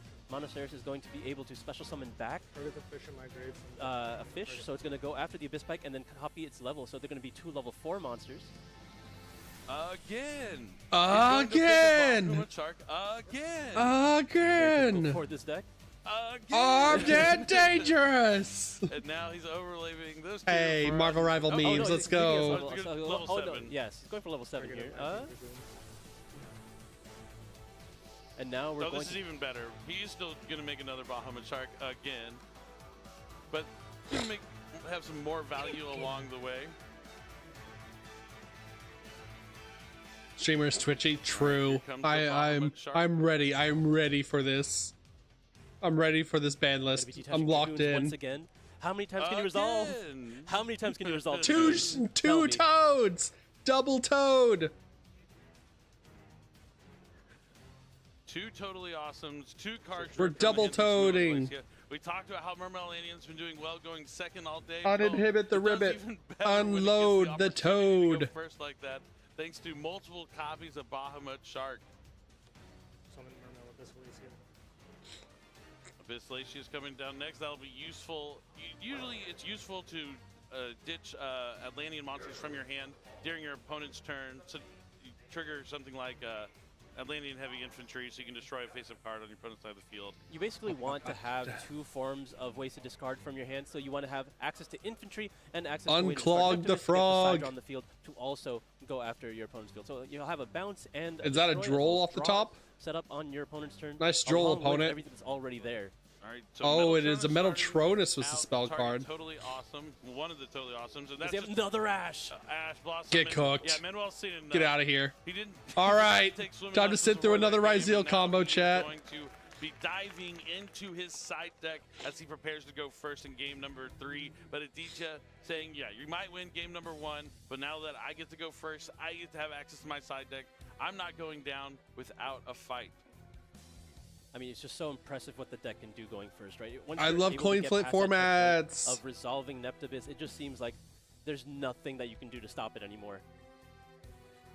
Yeah, the tide just grows stronger and stronger with each and every play. But, you know, it was played really well there from Aditya. There wasn't a lot of thinking. It's something that he seems like he knows this deck in and out. I mean, he took a moment to pause there to really consider if he wanted to activate Minstrel, if it was worth it, and he had the read that he didn't need to respect Nibiru in this situation, and he needed to set up the Moaning Glacier, so he opted to make that choice and was rewarded for it. Can't get no respect for Nibiru around here, but, you know, that's not exactly the card that we've seen a lot of this weekend. It's kind of a lot of people are cutting Nibiru, surprisingly. Interactions kind of goes that some events that Nibiru will be in everyone's decks, and others it'll kind of. I don't think we'll get it this game. Out, especially with the increase in play and something like Dominus Impulse that cuts you off from life. Just because Aditya has been like won major tournaments before. Utilize something like Dominus Impulse. I don't know Manuel very well because I mean he's a player from Switzerland. But like these are 2 like top players. Back, right? Because you can start punishing players because that know how to like communicate everything. Now, it seems like we're still on that area where it's not getting the I value think that it last needs, game, 'cause the usually by Labyrinth itself is game, not strong enough against any of these decks. Pascal dude, it's their first like YCS top. Shuffling up for game 3, I'd look at my opponent and I'd just give him a quick.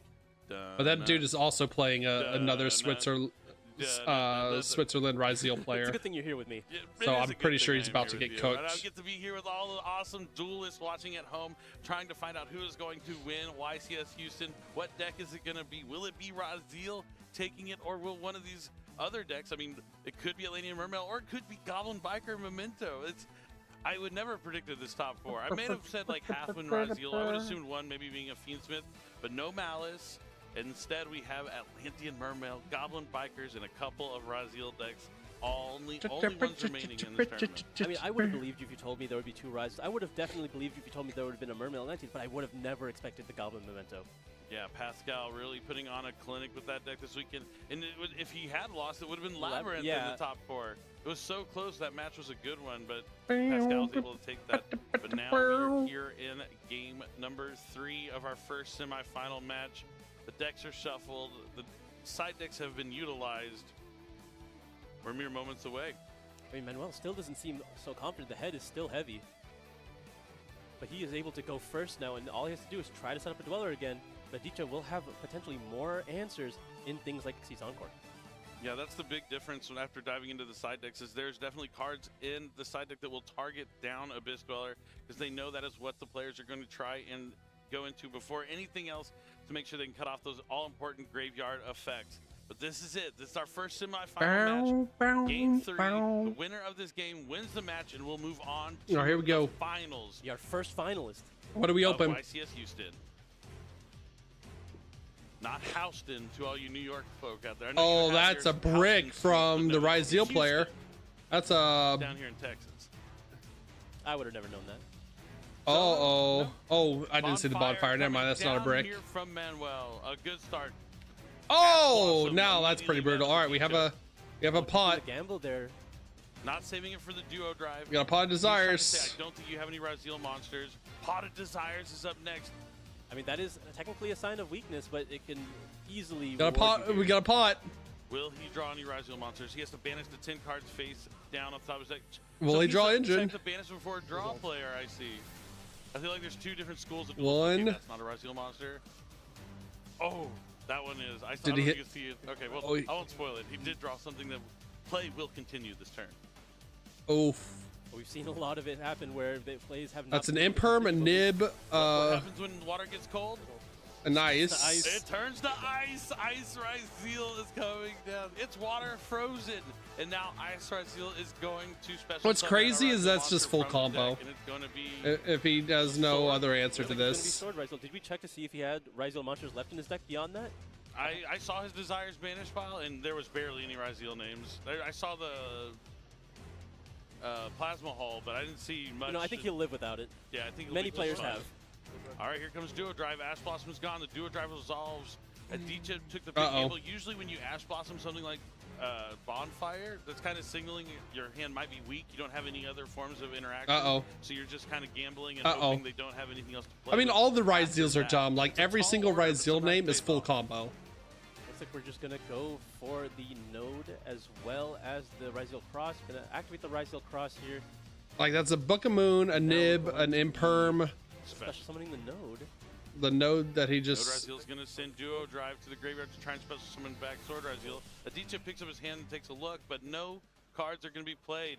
It's very interesting. We haven't used X Ryzeal yet. We haven't really... I wonder if we have enough ways to extend here to get to Dweller. Like, yeah, he has to consider this. Is he going to summon the Detonator? He was looking at Exciton. That'd be an interesting one. Yeah, I'm no, going it is Dweller. This is the key point in the match. Will the Abyss Dweller be enough? Okay, so here is the X Ryzeal. We're opting to summon the Dweller first. It looks like we still might have the ability to extend here. We're going to be able to send the Eclipse Twins. I had Detonator in my hand. He didn't play the Detonator. What? You have to commit to the Detonator. No, I don't think he put the Detonator down. Was Yeah. the ever on the field? Yeah, he didn't play it on the field. That's a... No, I saw him just moving the cards in his extra ground while he was trying to decide. I don't... Oh, I don't that's... think it ever Oh, touched no! on the No, Tex, you jinxed it. Tex, you jinxed it. No. Looks like. Bro, that's so cooked. I guess he did put the detonator down. And looks like we're activating the detonator to attach Ice Ryzeal. Oh no. No. But I think he'll still find a way to get to the Abyss Dweller just fine. Yeah, so now we're going to be using X Ryzeal. Will we still be sending Eclipse Twins? We are activating the. I mean, he X-Ryzeal still on the gets field. there, but Able Yeah, to he add. just had sword. And he hasn't special sword yet. Yeah. So he's just fine. This way. This is fine. Yeah. Okay. Nothing off. No harm, no foul. Detonator Dweller on the field, just like it would have been. Just Jesus, reversed. I hate Right. Ryzeal. I hate this deck with with a fiery passion. that he wanted under detonator. Right, and then potentially to get the draw as well. Yeah, he would have the Eclipse Twins under the detonator. Judge had a questionable ruling, like saying Manuel displayed his like card, like had to commit to summoning detonator first. When he didn't like actually like set it down or remove it from his extra deck or anything, he just like had it like live.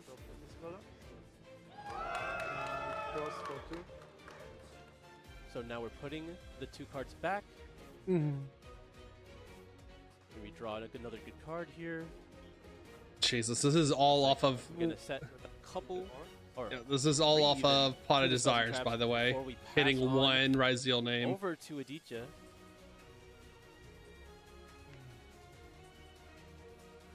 Double checking all his cards. All right, full Ryzeal combo. Let's go. Passive turn.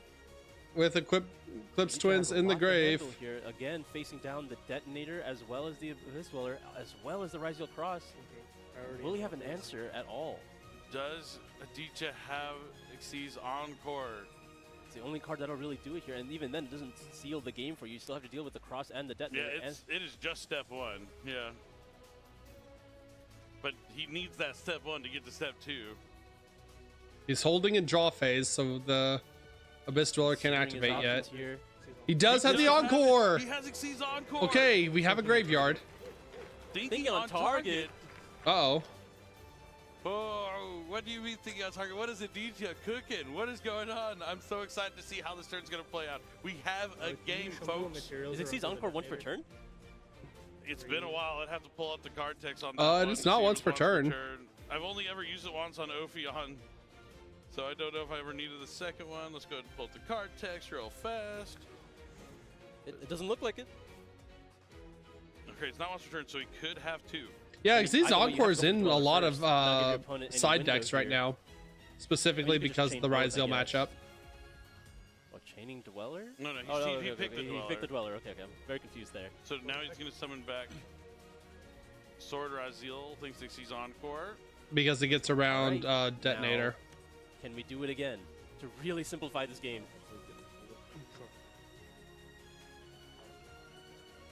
Target 1, face the monster, detach all the materials from it, and if you do, return it to the extra deck. And then if there's a monster card in the graveyard, among those detached materials, special summon as many of those monsters as possible to your opponent's side of the field in face-up defense position. Their levels are reduced by 1.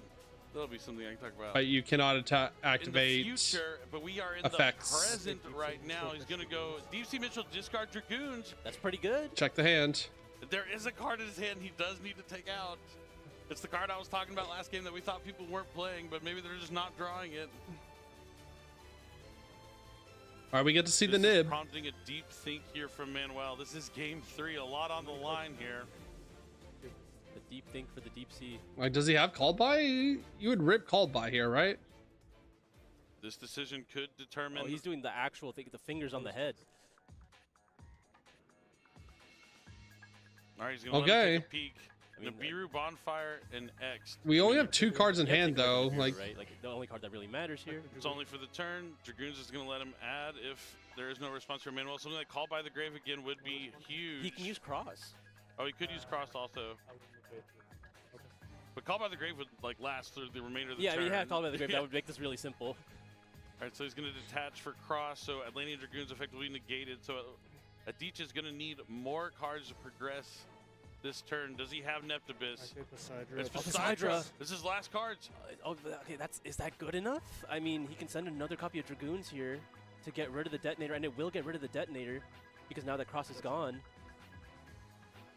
Click the Poseidon. On summon. Do we have an pays the imperm? cost. He's going to be able to return. Wait, he had an the card on imperm, the right? side of the field to his hand.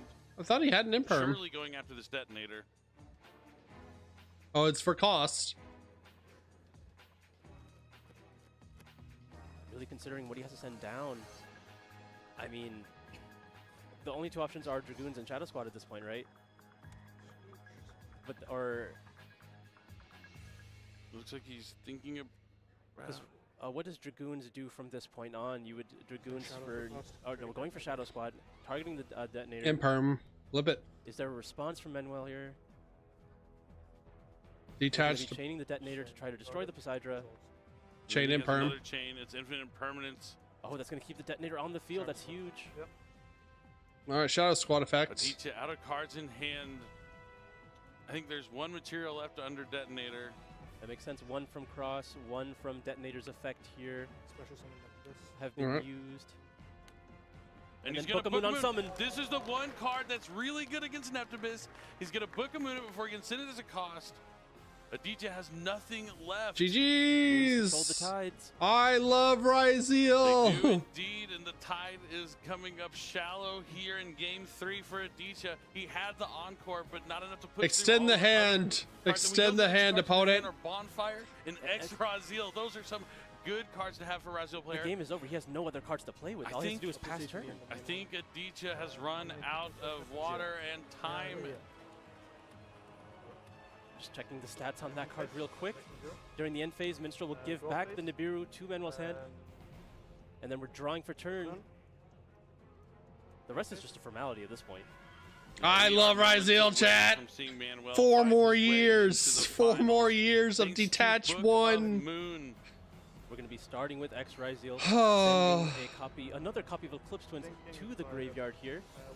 Like, we know he has a bonfire too in hand. Like, this is Jover. Using, I believe, both effects here. I think he's just making sure that he can even resolve X Ryziel. Yeah, just making sure to check before making legal activation. It's level 3. You can't activate it. All right. Yes. So the sword that got summoned back from Xyz Encore is a level less than what it originally was. Oh, yeah, so that's he won't fair. be able to add. It's a level 3 monster. All right, there's a game minor. Yeah. Yeah. Slight warning there for making illegal activation, for but not, I mean, communicating. Yeah. Yep, just gonna get a minor warning for an illegal activation. It happens. No big deal. Makes a lot of sense here in this situation. I don't think you're. I mean, he has no way of winning this game. He will be able to right? Come on. his plays. Yep. So now the Eclipse Twins is able to resolve. I believe there are enough targets in the graveyard because there are. Actually, there might not be. It's just 2 Eclipse Twins and there's 2 Eclipse Twins and Duo Drive, so you can put it on the Duo Drive. Is there? Oh yeah, because the Duo Drive got sent from the Node Raziel on the previous turn. The Duo Drive was properly summoned. Indeed, it was. Oh, don't do this to us. We're so close to the finish line. I mean, Vtuber was looking for an out.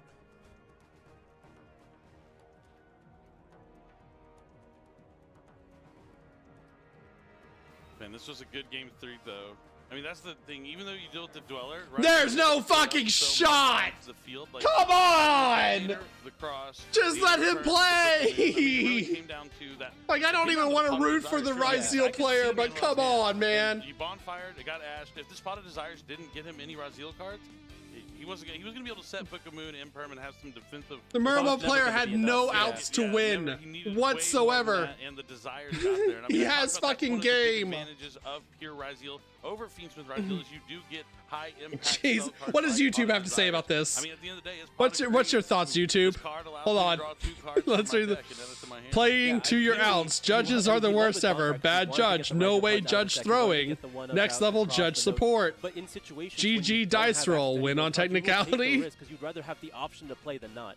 All right, we're so back. Playing to your outs is crazy. Using that same penalty throughout the tournament. Nope, this was the first time.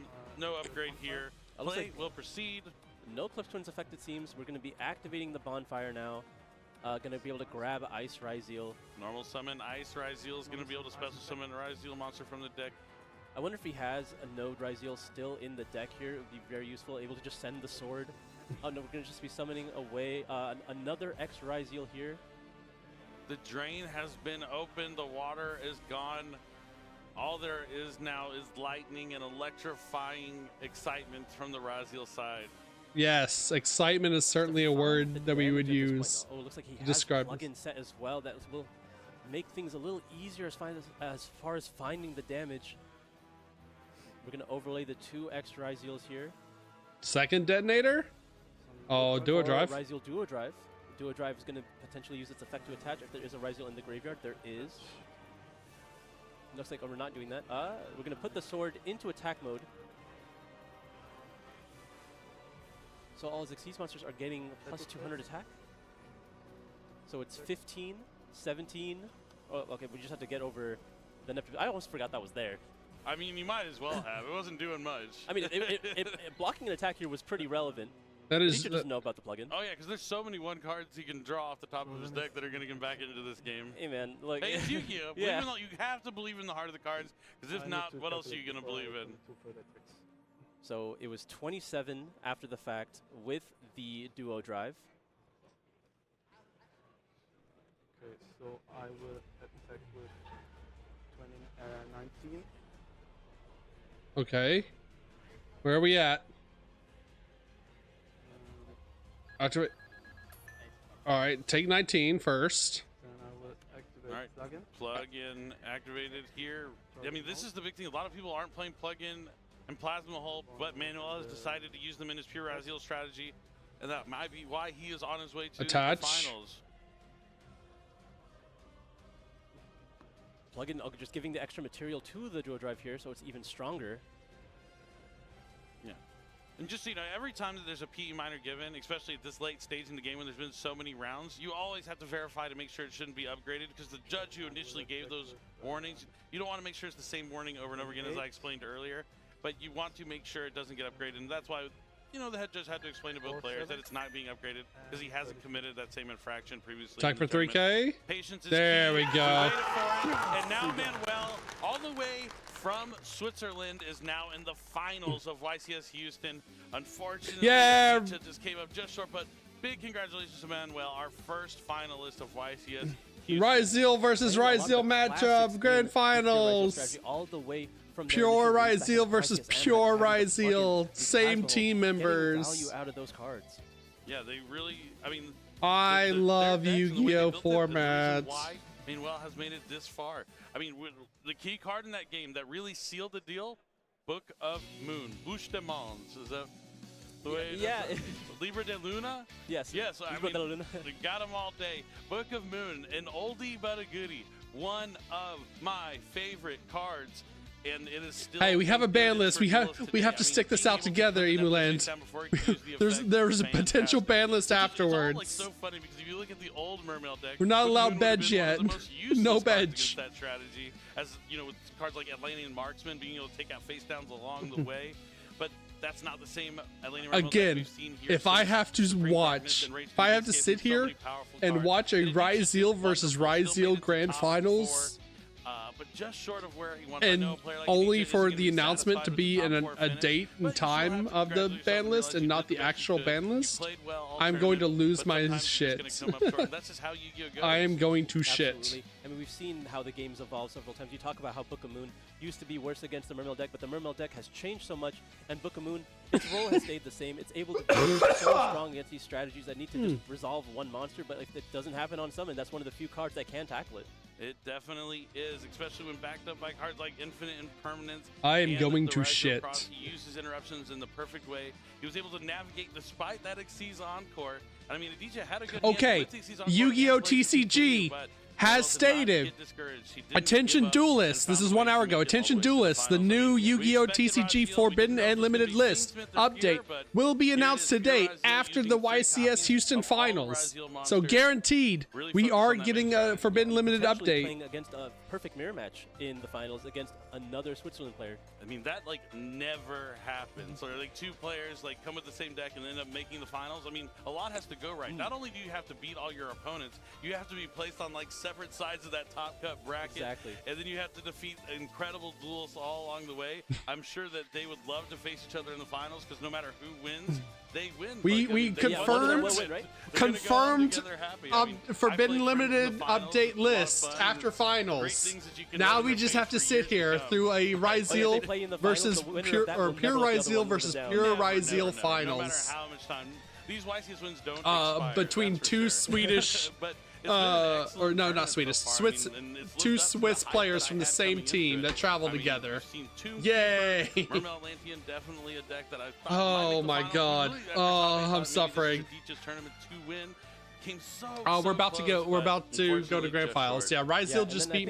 So top 4 was Ryzeal versus Memento Goblin. Because of those Goblin cards. I mean, he's gonna have to defeat the same deck basically 2 rounds in a row as he's gonna take on the other player from Switzerland, and that's gonna be the match we're gonna have it coming up next. But wait, first, no shot. Jackie's standing by. No shot. We had to sit here and watch the other top 4 match. Come on. Thanks, Billy and Asala. All right, crowd, let's hear it for me. I don't want to. I don't want to.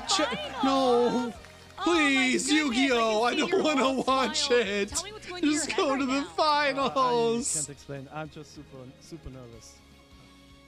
Oh, please, I'll be good. I promise. I swear. Really just go to the Ryzeal versus Ryzeal. Yeah, I'm trying to calm myself. It's definitely a grind. What is your mindset moving forward now? I know you're feeling these nerves. How are you going to calm I yourself don't down? want to watch the second semifinals. I hope my teammate wins as well, so we can face each other in the finals. You want to face him in the finals? Yeah, Well, of course he does. It's a fucking Ryzeal mirror. Can't tell about that since we. He's eyeing you over there. I see him. I don't know, but actually I don't care because if we're both in the finals, we already won, and yeah, doesn't matter. Like 2 Swiss players on the same team Switzerland. that Why comes would to winning a tournament in YCS Houston.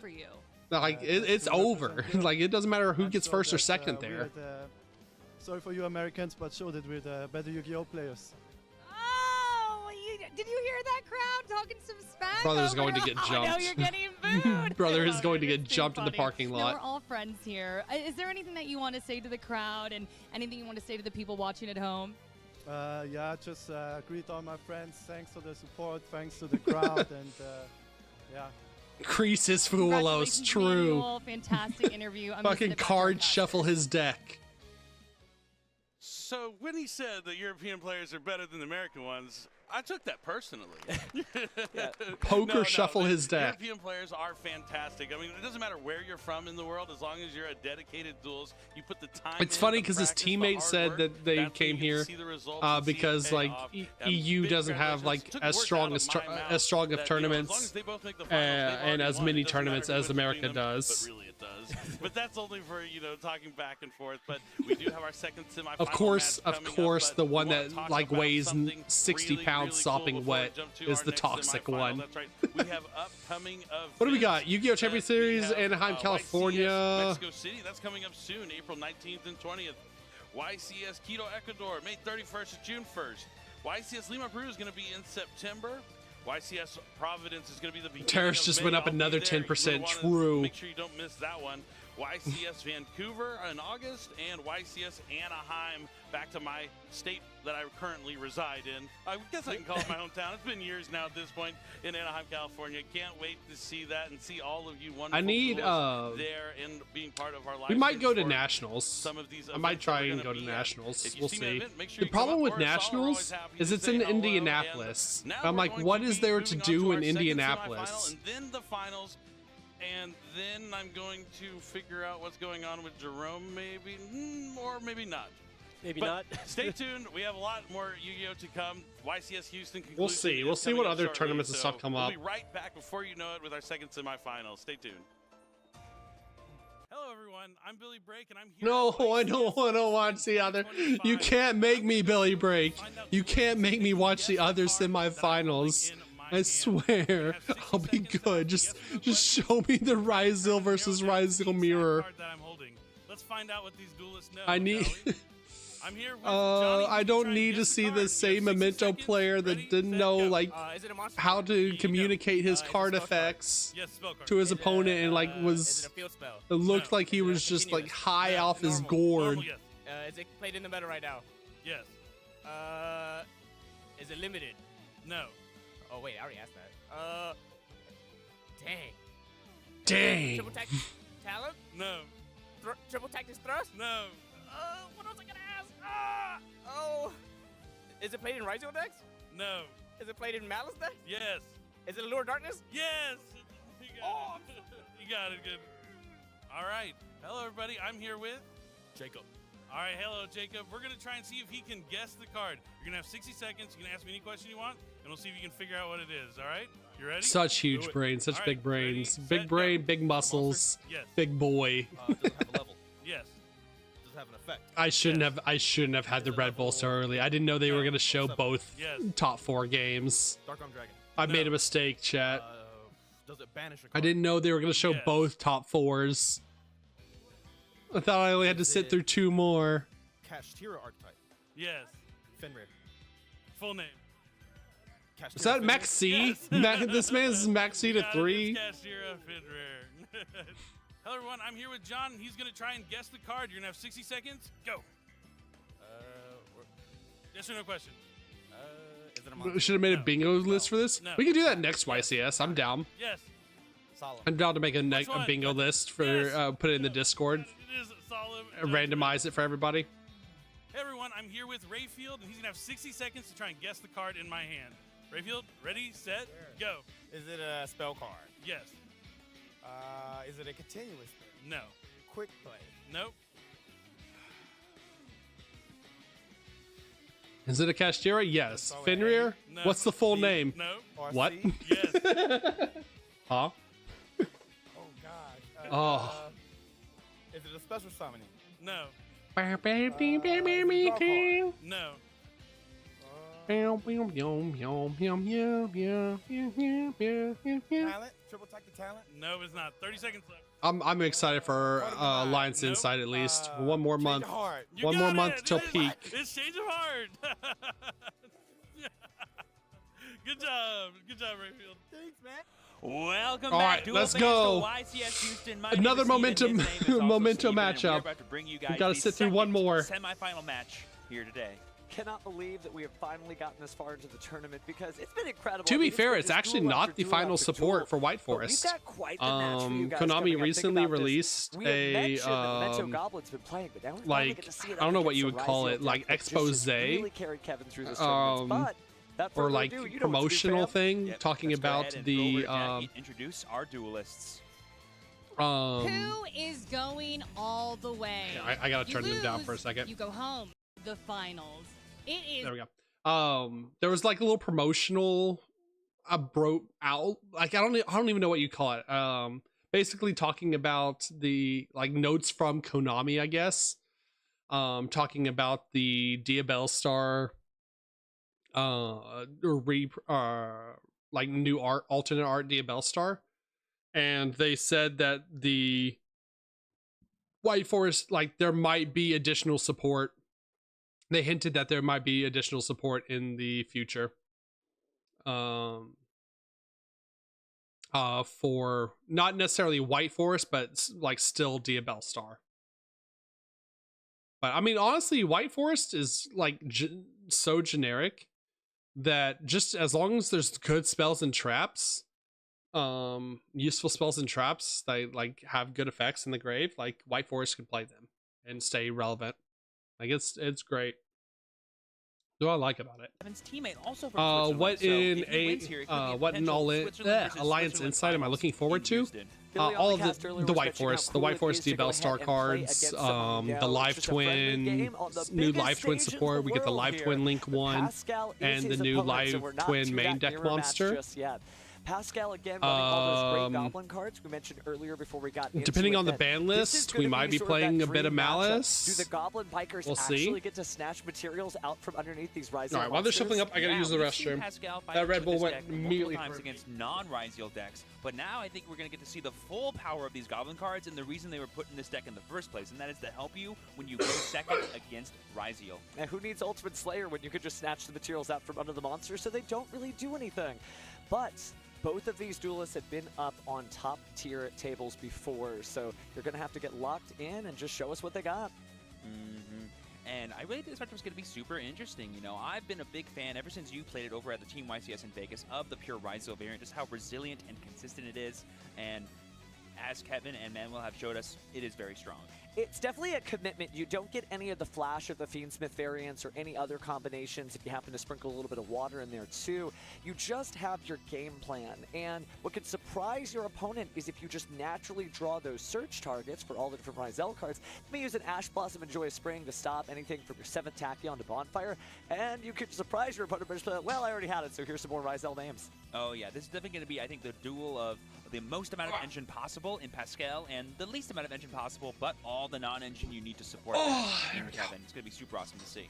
And again, it is a great showcase of how far Memento. But yeah, if you check out my YouTube, shameless plug here, !social. We have a lot. We do a lot of Yu-Gi-Oh! White Force videos, and we're gonna be. Apparently, I'm still sponsored by Dubby.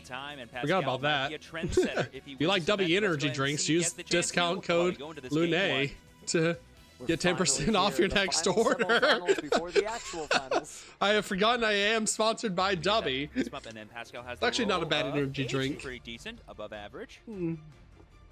Or versus 7, and Pascal will have the choice either first or second. Both players again wish each other luck. Well, it's time to duel. When they announce the go through the ban list, we'll be making a video of it, and we'll talk about what it means for White Forest, depending on how good or bad it is. All right, I see a Droll in hand. Kevin got a great start with some points. And an imperm. All right, we imperm the shit out of that.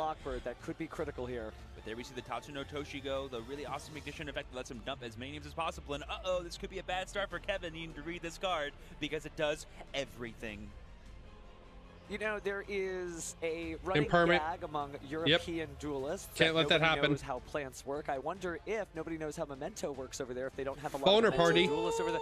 Wow, though. There we see the infinite impermanence, but the chain of that with, I guess it was on a resolution because it was in the graveyard, but now we're using the Bone Party to send the Tatsuno Toshigo to the graveyard and get access to our Anguish. Very good stuff. You wouldn't want to do it in an immediate chain because you still have to be able to destroy a Memento monster in order for Tatsuno Toshigo to work there. And of course, jokes aside there, just like Billy was saying earlier, it doesn't matter where you are from in this world. As long as you put the time in, you get the grind in, you are a great duelist. And that's exactly what these two international players are. But here we got the Anguish being able to search his deck right now. Probably going to get access to Dark Blades. All right, so now we droll him, but I don't think that really does anything. The extra extension because a monster has been destroyed this turn. We're reading every Memento card. Have a lot of Memento partners to play against, and so here is Memento. Not a good sign. It's a great card, and I feel like it's been the MVP for Pascal. All these different fusion summons has kept him in this tournament. This is his 3rd time on the feature match stage, and he has earned it. Yeah, I feel like a lot of the Memento cards aren't necessarily starters in their own right, but some of them are a mixture of starter and extender. All right, there's like the Droll. Here, and there we see the resolution of Droll and Lockbird. After sleep, he gets added That to the doesn't hand. really do anything, though. Memento just kind of summons from deck. May not be doing too many more searches because of the Memento and Bone Party already being used and the effective Anguish already being used. Oh, and there we see the fusion summon of 3 monsters, including Mementetlin Gaddock. This will go into that Creation King, and you're totally right, Steven. Droll may stop you from searching, but it does not stop you from sending to the graveyard. All right, so we're going to send We're those cards. send 3 names, and that's going to give us the 5 names to make the other Creation King. Not sending the Creation King. Notice he didn't grab I feel like I know the Memento matchup now. Yeah, so it's Chainlink 2, Gaddock to summon, Chainlink 1, Creation King to start sending some cards here, just making sure that resolves in order. Good looking out for sure. Again, still Yu-Gi-Oh! Competition. We're all excited about the finals. The problem is, like, this Pascal guy, like, he doesn't do order of operations correctly, and he doesn't communicate. Like, I don't know if this is his first time, like, in a topping a YCS. Definitely be a big threat during Kevin's turn. But like, he skips over a lot of his effects, and the final card will be and just like kind of bulldozes through them. After the Droll and Lockbird is done resolving. Yeah, wouldn't be able to use it now, but could. And he's got to be careful because he's already received minor infractions from the game we watched in top 8. Because we can add it back with Akihiron, like you said. Yeah, but then Gaddock's effect to add from the graveyard to hand as well. It's just such a strange deck. If you haven't played against Memento before, you know, there's some decks where you're like, I don't get what you're doing. There's just a bunch of monsters on the field. I don't feel any pressure. You're not taking any cards out of my hand, destroying, etc. But it plays its own game plan of just having all these different accessible effects. And Pascal said earlier, you just really have to know the deck and just do stuff with it that's appropriate for the situation at hand. And what's interesting too is that there's a chance that Kevin doesn't necessarily know that Pascal has these Goblin cards. So in a game 2 and 3 situation, if he does really well with the Memento cards and doesn't need to go into those Goblin lines, We have enough names for the other Memento guy, or the Creation King. Link summon here into SP Little Knight, just get him in the grave. The opportunity to banish if he wants to do that, because he used the Fusion Monster. Yep, Not going to there do we that. go. We're going to summon the Combined Creation here by returning these 5 names back into the deck. That's Tatsuno Toshiko, Sleepy, Akihiron, Gaddock, and the Creation King. Keeping access for that Anguish in case we want to summon it back during Kevin's turn and get that search for potentially a Mace for another interruption. Or you could get the Goblin too in order to protect targeting, and targeting may serve you well knowing your opponent. Oh, we have the field spell too? Jesus, it's set 1. Set 1's probably Fusion. And here we have the Memento field spell being activated to set a spell trap from the graveyard. We're going to target the Bone Party. Kevin's just reading it to make sure that it is in fact doing what he is saying it does. Even at this stage of play, there is nothing wrong with reading your opponent's cards. It's important that both players know exactly what's going on. Like I said, And this is full combo. Memento cards are both starters, extenders, and they all have essentially 3 effects that can be activated whenever you want them to. On either player's turn in some cases. Uh-huh. All right, we're going to pass, and Kevin draws for turn. Another Droll. Lockbird being added to his hand with a little flash of the camera there. He had a Bonfire. Doesn't seem like he has too many Ryzel names in hand, but does have a few spell cards, including Bonfire. Kevin did go -2 essentially on turn 0, trying to stymie and interrupt Pascal's turn, but he was still able to establish quite the board in spite of that. Let's start off with X Ryzel, likely sending, Myriologic Aggregator to the graveyard. It's the best one. So we're going to have Chainlink 1BX, Chainlink 2B Aggregator targeting the Creation King to negate. We could chain SP, we could chain Combined Creation here to summon. Lots of options here for Pascal. It kind of forces the Anguish. I don't think that's too much of a problem, though, from Pascal's perspective, because he could just summon the Anguish out and grab Mace or Goblin, respectively. There's also an argument using SP and just banishing this extra Izios. That way it's off the board and can't be used for an XZ summon. What we do here first. Gotta respond in some way, Pascal. But it looks like he's gonna let it go through. He's like, I'm crashing, chat. I'm crashing out. I could just destroy my Combined It's Creation happening. and get I need value another that way. Red Bull. No need to Need another Red Bull. Balance, right? I feel like it was the Triple Tactics talent. Love there if he actually does have it or not, but it did keep Pascal at bay. He did not choose to special summon any monsters from the grave with Nematoma, completely cut Combined Creation's effect. But now we're getting Sword Ryzel. The effective search on summon here. Was that a normal summon or a special? It has to be a normal because there's no. How long have I been awake? But he can special summon it because he has one in field, right? He's got one on field, so it does appear to be the special summon. Probably trying 7 to hold off a.m.? there for the Ice Ryzel. See if we're going to chain Bone That's Party also because of a hangover. Sword Ryzel. Also did get Seems to be fine.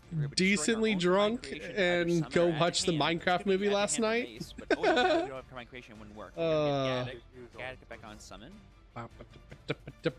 So maybe trying to wind up for next turn.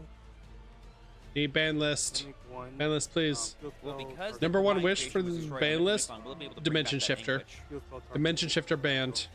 And what's cool is Get you it can out use of here. the Get it spell gone. cards, chain and Gaddock, it looks like, to add the creation back to hand. Pascal certainly heeding the words of the judges from earlier, doing a great job of explaining each effect and each play action from here. Yeah, and that's actually a really smart way to get Anguish online, even though the Combined Creation was negated by the Aggregator.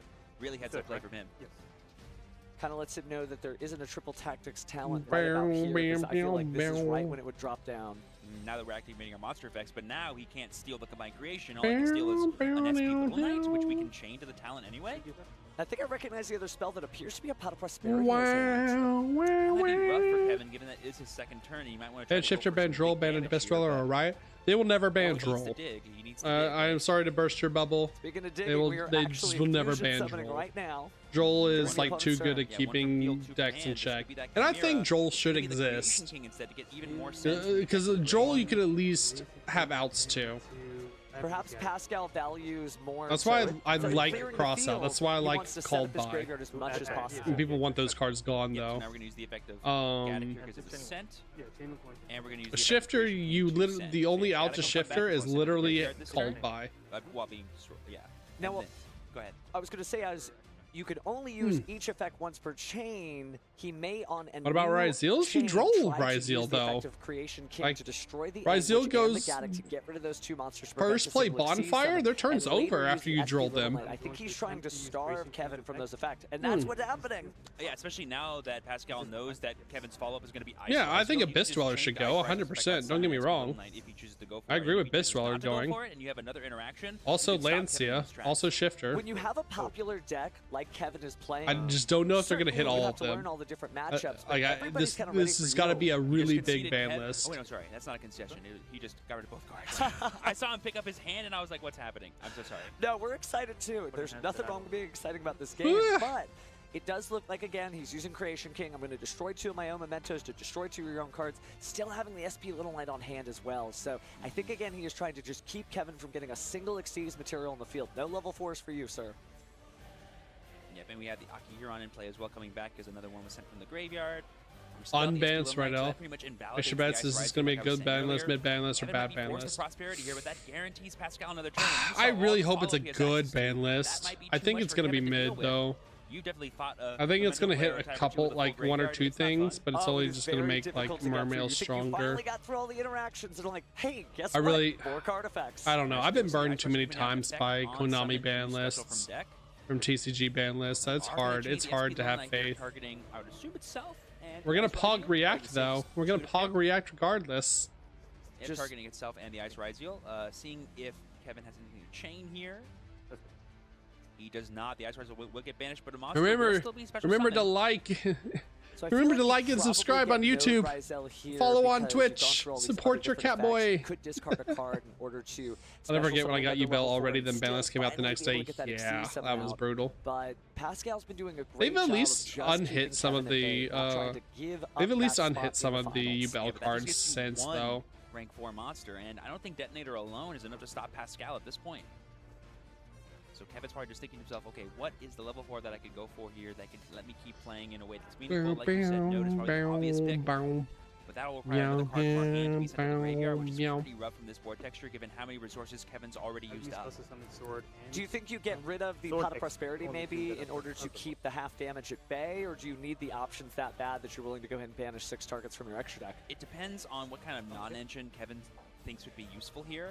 Yeah, I think Droll and Lockbird has kind of served its purpose of being a stymie card. Having access to that prosperity as like the oh no button once his turn is over is pretty huge. Well, you say stymie card, we were still able to see Pascal do a number of plays under Yeah, Pascal still went full combo. Droll doesn't really do anything to this deck. And at this point, it doesn't matter anymore. So we're going to get that Sword Ryzeal summon back here using the node. And this will be a potential Pixie summon here. And the only option I can think of is going to be Ryzeal Detonator, but I guess we could go for a duo drive and try to get more value that way, but I'm not sure what it does for us. Eyeballing the Tornado Dragon there for just a moment. I mean, there are some, like that Memento Miquelon is a pretty powerful field spell, but we are going to go for the duo drive, going to be potentially using the effect on summon to attach. That could get us cross, as well as an Ice Ryzeal that we haven't used the special summon effect of, but then, on Resolution, we're going to Forbidden Droplet on the duo drive, having its attack points and negating all of its effects. Cheers from the crowd and much applause. This is definitely all of Kevin's extension. I believe he's already used the bonfire this turn, right? Or no? Not He started with yet. X. He started with X. He has not bonfired so he still yet. can reach a little further into the deck, but he's used so many different Ryzeal effects, there's not really much left to his name. I believe the only one he hasn't summoned is Ice. For its special summon effect, I should say. Possibly. Okay, here we go. Maybe you could make an Eclipse Twins from here, but we are using Pot of Prosperity to banish various different monsters face down. Yeah, that's going to be the full 6, it looks like, trying to get as much dig as possible. I'm not trying to think of the possible. Just got Forbidden Droplet. Forbidden Droplet's great. Like I used to run it in White Forest. We could actually bring it back. But right now, I believe The problem with running it in White Forest is there were so many cards that we wanted to keep in hand because we had so little names. Well, there's that Book of Moon that I was talking about that he could play in his deck. We see Ash Blossom, Imperm. Like, those are all pretty good cards. A nice wide gambit, but no Ice Ryzeal is a little bit of a bummer for Kevin, I imagine, because that's the only name he has yet to special summon. And you'd have to give up a card in order to get it out. Resources are limited here. Now it's got 2,000 defense, so eventually you'll be able to clear it out, but not with a halved attack and negated effect Ryzeal Duo Drive. We can always get the Book of Moon too and just set it and then use it on Pascal's turn to stop a potential attack, and thus get like one more turn longer in the game. If that makes sense. Which could could be pretty cool. Some really great Yeah, choices. hard to there, discard but when we you already only have to pick one. discard with Rest gotta go LZ, to the bottom Diabel, of the deck. Deception, and stuff. Yeah. I don't think we have any it gets a Ryzel names little in bit the better graveyard, so with Cross won't the get us any Alliance extra Insight digs, but it stuff would give us a potential because we monster can dig during discard Pascal's like the turn. Diabel, Manager the new Kevin here, all Diabel, these cards, and like, they look resummon really it good. back. They're some of the best cards in the game, but in as this well as the exact board new texture, I'm not sure they do too Diabels. much. The We also texture seems a have, little rough to me, but it looks like we are going to go for the field spell. Ryzel Cross. No, the Book of Moon actually. We also have a Wow. better it's the only Rhoda one in that, the like, field does something spell. really So meaningful we on don't Pascal's turn. need as many cards. Anything. Yeah, I totally forgot the Creation King can pop And multiple if things we- as long as you destroy multiple monsters. And which if we in still Mentor run deck is no big toys, like deal. we could still send a toy with a Certainly not there. So droplet. it looks like we're going to let SP Little Knight resolve during the end phase and return the Could cards go full back to the combo. field. We're going to get the cut from the deck because we were able to search earlier. And then Pascal's going to go to his draw phase. Wow, We have the wow. Aki Huron already set up. We have plenty of ways to get more names in the graveyard, so I'm sure Pascal's doing that favorite mass. But there's the Doug Charger coming down, going to be stealing a material from that Duo Drive in order to summon itself. And Pascal gets to pick which one it is, too. It is so hyped to see Goblin Bikers working for their intended purpose, sort of driving by Ryzel and say, I'll just take this Exceeds material, that Exceeds material, this Exceeds material. Kevin reading this card, too, does not bode well for how this turn is probably going to keep going here, because now he's going to get to search for another Goblin Biker Yeah, he gets card Goblin here. Pascal Biker just Grand looking at Breakout his here. deck here, being like, what should I summon this turn? Okay, I think I know where I'm going from here. We could see that And like Grand all the Entrance that Goblin we saw cards him get to in, detach from his any top eight Xyz match, which is monster on the pretty cool. In field. fact, that is the one Yep, he goes there's the for Grand here. In fact, we Breakout. can get him another Doug Charger if he has it in his deck, which I believe we do know he does because we saw him play 2 earlier. And the Goblin card's just a great little tech engine here, and obviously that's why we have seen so much just extension and extension and extension out of this deck. But it's also an insurance policy to make sure you actually get to use your favorite cards. And also the graveyard effect that, but Yeah, being able to be a one card that eats up potentially 2 pops from a Ryzel Detonator is so good, especially when you're playing a deck like Memento that has so much extension built in. You can just Yeah, keep now we playing detach to despite all special the pops summon they it. have. Here we have that Grand Entrance. It's going to summon the Doug Charger, and once again, it's going to get rid of another material. I forgot And then about that you can part banish too. it. That's also what it does. It's going to be pretty big here for Kevin. detach because the now last when Kevin goes back material? to his turn, this Duo Drive will not be able to use its effect. Uh-oh, are we really seeing on the semifinal stage Goblin Biker, Big Kabonga! And this will eat up potentially another material from this Duo Drive. Goblin Biker's eating well. This is incredible. And this will be able to search for the Grand Breakout, which will get you access to Memento Goblin, which will be pretty huge. Because that'll give you more than enough names to summon back Creation King and maybe even summon back Aki Huron and be able to just to attack directly for game. Wouldn't take much. You just need to get out the combined creation and then use Aki Huron's effect to make your high-level Memento monsters able to attack directly. And there's not Yeah, really it's a lot of over. protection Attach except one face that down now. card. Oh my goodness. Grand Entrance, eat up the last We material. attack add over that the Goblin, ice? And then Big Kabonga suck up. No, that's a, is it ice? Duo I can't Drive. tell which one that is. That is cooking. And now we're going to use the effect of Creation King, declaring to pop the spell trap. Book You're of gonna Moon, trigger the okay. Book of Moon to book the Big Kabonga. I feel like it's done its job though at this point. Yeah. Yep, here I we think cleared have the Memento board. Console Now we back. just Aki we Huron, get that'll the make all his 5K level beater 9 and out. higher Mementos be able to attack directly. We're also going to bring back Anguish thanks to Memento Miklon's effect. Oh, Let us love. every memento can attack regularly. Level 9 or higher. Level 9 or higher. Yes. Okay. Yes, just clarifying that This is level 8 or 9 9? and higher Memento monsters can attack directly. Imagine if they all could. That'd be pretty crazy. But this is level 9. That's a very different deck, but the biggest boss monsters in this deck, one at 3,000, the other at 5,000. That's enough to empty out anyone's life points at the start of the Memento, game. I don't know. It is a very grindy. Summon would fix that right up. It's a very grindy There's deck, the mace being added, and there's it the does Anguish's like all effect. the decks or all the cards do a lot of things. You're 8,000? Yep. Yeah, both players Like, all still the cards are at kinda 8,000. custom Good printed. clarification here from Pascal, just being like, I need to do max It is a damage very there. high skill ceiling deck. You have to know what you're doing with it. Like, The it's good certainly news tries is, going to through the get graveyard practice on it, again. the Plenty Memento of support options. is You finally get coming to Sherpa Master has very Duel this limited month. hands here. If you want to try the deck out. Anguish's effect, I believe, to destroy the Aki Huron, and I think it just summons from graveyard, right? That's correct. It still summons a level 2 or lower Memento monster. And we have Bam. Gaddock in the graveyard? Question mark? Because we added back the Goblin, right? Believe so. So there's Gaddock. There he is. just have to solve this puzzle. It's kind of what's neat about playing the Memento deck. Once you get on a roll, you get to kind of create your own custom combo. Yeah, I think right now he has 3 unique names besides Combine Creation. He just needs to get 2 more in play and then some way to get... Yeah, they are also reprinting the Memento cards in the Stampede that's about to come out this week, or this coming week. Is Bonfire, but Pascal does not, so maybe there are some potential... You kind of do have to know what to do when so you can have well-timed interactions. It's possible, but right now I feel like he feels very unfettered and is going to combo off as much as possible, like you said. All right, well, let's see what he does with that almost full hand of cards there. Gonna go ahead and drop down the Memento and Sleepy. I believe that's gonna be the special summon effect, and then we're gonna use the effect to summon. Ah, fusion time. Another Creation King. That is, will definitely give you the names you need. And there we see Kevin conceding. That is a real concession there. No false alarms this time. Because Memento's doing it, dump 3 more names, but now they have to go second against Ryzeal. The crowd goes wild for Pascal's finish. He is another game away from breaking his own curse. Remember, he made top 4 before at the NAWCQ. This would him be advancing even further into he has top before, okay. And if I'm not mistaken, wasn't that event also in Texas too? So he gets his run back in Texas? Yeah, that's weird. I guess he just is having great results down here in the South. Love to see it. Honestly, pulled a few random Memento cards and I like the art. Recognize is yeah, they're all so the Memento cards are all based off of like old monsters from original Legend of Blue Eyes. Ones that have a bit more impact, like a Nibiru, like a potential more charming. God, what were those sets? I love what Kevin did here. By the way, he performed the old maneuver. Pharaoh Servant, Legend of Blue Eyes. What were the first couple of sets? And then manually remove out the cards. Maybe you don't actually side deck in anything, but your opponent has no idea how many cards I'm a fake Yugioh him or not. It's a really cool tactic that hasn't been seen for some time, but it's totally legal and really cool.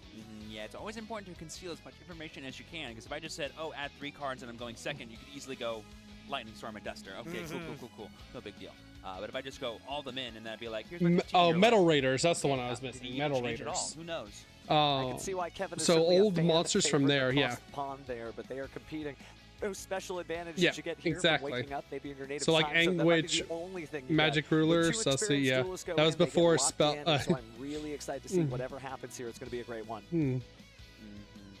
Yeah, I think for Kevin, he's just going to want to maximize his ability. But yeah, Sleepy is based off the little the sheep from Legend of Blue Eyes that just has like a fucking hypnosis watch. But unlike the Mermail matchup, at this dweller, he's Goblin, a Memento Goblin is one of the goblins. Applying and resolving on the field. That's what makes Memento so strange. They don't get a Anguish is Anguish from but it's not a deck like Memento Yugioh references. It's just part of the effect. Yeah, it feels like it just kind of like obliterates a lot of the follow-up that the Memento player could have. Things like Aki Hero. Yeah, it's all the like monsters that got left behind. A Creation King in the graveyard will be able to. So it does get some stuff done. I ain't taking that away from you for sure. And definitely. Okay, Goblin is Goblin Calligrapher. Mace is Key Mace. Gaddock is Wretched Ghost of the Attic. Anguish is Fairy Witch. Sleepy is Mystical Sheep #2. Now, I wonder if that's Darkblade is Darkblade. Akihiron is Akihiron. Tatsuno Toshigo is Tatsuno Toshigo. Let's go right to game 2 to see what changes from Kevin's strategy. Twin Dragon is Twin-Headed Thunder Dragon. Horned Dragon is Tri-Horned Dragon. So the only ones that are not actual old monsters are the boss monsters, the Creation Kings. They released the new ban list. Nope. After finals, you have to watch. We were forced to watch this one. Project strength. You'll never know. It's always hard to tell. But there we see the X-Ryzel coming down. Definitely a card that projects strength. One of the best starters in this archetype. We're going to go ahead and use the X effects, sending from our extra deck to the graveyard. Going to be that Eclipse Twins, it looks like, and have that set up for later. I think he wants to set up a little bit more resilience on his turn. Then maybe he has changed things up because he wants to survive. Ooh, we're going to immediately search the Node Ryzeal here. And then we're going to special our sword from our hand to get another search from our deck. It could be I love how they try and make Ryzeal sound interesting. I'm just like, these are just normal Ryzeal plays. This is just what they do. Manuel was playing plug-in. Are they also on Plasma Hole? If they are on Plasma Hole, I am going to jump out of my seat. I've been telling Duelists it's a great card. To see it up here, at least on the semifinal stage, would be incredible. Again, if you don't know what Plasma Hole does, I do not blame you. But for each Rise Brother, Up he's just Xyz on the monster, same control deck you to as his destroy a card on the field, like and teammates. you can also banish it from your It's just the graveyard same in order to list. perform an Xyz summon using Rizal monsters. And guess what? You can even use that for Eclipse Twins. Yeah, imagine we're just like talking it up for no reason, and he just opened like double ice, and he's like, I don't need to search another ice. I'm good with just node. All right, we'll get the normal summon of Ice here. Ice Rizal is going to special summon. Looks like we're burning up another sword Rizal. Oh my We have god. more than enough monsters to start Are we XP just on summoning, board but, breakers? We're a little bit careful here for Nibiru potentially. It won't be able to establish cross too early. Playing like Nibiru doesn't matter. The 5th summon is an Xyz monster either way. Looks like we're going to use the sword. I imagine we're going to go straight into duo drive and probably get access to some cross to protect the rest of our plays this turn. We're going to Xyz summon for 3 into a detonator straight up. Maybe not. Maybe out. Oh, that's Nope, right. duo Duo drive. also takes 2+. I always forget that. I know for Rise. All right, we got Nib. I've never seen duo drive. We got Imperm. And there we have the Imperm on the duo Okay, drive. so no cross. So it makes sense for the 3rd material there so that the Rizal Cross could take a material from Rizal Duo Drive instead of a detonator later in the turn, but that infinite permanence shown really late in the turn. We've always talked about when do you jump in the duel. Pascal's decided to stop the Duo Drive because they've hard committed way too many resources into almost nothing. Yeah, and against pure Rizal, it's always hard to tell, like, is the mini names the most important thing? Yeah, duo drive just gets them so much advantage on your turn as well as their turn. It's just worth stopping if you can. In the infinite permanence, they're getting Oh, triple come on. tactics talent.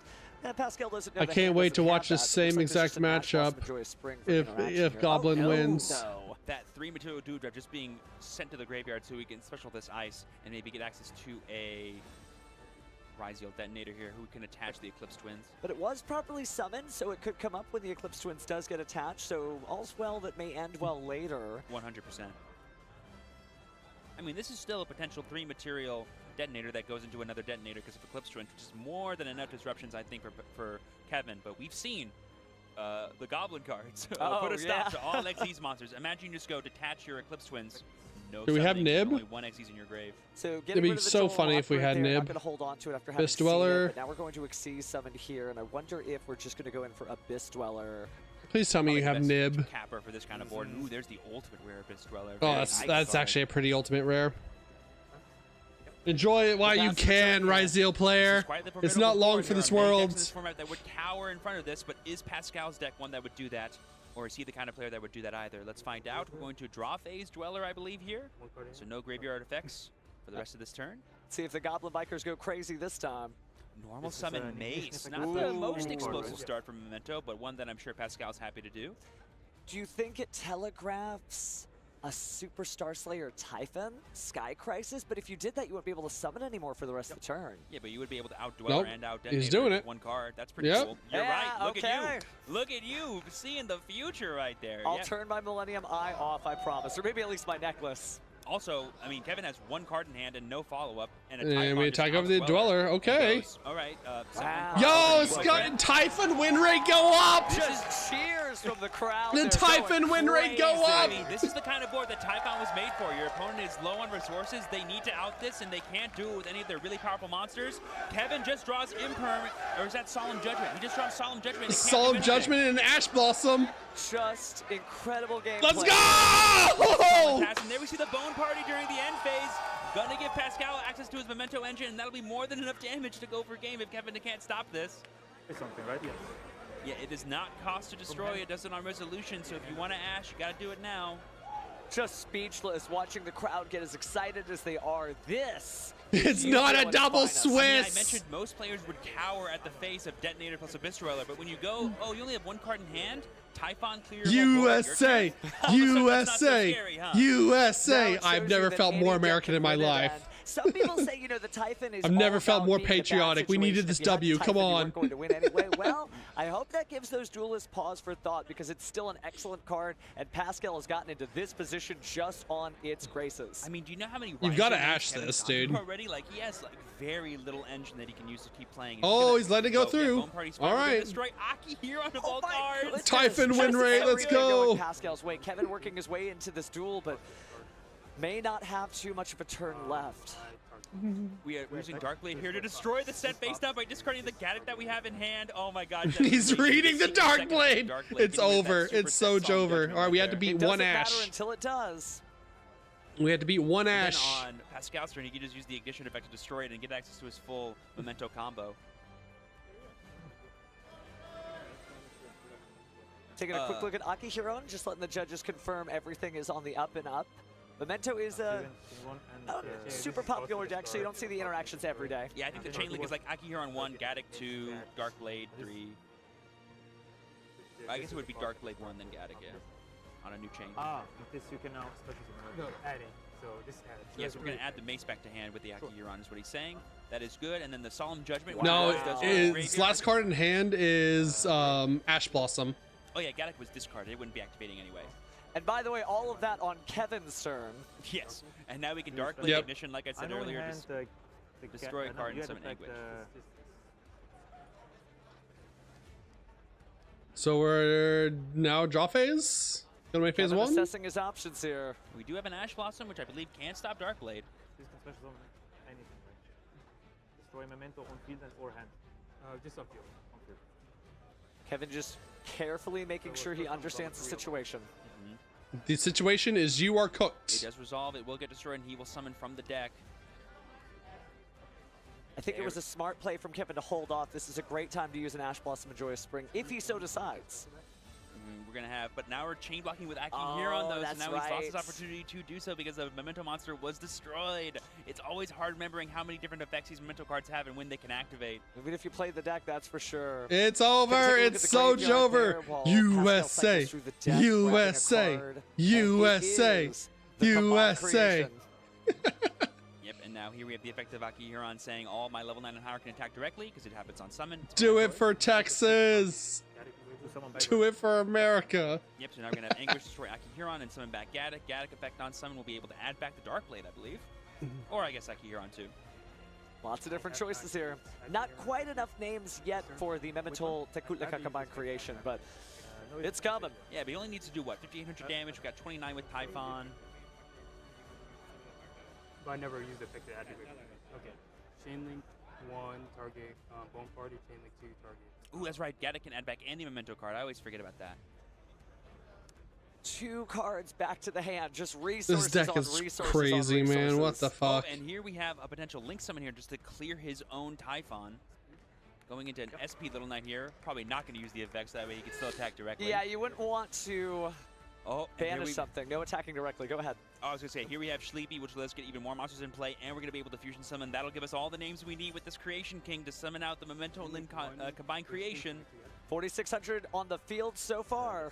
And we are going to be chain blocking the Creation King, making a Chain Link 1 and Gaddock Chain Link 2. Send so once 3. Again, that Ash is not going to be able to stop it. Send 3 names. Joyous Spring, not an effective card in this duel. Nobody could call that, but just effective chain blocking. Pascal is ready for this. Locked in. I'll have to see what my schedule is this next week. Right now, we might be doing some content streams next weekend. So I owe some special streams because of the sub goals from last week. He can send it from the hand.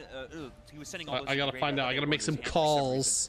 It feels like a second hand of Memento, that's for sure. I'll post. We'll post a schedule. I will try and post a schedule. 3,000 to the face. Let's go! The handshake. The crowd goes wild. Memento best deck. What an amazing showing from Pascal. Everyone has been saying, oh, look at Ryan's the best The 2-0 sweep. Like, Memento best deck. Pascal has smiled on the stage before, but that might be the most teeth I have seen on him all weekend. Just those pearly whites just feeling it. But now it seems he's settled in. He's locked in. Battle City isn't over just yet. He's still got one more match. And you do gotta really feel for Kevin here because, as you're saying, like Ryzeal is the deck that everyone knows about. It's the deck that everyone's been teching to beat, and he had to. I don't feel shit for Kevin. Like, oh, I lose my materials. Don't tell me how to feel. Oh, you get to keep still sending cards from your deck to your graveyard. Okay, I guess that's okay.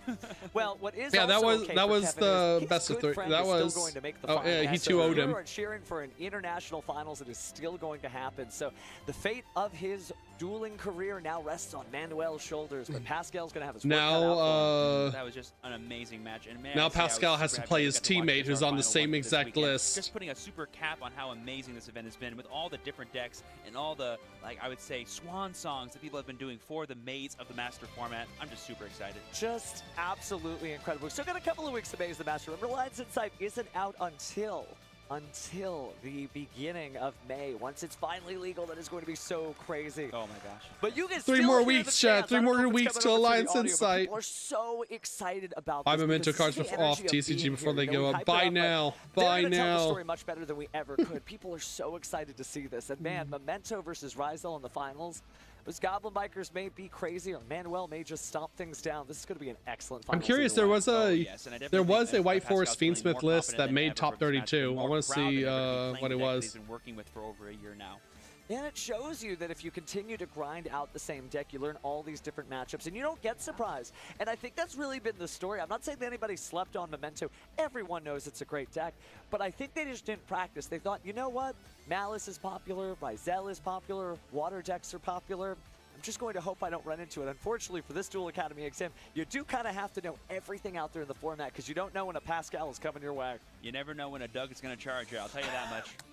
Charging on in. The Goblin Bikers really made that duel. I mean, that first one was just cut completely on Xyz materials being removed from the opponent's side of the field. Oh yeah, he literally got rid of 3 materials off of a Verduo drive. Had that been a detonator, it wouldn't have been able to resolve once in like a meaningful way. Like, that's insane though to think about. Like, the card's doing what they're supposed to do, but in such a way that just breathes like life into the Memento deck because of that Goblin intersection. So great, so great. And it can weave into Utopic Draco Future? What the heck? That's so awesome. Yeah, like I wasn't expecting to see that earlier. If you want to flash back on the VOD, that's going to be against Kai. But wow, just incredible. Well, let's go ahead and throw over to Jackie and hear from the man himself, Pascal. Thank you, Stevens. Pascal wins. He's going to the finals. Oh my gosh, this crowd loves you, Pascal. I mean, oh my gosh, you're all smiles. It's making me smile. How do you feel? It feels great. This is actually like the furthest I've gone in the YCS. Like, I've topped a few times, but I've never got to the actual finals. So to see where it takes me if I could just keep playing my cards right and make sure I'm doing everything I'm supposed to do. And you've spoken a lot about your brother. He's actually made it to 2 finals in the past. Now you're going to the finals. That's making me get a little emotional, to be honest. Yeah, we've been playing the game since we were like kids, so yeah, it means a lot to get to this point. So yeah, hopefully I could represent and just keep going and try to pull it off. Are you gonna text him and be like, give me some tips? I don't think at this point it's just, you know, we just gotta play it out and just see what happens. So, but yeah, I'm excited for it. Yeah, that's kind of been your strategy. You've just been going with the flow. I think, you know, a lot of people saw the Memento deck and they were like, oh, wow, okay. But you're like, this is working and I'm loving it. Yeah, a lot of people kind of discount the deck because they just think about Yugioh and Malice, but like there are some strategies where it plays really well around like the XYZs, and like I have a side deck for Malice too as well, so I never really had a problem beating either one of those matchups. So unexpected, but believe in the heart of the cards, right? Yep, definitely. Hopefully it still works for me right now. Is there anything you want to say to your brother? Anything you want to say to the crowd and everyone at home? Nothing. Let's do it. Me when I suck materials off my opponent. Let's do it. I love it. Thank you so much, Pascal. I'm gonna send it back. To Oh, goodness. Just ain't nothing to it but to duel it from here. Just incredible stuff. I love how humble he is. I love he's just ready to get in there. Having great luck in Texas. Yeah, come on, Pascal. We need you to shit talk the sweetest guy. He brought it first. He brought the heat first. Coming up soon. That's right. We have some amazing WCQs happening later this year all over the world. July 11th to the 13th, chat. Indianapolis. Columbia WCQ for South America. Then going on to July 4th through 6th, we have the San Jose, Costa Rica, Central America World Championship qualifier. Then that same weekend, July 5th through 6th, we have the Brisbane, Australia Oceanic WCS and WCQ. And of course, we have the July 11th through the 13th NAWCQ happening in Indianapolis. And finally, the EU WCQ happening in Berlin, Germany, July 25th through the 27th. We've been talking all day about how YCS are international events. Well, these are the yeah. You had to realize how loud those chants had to be for him to pick up on the definitely a long road on to the like player, because the players aren't even mic'd up. So it picked up on the like the overall table mic. One winner of YCS Houston, and I gotta say, it has just been a tremendous tournament, but at this point, you and I are done. Yes, we are done commentating at the desk, and it's been an absolute blast, my friend. 2/3 of Max Steve has been representing here behind the desk, and I can't wait to do it again in the future. We'll see you next time, but don't go away. That finals is coming up, so we'll be back right after this. Hello, everyone. To all the duelists out there. I swear to God, I don't need to see this interview again. Something a little special Billy for you Break, that we've never done please. before, but we're going to do an interview with You've our done this 10 YCS times Orlando before. champion. I don't We've got some care key about questions. Tavion's I'm here top with win. Tavion Crowley. Howdy. Yes, first of all, thanks for joining us here. He's So been playing excited. since he's 4 years Watching your old. finals match in Orlando was so exciting. I had a lot of fun Please, commentating just it, the but ban you were list. the winner, got to walk away with the trophy. That was your first YCS win, right? Yes. Yeah, all right, so we have some questions for you. Looking back now at all that excitement from Orlando, which was so exciting, take us back to that moment. Unleash Describe the how it felt to Jerome. win the YCS. Unleash my boy. I'm gonna clean up around my desk a little bit. Oh, I'll be right back. Finally to Oh my God. get a win, it's just been amazing. It was just like at that moment, even that's something you've been wanting for a long time. Yeah, it really is like an epic moment to finally have that victory.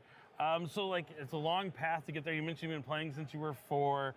Was there any moments where you maybe have doubted your ability to win? And if so, like how did you push through it? How did you overcome those doubts? After Nats last year, I took a break from the game and had more doubts about myself, but my friends encouraged me with new stuff to try again, and it worked out pretty well.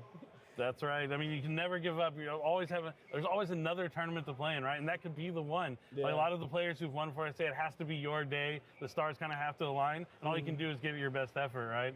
Always be prepared. Always be prepared. Do the best you can. Control what you can't control. What would it mean for you now that you have this opportunity here at YCS Houston to win 2 YCSs in a row and win back-to-back single-person YCSs? It'd be amazing. Like go into another echelon of greatness. I think there's only like 4 or 5 duelists that have ever went back to back, so that would be an incredible feat. So it's something you're really looking forward to doing. So is that something that's on your mind? Was there a way like you prepared differently for this YCS as opposed to before already having that win under your belt? Honestly, I practiced more for this one because you have something to prove. After you get that feeling, like you just want to get it again, and that's all I've been thinking about is winning again. You want to get right back to the top of the mountain? Yeah. Definitely feel that. So you've been playing since you were 4. You already won a YCS. You probably learned a lot of things along the way. You talked about how there was like you had those kind of rough patch, but your friends carried you through it. Is there like an important lesson that you learned for competing at a YCS? Discipline, definitely. You know, understanding that it's not always going to be your day. Matter of fact, 99% of the time, it's not going to be your day. But you even learn like life lessons, like just keep. They're trying, still keep talking! improving time after time. Never giving up. Yeah, I would say the same thing as advice. Definitely great. So, how has winning the YCS impacted your life in the short time since then? I've had more people come up to me and talk to me about it. No one has. No one has talked to you about it. Nice. I refuse to believe that. And it's like gave me more confidence in my abilities. Not even just in the game, but in life in general. More confident about myself. Oh, that's awesome to hear. You realize like you can believe in yourself and achieve what you want to achieve, and applying that to just your regular life. Yeah, that's so good to hear. So awesome.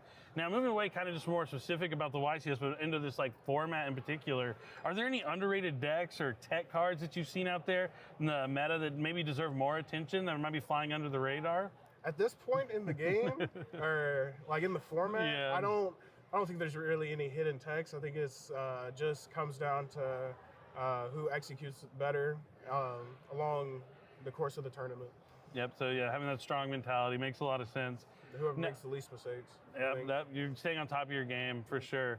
Now, I mean, you won a YCS. Man, I still have to watch a wrestling pay-per-view tonight too. Who I played along the way, who I got the wins against means a lot too. Is there anyone you're looking forward to facing here at YCS Houston that you'd love to add to your resume of maybe duelists you defeated? I'd like to play against Dominic Couch. He beat me. Well, he's beat me 3 times. I haven't beat him yet, but I want to beat him in Top Cut. I think that'd be amazing. That was Dominic Couch, yeah, 3-time Team YCS champion, amazing duelist, definitely a monster. So that's a good one to pick, but ambitious. But I think you might be able to do it if anyone can in the room. That's for sure. So last question. You talked about how you made it to the highest level. You're a YCS champion. Is there any advice you'd give to people that also want to become a YCS champion? Keep practicing, first and foremost. Practice makes you have to actually sit down and play, right? You have to actually Theory play. can only take you so far. Don't be afraid to try new things or different things from the grain. Like when it's necessary, because you never know if you don't try it. Yeah, definitely. So trying things, staying strong mental, definitely great advice to give. Well, I'm excited to see how you're going to do this weekend. It's going to be a good YCS. I hope everyone watching has been enjoying the YCS so far. We have a lot more YCS action coming up. So thank you for joining us for YCS Houston coverage. Thank you, Tavion, for talking to us. We have more dueling going on, so stick around, everyone. It's time to duel. Whoa. Let's go. Finals time. We're here. We made it. We did it. But no, I'm here at the caster desk with the Salawat Danjige. I'm Billy Brake. It's been an awesome spending this weekend with you here at YCS Houston. You know, it's been a long time since we've had a Yu-Gi-Oh! Championship Series here in Texas. And now we're back in the beautiful city of Houston, which, you know, it's not as bad as I remember. It's a pretty nice city. It's a little humid out there, but when it started raining and the humidity broke, it was actually pretty cold last night. But it's been a fantastic weekend with some awesome decks. I still think my favorite deck I saw this weekend was the Tombkeeper Blue Eyes deck. I'm going to look into that when I get home and maybe try and find a way to play with that. But, you know, that's neither here nor there, because now we're in the finals, and we know what 2 decks have made it all the way. It's going to be that pure Raziel deck up against Memento, an unexpected challenger. It's not just Memento, 1 second. Goblin Biker Memento. Hold 1 second, chat. The biggest sleeper going into this tournament for sure, I think. Definitely. I mean, we know that other top players like Pac and others were playing Memento as well. There we go. I think Clifton Land. Yo, Shiri. Oh, shit, I missed it. I'm so sorry. Shiri A? I'm stupid. I mean, it's a I'm cool stupid. Deck. You can do so much. You also have the advantage of Shirei. not really knowing what your strategy is, where the key points are to stop. Help me. I mean, that's what Help me, you're chat. practicing for. Help me, please. I need. I'm so cooked. What can go wrong when you interact with them? And those are just We're gonna have to sound it out phonetically. Is it all right? Shirei? Shirei? Shirei? Shirei? Is that what we're voting on? Shirei? But I think everyone that I talked to about the deck that is not Shirei? well versed in the we did it. We figured it out. If you can deal with that, then that's probably good. That's as far I'm as so anyone really sorry. understands the deck. So Thank you when for you're the playing follow, deck, though. I appreciate it. Sorry, I'm an idiot. I'm sorry. I'm a little stupid. I never learned how to read. That's America's education right there. Yay! Praises. You know what goes well with a good job? A good head pat. Go on. I know you have the channel points. I'll allow you this once in an education. Most prideful education. Let's go. The best education system.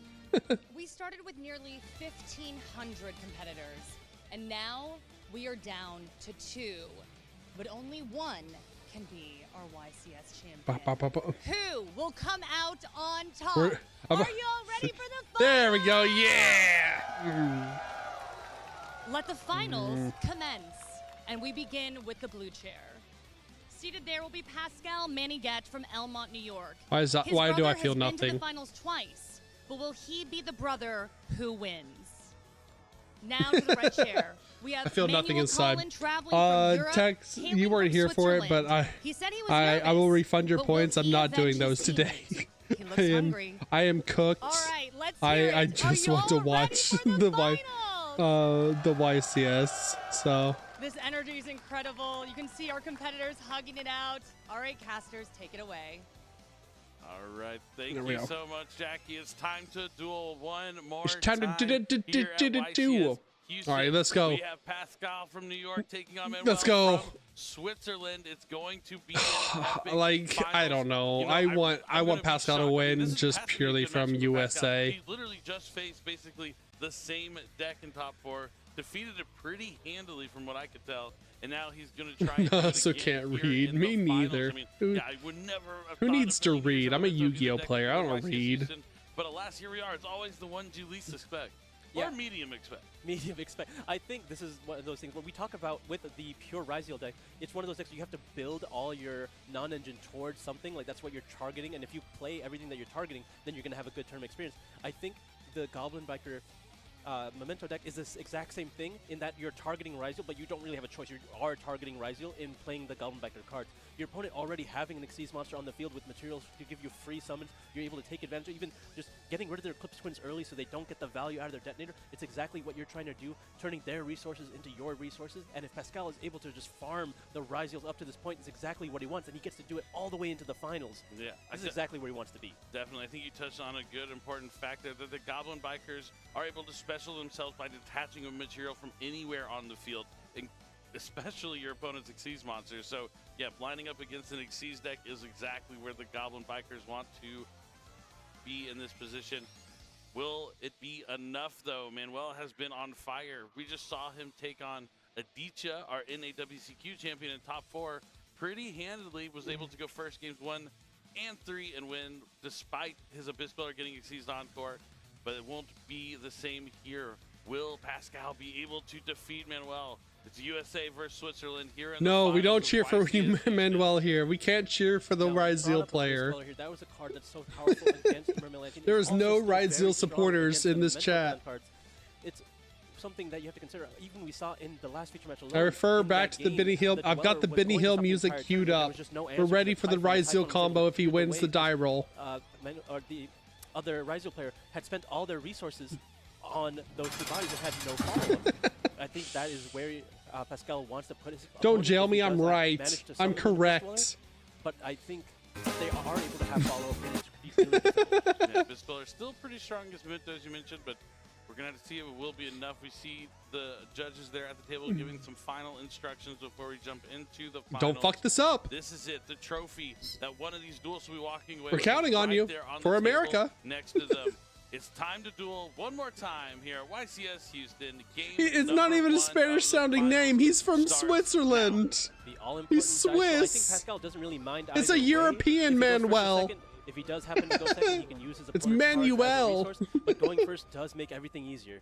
Okay, 7. 7. Let's see what Manuel rolls. It's Let's go! Memento!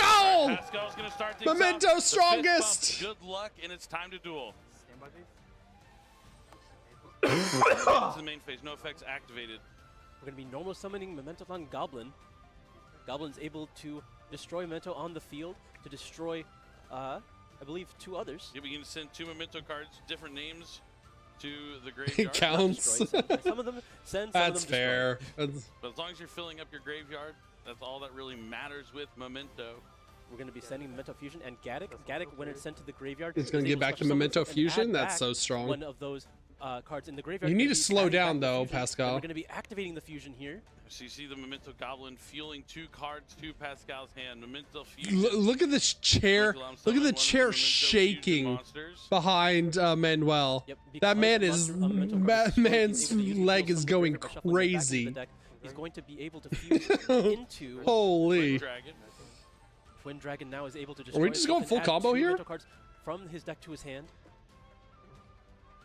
And no responses here from Manuel. Or we just we opened all engine. Continue his plays. He has to get 2 I saw 3 different Ryzeal names and some spell cards. Mace and Oh no, that's a droll. I believe that is that Tatsuno Toshiko. Yep, it is. I was gonna let you say the name. All right, you see the Gaddock coming back down to the field. Sleepy is coming down. I mean, Droll just does nothing here, right? Yes. A Sleepy, when it's summoned, is able to trigger a fusion summon.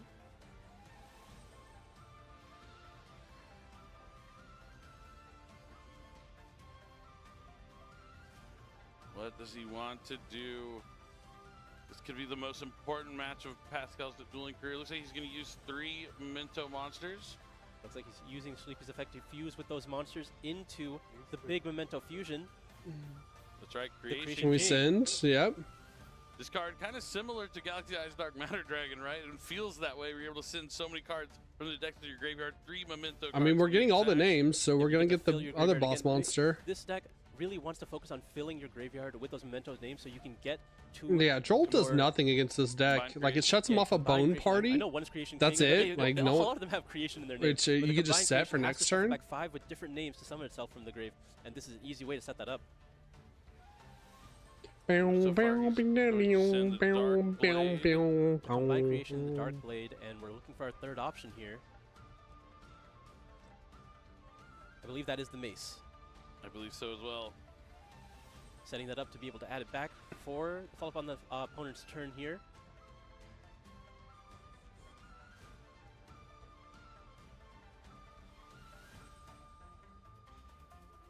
All right, looks like he's thinking about his next play.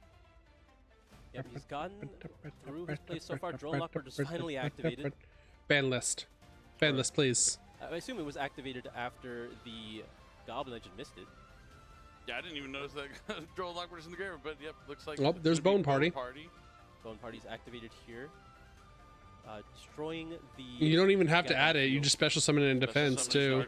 That's crazy. Into the Dark Blade. Joel does nothing against this deck. So he's going to be able to special summon back. The Akihiran. When another monster is destroyed, he can summon himself back from the grave. And the Dark Blade's going to send Memento. You want to say Memento Talon? Memento Talon? It is a tough one to say. It's a mouthful. Memento Tiklan. Tiklan, there you go. Akihiran target field spell. Yep. And he gets to add that back. Gets the field spell to his hand. And now we're going to be using the Goblin and the Dark Blade to link summon SP Little Knight. And now we're going to be activating Memento Tiklan. Yep. This is going to let him set a Memento Speller Trap from his graveyard. Well, we reset the fusion, or no, or do we? Fusion or Bone Party here, and now we're going to be summoning the Creation King by shuffling Put the back 5 names back. Different names. Looks like we're I mean, it's full Memento combo. Gaddock, the Mace, as well as the Dark Blade. I'm putting them back in the deck. 5 Mementos returned. Creation King hits the field.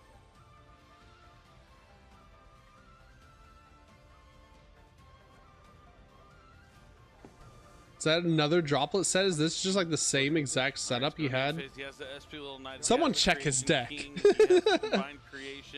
So resets Bone Party, yeah. Field spell. It is the exact same setup he had last game. All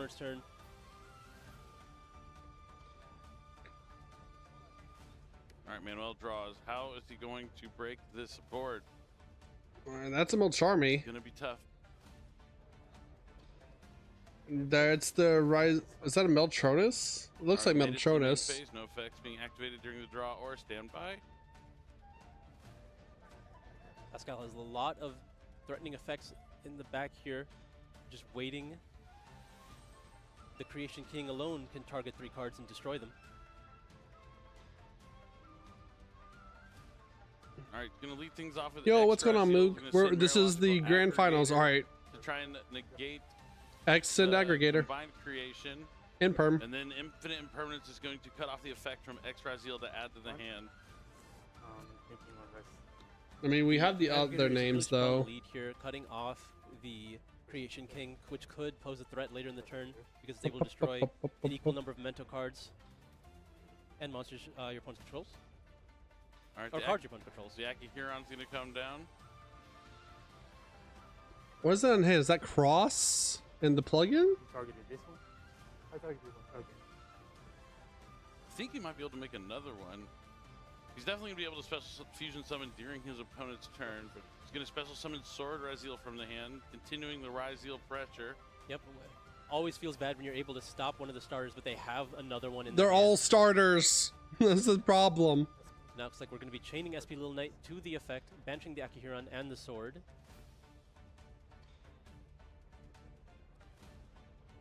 On the line here, then, yeah. Manuel goes deep into the think I tank mean, about really, his we're next only move. we have no dog in this fight. We have no cat in this fight. We're only watching because the ban list happens after this. Like, he's just gonna grab ice, though, right? Okay, I thought he targeted Akihira, but looks like Espeal Knight will target itself as well as the sword. Sword will be adding, looks like a copy of Ice Ryzeal to Manuel's hand. Yeah, because we have the Xyz in the graveyard. Available to him. Ryzeal so strong at just being able to power through field here by just getting free summons. And now we're activating Metal Tronus on the Akihiran. What? What does he have? It's a Water 17, I guess, Dweller? Yeah, it's probably Dweller. And then we're going to be Target one the face up Bone non-token Party monster here. your opponent controls special summon one monster from your hand, destroy deck, or extra deck that Akihiran. has the same type or And let him attribute. special summon a memento from the deck. Okay. It's gonna Go Anguish. for the Anguish gets sleepy. Anguish is able to add on summon, and then Akihiran, when it's destroyed, is able to add back from the grave or banished. Boom, boom, boom, boom. Akihiran's gonna target. Akihiran's gonna target the Goblin. Goblin returns to the hand. Anguish is going to let him add a memento monster from the deck to the hand. Typically going to be Mace here so that you can have, yep. Oh, no, it looks like it's going to be Sleepy. Yeah, Sleepy, Fusion, get Creation King again. Opponent's turn, so you'll be able to conduct a fusion summon. Sorry, which one do I know in your head? And thanks to the combined creation, he will be able to special summon a memento monster from his hand during this turn. All his opponent has to do is activate a card.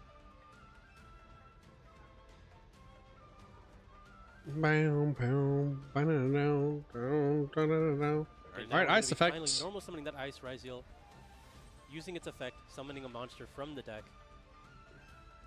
The effect of X has been used on field, the effect of Sword has been used on the field, so now it's just summoning another body, not really going to generate any more value than that.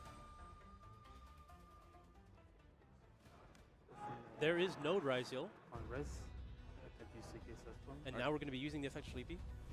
Alright, we got a fusion He's here. going to try and summon. Oh, he's reading Sleepy. That's a good sign. Fusion summon. Now it's gonna Fusion be Shokan. able to make another copy of the Creation King. Using those three bodies, Creation King hits the field.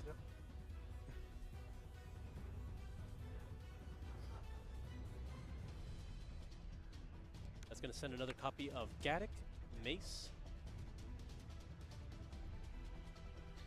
We're able to get back, Gaddock gets back the mace, and so now we have a change of The heart. Gaddock will be able to summon, because they're sent to the graveyard, to add the mace back to hand. Yeah. And the mace can now, at any point, choose to take a monster. And now the Creation King is And also now we gonna just use its pop effect 3 to destroy cards. 3 monsters on his side of the field, and also 3 monsters on his opponent's, clearing the way here.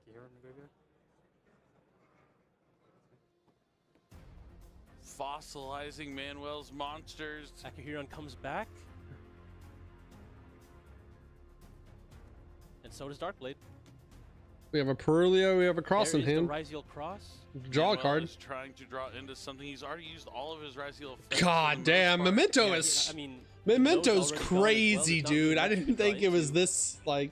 I didn't think it was this strong of a deck. Place he can find it. I don't think a draw and lockbird's going to be it. Oh, let's go! Game one to Pascal in his USA, Goblin USA, deck. USA. Absolutely crazy. I mean, we didn't see any of the Goblin cards there. It was just Memento doing what it's supposed to. I mean, yeah, Memento going uninterrupted, just absolutely incredible. And Pascal Manigat is one win away from becoming a YCS champion. I mean, this is the matchup that he wants to see. He has been preparing for this matchup. He knows the ins and outs of it. He knows how his deck plays so well. Also, in chat, single Ryzeal we hit cards. 970 You think followers. Let's Manuel go. We're is almost to prepared to play against 1K. the Metalthon? We're so close. I don't. Oh, I'm losing Yeah, it. I'm honestly, fucking yeah, no, losing it. I would I'm be one falling of those apart decks that here. you'd want to know how it works, how it functions, where you have those key points of interaction. But you may not dedicate too many cards to your side deck. As you said, like Abyss Dweller is still functional and works really well against the deck. So I think he knows enough to where he'll know to go into something like that to slow down his opponent. But when it comes to like the Goblin Biker cards as well, I don't think it's something that Manuel has prepared for this tournament. No matter, despite how well prepared him and his teammates really were for this event, as they almost both made the finals against each other, but Pascal did not let that happen. I mean, this was the dark horse in the tournament. Yeah, I mean, it definitely got way more on the radar. I feel like radar in the past like week, because people have been talking about it. You saw, I'm just going to refer to Pac again because he played at a regional last weekend, I believe in Toronto. And I think that got some steam on social media, and him talking about the deck, saying he's actually really serious about it. It's a good deck, and I think a lot of people paid attention to that as well. But Pascal definitely seems like he's been playing this deck for a while now. Yeah, very confident in his plays, and we did see a lot of this deck having success over in Japan as well. And I wonder why it never translated over into our metagame, and maybe it was just we never gave it the respect it deserved. I mean, that can be true for a lot of strategies. There's a bunch of things out there that it just might not have had the opportunity to really show off how good they are. I mean, that's what's so great about Yu-Gi-Oh! Is even some of the most underrated or expected strategies can come out on top. Yeah, this could be the biggest surprise yet that we've had throughout this entire tournament, but Pascal is only one game away from being our newest YCS champion.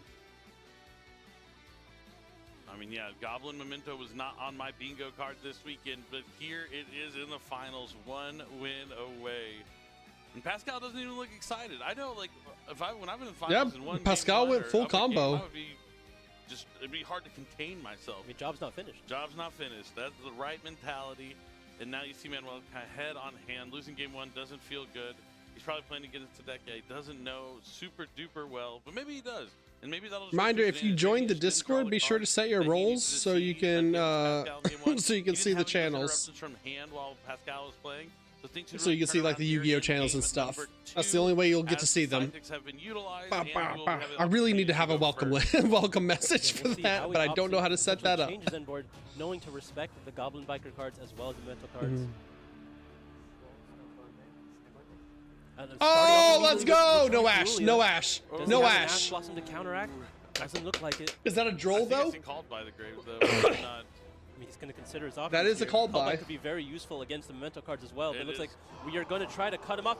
And then the let's go! He's just better. The crowd goes. He's just better. Biker's gone wild. USA! USA! I don't know if y'all can hear the screaming crowd over there through our microphones. I can't hear myself think right now. Oh my God! How loud it is over there. I mean, Manuel kind of brought this on himself with the post-game interview where he kind of talked a little bit of trash to the USA players. And we don't take that lightly. We don't take that lightly. There's a room full of them ready to cheer for his downfall. Draw one. Continue playing. He's going to normal summon Ice Rise Zeal. Pascal's only going to draw one because the called by the grave stopped the first. No, that is not the welcome message I want. I need to put a oh God. What? I need to put a welcome message in the Discord that tells people to give them their role or to like assign themselves roles so they can see the channels, so it doesn't look empty to them. X in his hand, so he sees if it's even necessary to go with sword, because he wants to like not have to use the X in his hand now because of the Parulia.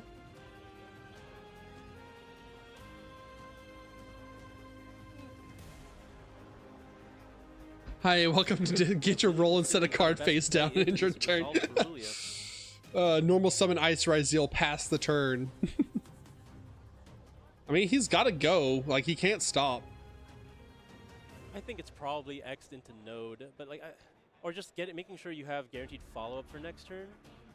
Because you can't commit too much here, unless you're really disrespecting. By the amount of times he's checking, I know like that's kind of like an indication he's just trying to figure out what's the solution. Like just into a do a drive and pass? Yeah, it's not as simple as the choice of the view shifter being standby phases. True. It's more so, how is he mapping out the rest of this turn here? How many more cards does he have to give Pascal? Because he's going to have to give him another card, I think. Is this going to be a duo drive, or is this going to just It's got to be a detonator pass. It's going to be Ryzeal duo drive. Oh, okay. Does Pascal have any more interactions? I mean, that might have been an interesting option for him if he just went Abyss Dweller pass. That might have, if it resolves, it could potentially get there. But it looks like we are just going to be resolving duo drive here. I mean, this almost certainly means that Pascal will be drawing more cards from that Multarmy Parulia. This isn't Goki. He's not Yeah, gonna we get grab cross Goki here rematch or always. anything Like, that. I don't know Ryzeal has to summon why we're from the thinking hand here. from this point.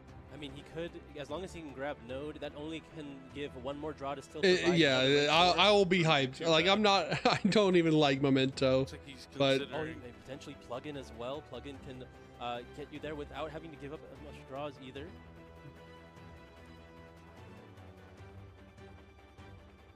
Cross and plug in to the hand.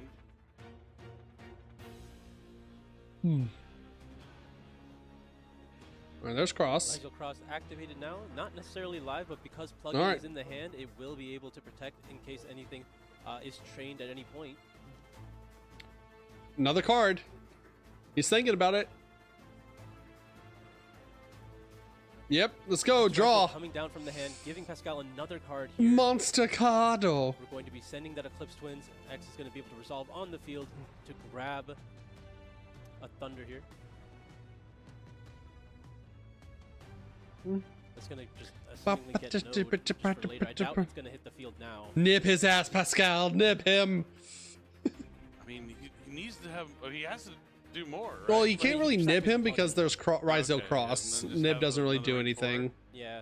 And then, like, at least that way the cross is live as well, because the material will go under the duo drive. Wait, or no, you have to detach. Never mind, I take it back. You have to detach. There, he has no material. He could nib him right now. All right, draw another card. But I think it would be worth. Maybe. Oh, no, not, it's saying 'cause two. Even though the Dweller does stop them, they still continue to step with them, and they have lots of ways to put monsters on the field without using graveyard effects. He might actually be opting to not give Eat up any his more draws at ass. all. It doesn't- Grab his it dick doesn't and make sense. twist You already it. Gave him the draw for the X. No more Exceed monsters. Oh man, just ending his turn with a cross up with just a duo drive with no materials, X, and he has plug in and Yeah, plasma so he hold has to set. plug Can we in see a to Harvest Fire attach. Master? A Lightning Storm, perhaps. He's got to plug in to Side decks attach the haven't material utilized to their the 50 duo cards like drive that. They're not the worst against Ryzeal. to turn on the Especially cross. against the Pure deck, there's so many spells and traps that are used. Like, you know that there's going to be Plasma Hold. There's potentially books, any of the books. First up, Boner party. Let's go.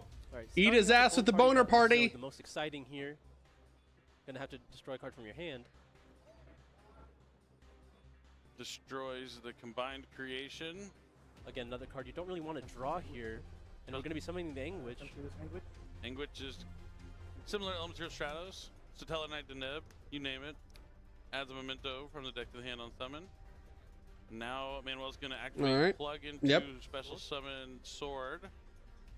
Attach. Yep, going to summon sword and attach a material to the duo drive, and at resolution he can opt to use cross to negate the Anguish, which might be the reason to use plug-in right now. Yep. It's like we're gonna be attaching. God, Ice look at me. Rider I'm so to the duo smart. drive. So smart, chat. I saw this coming a mile away. And it is exactly as you predicted there, Saul. Gonna negate the effect of Anguish. The sword Ryzeal will now trigger because it was summoned. He's gonna What is your grab some question, more Tram? follow-up here. We got Smart time. stuff here from Manuel. But Pascal We got time. a couple cards in the Brilliant, so there's You he's must not ask it anywhere now, though. Near close to done yet. There is triple tactics Oh, talent. let's Oh, go. he's going for the hand. Yeah. That means he has already what he needs to win the game. He What's wants 2 to take a plus peek, 2? see if there's anything that's 21? gonna Stop him. And he's going to see a handful of monsters. Yeah, nothing. Yeah, A we're, hand it's like that, GG. you Let's can't go. give him another turn. Yeah, let's He go. has to find a We way got to this. finish the game here, or Manuel will have plenty of plays to push. It doesn't through. matter what monster you take. Just Even put like the most bonfire impressive back. rewards, but it looks like. I mean, what do you pick here? I mean, It doesn't matter. It They literally all get doesn't each other. matter. It goes We're for just the checking node to just see 'cause if he it's the has a one, though, I nib suppose. or interruption. All right, Pascal, this is your moment. Doug Charger. Unfortunately, Doug Charger. I think this was the play Manuel made, knowing to respect the Goblin Micro Garden. Did not make another excuse. With- Did not leave any materials available. I mean, yeah. If I was him, I would say it's because I knew it. But sometimes sometimes you get these feelings about the right play, and it works out on top of that. But yeah, maybe he did know the Goblin Bikers were in store. Oh, he did. His friend did play him in the top 4. He probably watched that match. Yeah, he has knows had about plenty the of Goblin time to Bikers. watch up to this point. He got to watch the previous game. Doug Charger is going to add Goblin Biker Grand Breakout, I believe. This will let him access Oh, this is the bridge into the mementos, I believe. This is the one that adds any goblin monster. I mean, we're still learning this deck. My code can't do basic math. Listen, I was the English kid in school. I wrote essays. I didn't do math. I didn't do science. I wrote stories. I wrote fan fiction. He doesn't have to read a single memento card, but now the Goblin Bikers are onto the field. He's taking a chance to read. The Goblin Biker Big Bunga will let him add a goblin from the deck to the hand if he has no response. So that will let you add, I mean, a couple options here. I don't imagine you're going for the Memento Goblin just yet. You're just going to get up another Doug Charger. Rum rum. All right, we got Doug Charger. That's my best. Doug Charger, detach. That's what I would do. I like to make noises for my cards while I'm playing. So now he's going to activate Doug Charger's effect to special summon itself by detaching a material. And there is the plasma hole that was set. He does control one Rise Xyz monster, so he's able to destroy the Big Gabonga, making it so the Doug Charger will not be able to detach. Manuel doing a lot with a little, but he is going to there's the Grand Breakout. Breakout, which will let him tribute off the Big Gabonga, so the plasma hole won't destroy it, and now he can special summon any goblin. And that will probably get you to Memento Goblin. All right, we're in Memento Goblin. We're sending. All right, we're combo. We're combo. Let's go. Destroy itself. Let's go. And send 2 from the deck to the graveyard if he so chooses. I mean, we saw. He has no more interactions. It essentially adds 2 cards from your deck to your hand. With extra steps. And Pascal knows there's no other interruptions from Mega, right? Everything has been used. He has the Can we kill him? Graveyard, right? So to quick Xyz? Yeah. Ooh. But that might be his only last form of anything. I mean, that's not too bad in this situation. That is a detonator. Wait, he can do what? Huh? He can do what now? Yeah, that's fine so far. I hear this Memento Goblin has really good handwriting. That banishes to let him quick Xyz? That's crazy. That's a deep cut. But now we're going to see the plasma hole being used for that Xyz summon for Baguska. Baguska? He's so tired. Number 41 is terribly Brother. tired. Here is going to take a nap. There ain't no way. All monsters in defense mode while also putting them in defense mode. No, this is. Oh, let's go! He's just better! He's just better! Hope for Manuel is now extinguished with Forbidden Droplet, which is going to. He's just listened to the crowd! Holy shit! And he had Memento Fusion! Oh my god, my goat! The fucking king! Pascal has to not let the crowd noise affect him. He has to stay focused. Holy fuck! He's not getting too excited. He's just playing the game right now. I mean, he's moments away. This is Pascal. Tram, this is in grand finals. It's a 65-minute round, so they've already played one game. So this is game 2. So if the USA player wins this game, then it's Jover. Mine is, so I would assume his too. So But yeah, that's all your interactions, bud. Let's go. We're going combo now. We're comboing. We're comboing. That's gonna summon the Holy fuck. Memento best deck. Send 3 names. Oh, he's gonna send the Creation King from his extra deck. And 2 other Memento cards from The Sleepy and the Gaddock. There's the Gaddock, because we didn't end up using the Goblin's effect just yet. I mean, this is what happens when you're able to draw a few cards off Perilia. You're going to have those answers to anything your opponent tries to do. He had the 2 copies of Mulcharmy Perilia to play through the Call. This man had it all. The droplet for the I mean, he lined up his plays. Sometimes you're just better. Into the plasma hole here. Opted to start with the Bone Party because he knew what his interruptions needed to look like. Just wanted to Sometimes you are just nice with it. Droplet to really seal the game here.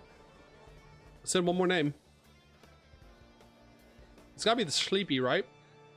Vroom, vroom.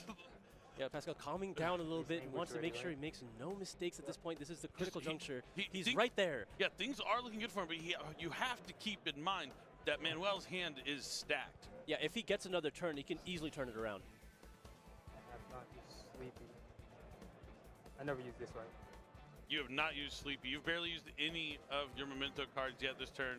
All right, so Gaddock, Sleepy, and another Creation King going to the graveyard. Gaddock's going to be able to summon itself and then add to the hand, the Sleepy, the effect of he can advance itself to add Memento Mid-Clan. The field spell. I'm gonna stick with the field spell. I'm trying. You're doing great. You're doing amazing. I don't know how he outs both of these though. Is the thing. Right. And attacks for game. Like he's gonna summon the Sleepy's effect. Fuse. Gonna use the Gaddock and itself. Yep, for the Twin Dragon. It's gonna go into the Twin Dragon. Twin Dragon's effect gonna destroy itself. Add 2 more monsters with different names from the hand. We have to remember that Pascal already has the combined creation in the graveyard as well. Well, he looks like he's grabbing another one. Or maybe he had to put it back for the fusion summon with the Memento fusion. So he accessed it again. And now we're going to be, looks like we're going to start shuffling things back. Or no, the Sleepy hits the field again. Boguski got Forbidden Dropleted. Oh yeah, because if the Twin Dragon is destroyed, it does summon something back from the grave, a level 6 or lower. Right. They all do so much. They're really cool cards, and it's awesome to all right, that's going to send all the names. The Tatsuno Toshigo, if it's able to summon itself, if all Memento monsters or no monsters at all. The horse. It's able to use its effect. That is the dark horse of the tournament right there. Puking horse memes, go. Send to the graveyard monsters. See, Darkblade, that's my speed. Darkblade is there. So Darkblade pops the Ryzel Cross. The Sleepy.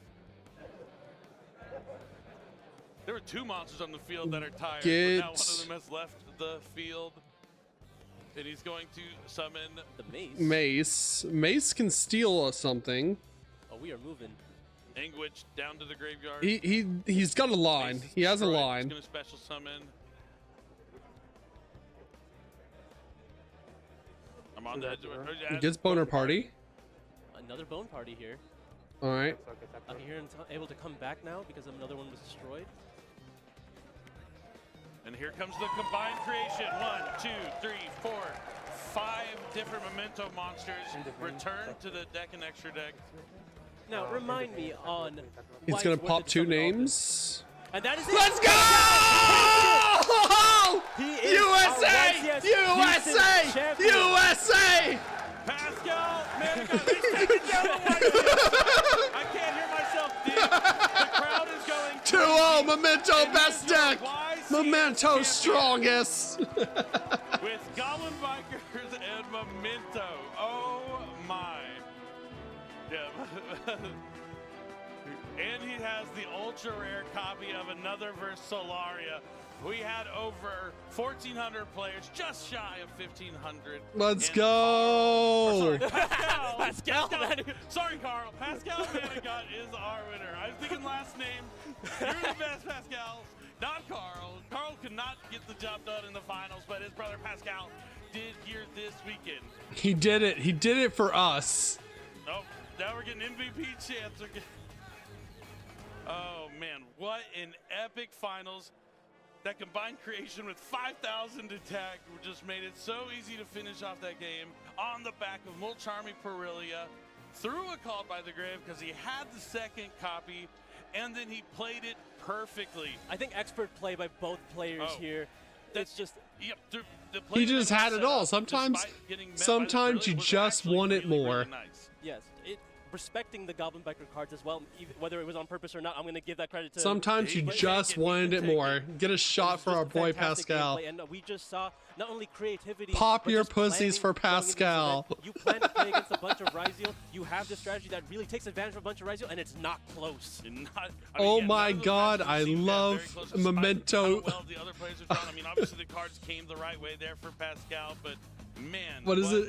Oh my God, I love Memento Gaddock. If my girl was drowning and Memento Gaddock was in the graveyard, I'd res Memento Gaddock, add back Memento Fusion, and go full combo.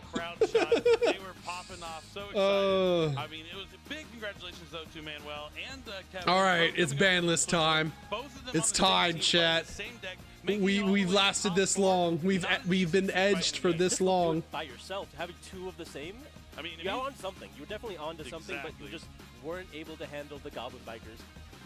Goblin Bikers, big Gabonga. Big Gabonga. Montalat also helped. Oh, yeah. I mean, yeah, Creation King, combined creation. Wow. I mean, it could have been Mermail Atlantean. That was also very close. Labyrinth was also in there. Tombkeeper was in there. We had Tombkeeper and Top Cut. One of my favorite YCSs I've been to in quite some time. I hope everyone enjoyed it watching at home. Any favorite memories from this weekend?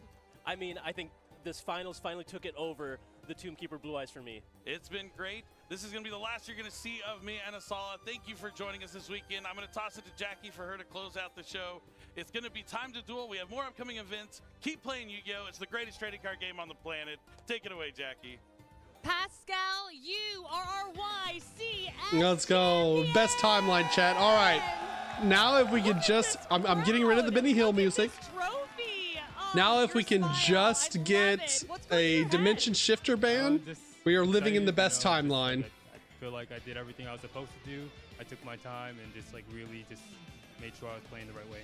So Yeah, pop our what? Calm and collected. You know, earlier we were Pop your talking about how pussies your for brother has been to Pascal. 2 finals. You've gone to the finals. Pop You your have pussies for won Sleepy. the finals. yeah, it's pretty exciting to go there. The first one to win, I guess. The first brother to win? Oh my goodness! What are you going to tell him? when you see him? Pascal winning literally brought back America's economy in one night. The stock market is on the rise again. Busted down one time for Sleepy. It seems like Yu-Gi-Oh has played a huge part in your life. Yeah, definitely, for sure. I mean, we even have All a right. store with it, so like. All right, I'm rubbing my hands together like there the anything you wanna say to little this crowd and card everyone watching merchant at that I home? am. Come on, come on, you know what to do, Konami. I love it. 2 feet. All right, Pascal. Thank you so much. Go hold up that trophy for the crowd. Come on. He's so fucking. He's so autistic coded. Jesus.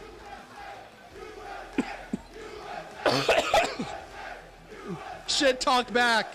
Talk your shit, King. Let's go. Pascal, what an amazing Pop off. victory. This crowd going absolutely wild. Fuck the here. Swiss. Thank you everyone for, just being amazing. This is my first YCS and I'm just so honored to be here. Thank you so much for joining us. You all have been absolutely fantastic, patient, and wonderful. I could say so many great things about this amazing experience. I hope that you all had a fantastic time. Yeah, let's go. All right, it's time.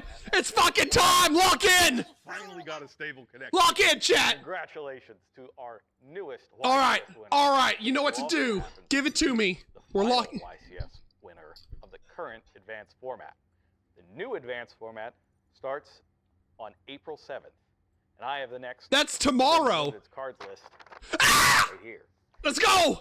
So I've been trying to tell you all weekend about the new Forbidden Limited card. Let's go! And there's a lot to go over, so lock in.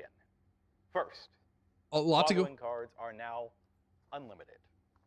There's a lot to go over. Cyberjar Unlimited. Okay. And Danger Tsuchinoko. Okay. Ava. Okay. Formapal Monkey Boy. All right. Okay, that was like Master Duel hits. That's fine. Yeah, that's like what they're doing to Master Duel. They're fine at 3. There's a number of them moving in both directions. Oh, okay. Semi-limits. Going down. Limited. They are Black Dragon Collapse Serpent and White Dragon Wyver Burster. Okay. Morphing Jar. All right. Unchained Soul of Shivara. Yo, let's go! Ash. Oh, shit! No! No! No! No! Limited cards were previously unlimited, and they are X Ryziel. Yeah! Ice Ryziel. Yeah! Sword Ryziel. Yeah! Malice P. Door. Put him in the fucking dirt! Let's go! Let's go! And Malice in Underground. Let's go! Put him in the coffin! Snake Eyes back! We're so back! 3 cards have been moved from Forbidden to Limited. Okay. You may have seen a couple of these in the Quarter Century Stampede unboxings a couple days ago. Trap Dust Shoot! I highly recommend that you go Trap check Dust those Shoot! out right after this. No, Electromite! Electromite! Mathmech Circular. Okay. Okay. Okay. Electromite. Electromite. Masterpiece. No! No! Pendulum players, no! Unlimited. And they are. All right, here we go. Bestial Druisworm. Let's go! Detonator. Let's go! Bonfire. Yes! Crossout Designator. No shot! Ah! Ah! Ah! Dimension Shifter. Yes! Yes! Let's go! I'll take it. I'll take it. I'll take it. Let's go! And they are. Banned cards. Wait, what? No, come on. Nightmare Griffin. Okay. Link Decoder. Okay, fuck Malice. Malice dead. Yes! And Bahamut Shark. Let's go! Malice put in the dirt! Malice is dead. Malice is cooked. Malice is over. On our social media soon. Let's go! Oh my god! Holy shit, it was actually a major ban list. I have never in my life in my life seen Yu-Gi-Oh! Ban and limit this many cards. Holy! Oh! In Providence, Rhode Island on May 30th. Yeah, peace has been brought to the Middle East. This is the best timeline. Cross out to 1? Cross out to 1? Triple Tactics talent to 1? Yo! Oh my god! Hello? I want to thank all of the Bro! They've just welcomed me. Bro! They're like a family to me, and everyone behind the scenes working so hard. But a big thank That's you to all of you. We want to actually crazy. All right, see you next time. Actually insane. All right, I'm gonna. It's not posted yet. Here, it's not posted yet on Twitter. Hold on. Is it posted on Yu-Gi-Oh Twitter yet? Let me Yu-Gi-Oh TCG. Do we have the post yet on pictures yet? Okay. Nope, that's the December 9th. Yu-Gi-Oh TCG news. Okay, it's not posted yet. I need the post. I need the post. We're gonna go back. We gotta go back. Oh my god. Holy. All right. We're going full screen for this too. We're going full screen for this. Boom. All right, let's back it up a little bit. We're backing it up. All right. So let's go back. Let's talk about this one, chat. There was a lot. There. All right. Finally got a stable connection. Congratulations. All right, there we go. Okay. Newest YCS winner. Okay. Who also happens to be the final YCS winner of the current advanced format. The new advanced format starts on April 7th. And I have the next Forbidden Unlimited's cards list right here. All right. There's so much to talk about, chat. There's so much. About the new Forbidden Unlimited All right, hold on. Where's the... There's a lot to go unlimited. Okay. Just give me the... There we go. All right. Unlimited. Cyberjar... No! What the fuck? Why didn't you... Stop. There we go. Unlimited cards. Starting tomorrow. Performapal Monkey Board. Insane for... Like, can I turn up the YouTube? Yeah. I mean, we're just bringing up the... We're just bringing up the list. I'm not watching it again. We're just going over each of the lists. Danger's coming back. They've been bringing the Dangers back. They brought like Tsuchinoko to 2, Jackalope to 2, did nothing to the format. Ava got brought up to 2, again did nothing to the format. So and they're fine at 2 or 3. Cyberjar is actually very interesting because there's been some Cyberjar stun builds on Master Duel floating around. And it's actually a nice, neat tech of way to use that card. You get rid of your opponent's board, and then you just draw 5 more stun cards. Like if you're playing Runic's stun, you draw 5 Runic cards. Actually crazy. And they just have to like kill you that turn or it's over. Performapal Monkey Board did nothing, being unbanned. I think it was unbanned before this. So Semi-limited. There's a number. Wrong button. Oh god, I'm falling apart here. That was the band. All right, we're backing up. All right. Semi-limited. Okay. This is where things get crazy. No, stop it. Stop it. I will kick you. Stop that. That's enough.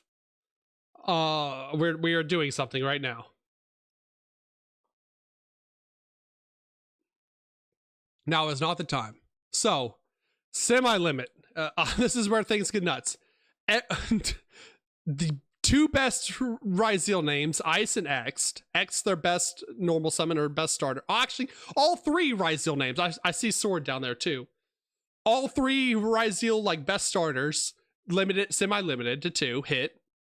Malice hit twice on their best starters, White Rabbit and Dormouse. Because you never want to normal summon Chessy Cat. That's like a last defense. Black Dragon Collapse Serpent and White Dragon Wyvern Buster is just Dragon Links. So bringing those back up to 2 doesn't really do anything.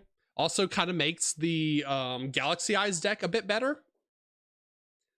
The Tachyon deck. Sorry, the Galaxy Eyes Tachyon deck. But yeah, X, Ice, and Sword all to 2 is just hitting all of the consistency cards for Ryzeal.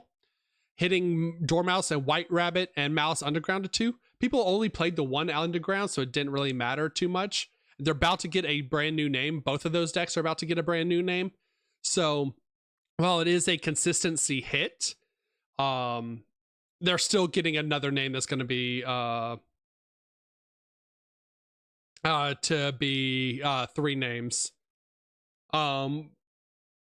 Morphing Jar to 2. That's cute. That's fine. It's going to probably go up to 3 as well eventually, like Cyber Jar. It doesn't really do anything. Snake Eyes Ash and Snake Eyes Poplar to 2 is actually insane. There's already builds of White Forest Snake Eyes floating around because you can bridge with the Snake Eyes. It's not Grand Breakout. What is Snake Eyes Dramatic Chase? Bridges into it from White Forest.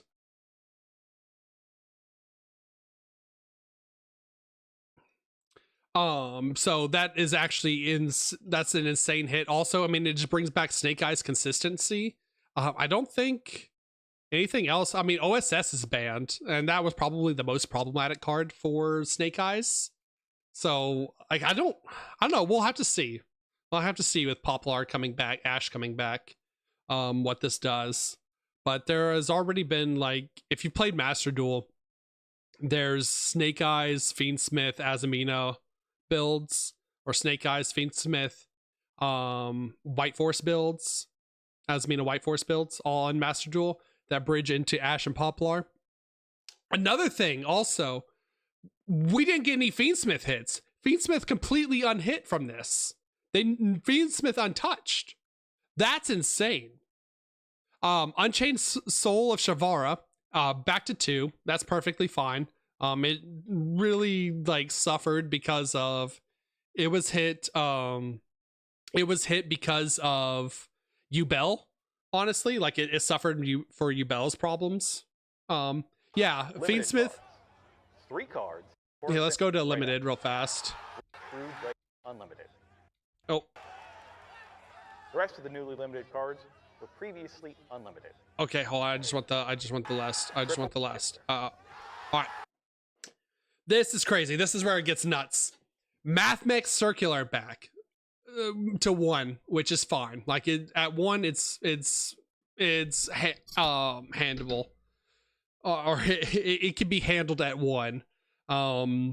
Masterpiece. We knew Masterpiece was coming back because they unbanned that, and Dragoon and Master Duel did nothing to the format. It's just been so power crept, it's unreal. Bestial Druisworm to 1, a huge hit to Malice again. Dimension Shifter to 1, a huge hit to Malice again. Bonfire Ryzeal Detonator. The Detonator to 1, while it's good, like it's good in combination with the Ryzeal names, the Ryzeal starters being hit. It really messes up their consistency, and then this just keeps them from this just keeps them from making like double detonator boards, which a lot of the times they weren't really doing that. It was really another problematic card that we'll see here in the banned list coming up. Bonfire to 1 is huge. A lot of people thought that was coming. Bonfire to 1 with Snake Eye gets Poplar and Ashback is going to be interesting. It's like, I don't like, what are the problematic cards that like Snake Eyes can make now? Because we've gotten rid of Apollosa, which was their end board. We've gotten rid of Baron de Fleur, which was their end board a lot of the times. So it's like it makes what, IP Masquerena to go SP Little Knight, or put IP Masquerena in the Spell and Trap to make SP Little Knight or something. Like, I don't know what they could potentially hit. There is the Snake Eyes Doomed Dragon that's coming out in Alliance Insight, the level 12. That's very strong, that both the White Forest deck and I guess now the Snake Eyes deck will be able to make consistently, because now it's just a Flamberge and a level 4 tuner get you there. Brilliant Fusion to 1, it's cool hit. Gem Knight OTKs. Crossout Designator and Triple Tactics Talent to 1 is actually insane. I was already playing double thrust 1 talent in White Forest before this, and it's perfectly fine for White Forest. It doesn't, like, honestly, you don't want to be playing more than 1 Triple Tactics Talent in White Forest, especially if you're playing White Forest Fiendsmith. There's not enough slots in the deck for multiple. Crossout Designator to 1 is actually crazy, especially with Shifter limited to 1 now. Droll is going to be a very popular hand trap in this format. Crossout being our main answer to Droll. So now we just have 1 crossout, 1 crossout, 1 called by for our to stop Droll, stop from getting drolled going first. So I don't know. I like the crossout hit to 1. It keeps you from crossout and crossout as well. It's very strong. So I don't know. I personally, like in some more control decks like Life Twins and stuff like that, I liked crossout at multiples.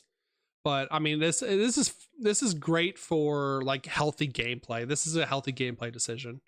To keep from like Ryzeal decks from who open crossout from just still being able to just go full combo because they like crossed out your imperm or whatever. They really have to pick and choose what they're crossing out now. Let's see here. The Triple Tactics Talent to 1 doesn't really affect White Force at all either. Newly forbidden card. And the next. All right, and then there we go. And then yeah, this is just the cherry on top. Abyss Dweller banned means White Forest is actually playable now. Like now, all we have to worry about is Droll. It also, crossout being put to 1 also means that we can go. We have 2 extra slots in the side deck now. So we can actually play some like better going first cards. I'm really surprised they did not hit Fiendsmith in any way whatsoever. Like they could have banned Moon of the Closed Heaven easily. Nightmare Griffin is just a pure hit to actually it's a hit to Live Twins as well. With the new Live Twins support coming out, you are ending on like full Fiendsmith combo plus Nightmare Griffin co-linked plus Live Twins.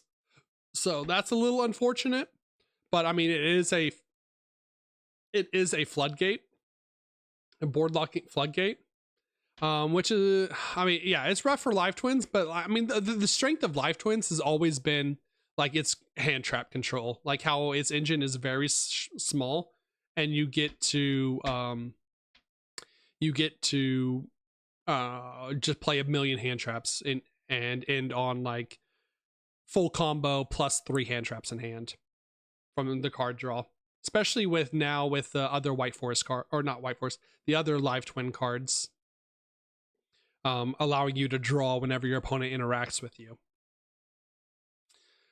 Link Decoder, huge hit to Malice, keeps them from getting just free material off Cyber summons. That's a huge hit. And then Bahamut Shark is an actual hit to Mermails. So now they have to summon Toad the old-fashioned way. They have to summon Toad properly. So honestly, all in all, like, this list is amazing. Again, I have never seen Yu-Gi-Oh! Or Konami hit so many cards in a single ban list. I have to hand it to them. My hat's off to them. My cat ears are off to them. Because, like, I was expecting this list to be mid. Like, maybe hit Dweller. Maybe hit like a Ryzeal card. Hit Bonfire or something like that. They literally cannot summon Toad anymore. Oh, that's perfect. That's great. It sucks that they could still hand loop you going first turn. Like, we could have probably hit a couple more Mermail cards, but them being like the third best deck in the format, definitely. Well, now they're probably boosted the best deck in the format. I'm not gonna lie. They're probably, with as many hits to Malice and Ryzeal, they're probably the best deck in the format at this point. Because they're just so consistent and they fight through so many hand traps. So it's going to be interesting how their boards change, like what they end on. But like the main thing now that's the problem with Mermails is how they just hand loop you if they're going first with no interruptions. So what we watched a player hand loop for 3 or 4 turn 0 on the Ryzeal player in top 8 or top 4, sorry. The Snake Eyes have a comeback in them with new support, could be good. Dweller and Shifter being gone is going to let them go free reign. Yeah. Oh yeah. Dweller and Shifter it just unleashes a lot of different decks now. And unleashes Fiendsmith too. Like, Fiendsmith doesn't have to worry about anything now. Like, it makes Dweller a sacky card, but it also just like, I'd much rather my opponent have be like, oh, they drew the 10% rather than the 3 of. They opened one of the 3 ofs. Yeah, I'm really surprised. If I had to note anything, I'm really surprised Fiendsmith did not get hit. I was expecting Moon of the Closed Heaven to actually get banned. I would have been fine with Moon of the Closed Heaven being banned as a White Force Fiendsmith player myself. Engraver didn't even get semi-limited either, is crazy. People were expecting Necroquip Princess to get banned. People were expecting Wave Hiking Caesar to get hit, or even Requiem to get hit. So I guess they just want this to like sell more White Force and more Live Twin support coming up in May. I don't think Fiendsmith makes it untouched though before it's out of meta. I think it is. I think eventually they will hit Moon of the Closed Heaven, especially after seeing this tournament and how every deck pretty much had some sort of a large percentage had some portion of Fiendsmith engine. So we will have to see. We will have to see. But that is my ban list reaction. That's first reaction. If you would like to see what this does for White Forest going in the future, White Forest is actually going to be a strong deck. We'll do an upcoming video. We'll talk about the Alliance Insight support for White Forest, but Dweller being banned, and Dimension Shifter going to 1 is huge for the White Forest list. Like, those 2 cards alone. Also, the consistency hits to Ryzeal and Malice are huge pluses for the White Forest to come back. I still don't think we will be a tier 1 deck. I think we will probably become either 4th or 5th best deck in the format, somewhere around the same strength as Blue Eyes. I'll be honest, like Blue Eyes Primite. But with the all-in support, Alliance Insight support. I don't know why I call it all in. The Allen support coming up. White Force does definitely get a lot stronger and makes some more oppressive boards than it does already. So, all right.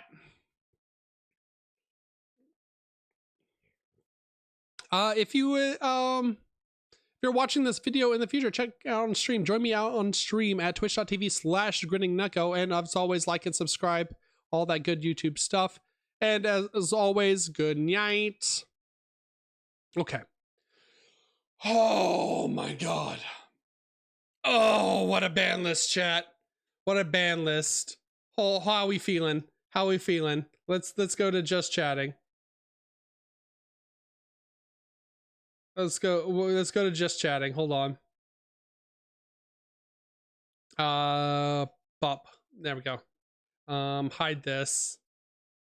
Boom. Let's get some relaxing music. We popped off a little bit. We popped off a little too hard. Holy.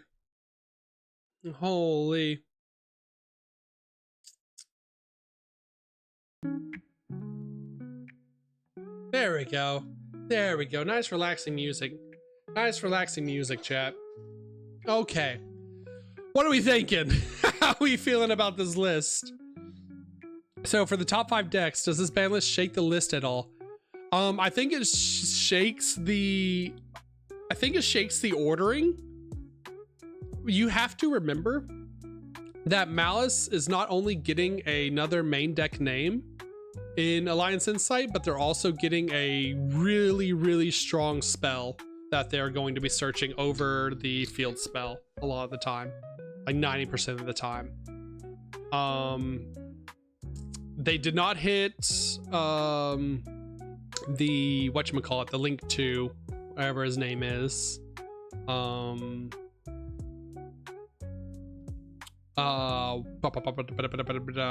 Lizardos, Haggard Lizardos. They did not hit Cyburst Mage, so we still have Link. They still have Link 2s and to get material back to go Link 3 climb. They just got rid of Decoder, thank God, because that was just Decoder was just literally a free summon, a free special summon. Decoder is crazy. It needed to go. They got rid of the Nightmare Griffin lock, which is good. We don't need Floodgate locks. Ryzeal is also getting a main deck name as well. Ryzeal is also getting a main deck name as well. So while their consistency hits on their current names and Detonator, they still will have another name that they put to 3 regardless. So they will still have plenty of starters. Bonfire to 1 still is played. They have 7th tagging on to 3, so they have the consistency. They have a Pot of Prosperity if they need to as well. I genuinely don't know what to play now. I mean, what were you on previously? Like this opens up a lot of decks. Yeah, Metaltronus just gets rid of Detonator now.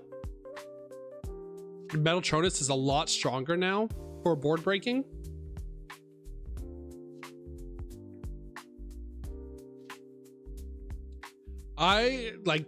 Again, I'm amazed. All right, we're gonna cheat a little bit. We're gonna cheat a little bit. Don't look away, Konami. Look away.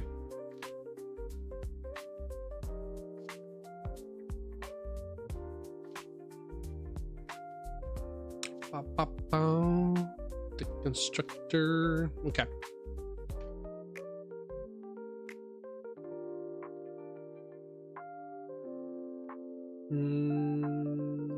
There we go.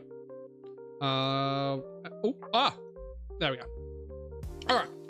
So literally nothing in this list was hit, except cross out in the side deck is at 1, which I don't even know if you play cross out now. Maybe to just have like an extra percentage against troll, like we still have to play cross out, but this list is still perfectly fine.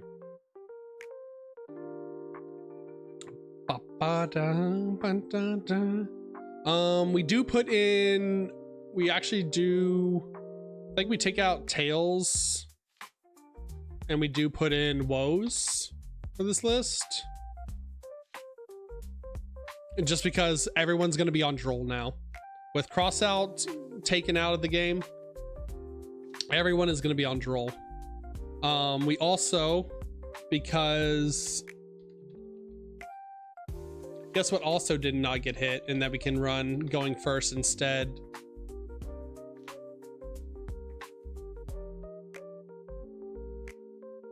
Boom. We don't even really have to run the aggregator anymore either. That's also crazy. We could literally just run you can literally just run Dark Ruler no more. Does the same exact thing. Forbidden Droplet.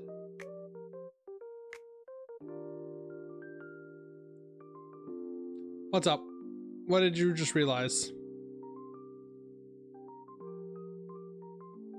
Thrust didn't get hit, but Crossout did. Yeah, Thrust is fine. Yeah, no, this is the best case scenario for Tails, because you want to play multiple thrusts anyways.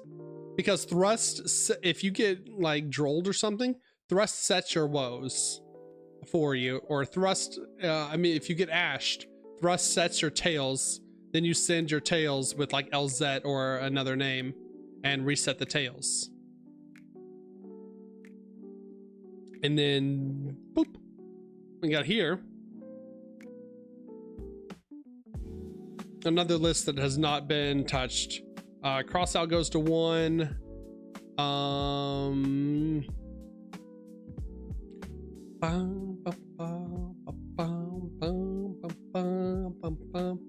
Like I said, I am amazed that Fiendsmith did not get touched whatsoever. And now we have more sideboard slots to actually run the Mulcharmies in the side. Like we can go boom, make these ultimate slayers.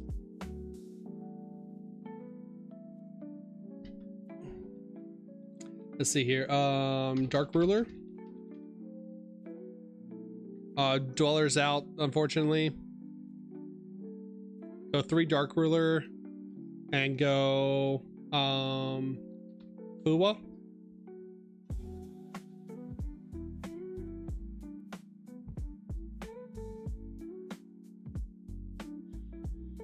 I will say now that I'm looking at it, a format now that everyone has access to Mulcharmies, cheap printed Mulcharmies, or fairly cheap Mulcharmies, like Fuwolos, is getting reprinted in Stampede, and only having 1 Crossout is going to be crazy. Like you have to open Ash.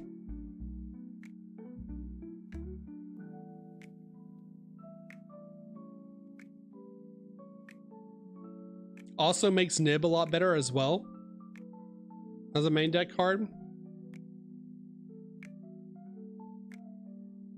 I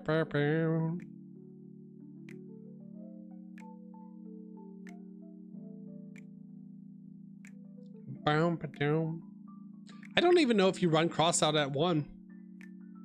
Like, I don't even know if it's hard to choose.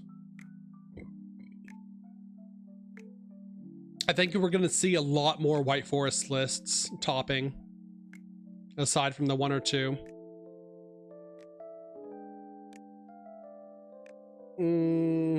Let's see if we're running. Is there anything else in the? Oh yeah, we can just run the new.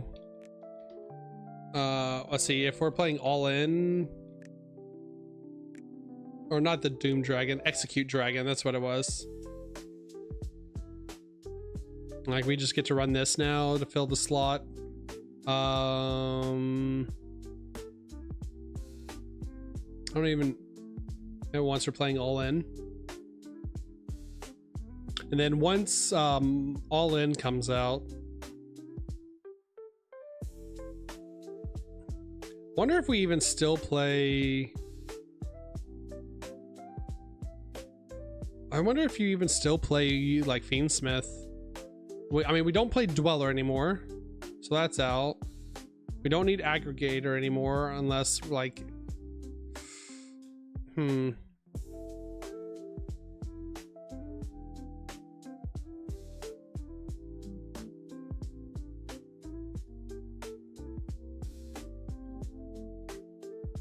yeah, I also forgot this card. Like, you absolutely run Curse of Diabel.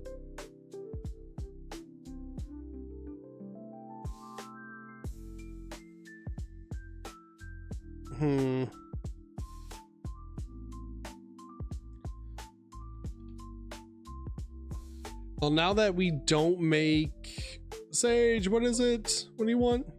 Now that we don't make Abyss Dweller anymore as part of inboard, we can bring back the Solar Stygian. It's gonna be interesting though to see, because OSS is banned, right? Original, yeah, OSS is still banned, and that was one of the main problem cards with the Snake Eyes, because like you would just go Diabel Star, set OSS, activate OSS, get special summon Ash, grab Poplar was the main combo. But now we get to go Snake Eyes, Dramatic Chase, and we place one Diabel Star from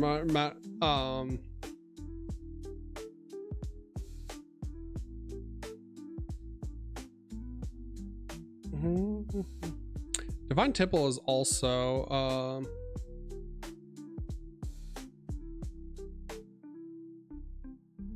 oh, but it's not a Sinful Spoils card, and neither of these are Sinful Spoils cards. So what other Sinful Spoils can we grab to bridge into Poplar? What is it? Sage, stop it. Stop it. So now all the Sinful Spoil stuff just really like gets you into Diabel Star cards.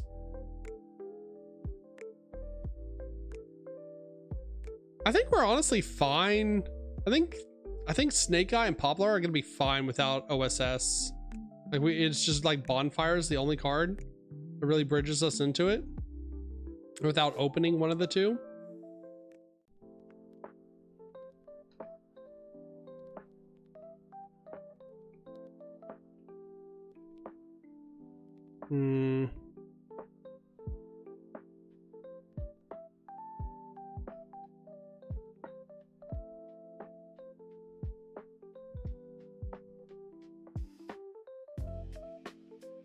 This can go out. I'm trying to think of what else do we play in this extra deck.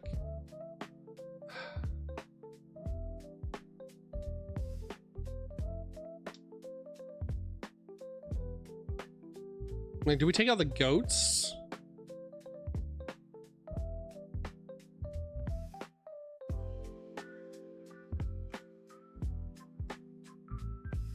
Like, cut down on goats.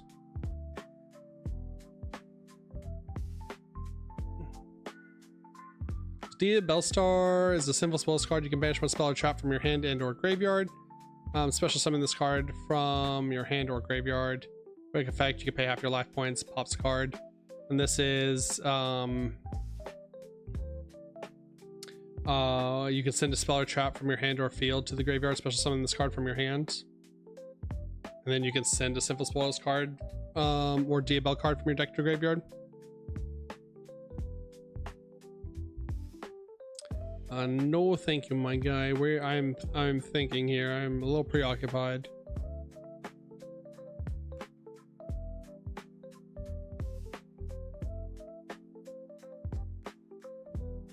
I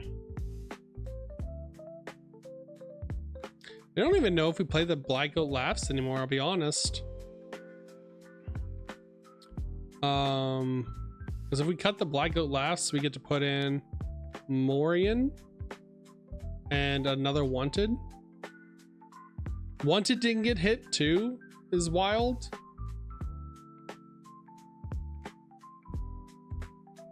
Now, this is a good amount of engine for like a pure version.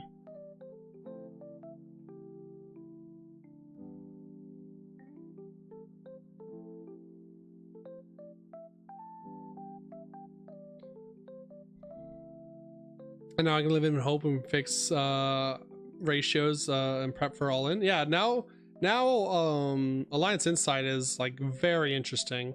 Alliance Insight got very interesting.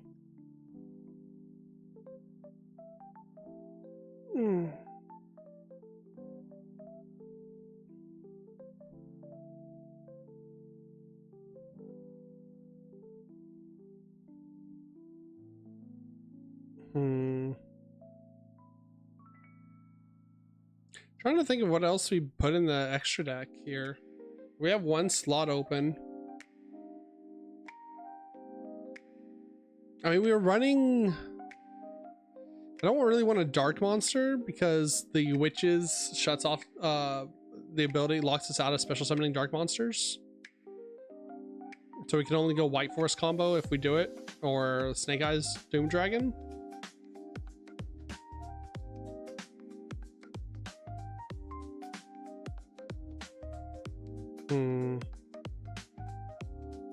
It's very interesting. I like it. I like where we're going to. I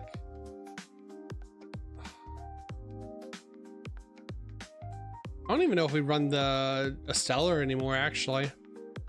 Alright. Like, it's another normal summon, but...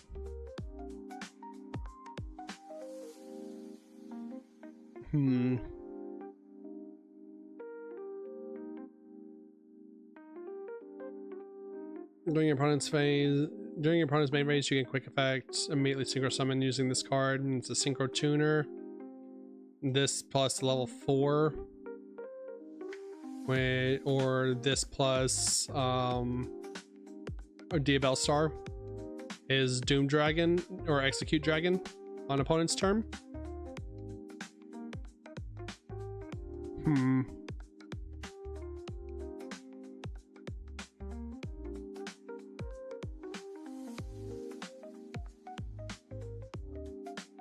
I'm definitely excited for what is this webpage?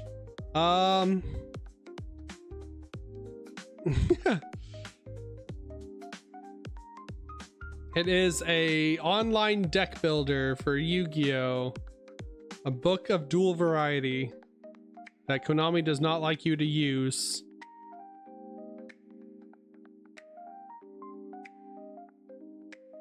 But it's the only place I can like gather like pictures of cards and like look at what we're doing here.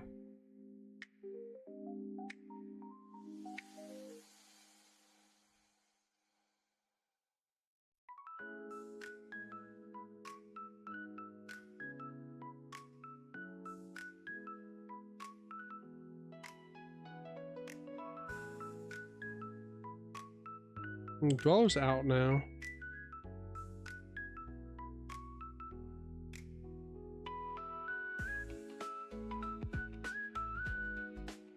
You have to box dive for your Shavaras? Yeah, Shavara's back. I'm trying to think. Like, is it worth...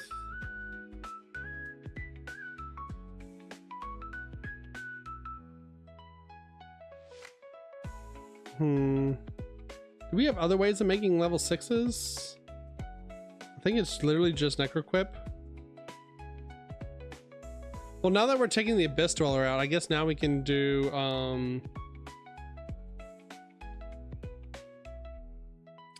Fiendsmith. And now we can just put the Agnum Day here in this slot since we're no longer making Abyss Dweller with this deck.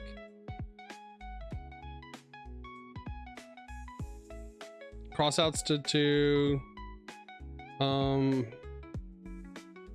even think we need this.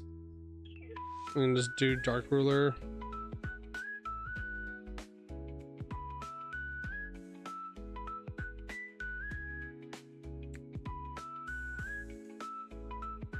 Is that Hatsune Miku? No, it's just random non-DMCA lo-fi.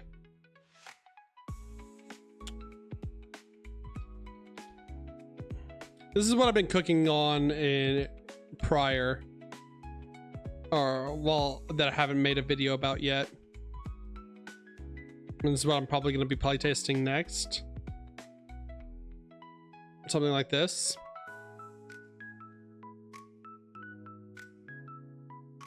They didn't hit Lancia either. That's crazy. I just realized they didn't touch Lancia.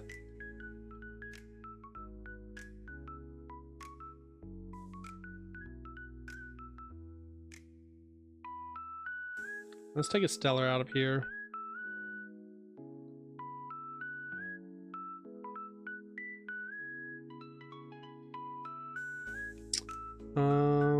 I don't even know if we want Effect Veiler in here, I'll be honest. I think we just want Nibs.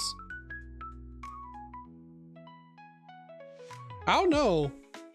Because with with talents being put to 1.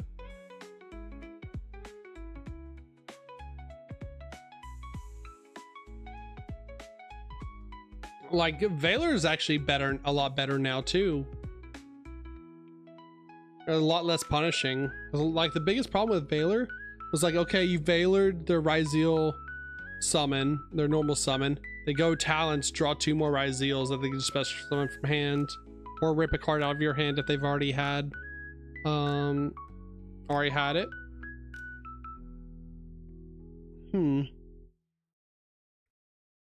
I'm excited to try this list Tuesday.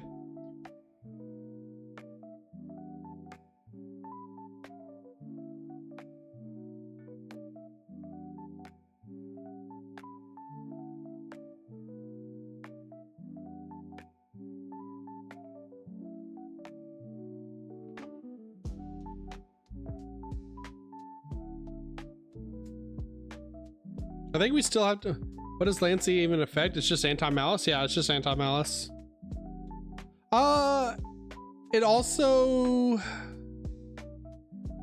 kind of shuts down. There was another deck that banishes as well that you didn't think about. It was it kind of hits Memento a little bit. I don't know if we'll see more Memento, I'll be honest. That might just be Cope. Lancia was literally just here for Malice. I mean, Malice did get hit consistently, but Malice will still be a very playable deck.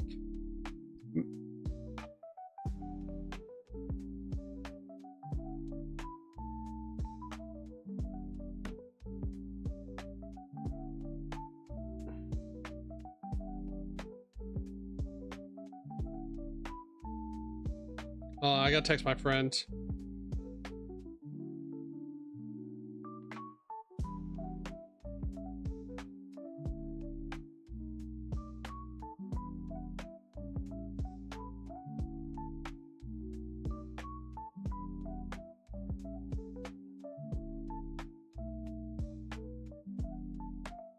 Where's my meme? Where's my let's go meme? Hold on, I save it for the days like this.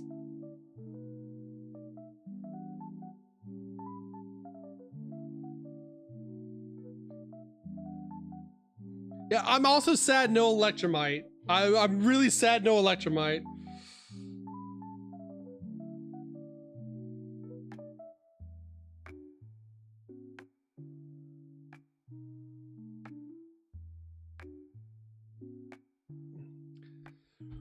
How much longer is it going to be until we get another ban list before because they have to hit Fiendsmith at some point. They have to hit Fiendsmith at some point. But I like where this list is at, honestly. We could somehow fit. How many hand traps is this? 1, 2, 3, 4, 5, 6, 7, 8, 9, 10, 11, 12. Which one was Electromite? Electromite is the link 2 for pendulums. It like pops a pendulum and lets you search a pendulum. But they unbanned Monkey Board, so.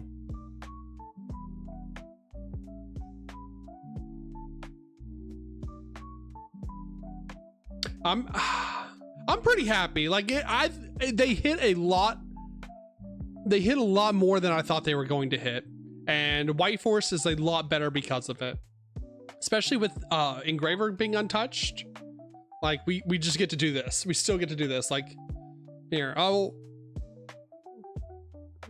let me save this. I'll figure out, because that's not the exact build that I want. I really do hope that It comes back. Okay, I mean, this is just full combo. Even if they interrupt the Diabell Star with a name perm. Yeah, I've never seen Konami, I've never seen Yu-Gi-Oh! Sorry, I'm screaming so much. I've never seen Konami, I've never seen Yu-Gi-Oh! Hit so many cards. So yeah, this is full combo. Ooh. Lagging? Hello? Send this. Even if they interrupt this, it doesn't matter. We have the tails to activate. To go other White Force name. To go LZ. Even Diabell Star alone is full combo.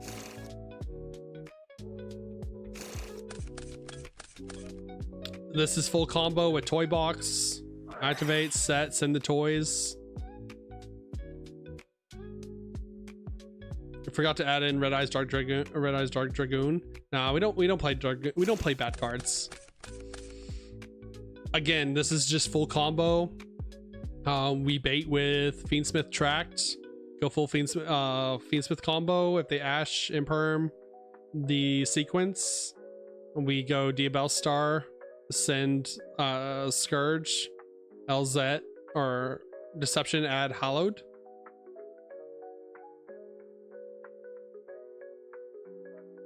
Because watch, we can go activate track or activate tract. Oop. Add Lurie. Discard Lurie. Special Lurie. Grave Lurie. Requiem. Oop. Requiem. For Lacrima.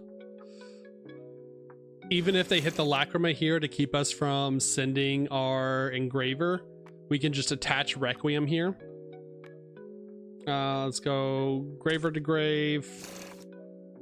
We attach Requiem regardless. Spell Trap.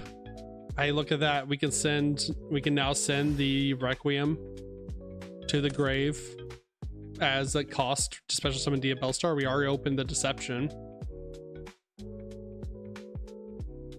So we can set anything here.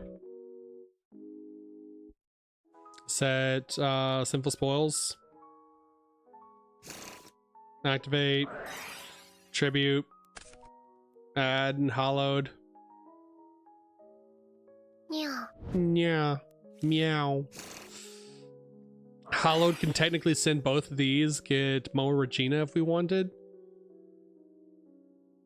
We'll send this. Send this. Yugioh. Yugioh. We don't even care about the ad. We can just grab a wanted to chain with the next Hallowed. Grave. Contact Fuse. Chorozo. Special. And we can even go add back Hallowed, shuffle this back to extra deck. Activate Hallowed, chain wanted. Make the Ela Sevilla Omni negate. Grave. Special. Go the 6. Now we have an Omni negate to protect the Resilia. We go chain link 1. We go chain link 1 LZ, chain link 1 Resilia because we want this White Force search. Chain link 2 LZ to block. Send this to grave because we don't even really because we get to reset this. Add LZ to hand. Add another Sinful Spoils. It doesn't matter because we've already seen them all. This is where we would add the trap. I need to figure out where I'm gonna slot the trap in somewhere here.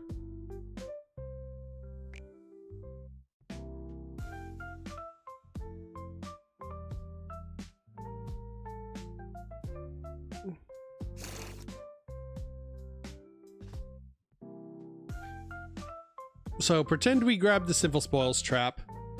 This sets itself, because of course it does. We go LZ, send the Sinful Spoils trap, so now it's in our grave.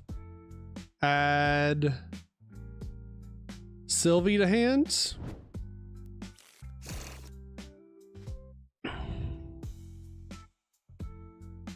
What do we even want to add back here? We can add Hallowed if we want back. Like, we don't even really need any of these cards back, I'll be honest. This is probably where we grab it. If we play AFs. I don't even know if we go back to playing AFs now. I think hand traps will be a lot stronger for sure. Actually,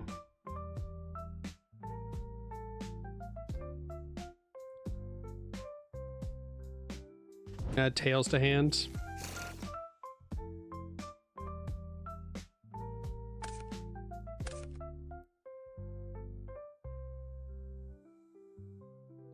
Make the Diabell. Diabell can add back anything, really. Can add back the Hallowed if we wanted to go another summon.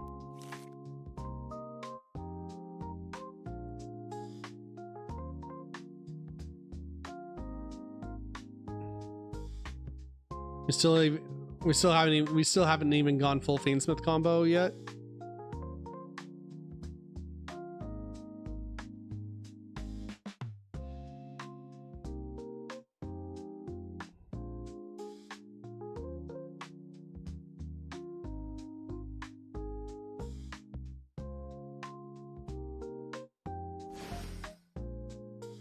Shuffle back Lurie.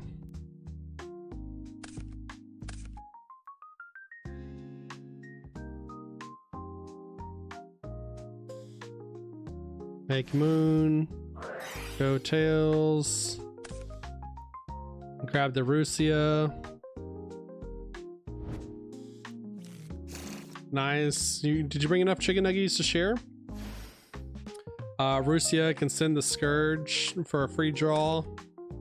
Draw one. There's an effect Veiler. Scourge sets itself. We can go Banish Wanted. Put this on the bottom. Draw a card. Toy Soldier.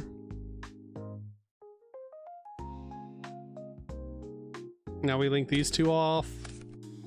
For Sequence. Sequence, shuffle back the Moon. The Engraver. And the Requiem. Make Diasire.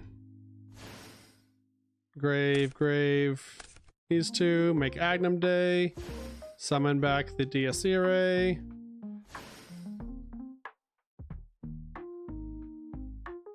Agnum Day attaches to Desiree. Sequence attaches to Desiree. We can even still keep going if we wanted, shuffling back level 4s.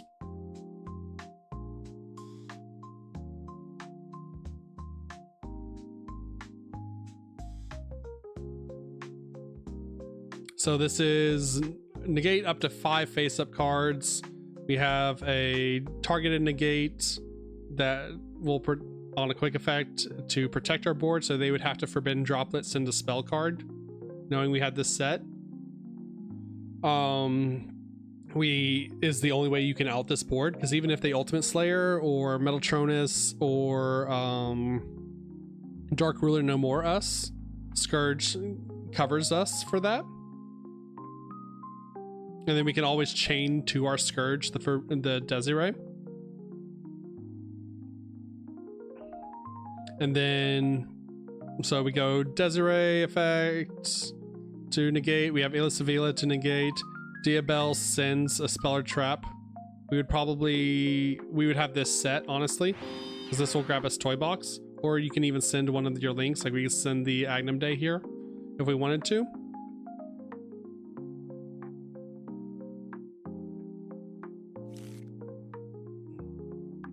And then ultimately Sinful Spoils will fuse the Diabell and the Diasire if they get through all of that negate to make Mo Regina. And we have the Sinful Spoils trap in the grave to activate the quick effect of Pop 2.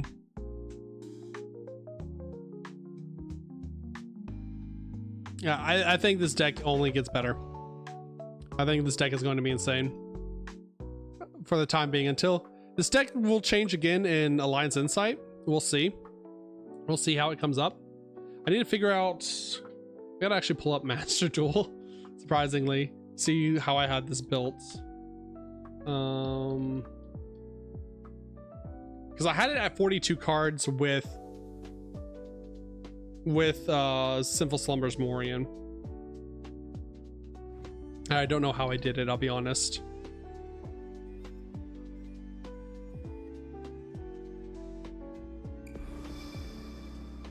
Oh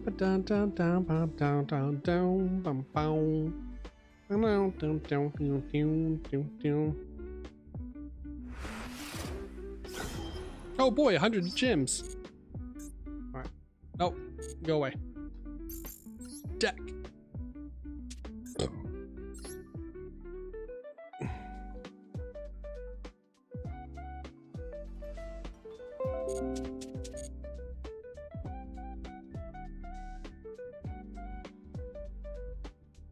Well, let's look at this. I have...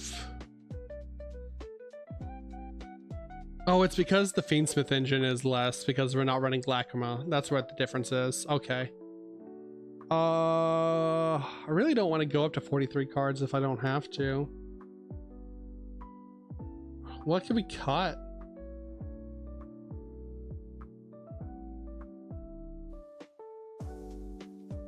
I know a lot of people are just running one Diabell Star in this, but I honestly, Diabell Star is a starter. Like, I don't know why we would cut that, especially if we open toys.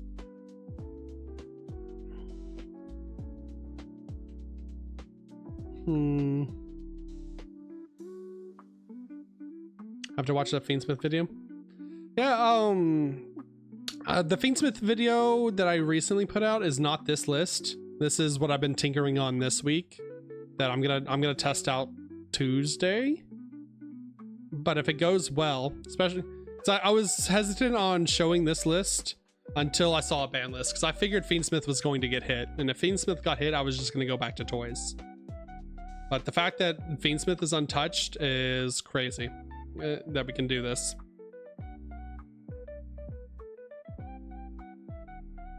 So I'm excited to build this.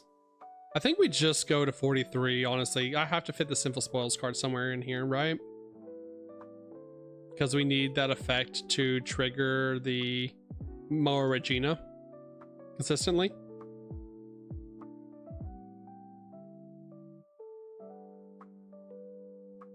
Don't think we need Fiendsmith in Paradise. I think that's a win more card.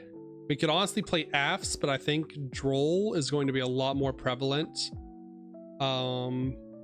Now that Crossout is down to 1 and Triple Tack is down to 1.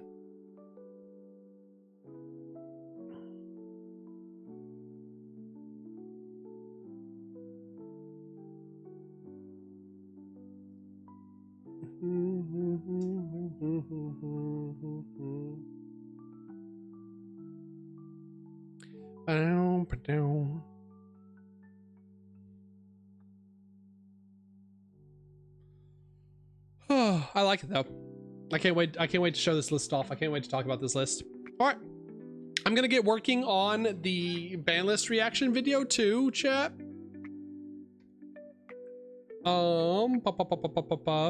Thank you all for joining me today. I hope y'all had fun. Did y'all have fun watching the YCS? Did y'all have fun watching the YCS? I'm amazed at the ban list. I didn't think it was going to be as large as it was. 32 cards is insane. 32 cards is crazy. Glad you had fun, Emu. Glad you had fun. That being said, depending on where you are in the world, I might be back DJ hours tonight. We'll see. It's already 7:30. I need to make some din-din. I need to make some food. I also need to pass out because the Red Bull is wearing off. So we might be back for some DJ Marvel Rivals or something later tonight. Be on the lookout for the go live. If you're part of the Discord, you'll get a notification whether you like it or not. Thank you for the bets, appreciate it.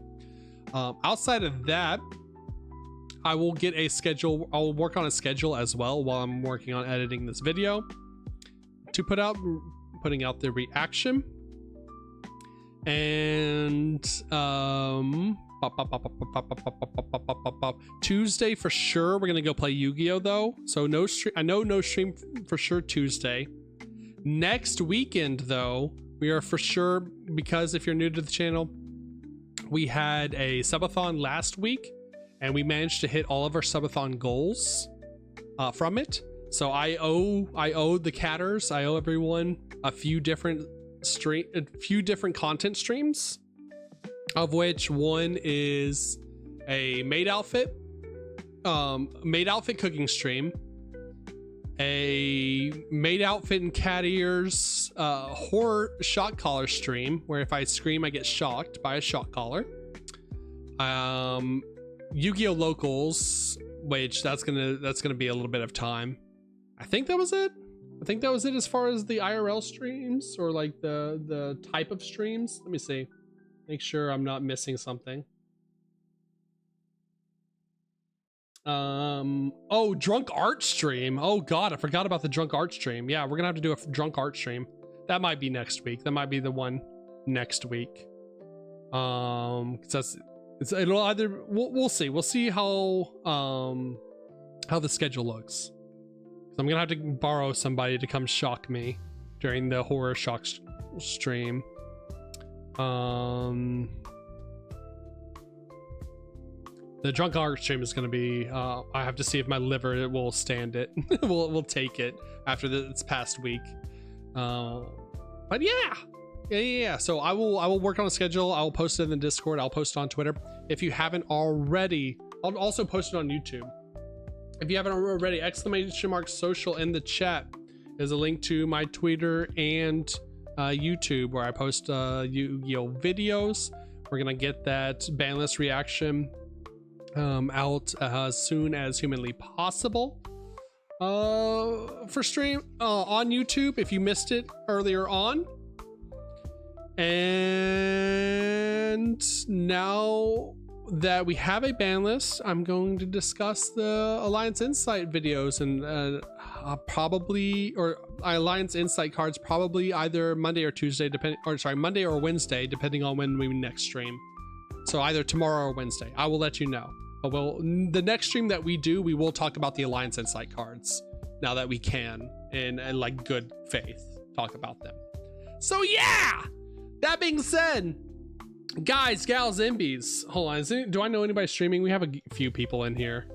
Do I have any friends streaming currently? Back to the lobby. It's about that I can send you to.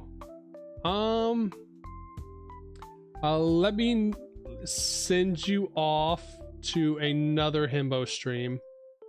Let me send you off to my British friend Kiryu. He could use the love, he could use the support. If you're raiding, send him. We're gonna do